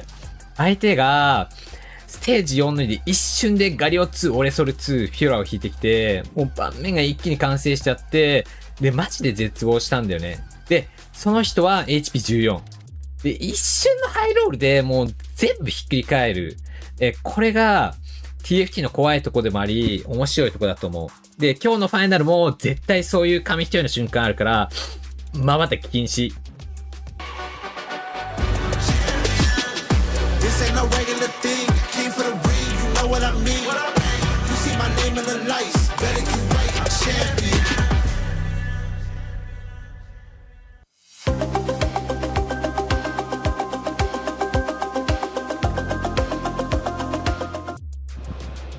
Thank you to Riri, as well as the rest of everyone who is co-streaming our event. You guys are definitely helping out, and most importantly, spreading the love and the wealth of TFT. It's grand finals time. We now know the two best teams this year at TFT. It's Team Vision, it's Aurora Gaming, and they're about to battle it out for $150,000 first place, plus the 1,000 club championship points. It's going to be a good one, and we've got a lot to talk about. Starting with Team Vision, this roster came in for their first ever EWC, first representation. They're only in 2 games across the entirety of EWC. One of those games happened last week where they got second place. Now they're guaranteed another second place. Winning this means the club championship point race for them, they will be tied with first. That's $7 million.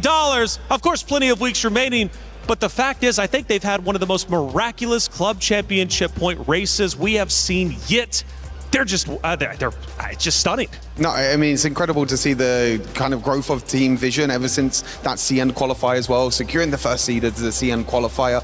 But we've seen before that, being the first seed from China doesn't mean you're going to be the best in the world. But we see now that China has been dominating this entire tournament. And overall, Team Vision and the individual talents that they have on their roster, it's just unbelievable. Team Vision is out of this world, and Kitty had a chance to talk to him before heading out to the stage. Congratulations to Team Vision for qualifying into the grand finals at TFT for EWC 2026. First of all, I'd like to get started with Flancy. So the overall schedule has been really tight and high pressure. So for these types of tournaments, what type of adjustments do you have to make going into this tournament? 首先想问一下 Flancy 选手，因为这次的赛程非常的紧张，所以打这种非常紧张的赛程会做出哪些改变呢？因为 EW 赛程比较紧张，所以我觉得我们最先做好的应该是每天要休息好。就是因为在该练的东西，我们在来 EWC 之前已经练得差不多了，所以说我觉得在这边主要还是调整一下自己的作息啊，保证自己有一个充足的精力这样。So I think the most important aspect going into a really tight schedule is our rest, because all of our practice should have been done beforehand before we arrive to the EWC tournament. So I believe that the most important aspect is just taking care of ourselves and of course getting enough rest. 下一个问题想问一下真白选手 My next question will be for 真白. So this tournament is mainly 4v4 and every single EWC has been 4v4. As individual players gathered into a 4v4 format, what would be the most important? 因为这次EWC 的赛程会是4v4，所以从单独的选手转成4v4的这种赛程，最大的改变会是什么呢？最大的改变主要就是个人的执行力上面吧，因为4-4和个人其实差别还是挺大的，就每一步都得执行到位，如果有一步出差错的话，其实很容易导致团队崩盘。I think the most important aspect for the 4v4 in comparison to solo play would be the individual adjustment that you make because of the team play, because when one player makes a giant mistake, it can also affect the rest of the team. So I do think individual performance needs to be consistent and of course adaptable for the 4v4 format. 下一个问题想问摸鸡选手 So you guys are going to go into the grand finals, which will be best of 5. So from best of 3 to the best of 5, what would be the main point that you will be looking out for? 因为你们下一场的比赛会是总决赛，总决赛会是 BO5， 在 BO5 里面最需要看重的点是哪一点呢？要有足够的休息，要吃饱，保持良好的精神状态，就吃饱睡好，一直都是我们队的宗旨。吃饱睡好，健健康康就可以拿下冠军，是吗？该练习的我们在飞来之前就已经练习的足够了，来这边就是足够的休息，发挥好我们平常最好的状态就行了。As long as we have our tummies filled and we are rested up, we will perform our best. Because for all the practice that we've done beforehand, it should have been done before arriving to the EWC tournament. So as long as we take care of ourselves and our tummies are filled, we will perform to our biggest potential. 最后一个问题想问口优一选手，下一场就是决赛了。Who would you like to verse in the grand finals? 决赛想面对谁？我想遇到 AOR 吧。因为里面有幻灭选手，就是这个决赛对于而言，可能是他生涯大满贯的一个很重要的一仗。但是对我而言呢，我在上一届 TOC 的决赛，还有这一次 TBC 的决赛中，登顶局都输给了他，所以我想要赢回来。I would like to verse Aurora Gaming in the grand finals because there is Huan Mie on the opposing side. In my previous 2 international tournaments, I lost to Huan Mie, so this time I would like to get my revenge against Huan Mie. Thank you so much to all the players from Team Vision. 感谢大家的参与，决赛见 See you guys in the grand finals. See you. We were there for every click, every clutch, every respawn. We were there for the years of grind, and we're here. Now, the proud founding partner of EWC, powering the biggest event in gaming, shoulder to shoulder with the world's best, making history. Greatness deserves a stage. Lenovo Legion, reach your impossible.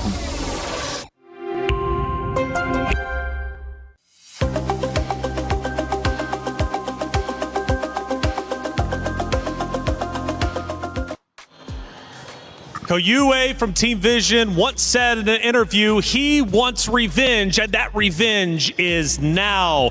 Again, first ever appearance for Team Vision at EWC, and they are making big waves. This team is survivalist all the way. They once dropped down to the lower bracket during the groups, but they fought their way back up and are now in grand finals. But their route to grand finals wasn't easy. They beat T1. They beat Virtus Pro. They absolutely deserve where they're currently at. And every one of these players has stepped up. Kojoy being the one maybe with the most luck and the one doing the crazy things for the team. Moji, the one who has grown the most and is the most communicated one. And of course, Flancy, the leader from the team. Second in Tactisha Crown. He didn't have the major tournament internationally and is 3 games away, if they do the 5 theories in a row, of course, from getting that. Kojoy, the laughter, the joy, dancing, already being present for the moment. And Moji, this is exactly what we want to see. Him taking a laugh and obviously enjoying the game. That's the moment when they perform the best. I mean, Moji has stepped up huge in the semi-finals. You know, going into the semi-finals, this was a player that I was calling out to step up.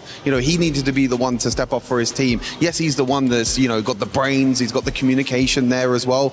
But we saw in the interview as well, each individual player needs to step up when it comes to the grand final. Flancy getting the 3-star rammers, the first time we've seen a 3-star forecast on the A stream as well. So this team has got what it takes. Clancy, Moji, but Zenbai has also been tearing it up this year at TFT here at EWC 2026. Zenbai, a veteran in his own right.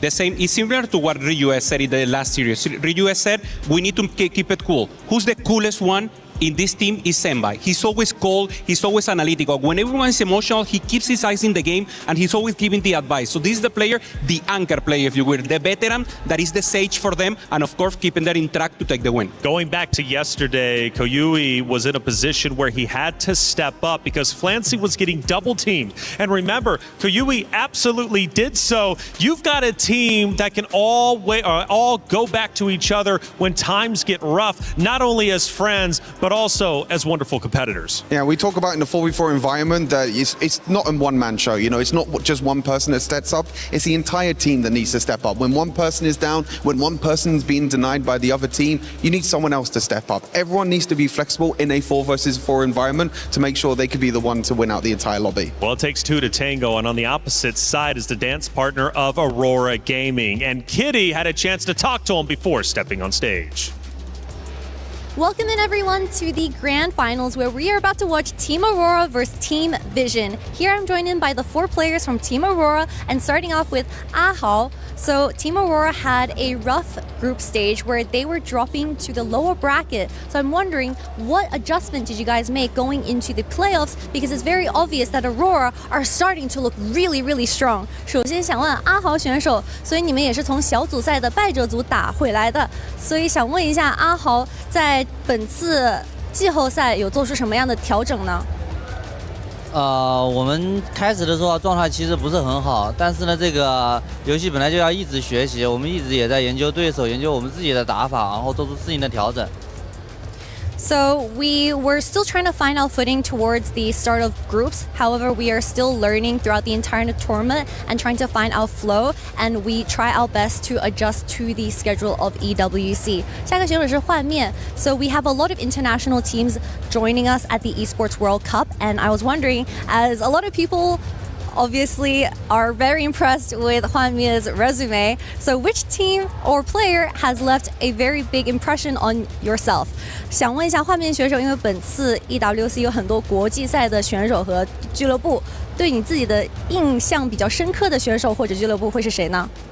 我觉得是上届冠军微博吧，因为跟他们打完之后，我跟他们那个邵平平很熟，他跟我们说他们的所有人其实都是由关少一个人在指挥的，然后他们其实执行力很强，然后玩的也很决绝。So the team that has impressed me the most is definitely WBG, and I'm specifically really good friends with Sao Pimi, and I'm surprised because WBG have one specific IGL leader, and they have a good synergy because of that leader. 下个选手想问李洛. So it is once again an international tournament, and it's a very close schedule. So what type of adjustments have you made to maintain your health and mental health for these types of tournaments? 因为本次也是一个非常紧张的国际赛赛程，所以对于你自己来说，有做出什么对于自己的身体健康一些调整呢？健康的作息吧，不熬夜，早睡早起。The only way to maintain good health is to not stay up late and of course wake up early. Final question, 60, we have for 60 seconds, quite literally, who do you think is going to take the grand finals and what is your prediction? 你今天决赛的预测会是什么？几比几？因为我们中国预选的时候被他们侥幸战胜过，然后我觉得决赛的话是我们3比1战胜了他们。Because we've already versed Vision in the regionals and they took that victory, this time I will predict a 3-1 victory for Team Aurora. 谢谢各位选手们 and best of luck in the grand finals.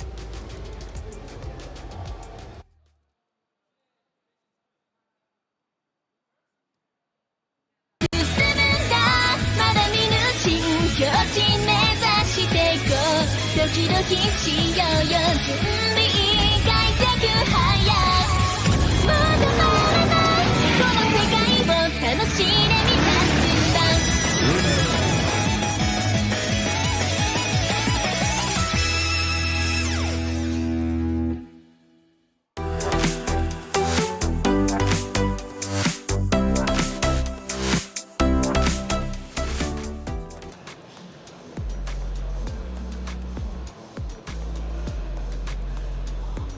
Remember that quote from Kayue saying he wants revenge? Well, Wanmei on the opposite side said he will only be a stepping stone on our journey to first place. It's tense between these two. They have history, and it's about to go down in just a moment's time. Now, for Aurora Gaming, one of the tournament favorites to make it the grand finals, they have now accomplished that. But one of their biggest accomplishments so far on their journey to the grand finals is they took down the defending title winners of Weibo, and they did so in a 2-0 fashion. No, it was very clean. It was a very clean victory against Weibo in the quarterfinals, something that we expected to be a lot closer, but I think that just proves the individual talent on Aurora Gaming. This might be the most decorated team that we have ever had at the Esports World Cup for TFT. The accolades not only for Hwamne but for the rest of this team as well. How consistent they've been over the last few years in solo play for TFT. Of course, in previous years, we know that being great individual players doesn't mean that you're the best in a 4v4 environment, but Aurora Gaming have proven in this tournament that individual talent together prove success. Well, Wanmei is on hallowed ground, winning Space God Tactician crown here in Paris last year, and now he has a chance to win once again.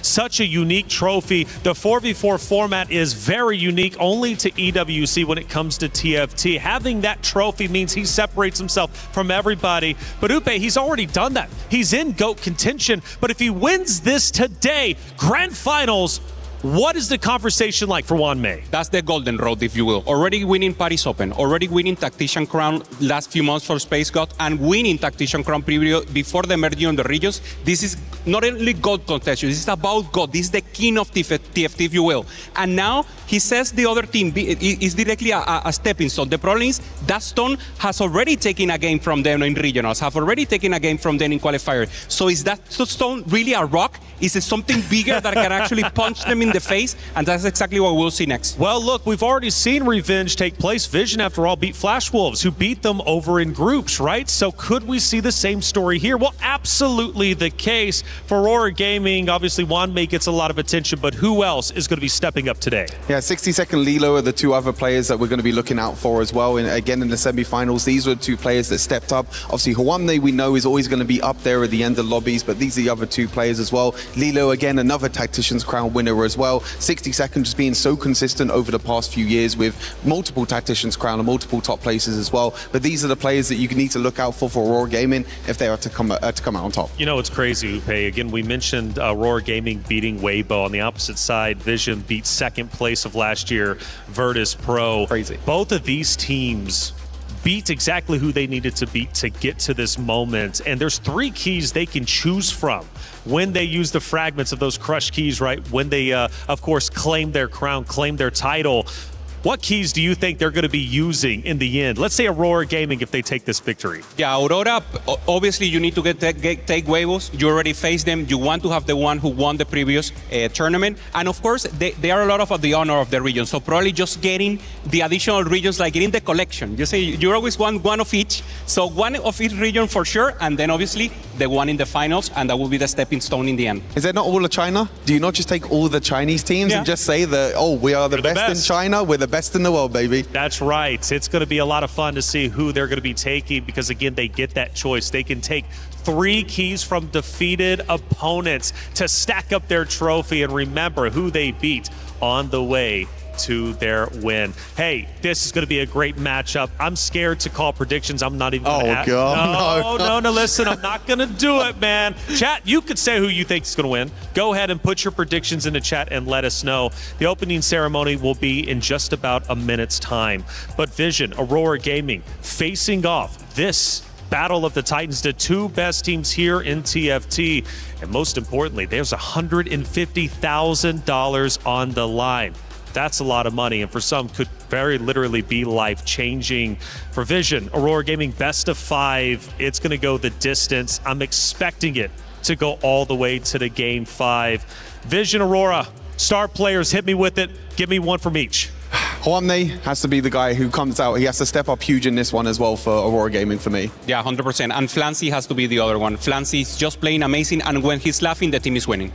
Okay, we got some star-studded players. Chat, who do you think is going to be the star here in Grand Finals? Let's not forget, there's an FMVP title as well up for grabs. Additional money there too. There's so much happening here, not only in the club championship race, but also for the crown, for the title. Who wants to be the winner? There can only be but one. Will it be Team Vision? Will it be Aurora Gaming? We're going to all find out together as we head to the stage for the opening ceremony.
$16 teams. Oh, Fnatic! Getting first here. Insane upset. Incredibly proud of themselves. T1 totally destroyed Zeta Division. Well deserved. The dark horses of the competition. Handshakes coming through from both teams. Respect has to be given. You have to be proud of these players. Now down to the final two. Team Vision. Aurora Gaming. Get ready for the final battle.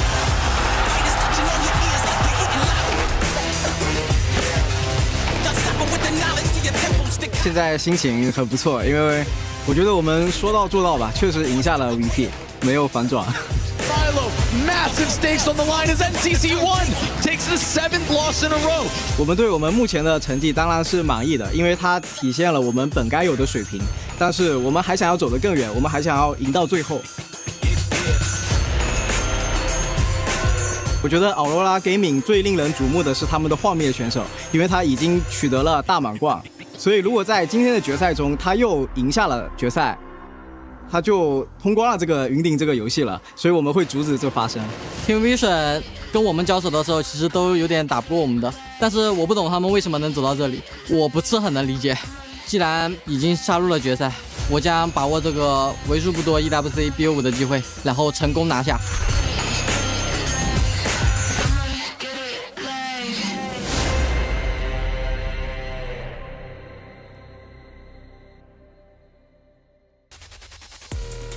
Ladies and gentlemen, it's showtime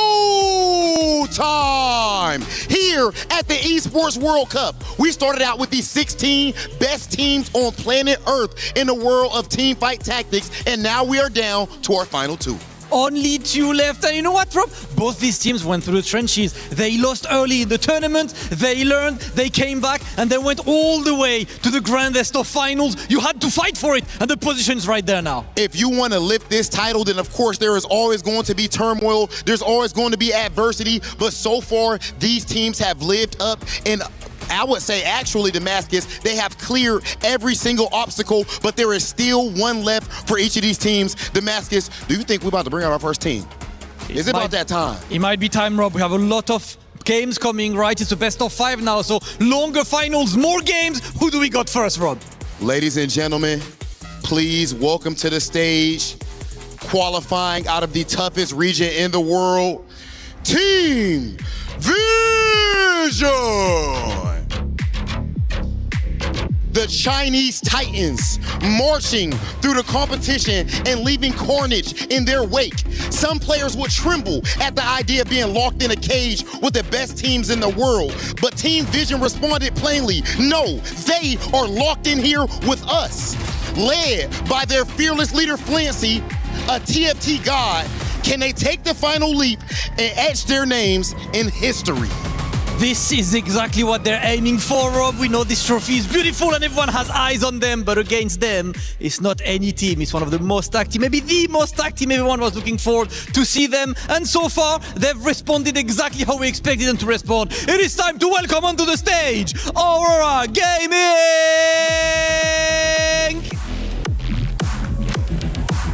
The stack team, Liruo, Ahao, 62nd, then of course led by the absolute titan of Teamfight Tactics, Juan Mei himself, over 5 years of top level competition, over 5 major solo titles. This man's absolutely ridiculous and all he's looking for is to lead his team towards a massive victory. This team is massively experienced and all they need now is to climb the final step to the absolute glory that is the Esports World Cup. Okay, now before we get into our grand finals, of course, we have to hear from the superstar that is Flancy, leading Team Vision. In order to qualify, you had to fight through the toughest region in the world in the closed qualifiers in China. And even here at EWC, you had a loss, went down to the lower bracket, and you fought all the way back to be here in grand finals. Flancy, for you and your team, what would it mean to lift up this EWC TFT trophy? Flancy， 你们这 EWC 的之旅，你们从最难的赛区晋级到了本次比赛当中，并且从小组赛落入败者组，一路杀到这个总决赛的舞台上。那我想问你 ，Flancy， 在此时此刻，如果你们能赢下这个总决赛，并且举起这个奖杯的话，对你来说这个意义会是什么呢？我觉得就是证明我们是现在世界上最强的4v4战队吧，没有之一。This will prove that we are the strongest team in the world, absolute dominance and absolute strength. Ladies and gentlemen, up to this point, Team Vision has shown exactly that, but there is another team who might have something different to say. And of course, I'm talking to one of the GOATs, to Juan Mei himself. Juan Mei, you guys came in as one of the most stacked teams, if not the most stacked team of the competition. You only have one step left. So I just want to know, what do you tell your teammates before such a big match to make sure that you guys lift this trophy? 那画面同样，你们战队也是每一个成员都是独当一面的传奇。那你作为队长，你有什么话跟你的兄弟们说，来燃起全队的斗志呢？既然我们一路颠沛的流离的走到了决赛，那就尽情享受决赛的过程吧。结果一定要赢下去最好。Since we're here at the grand finals, we have to take it all the way.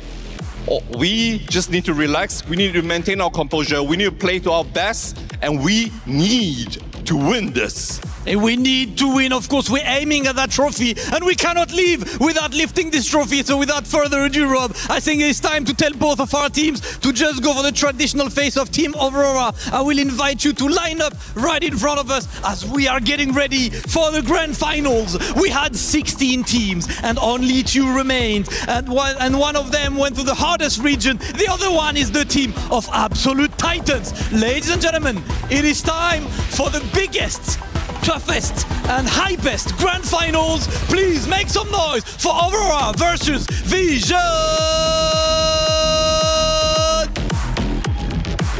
One more time with Feeling Paris, Aurora versus Vision. Grand finals here at TFT at EWC. Casanova, Panda, and Clement to bring you through all of this action. This is an incredible bout between the heavyweights of Aurora, the #1 seed in Vision, Juan Mei versus Flancy.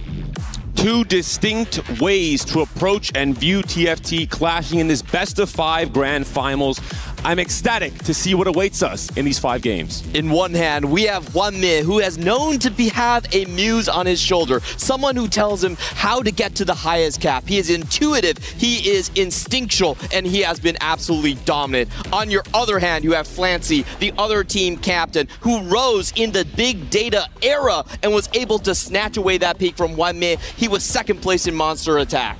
That's big, and on top of that, with Hwanmi, he has another Tactician's Crown holder, another champion with Lilu, winning in Gizmos and Gadgets, but he's been in a bit of slump recently. He's gonna have to bounce back big in this moment to bring it home for Aurora. And what a run this could be for Hwanmi individually, for Aurora Gaming as well as finally a stacked team in TFT, the all-star roster actually making it to the grand finals of EWC. There is just one final hurdle for the Mega Grand Slam. Hwanmi has won every major title there is to win, from the East Asian Finals, from the TOC Regional Championships, to double tack rounds, to Paris Open. Now, finally, EWC, he's coming after it. He's got Ahao, 62nd, and Lulu to help him get there. Incredibly stacked lineup to go up against this Vision roster. The Vision roster has defied expectations. A team that was not expected to reach these heights, but yet they came in as the first seed from CN. Moji coming in with a chip on his shoulder, something to prove, to show that he really deserves to play at this level. And we have to mention Flancy. Every time that really the battle got the toughest, Flancy rose up as this MVP caliber player for Team Vision, able to be that clutch player, able to have the X factor, the win out potential, saving his team time and time again throughout this competition. Flancy versus Hwanmi is the main dish of this battle. They do have a sort of nerd versus jockey relationship. They have fought each other so many times in regional finals, and unfortunately for Flancy, he is a king without a crown. Of the 9 times he has met Hwanmi in the regional finals, Hwanmi has took his lunch money 6 of those times, and Hwanmi even thinks that he has a specific counter against someone like Flancy who might be too rational. I think it's not just these 2 players though. Aurora Gaming, of course, has had a stellar performance of consistency. The Rock has been 62nd, an 80+% top 4 rate across this competition. The stability you need in stage 4 when you need to preserve HP, you need to pressure the opponent's team, that is what 62nd has done best. We've seen between these 2 teams, Aurora with flexibility between all of their players, playing lots of different roles, whereas Vision has been a little bit more clear, defined on how they like to play. Flancy, Senbai looking for those caps, whereas Moji and Kiyoi just trying to play a little bit more consistent play for those top 4s. Moji especially has only played Mecha Asol today, so his role is very well defined. He's going on a B-tier composition and trying to deny the enemy cap. And that has been a big pivot from Moji from the first few days of the group stage into now the playoff stage. He has been playing a lot more Mecha Asol. It's been going really well for him. He's found that stability he needed to find in stage 4. He's gone from frequent 8th places to now finishing in the top 4 and giving his team a little bit more breathing room in the late game.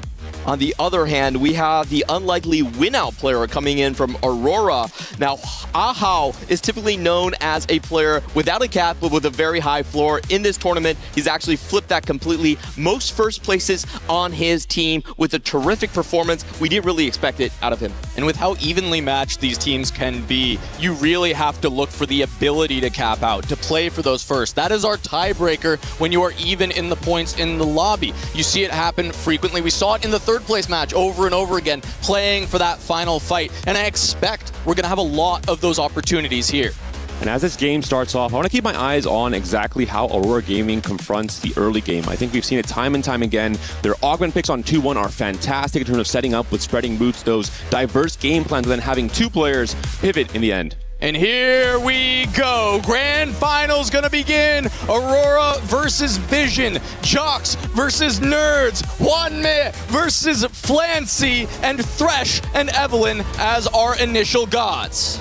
When it comes to Evelyn, we have to think about the steamroll. We have to think about the high risk reward that this god does offer. And it will be silver scrapes for the encounter as well. Reminder for you guys, reminder for the players and the viewers as well. If there is a final 1v1, we could see an absolutely massive APM check for the win. And if I think about APM check, I'm thinking about 62nd as a player who would be best suited to go into that line. But how sweet would it be for Flancy to finally go into 1v1 versus Hwanmi and finally take a crown off of him. No longer being stuck in his own lockers in the hallway, but finally taking it to the jocks and getting one for the nerds. That would be a fantastic display in this very first game. Of course, it is best of 5, so a lot of action in store for us across this series. For Thresh, a lot of randomness. I think the Thresh boon in particular in the late game can be so impactful in terms of all the extra resources you get to maybe make it to 9, to play those high cap boards. We will be taking a look across the board, and there's extra gold coming in from these drops. So just like Panda said, this game will feature potentially a lot of Fast 9 comps. And we'll have to see where these players go from the early stages, who's going to end up on the Akali, who's going for those fast 8s, the AP Flex, the AD Flex, and if we see any of those clear win-out spots where they have to play very risky and play for that Fast 9. Stargazer is going to be the Huntress, so we see where they can go with that. None of the Medallion or Mountain that we've seen more commonly gone for with those Stargazer lines. Not too impactful in terms of playing for Xayah or for Lulu, unfortunately, but maybe we see a Jax hero augment. We haven't seen it all tournament long. Why not in the grand finals? The sort of defining moment for both of these teams is who gets the Akali spot early. It really allows you to streak, and worth the wait could give you that opportunity. Can give a big opportunities. We have Prismatics to kick things off. Wouldn't be a grand finals without a little bit of variance for these players. Worth the wait, a great one. It's been picked up quite a bit because if you see that Akali, that can just be curtains out the gates for your team to have a win out player. We are going to see a lot of rerolls here. Upward Mobility and Deadlier Blades going to be the other looks, and going to pass the worth the wait. Already we're seeing upward mobility from 2 players on Aurora Gaming, so they are thinking about trying to play for those high cap boards, for those fast 9 boards in the very late game. We also see some explosive artifacts from Koi with the Forge and Strength, the trait tree as well, emblems coming to play as well in this game 1. That's where we start to identify the win out players. A couple Forge and Strength. We've seen the value Ahawe gonna match Koyoi on those Forge and Strength. And I have to say, Moji might be the one to dominate stage 2, stage 3. He has Deadlier Blades, 2-star Belvets to start, and if you look across the board, there's multiple upward mobilities, multiple people coming in with Forge of Strength, very low lobby tempo, so this Belvet, these Deadlier Blades are going to be massive. And we go back to Moji's initial strategy in the very first day of group stage, which was mainly being that Akali tempo player for Team Vision. We'll see how it fares as well in this game 1. You mentioned it, Clement. The fact that this lobby tempo will be so slow, I think is going to pair so well with Deadlier Blades. And again, Vision has another player who is going to come in rather fast. He's already leveled up to 4 right here, and he has 2 econ generating emblems to start things off. So just looking across the board, I think stage 2, stage 3 tempo will be on Vision's side. Yeah, pretty crazy for Zembai. He even, of course, has the Reforger, so he can use these for the econ early game and then look to ship them later and see what he gets to cap out the board in the end game.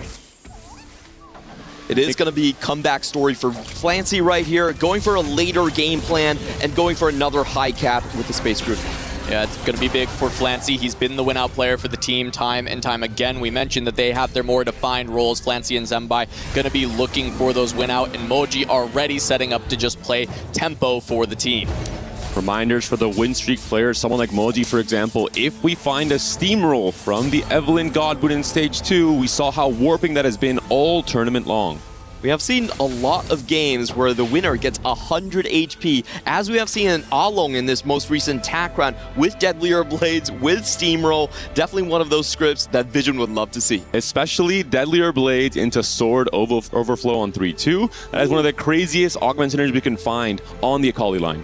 See if he ends up finding it. Last fight before we end up getting the first God Blessing. That's where we're going to start to see if that Steamroll can show up for Moji. Full open fort from Flancy. We've seen him in this position before, and with that comeback story, certainly going to be where he wants to live. Ahawe is going to be contesting into the Akali line with that Gold Collector, a very strong artifact for that line. A very strong first artifact. We'll have to see the ones he gets after the cash shot. We have seen some explosive Akali games with things like the Prowler's Claw. Yep, Prowler's Claw and Collector for crazy movings. Big win out for T1 earlier. We'll see if there could be a repeat of that as Ahawe.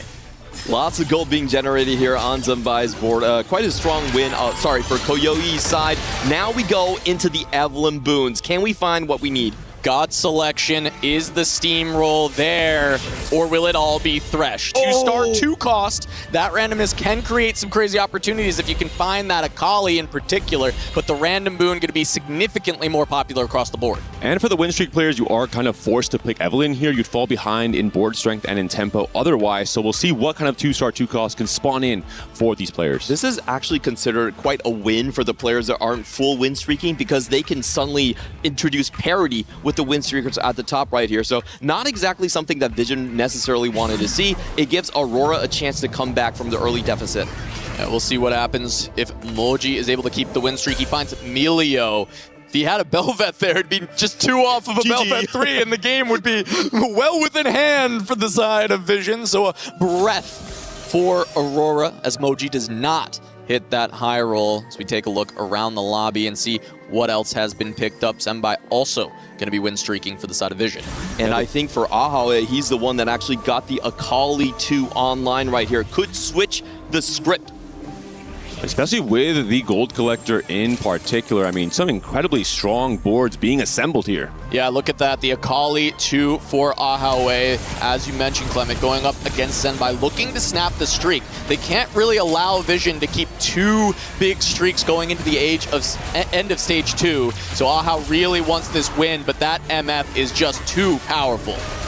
Putting in a little bit too much work, and it is all about Team Vision in this stage 2. We've seen the importance of these win streak players in terms of applying tempo, not just in stage 2, but in stage 3 as well. 2-4 win streakers on Team Vision.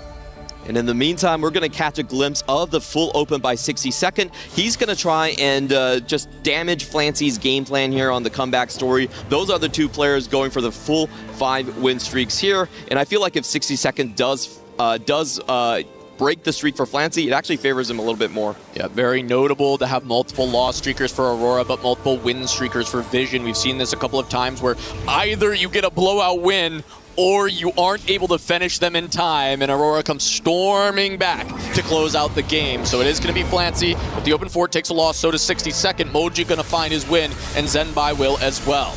And Aurora Gaming not having the strong starts we are used to seeing, especially from Hwanmie. He's been that win streak player in stage 2 in particular for Aurora Gaming, starting off with a 3-loss. Buried Treasures, you get your resources little by little, but on 3-2, if Hwanmie goes into the Akali line, he can be incredibly strong.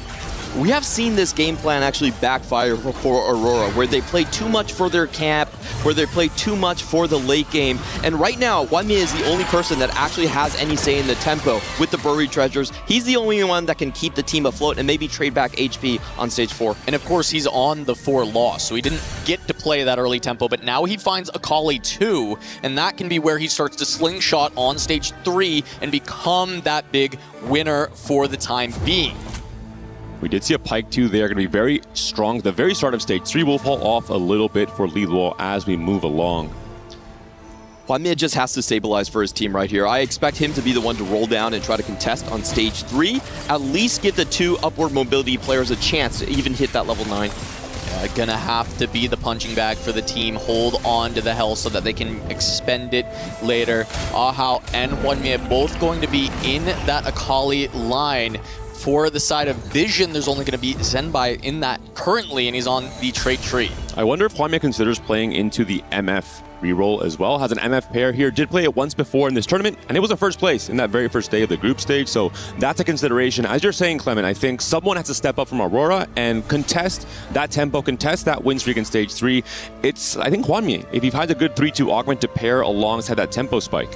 And certainly with Ahau having this strong Akali spot, great initial artifact, you don't want to fully be contesting into that line, finding a way that you can get out, not looking for just the Akali, allowing the flexibility for Ahau to either play for level 8 or play for reroll. Ahau, I think, is going to be playing for a later game plan because he is on Forged in Strength. So you typically want to actually kind of throw away your stage 3 and then have that big spike on stage 4, stage 5. So for me, like, Hwanmie really is the only stabilization point. If Hwanmie doesn't do well, there's a high chance that all 4 of them are going to be in the bottom. 3-2 augments coming up. Jeez. Construct a Champion, Apotheotic Forge, and Earth. We have seen a lot of these spatulas being a big deal in this event, but Moji gonna pass that up as he is playing tempo. He's looking for the extra swords, does not find it. And a big hit for Flancy right here with the Cosmic Restart. And this is what we were talking about. The advanced loan, a perfect pickup for Hwanmin to now get into the driver's seat to try and play for tempo. We'll see how deep he wants to roll when he thinks, hey, my board is strong enough to try and take these 3 Vision players down a notch. Early Tom Kench pickup for Hwanmin as well, if he can fit it to get the extra econ. But as of now, he finds the upgrade on the Jax, try and stabilize the board, and there is that misfortune. I remember Hwanmin actually starting with a lot of rods here, though, so the item build is going to be slightly difficult for him to piece together. A lot of tiers here as well. Not really the ideal setup for Stage 3. It's looking a little bit dicey. Meanwhile, I would say it is the ideal setup for Vision for this start. 3 players win streaking, 2 on 6 streaks, 1 on a 4. Flancy and 62nd finally run into each other to snap Flancy's loss streak. And it will be now a 0 loss streak for both players, so the gold generation is cut on both sides. Some more augments to talk about that we've seen there. There are a few emblem augments coming through as well. Earth's Gambit here for Li Luo, and of course we saw the spreading roots for Ahao. I wonder what kind of game plan he's starting to set up with the Akali 2 he had very early on. Both Senbai and Kuyui have had their streaks broken now on the wins, but Moji, as expected, has been able to continue that through here on Stage 3. And Li Luo now committing to Space Groove. This is one of the highest cap lines that he could go for. Unfortunately for Li Luo, win out has not really been a successful story for him so far. He's kind of been thrown into the wolves. Just play an AP flex is his role on the team. Could be his time to come in, though, as a player that can play for a high cap. We saw with Ironbog playing to the level 10 Space Groove board, especially with the Blitz 2, you can definitely take over the late game. Moji trying to continue to protect this win streak, but this Pike with the Space Groove trying to carry in the mid game. However, the Belveth completely untouched, and Moji is just far too powerful for anyone else in this lobby. I do want to say there is a small silver lining. We didn't actually see 2 Death Blades. He only found 1 of them, so only 1 stacking. Double stacking is typically GG. Here we go for another God choice, random boon from Thresh, or just the Blood Pact for Evelyn. A lot of gold injection, but so commonly it is just a pile-on of Thresh. The value you can get out of the random boons is insane. I think this is a very unique situation where everyone on Aurora would like to go on the right side, but they would all lose HP. So unfortunately, it's like, okay, we have to take the dice roll. And they would dig themselves even deeper in the ditch considering their HP totals right now. We haven't seen Flancy's emblems as well off of the Cosmic Restart, truly playing for a comeback strategy off of the comeback story into now having all those extra rolls and emblems to play around as well. In Stage 4, Flancy might be an incredibly scary player to face. Yep, Hwanmin going to push to 7 on 3-5, just trying to play for tempo as he now has the win streak. We mentioned earlier, going for that MF in this spot has to be the player to hold HP for Aurora. Leave it to 62nd and Li Luo to potentially play for the win out. And speaking of, here is Anima for 62nd. Wow, just look at that Thresh boon coming in for 60 seconds. He actually is on a perfect trajectory to go directly into the Nova Kindred line. Double Kindreds found already, and he could be the one that's starting to move into Ahao's lane, cut him off when he does get that extra econ to go 8. Small loss streak being started here for 62nd. Any amount of extra resources could help. Looking now at Zenbai, he's able to get a win there. Again, Team Vision is still on top when it comes to the pressure in this lobby. Yeah, looking at Flancy's HP though, he is at the bottom with only 33 life. Have to see if he can figure out a way to stabilize and bring things back, but he has a bit of time remaining and a lot of HP on his team. Flancy might be a bit of worry for Vision right here because he actually missed on his emblems, getting with the Primordian and the Vanguard, not really leading into any strong compositions outside of the Space Groove, which one of his teammates is going for too. So his position is very nebulous, actually very difficult to play through. He may have to push his teammates out. We see him holding a lot of Space Groove ready for that transition. They may need to give Flancy the ability to play this line, which can hurt the team as a whole. Especially with the Nami here already, the early pickup. We've seen Nami be one of the most contested forecasts in the game in terms of whoever finds the Nami 2 first has a huge advantage over the other Groove player. Almost always we see 2 Space Groove players per match. Their gambit right here is that the side of Aurora is too low HP to actually hold any units. If they can start holding Namis, it's going to look really bad for both Li Luo and Flancy. And that's where Hwanmin and Ahao's win streaks are massive here. They've actually brought the HP totals back closer to even. 62nd already rolling down on creeps, is trying to pick up any kind of upgrades here. Yes, going into the LeBlanc, the Shepherd's line. Finds one immediately, but Flancy holding strong, is not rolling yet. 77 gold, he can push to 8 before this big roll down, and he's got the 2-5 costs on the bench of a Vex and a Jhin. Looking across the board, I do have to correct myself. It was Lilo from the opposing team that is contesting on the Space Groove. So Flancy is completely fine in terms of not creating a dent for his teammates. If he gets these Namis early, Lilo is the one in trouble. Just slight correction there. Already the LeBlanc build on their board for 62nd. We'll see the roll down now from him if he can stabilize. He is also fairly low HP. Same from Flancy, finds a Blitzcrank immediately on 8 to go with that board. Trying to find the Space Groove. He's actually on a Blitzcrank pair already alongside the Nami pair. 35 gold remaining. A lot of room for Flancy to hit and hit hard at the bottom of the table, but so much. He finds a Shen TK upgrade. And look at the APM roll down from 62nd. Not only going for his LeBlanc, it is paired, but also holding those Namis, making Flancy's life a little bit more difficult. We've seen it time and time again. The lowest HP player coming into stage 4 is usually hard targeted by the opposing team to not allow that upgrade to come through. Flancy now facing off against Senbai, who is pretty strong, was not able to remove from his carry, but the front line had no itemization. So Flancy with his upgrades able to take this win, break his loss streak, and keep the HP rolling. Meanwhile, Moji still has not lost since the early stage, is on a full 10 win. And he has the double Death Blade. So all the win conditions for a max HP win is still there. He only lost 3 due to the Evelynns. Now we have the augments coming up. Hwanmie, due to the advanced loan, is only going to get a silver augment here on 4-2. The rest of the players will be going into that gold augment selection. The artifact here for Ahawe pairing alongside the Forge and Strength, the gold collector we already have, and the build here with the early Graves. This could grow to be one of the strongest high cap boards in this game as we move along into stage 5. Yeah, he's going to start rolling as well. He sees a Bard and a Morgana. Not going to find too much else after that just yet. Can't quite find the Graves pair. Now he does. Paired Graves, has the Morgana. This is starting to be a big board. It's going to be a very interesting game because the Forge and Strength players both managed to play some win streaks in stage 3 and 4, and we're seeing them still both very healthy. Blitzcrank 2 hit for Flancy before the Nami 2, but such a massive boon for him on level 8. Is going to run into Lilu, who he's contesting with, who does not have the Blitzcrank just yet, and is still stuck on Nami 1. And what this means is that Moji doesn't have to weaken his board. He can go full throttle and make maximum pressure onto Aurora. Right now, Flancy is stable.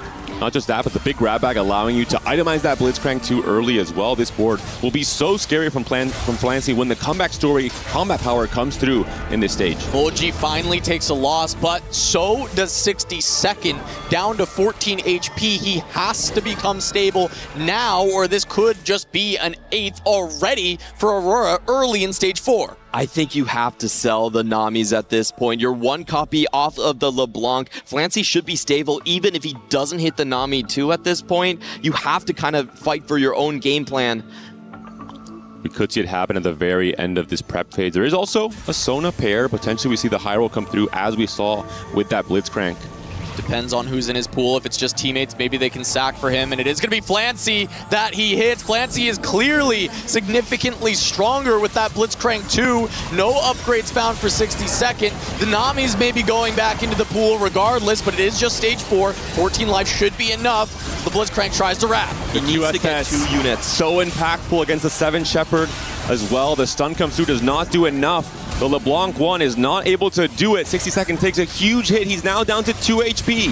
Meanwhile, Koyui going to take a massive hit as well, so Vision is going to drop very low alongside. But Lilo on a free fall, 9 loss streak. 2 Aurora players in a lot of trouble as we now get to roll the bones for Thresh. It's down to the god of packs. Can you actually find something? Can you get a good roll right here? Standard, you get 10 gold. That's only 3 rolls you have to find that LeBlanc, to find that Nami on the 2 Aurora players. All eyes on Koyui as he gets the Forged in Strength cash out on that last loss as well.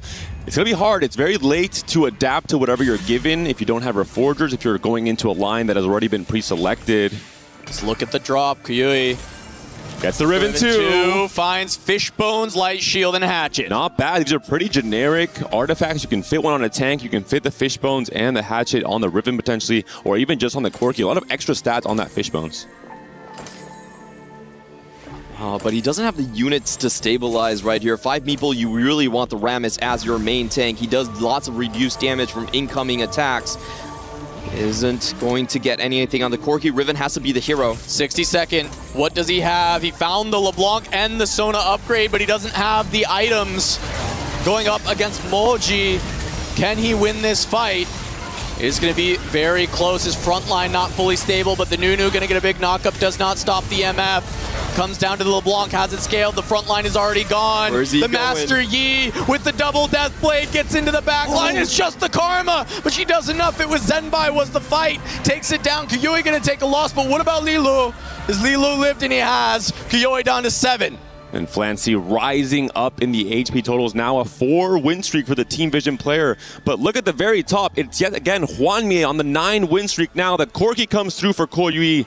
He has to make some sacrifices here. He has to downgrade the Fizz to try and stay alive. This board does not have a very high cap, but winning these next few fights is key.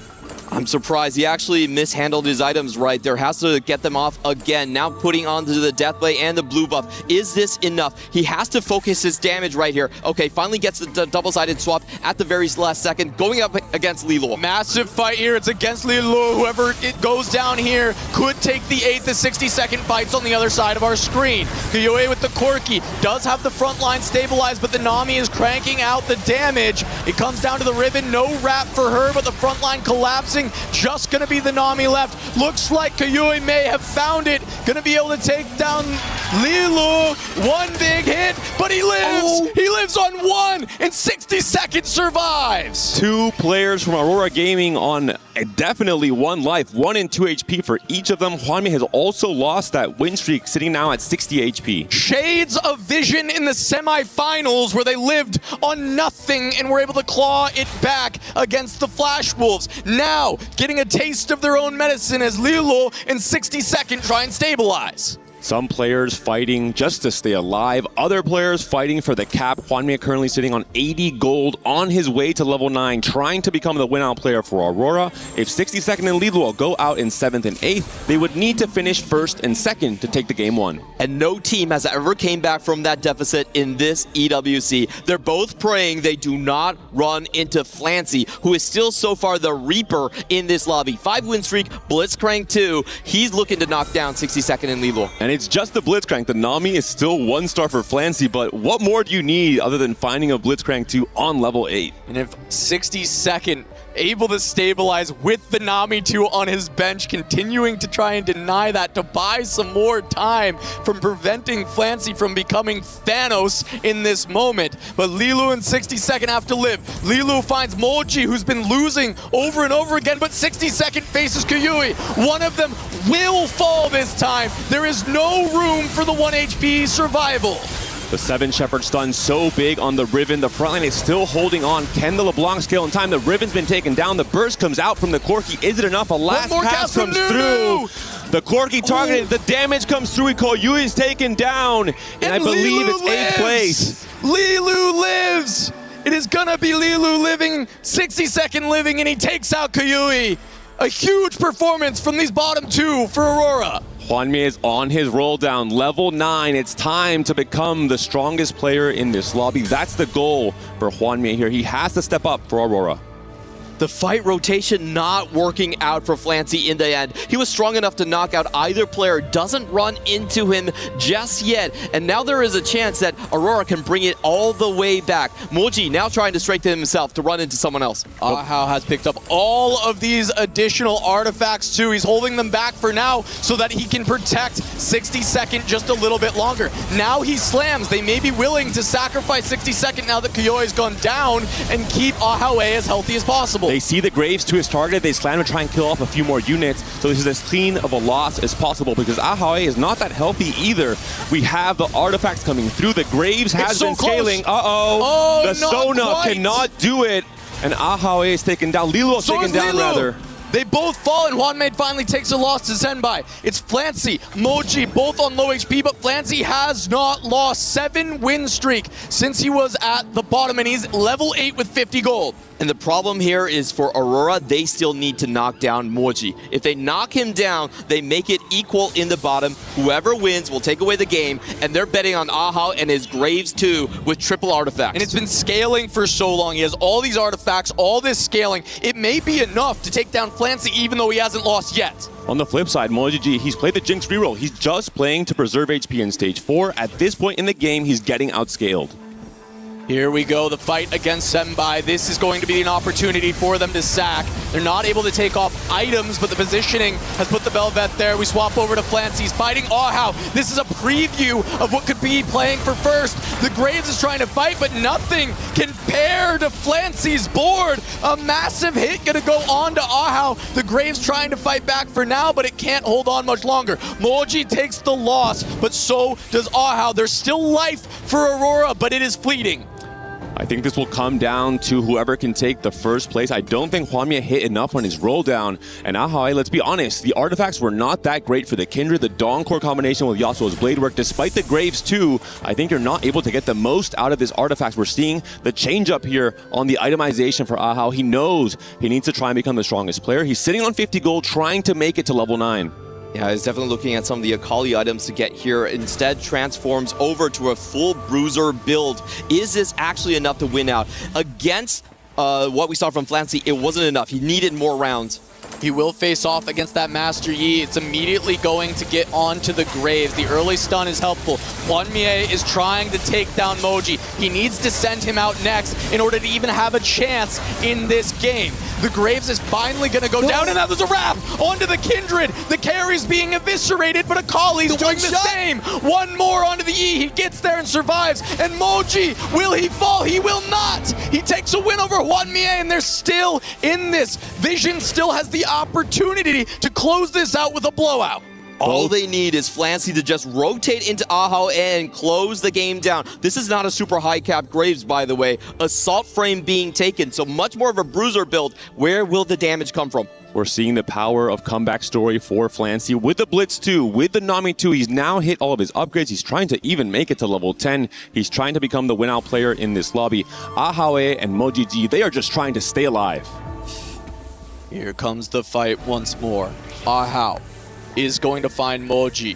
This is the fight to keep Aurora alive. The Graves has everything hitting him for now. See if the Akali can wrap and get back towards the Jinx. There's the cast. Akali gets focused. The Graves is tanking everything, and now it's just a Morgana on the Jinx in the backline. It's all collapsing. Moji falls down. Aurora is still in it for now, but maybe not for long. Zenbai is going to take a big hit here from Hwanmei. Can he send him out? No. It's 1 HP, but all that matters now is first, and Flancy is on the 10 win, and it doesn't look close. He's sitting on 30 gold. He's trying to make it to 10. He's trying to find the highest cap possible as we move into the stage 6. Hwanmei is still sitting on potential upgrades and also sitting on 50 gold. He's taking it very slow in stage 5, understanding, hey, we're going to play for first. I can't roll down all my gold right now. I have to go further. This is silver scrapes as well. Let's remember, there's a huge influx of gold coming in for the 1v1.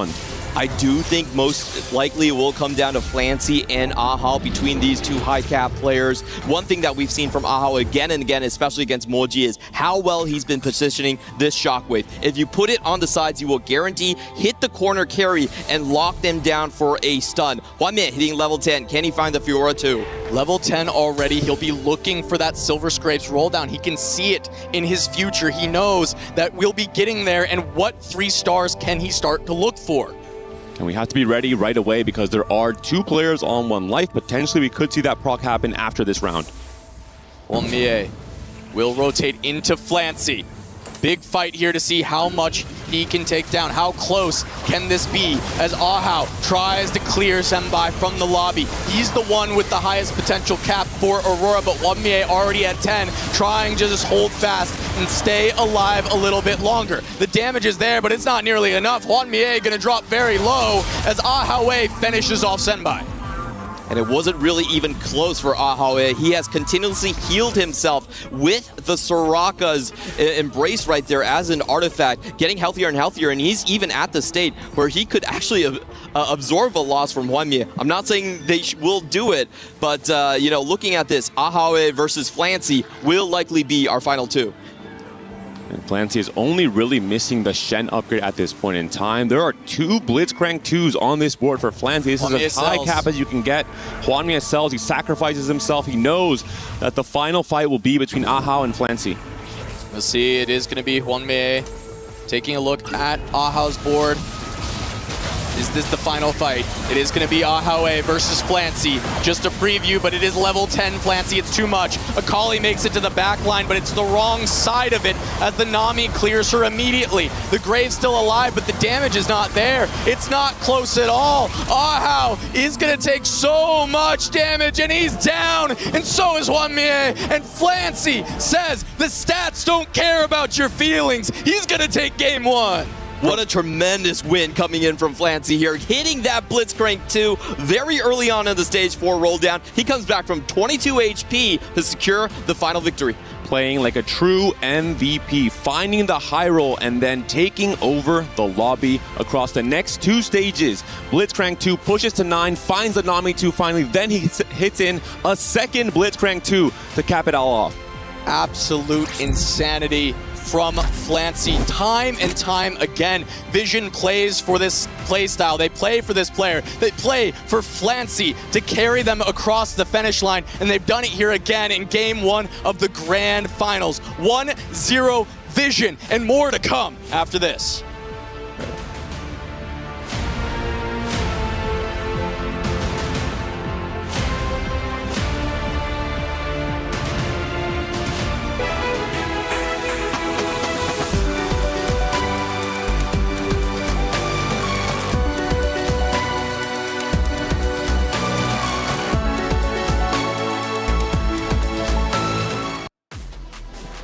Team Vision off to a stellar start off the back of Flancy, who comes in absolutely goated. He needed to win the 1v2. He does so, and he secures the win for his team. Now forcing Aurora Gaming to come back, but it's still very early. After all, it's no longer a best of 3. It's a best of 5, and it looks like it's going the distance. Hey, welcome into the Allianz Vault. I'm Taylor Reflections Noble Stewart.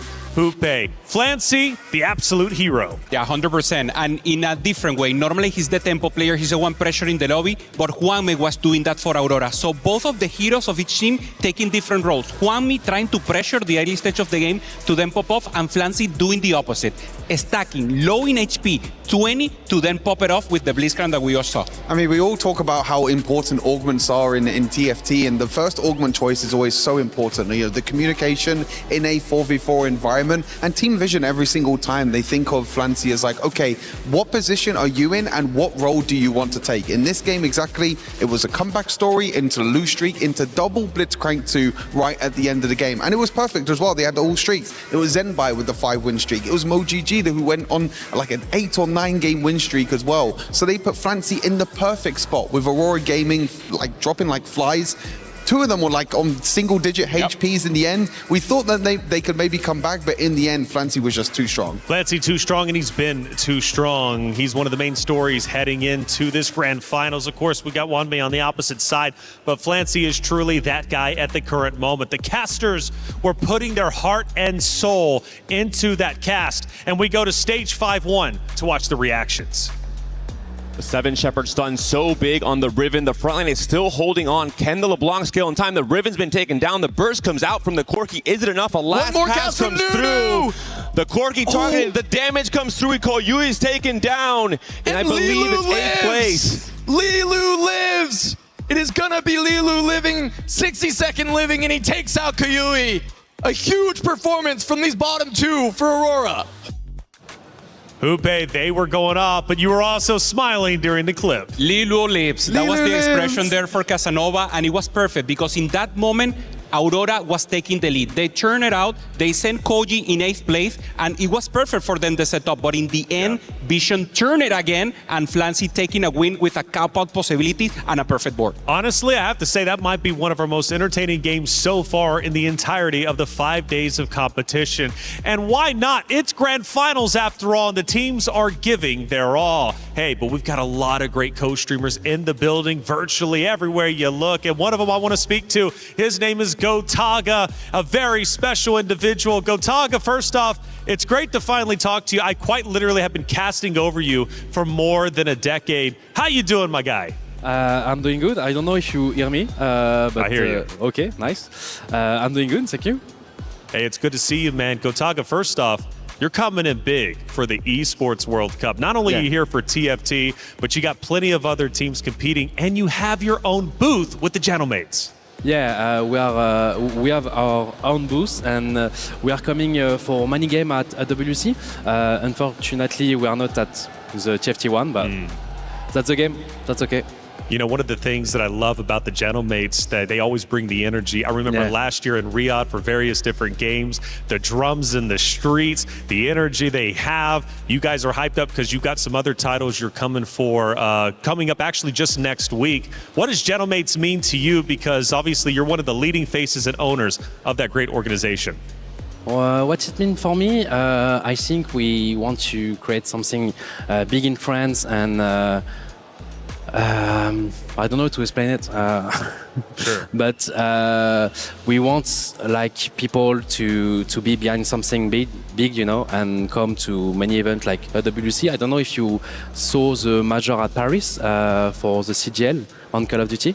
It was pretty big, I hope one day we're gonna have this kind of thing for every game we are on it, you know. That major was insane, by the way. Probably one of the best audiences I've ever seen in that respective title. But clearly, Riot Games also mean a lot to you, and especially TFT. What's your journey been like as a creator through Riot titles, through TFT, and what does it mean for you to support this great scene? I love this game, to be fair. I think it's my main sub-game, you know. I'm playing a lot on it. I'm trying to be challenger on every set. At the moment, I managed to do it, but I'm still bad compared to this kind of player on the stage right now. I love this scene. I want to support it, and that's why we came to it with Gentlemates. And that's all. That's all, but I got one more thing for you. What do you want to say to the fans out there, Gotaga? Because not only are you so influential as a streamer, a player, but also now as an org owner, you're doing it all, and esports is greatly thankful for it. If I have something to say to my community, I will thank them every day for everything they do for us. They support us on every game. Unfortunately, like I said, we are not on TFT this time. We'll do our best to be there next year, you know. And thank you for everything, and keep following us, keep following TFT. It is a great game, and thank you guys. Gotaga, thank you so much. We'll be seeing you around the venue. Thanks for the co-stream, and keep up with everything, Gentlemates. Gotaga, such an incredible individual. Again, I've been casting over for a decade, finally get a chance to talk to him, but now let's bring it back to where we're currently at, the grand finals, and it's Team Vision leading 1-0. We've only got about 45 seconds before we head back to the stage to start game number 2. Adjustments to be made for Aurora Gaming. What are we thinking? Yeah, Aurora Gaming, we need to find a win-out player for them. You know, Huamne was a tempo player, but no one else really was the player that needed to win out the lobby. I think in the end, Team Vision played around Flancy incredibly well in game number 1, and it's now time for Aurora Gaming to find that win-out player. 100%. If you only play tempo, you have to send 3 players on the bottom, and that's very difficult to absorb. That was the plan for Aurora. Didn't make it happen. If you want to go one-on-one, you need to have the winner player, and it has to be Juanmi. Aurora, can you come back? You're down 1-0 in the series, and right now Team Vision is taking your lunch money. Let's head to the stage to continue on with game number 2.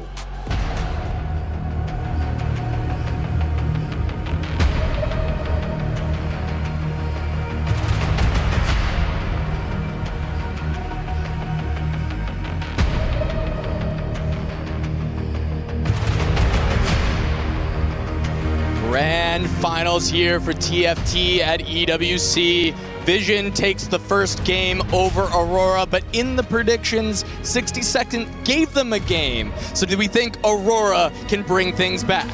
That's the big question. I think the augment selection on 2-1 already set them up for a very slow early game, and we saw the punishment, right? Vision had so much control over the HP totals, over the pressure, and the moment the lower HP player, Flancy, from Vision, got strong, got stable, it was so hard for them to come back. I absolutely agree with you. I think Aurora played way too greedy, way too disrespectful to their opponents. You take upward mobility and you die on level 8, then what is the game plan? I think they have to have a 2-2 even split. 2 players on tempo, 2 player for the win out. Sometimes copying Vision with fixed roles is good. It's exactly what I was going to say. We've got Vision who's done this time and time again. They've figured out that fixed roles. They've been able to make it happen. And now they're going to see if they can do it once more to try and gain a 2-0 lead over Aurora. It's Ari and Echo for the Gods for Game 2. Those are the only changes because it is once again silver scrapes for the encounter. The 70 gold injection will come out in that final 1v1. And of course, we also have the Stargazer is going to be the Huntress. So Zaya and Lu once again, not really a viable option in this game too. One of the things that Hwamie says you have to play around when you see Echo is the potential for 2 5-cost champions at the start of round 4. If you just play onto that like something with the Space Groove and you get lucky, it massively enhances your composition. We also have the chance for Divine Intervention as a stage 2 God Offering from Echo. So if you're playing into a loose streak line, if you're playing into Calc Loss or potentially some Anima as well, that could be a viable synergy to get you even more resources coming into the stage 4 roll down. Create some crazy opportunities when you get that on Silver Scrapes in particular. You'll probably already be set up to be level 9 going into that, maybe even level 10, and that's where the 3 stars really start to rear their ugly heads. And we're taking a look at Flancy's board right now, trying to hunt for a Teemo to round out this trio of Shepherds. It will be a very strong board to start him off if he can get it. The Poppy 2 offered here in the shop. We'll see if Zenbai wants to take it for some early tempo. We talked about the win streak players. Hwamie has been that rock time and time again for Aurora Gaming. Was not the case last game, and maybe that's why they suffered. Also, 60-second has traditionally been on the Akali line for them. Nova duty on him in most of the games. If he can secure one of those top placements, it would allow someone like Ahawe and Lilo to find a better cap-out positions. Well, 2-1 augment round imminent at this point. We had the Prismatics last time around to spice things up. We'll see if the Convergence decides to calm down a little bit, or if we will going back to that well. Bold this time. Not quite as crazy, but there are some big opportunities like Birthday Reunion, which has been used to win many times throughout this EWC. We haven't seen it much across today at all, to be honest, on this final day of competition, but throughout the group stages, throughout the quarterfinal stage, it was one of the augments that was almost insta-picked. I think even 2 players per team can go for this. We saw it with Godlike, with Dasik. Not even going 9, just using it for tempo in terms of the 2-star you get early as well as a TG. Especially when you have an Ari map on you, you know you're going to have a lot of injections of gold here. We're taking a look across the board in these augments. A lot of randomness being selected on the side of Aurora. Ahawe going from the Frontline Foundation, and Lilo chancing it for an artifact. Both Flancy and Hwamie going for the adaptability that Salvage Bin offers you in terms of, hey, I have to pivot because on 3-2 my teammate gets some emblems that are going into my line. I can do that by disassembling my items and trying to find the right line to get into in stage 4. It really allows for great tempo play, which Flancy has often been the win-out player for this team, but this gives that flexibility. So it may be a test of when Vision can pivot from their established roles and potentially give Flancy the chance to play for that tempo, and someone else like maybe Koyoi or Moji to have a chance to win out. Yeah, taking a look at Lilo's board right here, I wonder if he's going to take a page out of Moji's playbook. We have seen when artifacts are offered much more compositions heading toward Mecha Asol, a very more stable AP flex composition that sometimes Lilo has been lacking. We're only seeing a singular Cho'Gath, so quite unlikely this would be going into that Cho'Gath Lissandra reroll, especially without the Yasuo God. And he does find a dupe with this as well, so quite a strong position to just go for a mecha if he wants to have a stable game plan. On the meantime, for Aha, we get the answer to Frontline Foundation. It is going to be Vanguard, actually one of the best options for Space Groove. Yeah, we'll see if he can find his way into that Space Groove line. You mentioned the Echo earlier, maybe getting those early 5 costs.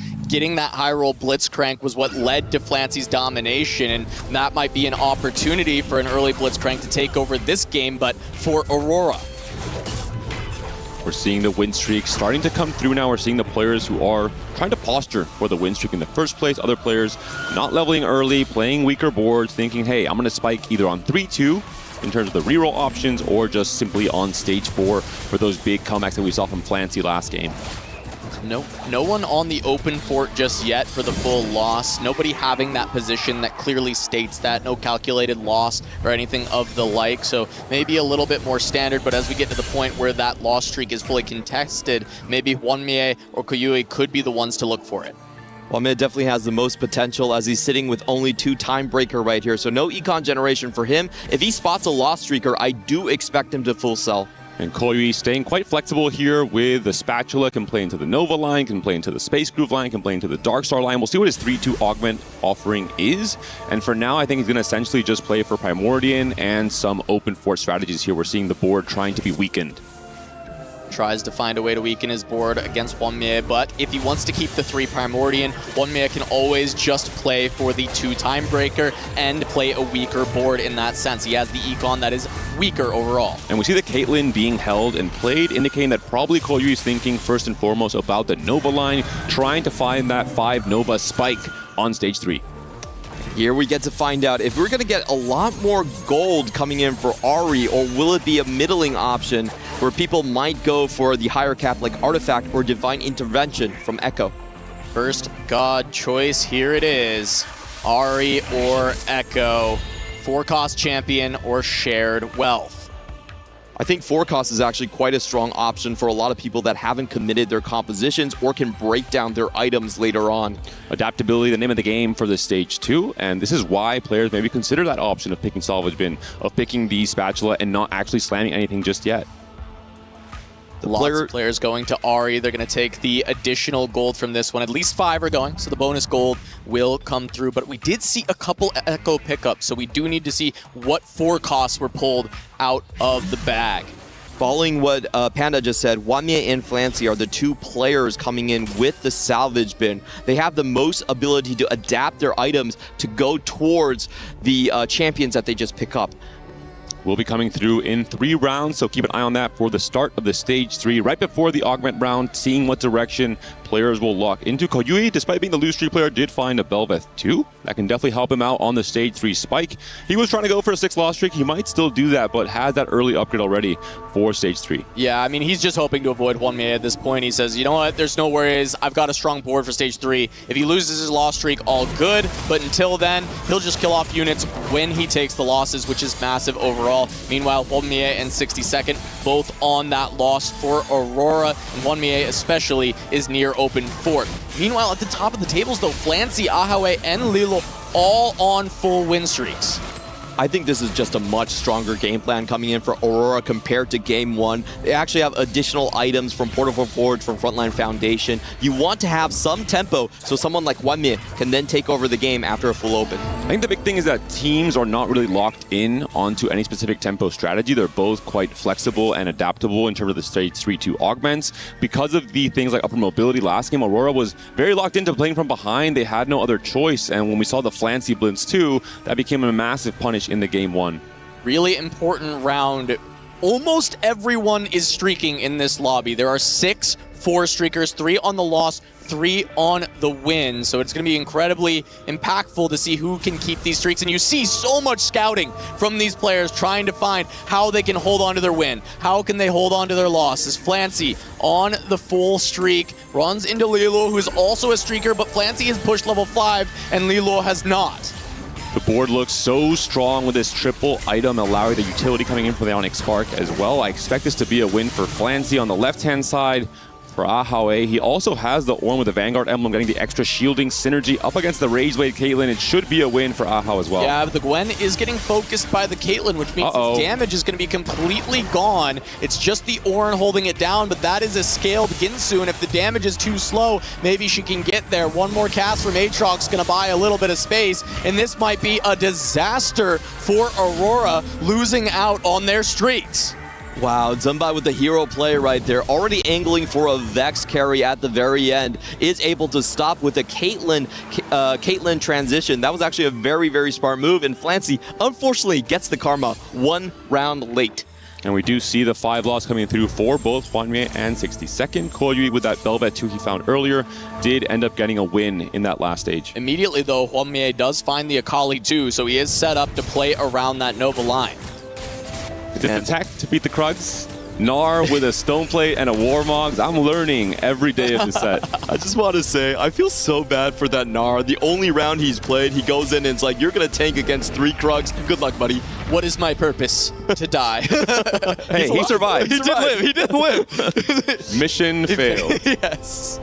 Mission failed for this poor astronaut. Gnar is going to go back to the shop very soon for Hwanmye. And there he goes. Thank you, Gnar, for your service. We'll see you later. Taking a look if he finds any of the Leonas. I assume he still needs some gold generation right here. Doesn't get it just yet. So just kind of a tempo find for Hwanmye. He's going to rely on 3-2 augments to show him the way. The next fight can still be the loss streak continuing for Hwanmye. He has improved the board, of course, with the Akali 2, but no items slammed. Still holding on to the anvils. Finds Zembai. We'll see if he decides to slam anything or just accepts the loss, because, of course, this will be the 6th loss on the streak. A little bit putting foot down so that he can play for a couple kills, but 62nd also on the loss. This is a scary setup already for Zembai on stage 3. Has the Gragas upgrade with the Stone Blade, is on Birthday Reunion with the Rage Blade. He can play into the Vex carry for the Fast 9 game plan. Depending what we get from this 3-2 augment alongside the Ahri economy from the God Offerings. Uh-oh. Here come the 3-2 augment selection. It is going to be silver. We saw a Recon Bob. I don't think we had any positions where that was going to be too terrifying. Just want to say, Flancy did have a Karma right there, so he could potentially play for it. He's thinking about it. He's also in a win streak position right here. He could throw it away, could guarantee he gets the 10. It is going to be a pass on that. Instead, the team building for Hwanmye for the Akalis.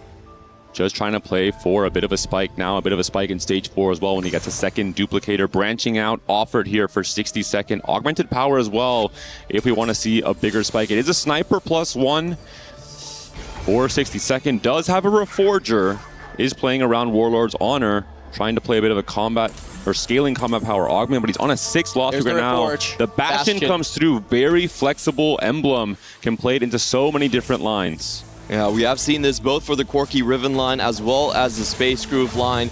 He will still have to decide later on. Hwanmye as well is locked in now into the Akali. So we're starting to see these players start to take position regarding where they want to end up. And one of the loss streaks now snapped, but that is anticipated into stage 3. 62nd now going to turn this into a win, and Hwanmye can continue to lose if he needs to. And we're looking now at Zembai's augment setup. I talked about him before the 3-2 round. Late game specialist with Birthday Reunion. This is starting to assemble all the pieces of Exodia in terms of that Fast 9 Vex 2 game plan. This was a really critical win that Flancy just took off of him. Usually the best game plan is for someone with Birthday Reunion to skate all the way to level 7. You get that Thieves Gloves, and then you continue to win streak. That break was so pivotal for Vision. I will say I think it's better for Flancy to keep his win streak. It's going to be less fake compared to Zembai, who does have just essentially an augment down until he goes level 7. Yeah, so the chance for Flancy to hold on to it through stage 3 going to be a lot more likely, but Zembai, of course, going to want that HP back, and Flancy's going to owe him. This is going to be Ahau versus Hwanmye. Hwanmye has now found an upgraded front line in the Ornn 2 to try and start stabilizing this. He has items for the Akali, but because it's Ahau, he is not going to slam. He is trying to allow as many units to go down as possible, and in fact even donate the win to Ahau so he can continue making money on this loss streak and find the rest of his composition. Such a cool play coming in for Hwanmye. He's actually not rolling that deep to turn into a win streak, willing to wait on what Ahri gives him. Sometimes Ahri can give you extra interest. So if you can hit that earlier, then you are punished if you roll early. Echo is going to offer 2 5-cost champions, so we could see another delayed spike coming through in stage 4. That's the big look for those Blitzcranks on our Space Groove players especially, but even finding something like an early Graves with a flexible board that you can play around. We've seen it in the past. We didn't expect it to be that great, but there are opportunities where it really can work out. Really massive for someone like Zembai that could use 6 different 5 costs to go into his 9-5 Nova composition. So definitely expect him to go towards that direction. The moment we see Zembai go 9, I think players have to start preparing for how strong his board could get even as early as stage 4. We won't have to wait till stage 5 to see that come through thanks to the late game specialist and whatever we see from the 4-2 augment in particular. Zembai does go to level 7 on 3-5, still continuing to be as strong as he possibly can. Big frontline upgrades as a whole. This is a pretty strong board, even though he's on the 2 lost. And the early Tahm Kench to give a little bit of extra money as he goes is a great way to help him get to that level 9. I have to say, once again, Aurora looks like they are in a deep hole. They don't have the win out spots, no Nova Fast 9, no Space Groove, and they are losing on HP at the same time. That being said, for Liluo, an early LeBlanc on the Rageblade setup has a duplicator as well. I think he can almost guarantee stability on stage 4 for his team. Yeah, big flexibility there. If he can find the LeBlanc naturally, being able to save that for the Sona, so you've got your second carry setup, can make this comp a lot scarier, but not good enough to outcap something like that late game specialist. So they need to start punishing Zembai, and it's tough because he's played for a very strong board. I'm not a huge fan of banking the game on stage 4 fight rotation. That has not been a winning strategy for me, and unless they can actually spike really hard and always find Vision players on the other side, I feel like Vision are just going to skate by into level 9. Here's a bit of a roll down from Koyui. He's on the 5 Nova. He has the emblem online. Who's going to be the win-out player for Aurora? That's my question as we move into stage 4, stage 5 even. We have some clear answers on the side of Team Vision. Zembai currently lower in HP. The teammates pressuring the lobby now for Zembai to rise up later in stage 5. But for Aurora, who can actually play for a first?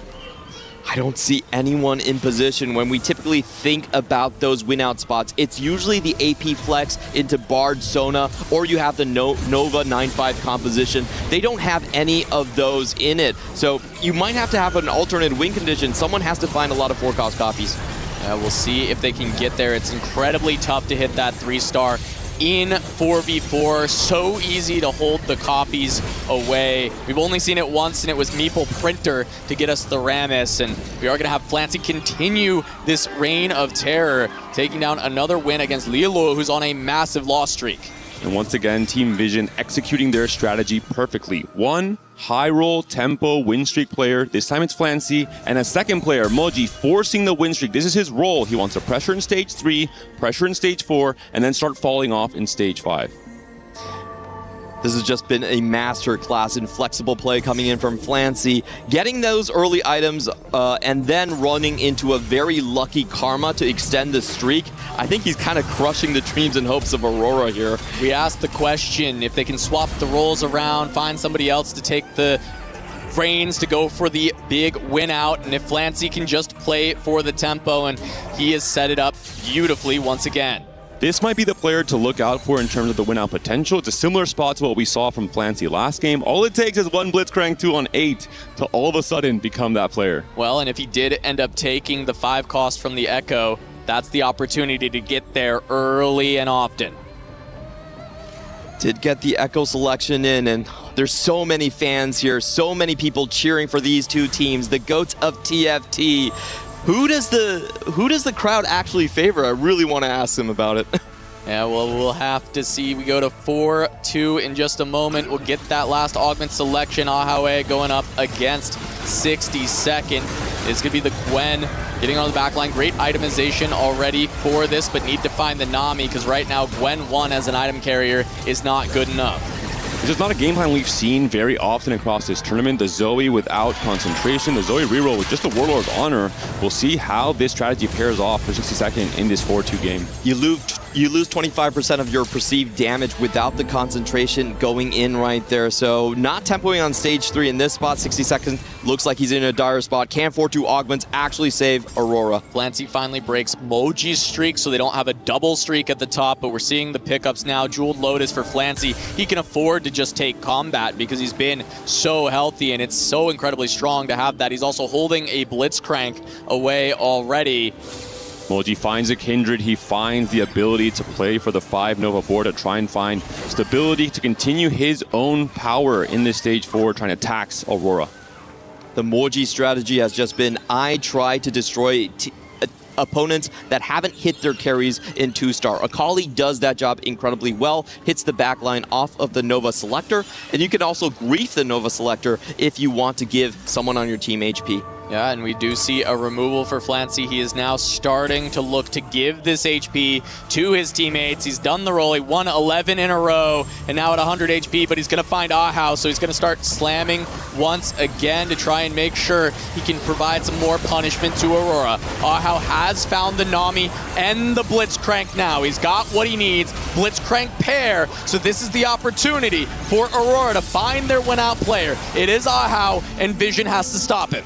There's the loss for Flancy. There's the win streak finally broken. A lot of goal generation there for the Team Vision captain coming into stage 3 and stage 4. Looking now at Zembai's board, he's on his way still to level 8. We'll see when he gets to 9. In particular, the late game specialist gold will trickle in.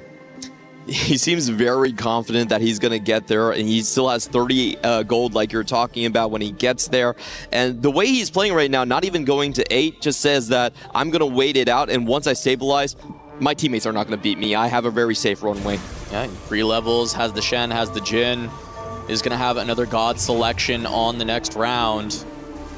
See if Zenbai can be that winner for the team, as Aurora is significantly lower. He finds Flancy, who is going to put the items on the carry, but not the front line. That's right. Should be an easy fight for Zembai. He should have some more time. This is why playing a riskier strategy like this works so much better in 4v4. You have this extra room to stall out if your teammates were able to win streak early. Flancy and Moji now transferring a lot of their HP to the win-out players from Team Vision. This is so Vision dominated. Over 100 HP lead on the side of the red team right here, and there's still 2 players going straight for level 9. Last God offering, shared wealth, or going to be a 5-cost shop. So for those players looking for the Blitzcranks, or even just Zenbai looking to cap out with a 5-cost board, very reasonable and strong option for him. Ahaue going to grab it because he's 1 Blitzcrank away. This could be the early Blitzcrank 2 like we saw Flancy dominate with last time. He's still on 58 HP. He knows he can suffer the rounds, and he has to be the one to win out. The rest of Aurora, I hate to say it, but it doesn't look like they have any of the win-out spots for them. We do still have a duplicator available there, but for Koyui, he could be in trouble. The lowest HP player in this lobby. He has not found a Kindred yet on this roll down. He's coming down to very little gold. He does have the Jax 3. The front line is there. The Akali. Is it going to be enough? Yeah, but he stayed level 6. He's not going to be able to 3-star the carries. I mean, this is just a potential bleed out from here. He's did his job so well. He's actually forced Hwanmie off of the Akali reroll and also just completely destroyed 60 seconds game plan. The spoiler is here again. The battle of the griefers at the bottom there. Koyui simply trying to outplay 60 second. If he goes out in 7th, he's done his job. Now Flancy, who's been on a bit of a free fall, if you will, he's taking some losses for the team, is going to re-slam the items for Hwanmie, but he also hasn't upgraded his board in a little while. Looks like Hwanmie will be able to punish Akali so good against these weaker mid-game boards. So Flancy is going to take a large hit, which is going to hurt the side of Vision a little bit, as they've been waiting to try and use Flancy's HP. And the decision from Flancy, a lot of times we've seen these 10 win streak players rolling down heavily on level 8, trying to just play for a lower cap board. Flancy instead is trying to play for the win out alongside Zenbai, saving up all his gold, trying to go level 9, and trying to play for the AP flex. I especially like this because Koyoi is more on a griefer roll instead of win out from loss streak. They recognize, hey, we may have to cut him loose in an 8th place position, so we need to have strength for the rest of the game. And they know Moji will probably also fall out in the bottom 4, so it'll be up to Zenbai and Flancy to win this game too for Team Vision. This is a crazy pivot from 60 seconds and just what Koyoi has done so well. Because he held so many of the Zoes, 60 seconds, 2 players on the side of Aurora forced off their original reroll game plan and now forced to go into level 8 to find an out with the Aurelian Soul. He's so low, 17 life remaining, gonna run into Moji, and it is gonna be that Akali trying to find its way to the back line, but it's gonna be difficult to get there. The front line holding for now for 60 seconds, but finally it starts to collapse, and the Akali is still alive.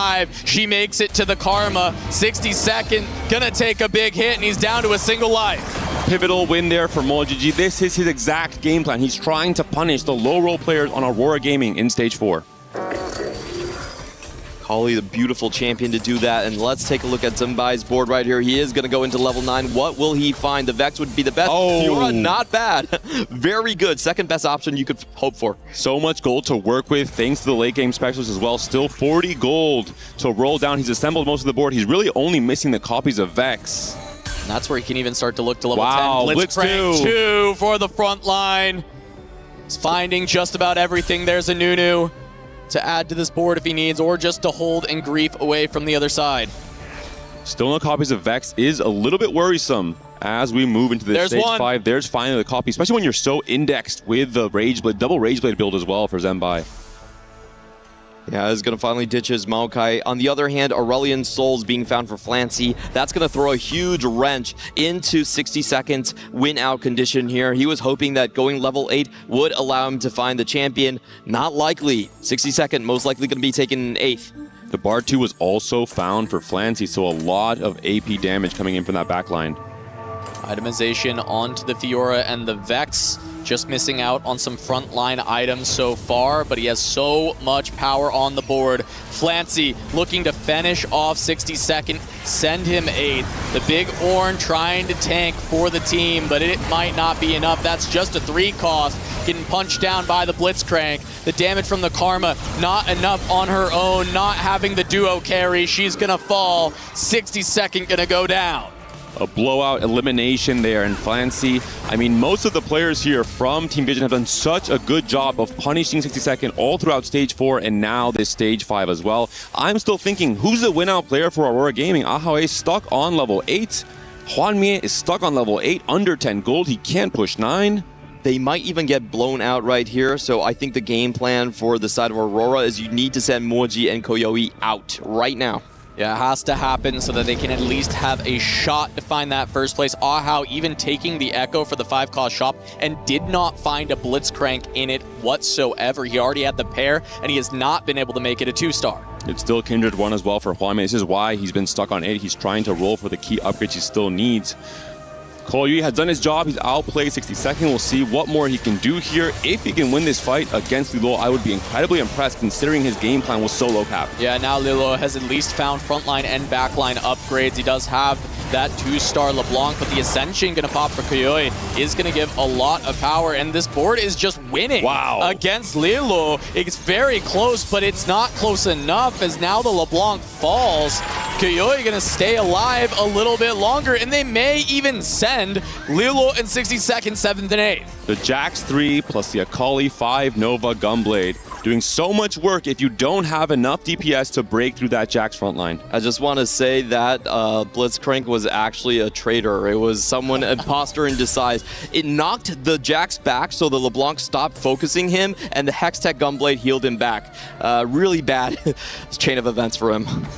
Yeah, all of Aurora lost on that round. Of course, 60 second was already gone, but the rest of the 3 remaining also lost their rounds, which makes it near impossible to come back, not having the HP to do so. Moji surviving another round, finding wins, makes it more difficult as Zembai rotates into Lilo, and he's the strongest in the lobby. Lilo not long for this world as the Fiora just cuts down the front line with ease. Nothing left for Lilo, and that is going to be Aurora taking 7th and 8th. Can Hwanmie survive a little bit longer, or is it going to be an immediate blowout? Going to trade HP with Ahao, but that is so far behind. And Koyoi has done more than enough in this game. Number 2, he outplaces both Liluo and 60 second despite rolling down to essentially 0 gold on level 6 in stage 4. Oh, that's just stage 3 tempo for you. I love it when a griefer gets a good result like that one. Being able to destroy 2 game plans for the cost of 1 just going into it. Hwanmie now up onto the chopping block. If he runs into Zembai, this game is well and truly over. And Hwanmie, I mean, sitting on a ton of gold, I think he knows he has to push levels, he has to play for a higher cap, but he's still sitting on a lot of unfinished upgrades on his board. Still has not found the Kindred. It's down to only the Shen and the Akali to try and win these fights. 16 HP, that could be just 1 life. Zembai runs into Flancy, Hwanmie into Moji. Hwanmie, the battle of the Akalis between these two. See who can find the backline first. It is going to be the Kindred upgrade, though, for Moji, whereas Hwanmie does not have it. The front line a little bit tankier for the Hwanmie side with the Morgana, but is it enough? One more cast. She's very tanky, but Akali is starting to fall, and that's all the damage. Hwanmie gonna lose this fight. Does still have some HP left, but Ahawe also loses. There's nothing left for Aurora. They have to take someone down immediately, and they have to play for 1-2, which is not going to be possible. I think regardless of these results, the HP difference is just too big, considering that Ahao and Hwanmie are both going to be on under 10 HP. They weren't able to stabilize. They weren't able to play for cap. They weren't able to find their upgrades in Stage 4. The pressure game plan from Vision, yet again, Flancy and Moji coming into Stage 4 with so much HP has made it impossible. Can this Shen do it? This alternate sort of carry condition Shen with the Archangels and the Guinsoo's Rage Blade. That's what Hwanmie has to do against Zembai. It's doing its best, but its best is not nearly enough. We see Zembai trying to take him down with the many legendary upgrades. Ahawe against Moji, who has just continued to still scale up through the game. He will still have the Akali alive. That's going to be Hwanmie down, and that's all that matters, as he is going to fall in that bottom 4, meaning that is Vision taking game 2, leading this series 2-0 and 1 win away from becoming your TFT at EWC champions. All smiles on the side of Team Vision. This was a team that was underrated, disregarded. There was no CN org that was willing to pick them up in time. We had Twisted Mind, who you had Hwanmie earlier, not willing to pick them up. Finally, they proved their worth, their strength, and their newer generation of CN players in Zembai and Koyuyi. Everyone going for Aurora, saying they think Aurora will win, but now Aurora's back is against the wall. Can Hwanmie find this final trophy that he needs, or will Vision turn them into dust? We go to a break, but when we return, Vision versus Aurora.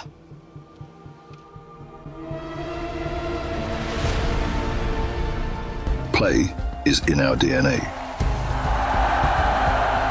Whenever we let it out, it becomes our superpower. Now imagine an entire city being built to supercharge it. Kadir City, powered by Play.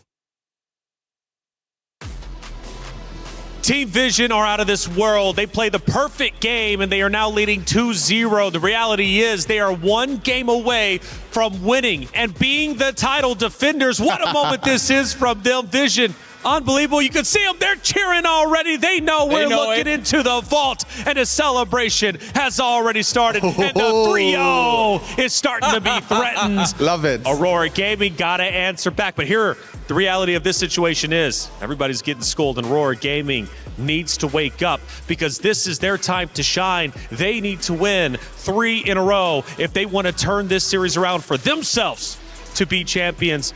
Stuart Houpe, from what I'm hearing, that was one of the most perfect 4v4s we've ever seen, and it was Vision on the execution. Vision had the perfect game plan from the start. You know, you had Zembai, who was going for the birthday present into late game specialist, or birthday reunion, I should say. With the lose late game, yeah, exactly, with the lose streak, with the late game specialist. So he was the win out player. And then you had 2 players on the side of Team Vision that were going for the win streak. And in the later stages of the game, they were the ones that gave Zembai the wins later on to allow him to go to level 9 and cap out his board. That was the lower part, if you will. And Koji was the wildcard.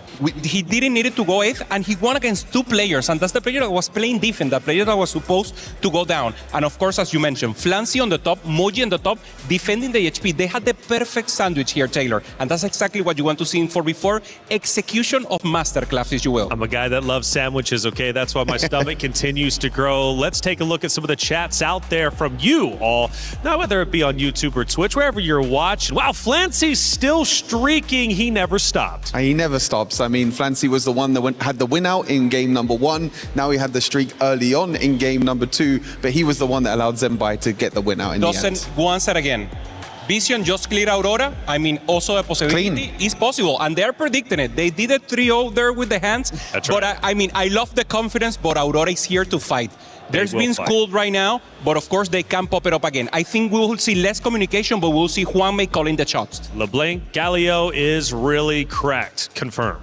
Confirmed. I mean, it's a very, very strong comp. Maybe not as strong as Space Groove, but if you can get the 2 stars in the end as well, it can still be very powerful. Incredible stuff coming out from Team Vision, seriously. But I love what you said, Hoope. Aurora wants to come back, and they will roar back, I am sure of it. We take a look at the final action from that game number 2, and you'll start to notice, staying serious, Vision never let go of their perfect streak. Yeah, I never thought we would get a complete wipeout in the grand finals, but this is just Team Vision having the perfect game plan from the start. The start of the game is so important. In a 4v4 environment, you have the tempo players, you have the win-out players as well. But like you mentioned, I want to mention again for Kuyi, being able to go for the Akali line for Nova, he got the early spatula, but he was the one that denied 60-second the Zoes and the Victors. 60-second then had probably the worst board that I've seen on stage 4. He was only level 7, he was rolling a level 7, but he couldn't hit any of his board at all, and that's because Kuyi was kind of the hidden MVP in this, denying all the units away. I noticed when we're looking at the live dugouts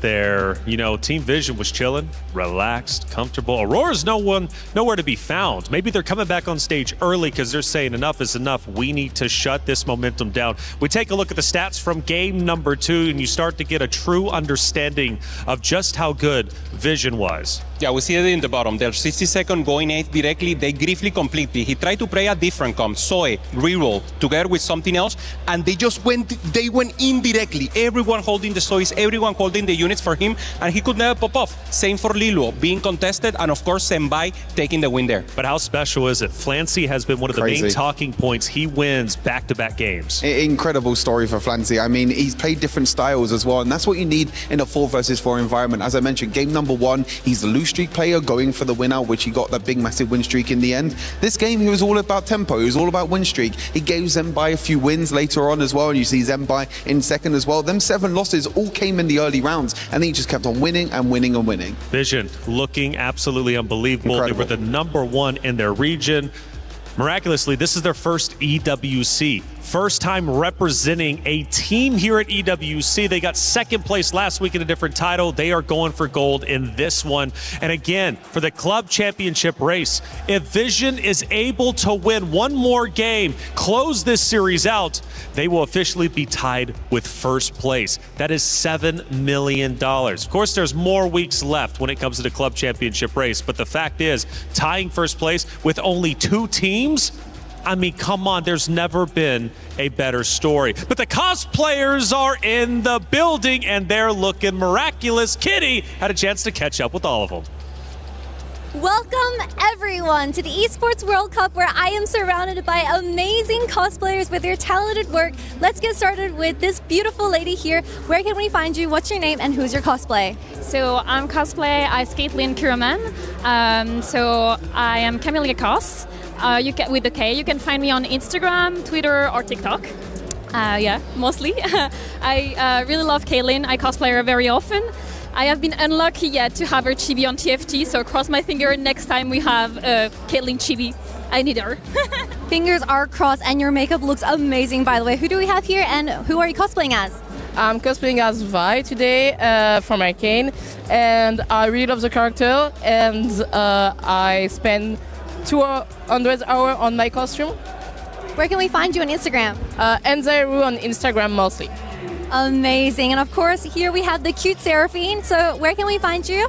You can find me on Instagram as riceball.gpeach.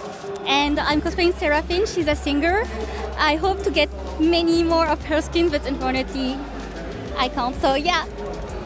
Ow, girly pop. And finally, who is ready for some TFT?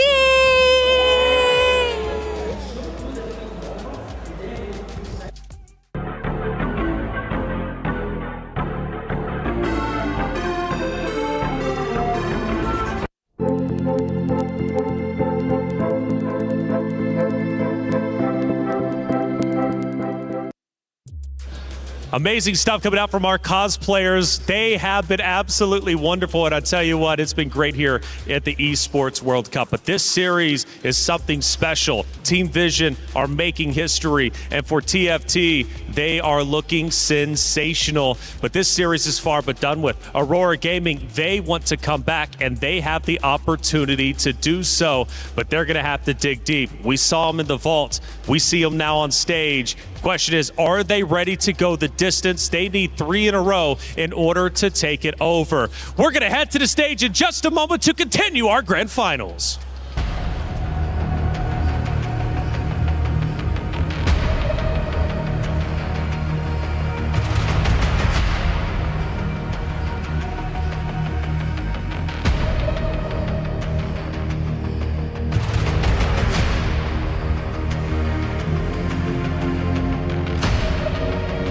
Grand finals here at EWC for TFT. Vision takes the early lead 2-0 over Aurora, showing everyone why this is the first seed coming out of the CN region. It was a 3-1 win for Weibo Gaming last year up against Virtus Pro. Is he going to go to Game 5 here? Is Aurora Gaming capable of the heroic comeback? Are they able to force the 3-2 win? I mean, it's such a hard thing to ask, especially when we're seeing the pressure, the tempo game plans from Team Vision. We have seen this exact storyline for Hwan Mie at the Space Gods Tactician's Crown, where Hwan Mie was down in 8th place in 2 out of his first 3 games. But you know what? He emerged victorious. He was the champion. They have been through the pressure, but now there's a very different opponent from their same region staring at them. They're all veterans on this Aurora Gaming roster. They've been doing this for so long, competing at TFT at the highest level. If you're gonna let just a 2-0 shake you, you don't deserve the GOAT status, you don't deserve that title. And he knows this, looking to bring this back, to finally add that final trophy to the trophy case that he sought after for so long. After winning in this exact venue for the Paris Open, this is the last piece of the puzzle, the last piece to decide for finally that he is the GOAT of TFT. As we move into the game, Soraka and Kale will be our gods. Extra items for those duo and trio carry comps in the late game. Golden Gala, more importantly, will be the augments offering the encounter for the game. Things like Advanced Loan, incredibly interesting to pick up on in terms of having that extra econ onto 1. The goal for Aurora Gaming has to be finding a way to dispute the win streaks, not just in Stage 2, but especially in Stage 3. We all know that powerhouses when it comes to capping out, birthday reunion and spreading roots are kind of your best go-tos, but it's the tempo, like you said. You know, I think this was a clash between mastery and flexibility, and so far the mastery of Team Vision, of having Koyoi and Moji play those tempo and spoiler positions over and over again, have prevailed. Thinking about tempo augments for the 3-2 rollout in particular to try and stop Moji from taking over that Stage 3. Treasure Hunt, the Akali boards. We'll see if any players from Aurora Gaming can find this. And I have to highlight Moji as a player.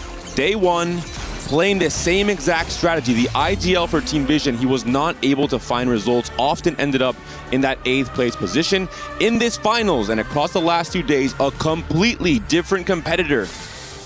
What Moji told the team manager of Kreno from Team Vision back when he was still on Q80s, back 2 years ago, was the promise that, why should you pick me up? Because I will win a global title within the next 2 years. He might be going to fulfill his promise in just this game alone. He's the one with the vision, the ability to coach the other players to get their absolute best. And we're seeing here the Constellation Stargazer is back on the menu finally. The Mountain will be the constellation for this game number 3. Both Lulu and Zaya playable, but you have to have the Stargazer in early, and Moji has found that option. Yeah, he's already found the Lulu as we go towards that first augment selection of the game. Vision has shown that even though they have the set roles, they can find some flexibility in those win streakers early game, and that's what you need to become the winners here, as we are going to get those first picks. Spreading roots being offered to Moji, but he already has that Stargazer in. Is this something he can continue to take and play for?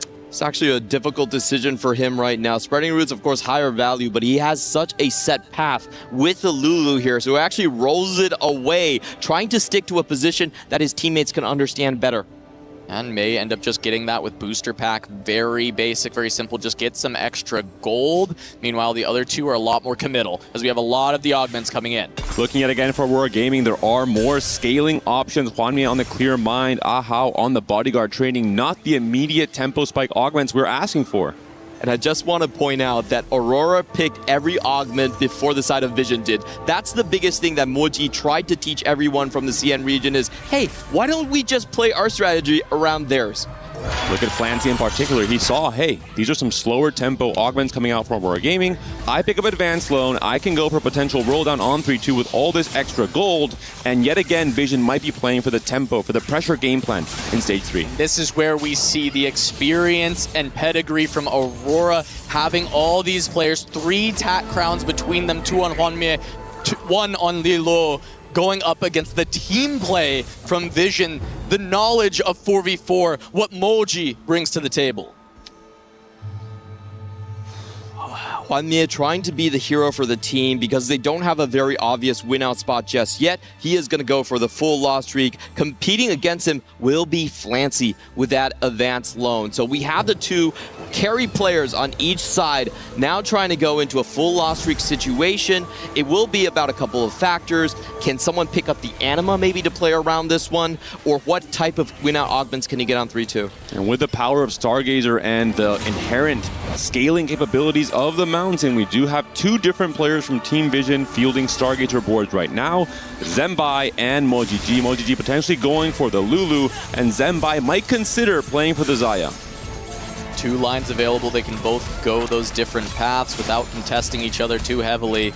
60-second is going to slam items and start to look to win streak for Aurora. He can still go into any direction, even though it looks very much like a Corki.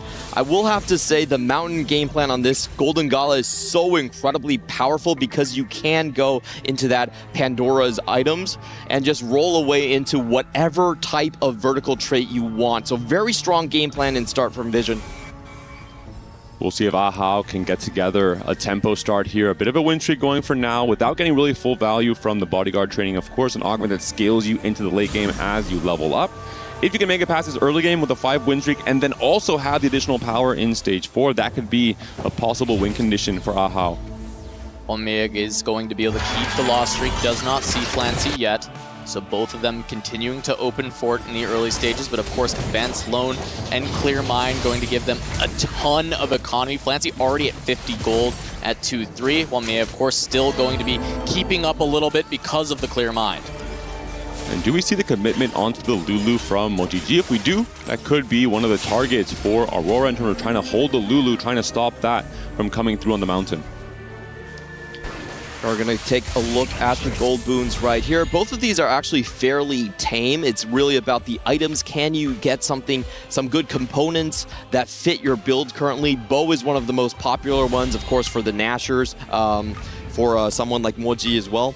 And also because of the Stargazer, Xayah becomes more on the menu, needing all those extra bows, being able to get one here from the Kale, going to help enable that comp for whoever tries to go that direction. And just the ability to have extra items from Kale in general will get you closer to that red buff Kraken build that makes Xayah so strong, especially with the right stalling augments for your frontline.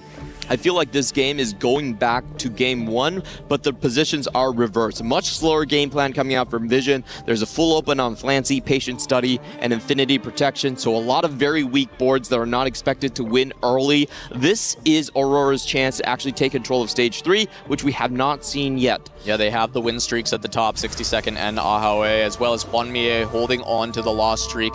We'll see if he runs into Flancy, stops that streak, and also stops his own with the tie, but it will be a face-off between the two. Neither of them going to be able to keep the loss streak. 60-second trying to defend the win streak here, trying to get the 4 wins going with the tempo slams onto the Ezreal for now up against Koyui. I think also Lilo might turn this loss streak into a win streak, considering the board we saw there with the Jax 2, the Teemo 2, the front line, and the back line. And just holding the Jaxes will be helpful up against Moji if he does decide to reroll for the Lulu line.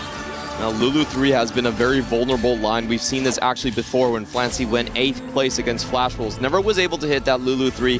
Very easy to deny.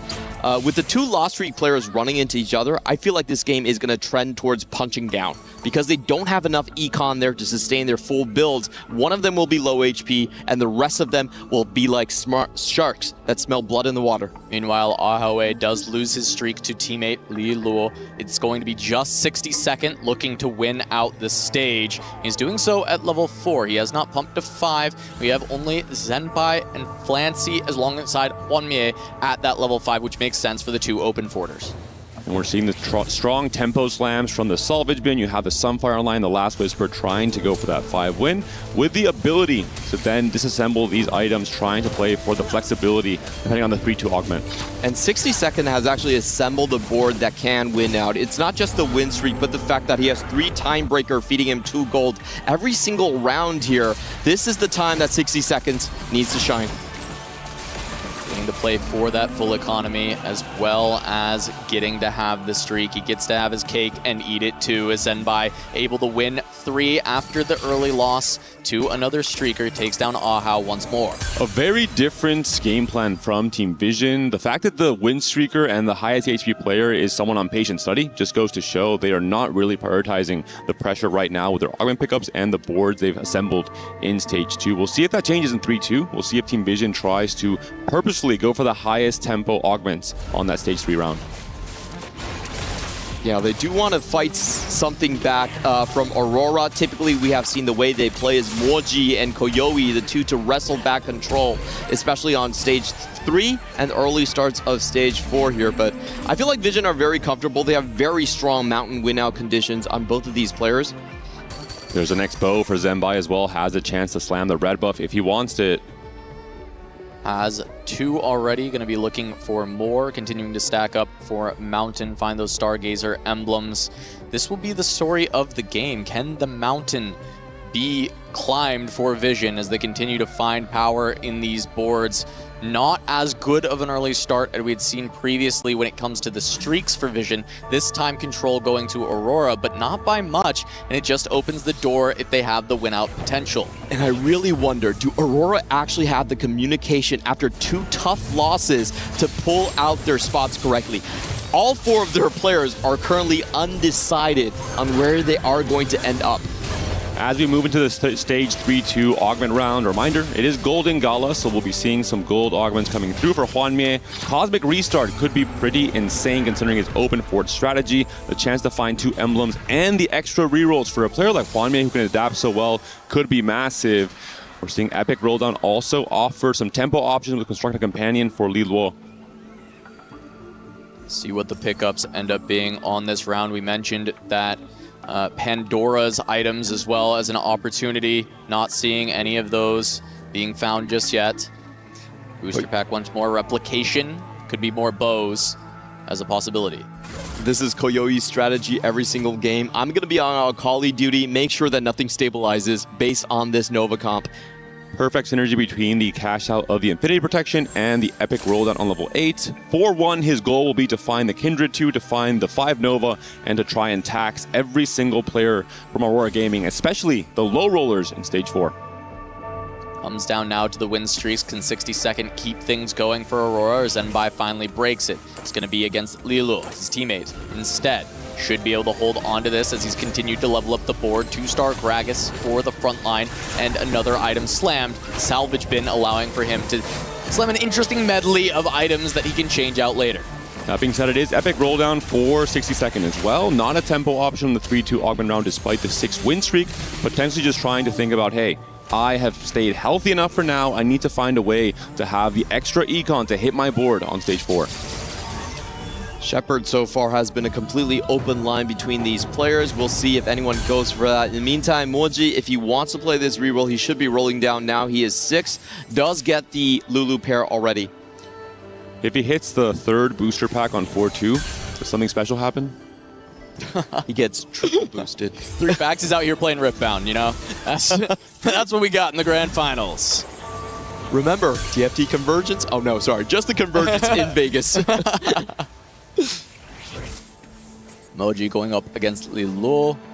has gone for the Lulu direction, at least within that mountain. And 60 Second does hit Zenbai now. We will see one of the win streak snap. And with these 3 items on the Jack, Zenbai having to anchor around this Talon dealing all the damage. Ezreal trying to be the carry for 60 Second, but the Jax, if it can get one more cast off, is going to be far too much, and it doesn't even need to, as the Talon makes to the back line, not getting another tempo option. 60 Second going to lose the win streak at 7 as Zenbai turns things around. And this red buff Edge of Night build on Talon was one of the menaces of the early game in the earlier parts of the set, when Talon could carry you through into a very easy tempo game plan for the Stargazer line. Flancy just naturaled another Karma. Things looking really in Vision's favor right now. The 2 forecasts for AP Flex on the side of Flancy is going to be very difficult to keep him down, even though he is in 7th place. I would say he'd be one of the fastest players to turn the corner. He's done it time and time again for Team Vision. Flancy being the hero. So many firsts for the team across this tournament. He's identified as the all-star for this, and they've built a lot of their game plans around him, being able to have him as a win-out option once again.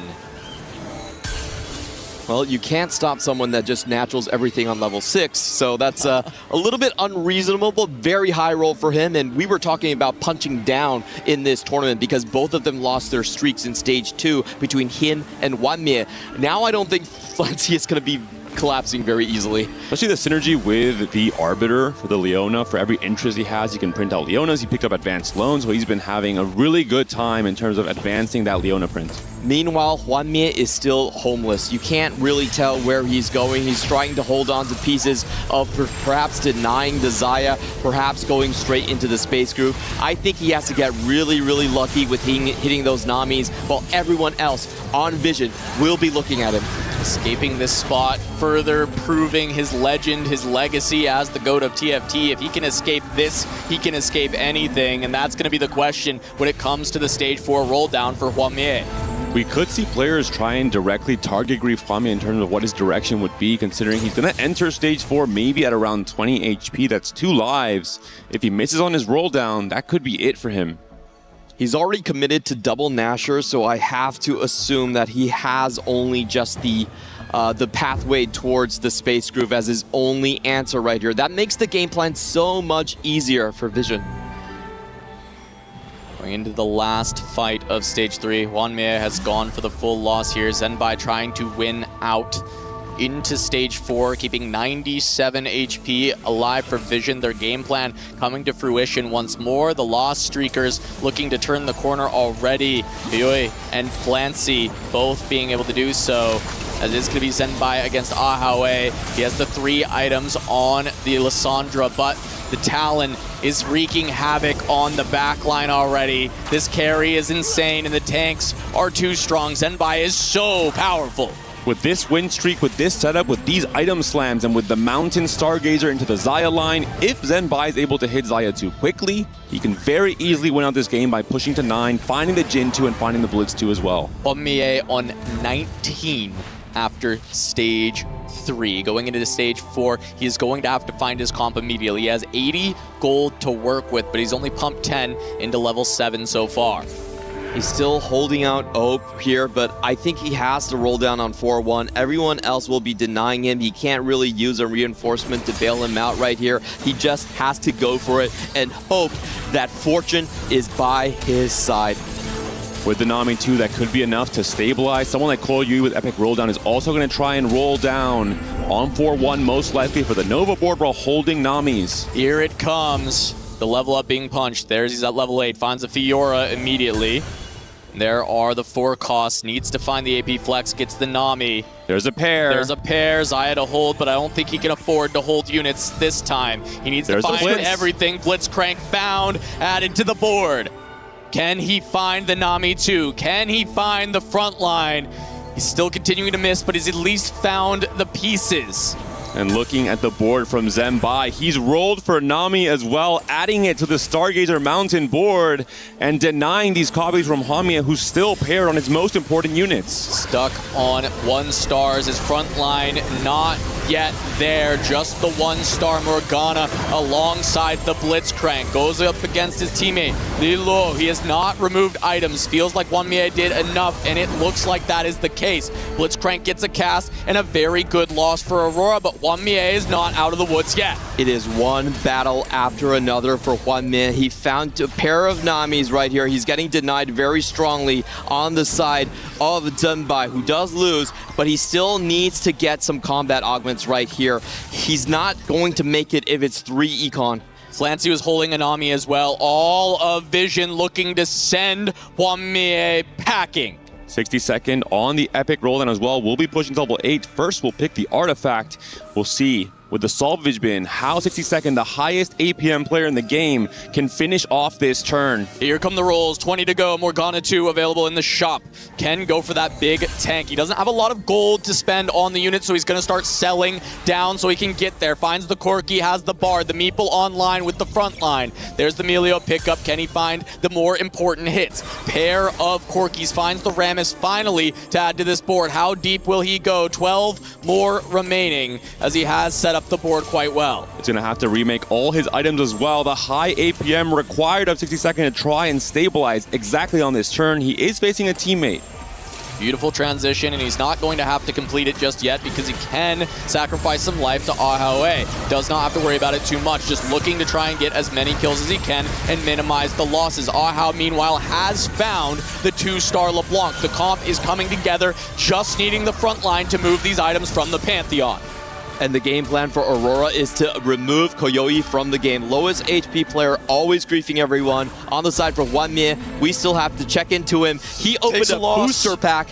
Did he find anything? The most important booster of his career. Does not look like he found what he needed. Pair of Morgana, pair of Namis, but none of it's there yet. Vision looking to send him off into the sunset. And this could be it. The roll down from Zembai was so impactful. The roll down from Flancy as well. So many Namis being held here. Yep, Flancy holding the Namis. We saw them held on another Stargazer board as well. That's 6 copies out of the pool. 2 more for Hwamie. Not that many left for him to hit. Only 3 left in the pool to find right here, and he's not going to get it. Looking at Moji, who's looking to send him down. This looks like it could be it, going up against Moji, but Moji only on level 6. He's been rolling for his reroll composition, and he does not have the 3 stars yet, but our 1-star carries enough for Hwamie. It is down to the Blitzcrank. Ascension going to pop because the damage is too slow. Now the Lulu starts to crank. Can she find the rest of the kills? 1 more cast. The Nami gets through. Hwamie gonna live a little bit longer. Is the Pengu's offering going to help Hwamie out? Is he still able to hit the Nami with so many copies out? Here are the God selections. Needlessly large order, 12 health. Hwamie can add 1 more life. He can escape for a little bit longer. And this might be the salvation that Aurora Gaming needs. A little bit of extra time to hit their upgrades to stabilize their boards. A pause on the unrelenting pressure, but a miracle still needed to avoid a complete 0-3 finals on the side of Aurora. They need to start communicating. They need to start finding what they need. And some heads-up plays. Zembai actually sold his Nami once he saw his teammate rolling for it, but the Nami's found regardless for Hwamie.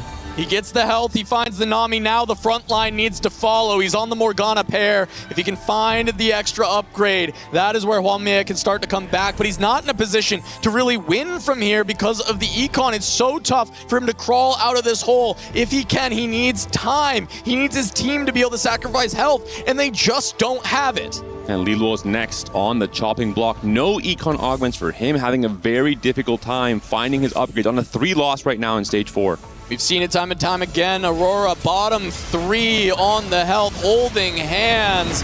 Not able to find any traction in this game. Ahao able to remove from the LeBlanc. Now he'll start to slam as this fight gets a little bit closer, trying to make sure that he doesn't take too much damage because they just don't have the health to spare. The Nami trying to take the win, but maybe they've cut this too close. Nami potentially going to go down. She does, and Hwamie is going to take a loss from Ahao. Will have 1 more life. That was bought by the Soraka, but it's so tough, and Liluo does end up losing as well. Hwanmin knows that the death cap on the backline was too much. It actually takes down the carry, and because it was the Blitzcrank, Karma just targets the backline, wipes the DPS away from Hwanmin. Now he's back to 1 life, even with the Soraka boon. The one upside now for Aurora Gaming, 60 Second has found the key upgrades. He's starting to win streak now, starting to preserve some HP. But yet again, the question comes out, who will be the win-out player for Aurora Gaming if Hwanmin does stay alive?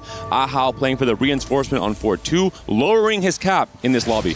It's going to be close, goes up against 60 Second now. He's going to have to sack, but he doesn't remove. He doesn't have it, or he didn't notice in time, and now Hwanmin is in trouble. They may just have to let him go, and it's not even going to be their choice because he just didn't remove in time.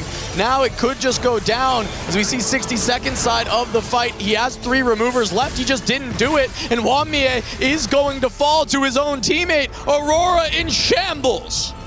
The best win-out condition on the side of Aurora has now fallen. Space Groove was the only comp that had a chance to take a first place right here. Now they're banking on perhaps, I would say, Ahawe and his Shepherd board. That looks like the best chance, even if 60 Seconds has a lot more HP. Liluo does find the Kindred, has a lot of items, but not enough econ to really upgrade most of his carries, still sitting on just the Akali and the Kindred, and the Vex added in with the Shojin. Is this going to be enough, especially with his front line? How does he even buy it? And he's on 1 life. I mean, it's going to be really difficult here. It is just going to be the PvE round, so we'll see if he can end up getting a chance to get there, but Kindred, is it enough? 3-star from Moji, finds the Pantheon, frontline stabilized. It's big. The Ascension pickup from Moji on 4-2 means that you needed to find the frontline upgrades first to try and win some of these fights on stage 4, on stage 5, to try and pressure the players from Aurora Gaming, especially Liluo sitting at 10 HP. This is an incredibly strong board coming in from Moji. He has the combat augments, and the stuns going into the backline for most of these single tank compositions is going to be absolutely devastating, especially for someone like Liluo. There's really no chance if he runs into Moji that he can take it. Liluo also just going to be on a Kali 1 in this moment. Does not have much strength. Goes into Zembai. He has found the Xayah. Not the Xayah 2, but the Xayah pair. Liluo looks like he may go down before he gets this Kindred. The front line way too strong for his damage, and it just comes down to the scaling of Vex. Can she break through? The Nunu snowball is massive. The Tahm Kench will not fall, and the damage is coming through from Vision. Liluo will go down alongside Hwanmin, and that is 7th and 8th for Aurora. They must go 1 and 2 from Ahau in 60 Second. The same position, yet again, the pressure too much to handle for Aurora Gaming in this game. 3, 60 Second, and Ahawe forced to go 1st and 2nd to try and win the game, force the game 4, extend the series. It's been a while since we've watched their 2 boards, so let's take stock of the situation right now. He is on 4 copies of Corkies. That's usually the only chance you have for a win out on the Corki Riven composition. And in the meantime, for Ahawe, he has been win streaking, but he has to go to level 9 and hit that Sona 2 for his major cap. There's still a long ways off from getting there. 60 Second gonna face off against Moji. He has found the Melio and the Pantheon, but not the main carry in that Lulu just yet. And Bard is gonna help try and shred through this front line. Corki and Bard should be able to make fast enough work to try and get this done. But that Ascension, such a great augment for this setup. The front line takes so much time to die. It gives the Lulu the chance to ramp up alongside the Melio. And it looks like it may be enough. One more cast from the Bard, from the Corki. It's not enough. 60 Second gonna take a loss. Moji able to continue to deal damage to Aurora. And this health is a finite resource. Zembai still on Xayah 1. We saw the 2 holds there from Ahau trying to deny that next big spike for maybe one of the strongest players coming to stage 5 from Team Vision. Koyoi, the spoiler here, he has the most HP on the team and has already read the playbook coming in from 60 Seconds, holding on to that Corki, holding on to that Rammus. He's going to make sure this game plan is impossible for 60 Second. And there is not going to be a level 9 game plan from 60 Second. He continues rolling here to try and find the extra Corkis. Is that going to be enough for even a 2nd place? Level 9 just not that much meaningful for the Meeple composition, but with that much denials on and Koyoi being the one to hit the copies, it's going to be so hard to actually come back. Both tracks in the Corki and the Rammus are being held. Not going to be able to find that alternate win con, and just generically the Meeple comp not so good at placing first. Unless he could find some emblem somehow, some way, but there's really no chance of that, as he is going to be able to find at least a fight win as Riven makes it to the back line. It is a close loss as well here for the teammates. 60 seconds, staying a little bit healthy here. I mean, the HP is there, but more about the cap. How are they going to reach that first and second place? Especially looking at Ko Yui, who's just starting to get stronger and stronger. Ahawe knows he needs to play for the level 9 boards. Only one Sona right here coming into it. He's holding on to get to the level 9 much later on, but these 2 rounds are going to be pivotal. It's going to depend, it's going to decide how much runway he actually has, because he still needs to take 2 losses before he gets his next upgrade. Wanted to find a Val potentially for the Nunu, not able to do so, has to settle for another AP item onto the Sona now. Flancy just going to sell board, says his board is not doing enough, and he needs Ahau and 60 Second to fight each other earlier. He will bow out of this one. He has done his work. He has done his job over the course of this series. Zenbai going to face off against Ahau. He has found the Xayah 2. The comp getting fully online with the Jin as well. Not having the upgrade there yet, but Ahau still strong enough for now, it seems. The Blitzcrank is going to stand back up, though. Gets a cast onto the LeBlanc, but it's not enough just yet. Zenbai is playing for max cap, though, sitting still on 30 gold, not rolling down for the Jin, maybe considering going 10 if he's able to win a few of these fights. Both of Aurora standing members still survive right here, and this is a huge round for Ahawe, giving him just a couple more rounds to find that Nunu. Actually, both of these players still missing on their Nunu upgrades here. That's going to be the next most contested unit. I think Team Vision knows Zenbai has the highest chance to win the game. They will be sacking Lice for him, allow him to go 10, try and play for the Blitz 2, the Jin 2, the extra Stargazer emblems from the Mountain. This could be the win-out comp that delays and denies the Game 3 win for Aurora Gaming. OG now finding Ahau. He's decided to push to level 7, possibly giving up on the Lulu for now, as he only has the 6 copies, just trying to get the board as strong as possible. That double Stargazer that they set up from the very beginning, recognizing the strength of that on Golden Gala on the Mountain. Moji not enough to beat Ahau just yet. Both of the players for Aurora finding the wins that they need to try and play for the end game. But can they find both first and second? If 60 Second finds the Bard 2, that could be the next big spike, especially once you go 9 to play the second Corki 2.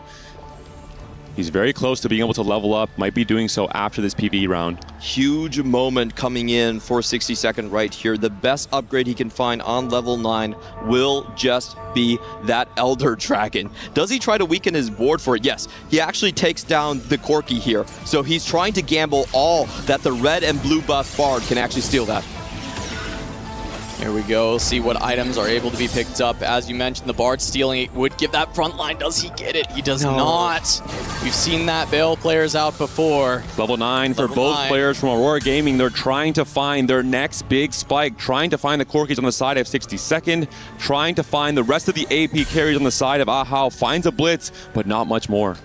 Does get the upgrade onto the Nunu, but no Sona just yet. He's still holding on to the Nunu to deny the side from Zenbai. Sona pair. Can he finds the Vow as well, potentially. Yep, he finds the Vow to place on the Nunu. That could be so impactful in these late game fights for Ahawe. It will be, I believe, a team matchup there between both players. It will be Mojiji versus Zenbai. Items have been removed off the gym, but they're being re-slammed here for Zenbai. He has to stay healthy. He's now gone level 10. Level 10, best in slot on the Xayah. He scaled the mountain so much. Moji, your job is done. We'll see you on the next one as Zenbai takes out his teammate. He's done all the work he needs. All Zenbai needs is to go second place right here. They're all eyes onto 60 Second. He should be the weaker board in this situation. However, I will mention Ahawe getting a great find on the gold there, actually getting the correct command from Sona.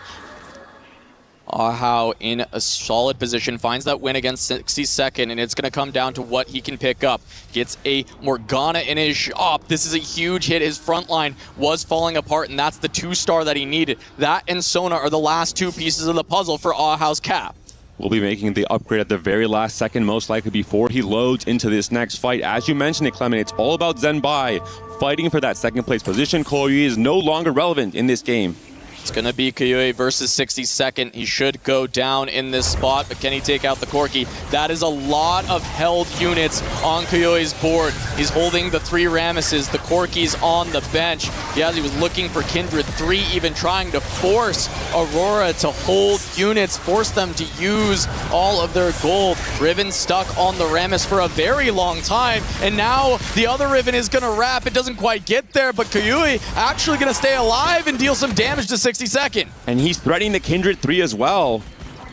Zenbai going to take a loss to Ahawe, but the Kindred 3 threaten is going to force them to hold, and they don't have to hold. So Zona 2 is hit. Can Kayue find the Kindreds? And finds an extra bow there. Extra bow picked up.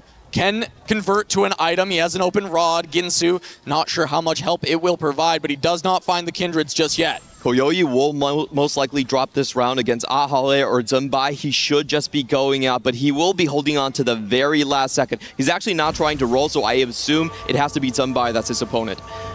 Zenbai at level 10, but did lose this last round down to 20 health. They can't pressure Aurora just on HP. Now they truly do have to play for that win. It's very difficult to keep Aurora at bay, but Zenbai just has to play for the win. Ahau on to Kayue. Is this the fight that he can send him packing? It is going to be both the LeBlanc and the Karma hitting the Rammus. It goes down much quicker this time. There's no way to get a wrap onto the backline. The Nunu stun comes down. It does make it happen as Kayue will fall to Ahawe, but does Zenbai beat 62nd? He does.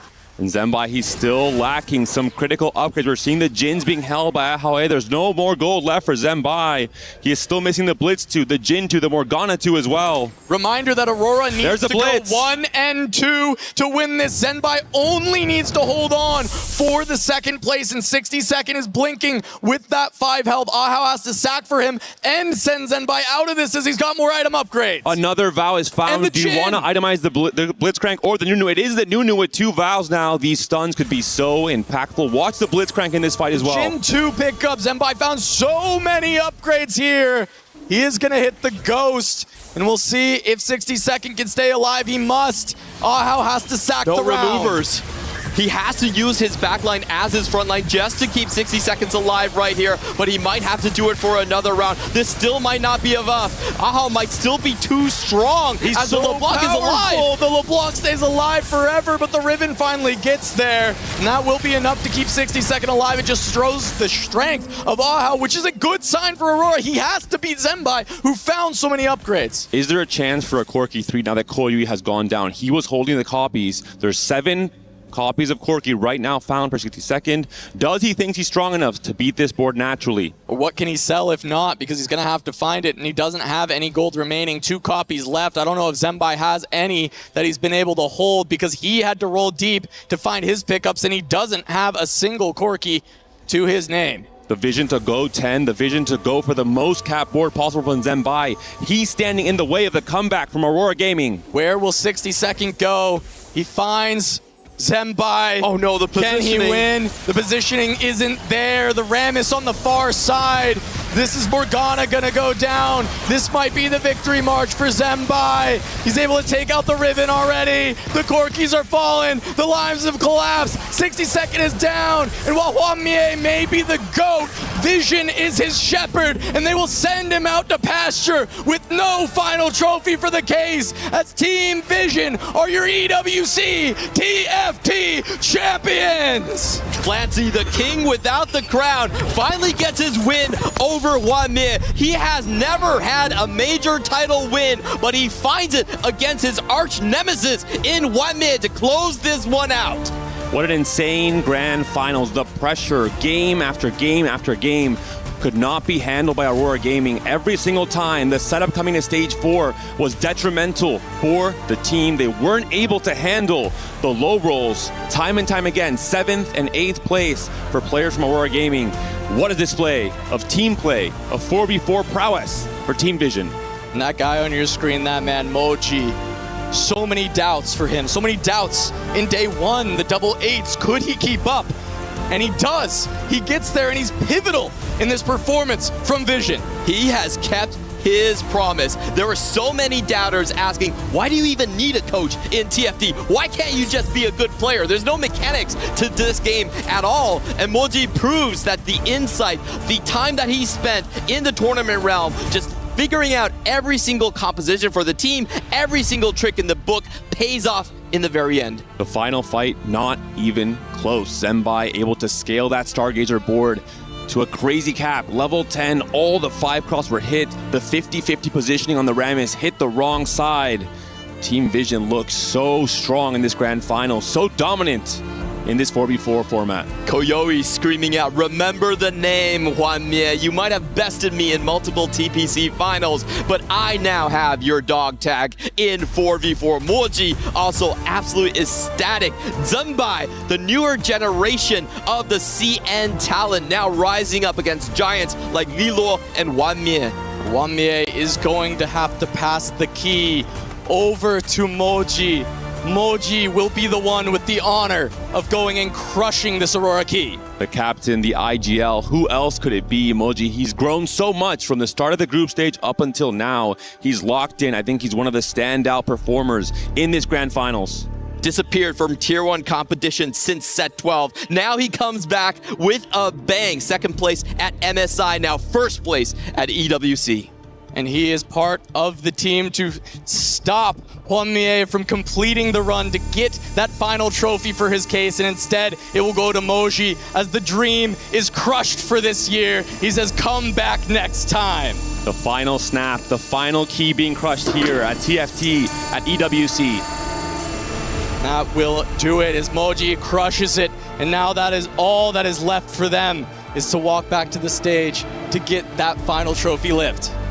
What a journey it has been for Moji, coming in from APAC, joining a CN team and doing it all, taking it home. And now we'll send it down to the stage for the trophy lift as he holds those final pieces, and Rob will talk to him. Ladies and gentlemen, history has officially been made here at the Esports World Cup. They qualified from the toughest division in the world out of China. And Moji and the rest of Team Vision has shown that they are the best in the world. Please, ladies and gentlemen, join us in celebrating the greatest TFT team on planet Earth. As they insert their key into the trophy, we started with 16, but in the end, there can only be one. Ladies and gentlemen, put your hands together for Team Vision!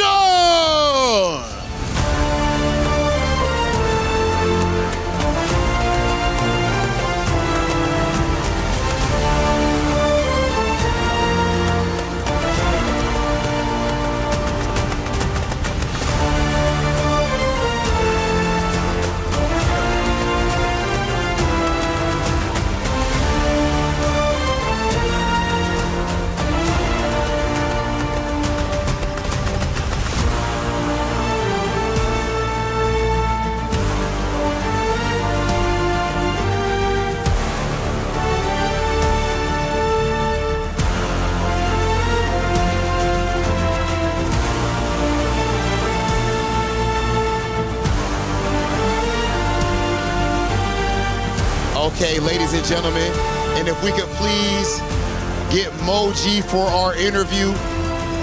墨击选手，请来到我们的赛后采访。墨击选手，首先恭喜 ，Congratulations to Team Vision for being the Esports World Cup 2026 Grand Finalist title winner. This is going to be a historical moment for EWC, and this is the first time we've seen a 3-0 in the grand finals. So how does that make you feel? 首先，恭喜墨击选手可以拿下今天的冠军，这也是整个历史里面第一次3-0的比分结束游戏。所以你对这个有什么看法呢？我觉得我们队打得非常的好，然后也成功的抓住对手的破绽，所以才能够打出这样的结果。因为我们是跟对手也练过很多把，所以足够了解对手。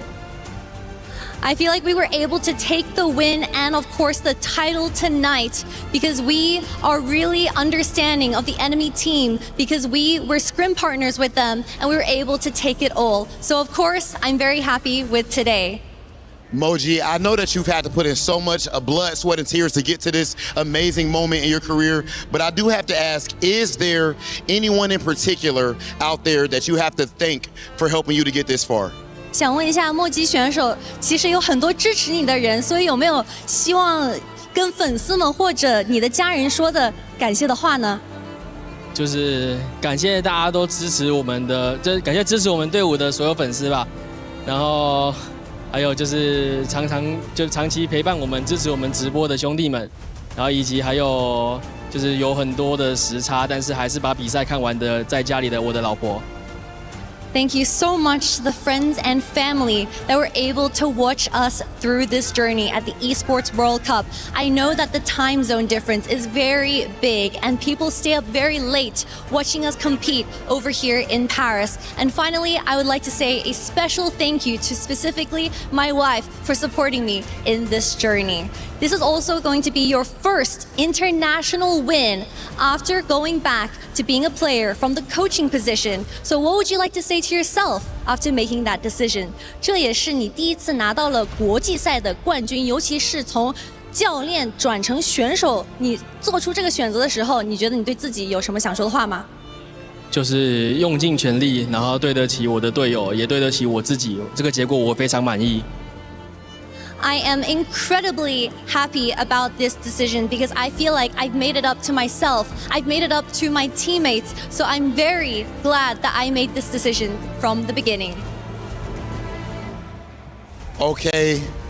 And of course, Team Vision are champions, but that is not our last order of business, ladies and gentlemen. I do believe that we have Damascus with something very important, very shiny in his hand.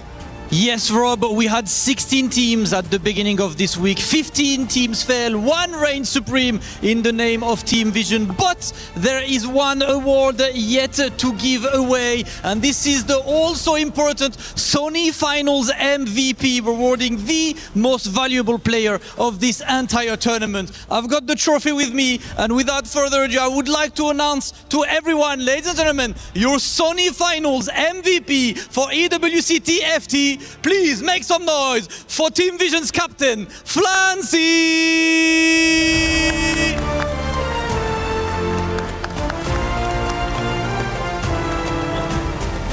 Congratulations to Flancy for winning the Sony F MVP. Would you like to say any message to the people that have been supporting you throughout your entire journey? 首先，恭喜 Flancy 选手能拿下 F MVP 的奖励。那么有没有什么想对你家里或者支持你的人想说的话吗？首先这个 MVP 肯定是属于我们每个人的，因为我们在整个4次备战过程中，我们都付出了巨大的努力，然后也是就是磨合得很好嘛。我觉得这个 MVP 属于每个人。然后的话就是谢谢支持我的大家嘛。因为这个赛季在单人赛里面，我的成绩也是比较可惜，但是我自己觉得自己状态蛮好的，所以说到4次，我觉得我们最终的这个成绩也是就是没有白费我们的辛苦和努力吧。对。I would like to believe that this FMVP is deserving to every single player on our team, especially because I think my personal development has not been the greatest this year. However, in the 4v4 format, we were able to pull through. And of course, I would like to thank all the fans and people supporting us behind the camera, as this FMVP is for you. Ladies and gentlemen, you heard it from the finals MVP himself. You've heard from the MVP, you've heard from the captain, and now we need to hear it from all of you. Ladies and gentlemen, one more time for your EWC TFT champions, Team Vision!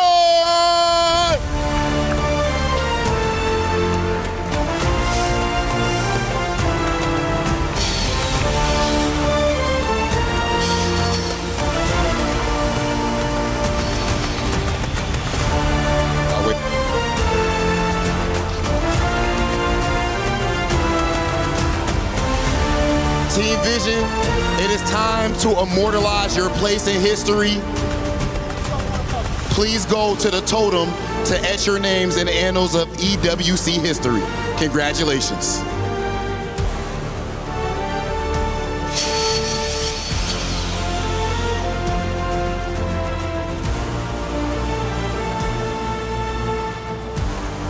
From lower bracket survivalists to grand finals winners, Team Vision managed to get the job done beating Aurora Gaming. This org took a risk on this roster in EWC. For the first time, Team Vision entered the club championship race. And by doing so, they took a risk on 2 teams. One team played last week, getting second place in another title. This team plays in TFT and they win it all. They are now tied at first place for the club championship race. But the historic run from Team Vision is because of this team right here in front of you. And Flancy, the tournament MVP, so well deserved. He played out of his mind. Team Vision, what a remarkable run. Incredible run, incredible story as well, both for the organization, but also each individual player as well. We heard from Moji as well. Being a coach, coming back as a player, finally getting that international win, and Flanty as well. Been runner-up so many times. He's been so close to getting his first international title, and now he is walking towards a totem with his MVP. So important for the honor of the Chinese region. A game that has been developed to be an individual game. And now, thanks to EWC, throughout these 3 years, it has been developed into a squad. 4v4 has been a game that has increased the community in TFT and has able to, the power of friendship be in the community and be a possibility for them to develop teams, and also for the future of a game that we all love. And Team Vision shows the balance that you need in a 4v4 tournament in TFT. You need to make sure that you have the player that wins out, the player that has the brains, the player that has the tempo as well, but everyone needs to be adaptable and have different game plans every time. And that's exactly what this team brought. 3 EWC TFT winners have been crowned.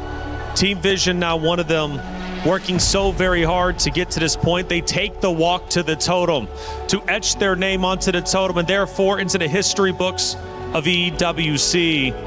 You can only do this once a year, and this is their year. Such a tremendous run again from group play, dropping down to the lower bracket, beat by Flash Wolves. They come back into playoffs. They win their quarterfinal matchup. They go into the semifinals to play Flash Wolves once again, this time beating them.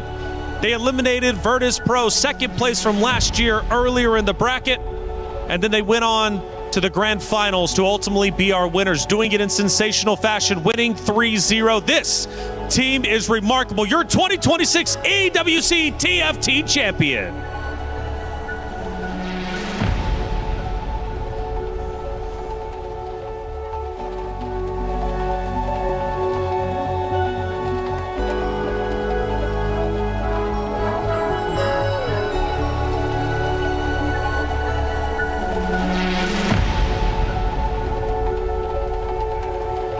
Welcome to the Totem, your winners of Teamfight Tactics at the Esports World Cup 2026, Team Vision!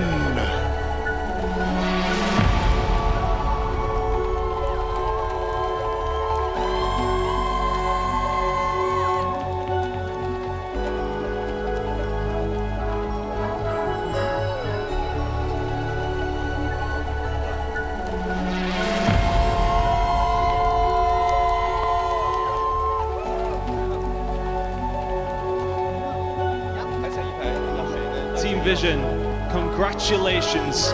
Please select 3 separate keys to represent your accomplishments here this week. Team Vision 再次恭喜你们在电竞世界杯云顶之弈上夺冠。现在请选3支战队的钥匙作为你们奖杯的底座。Team Aurora, Team Flash Wolf, T1，然后还有那个闪电狼 and T1. We'd love to know as well, everybody here at the Esports World Cup in Paris and everybody at home, why you've selected these 3 teams specifically. 那能不能也给现场的观众以及在线上看的粉丝们解释一下，为什么你会选择这三支战队作为你们的底座呢阿罗拉作为一个就是我们决赛圈的对手嘛，所以说肯定要给一个尊重的。然后第二就是闪电狼，闪电狼是唯一一个在就是整场 EWC 击败过我们的。然后最后给 T1 是我觉得是他是所有是里面配合最好的，所以我给了 T1 这个尊重。Well, first selection for Aurora Gaming is because they are our grand finals rivals. They are our opponent, and we gotta respect them for it. Second selection was for Flash Wolves because they are the only team that has defeated us once in this tournament. And the final one for T1 is because out of all the teams, we actually feel that T1 has the best synergy, has the best teamwork and coordination out of all our opponents, and we absolutely respect them for that as well. Team Vision, congratulations. Please ascend the totem to claim your trophy and cement your name in EWC history.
We book Esports World Cup up.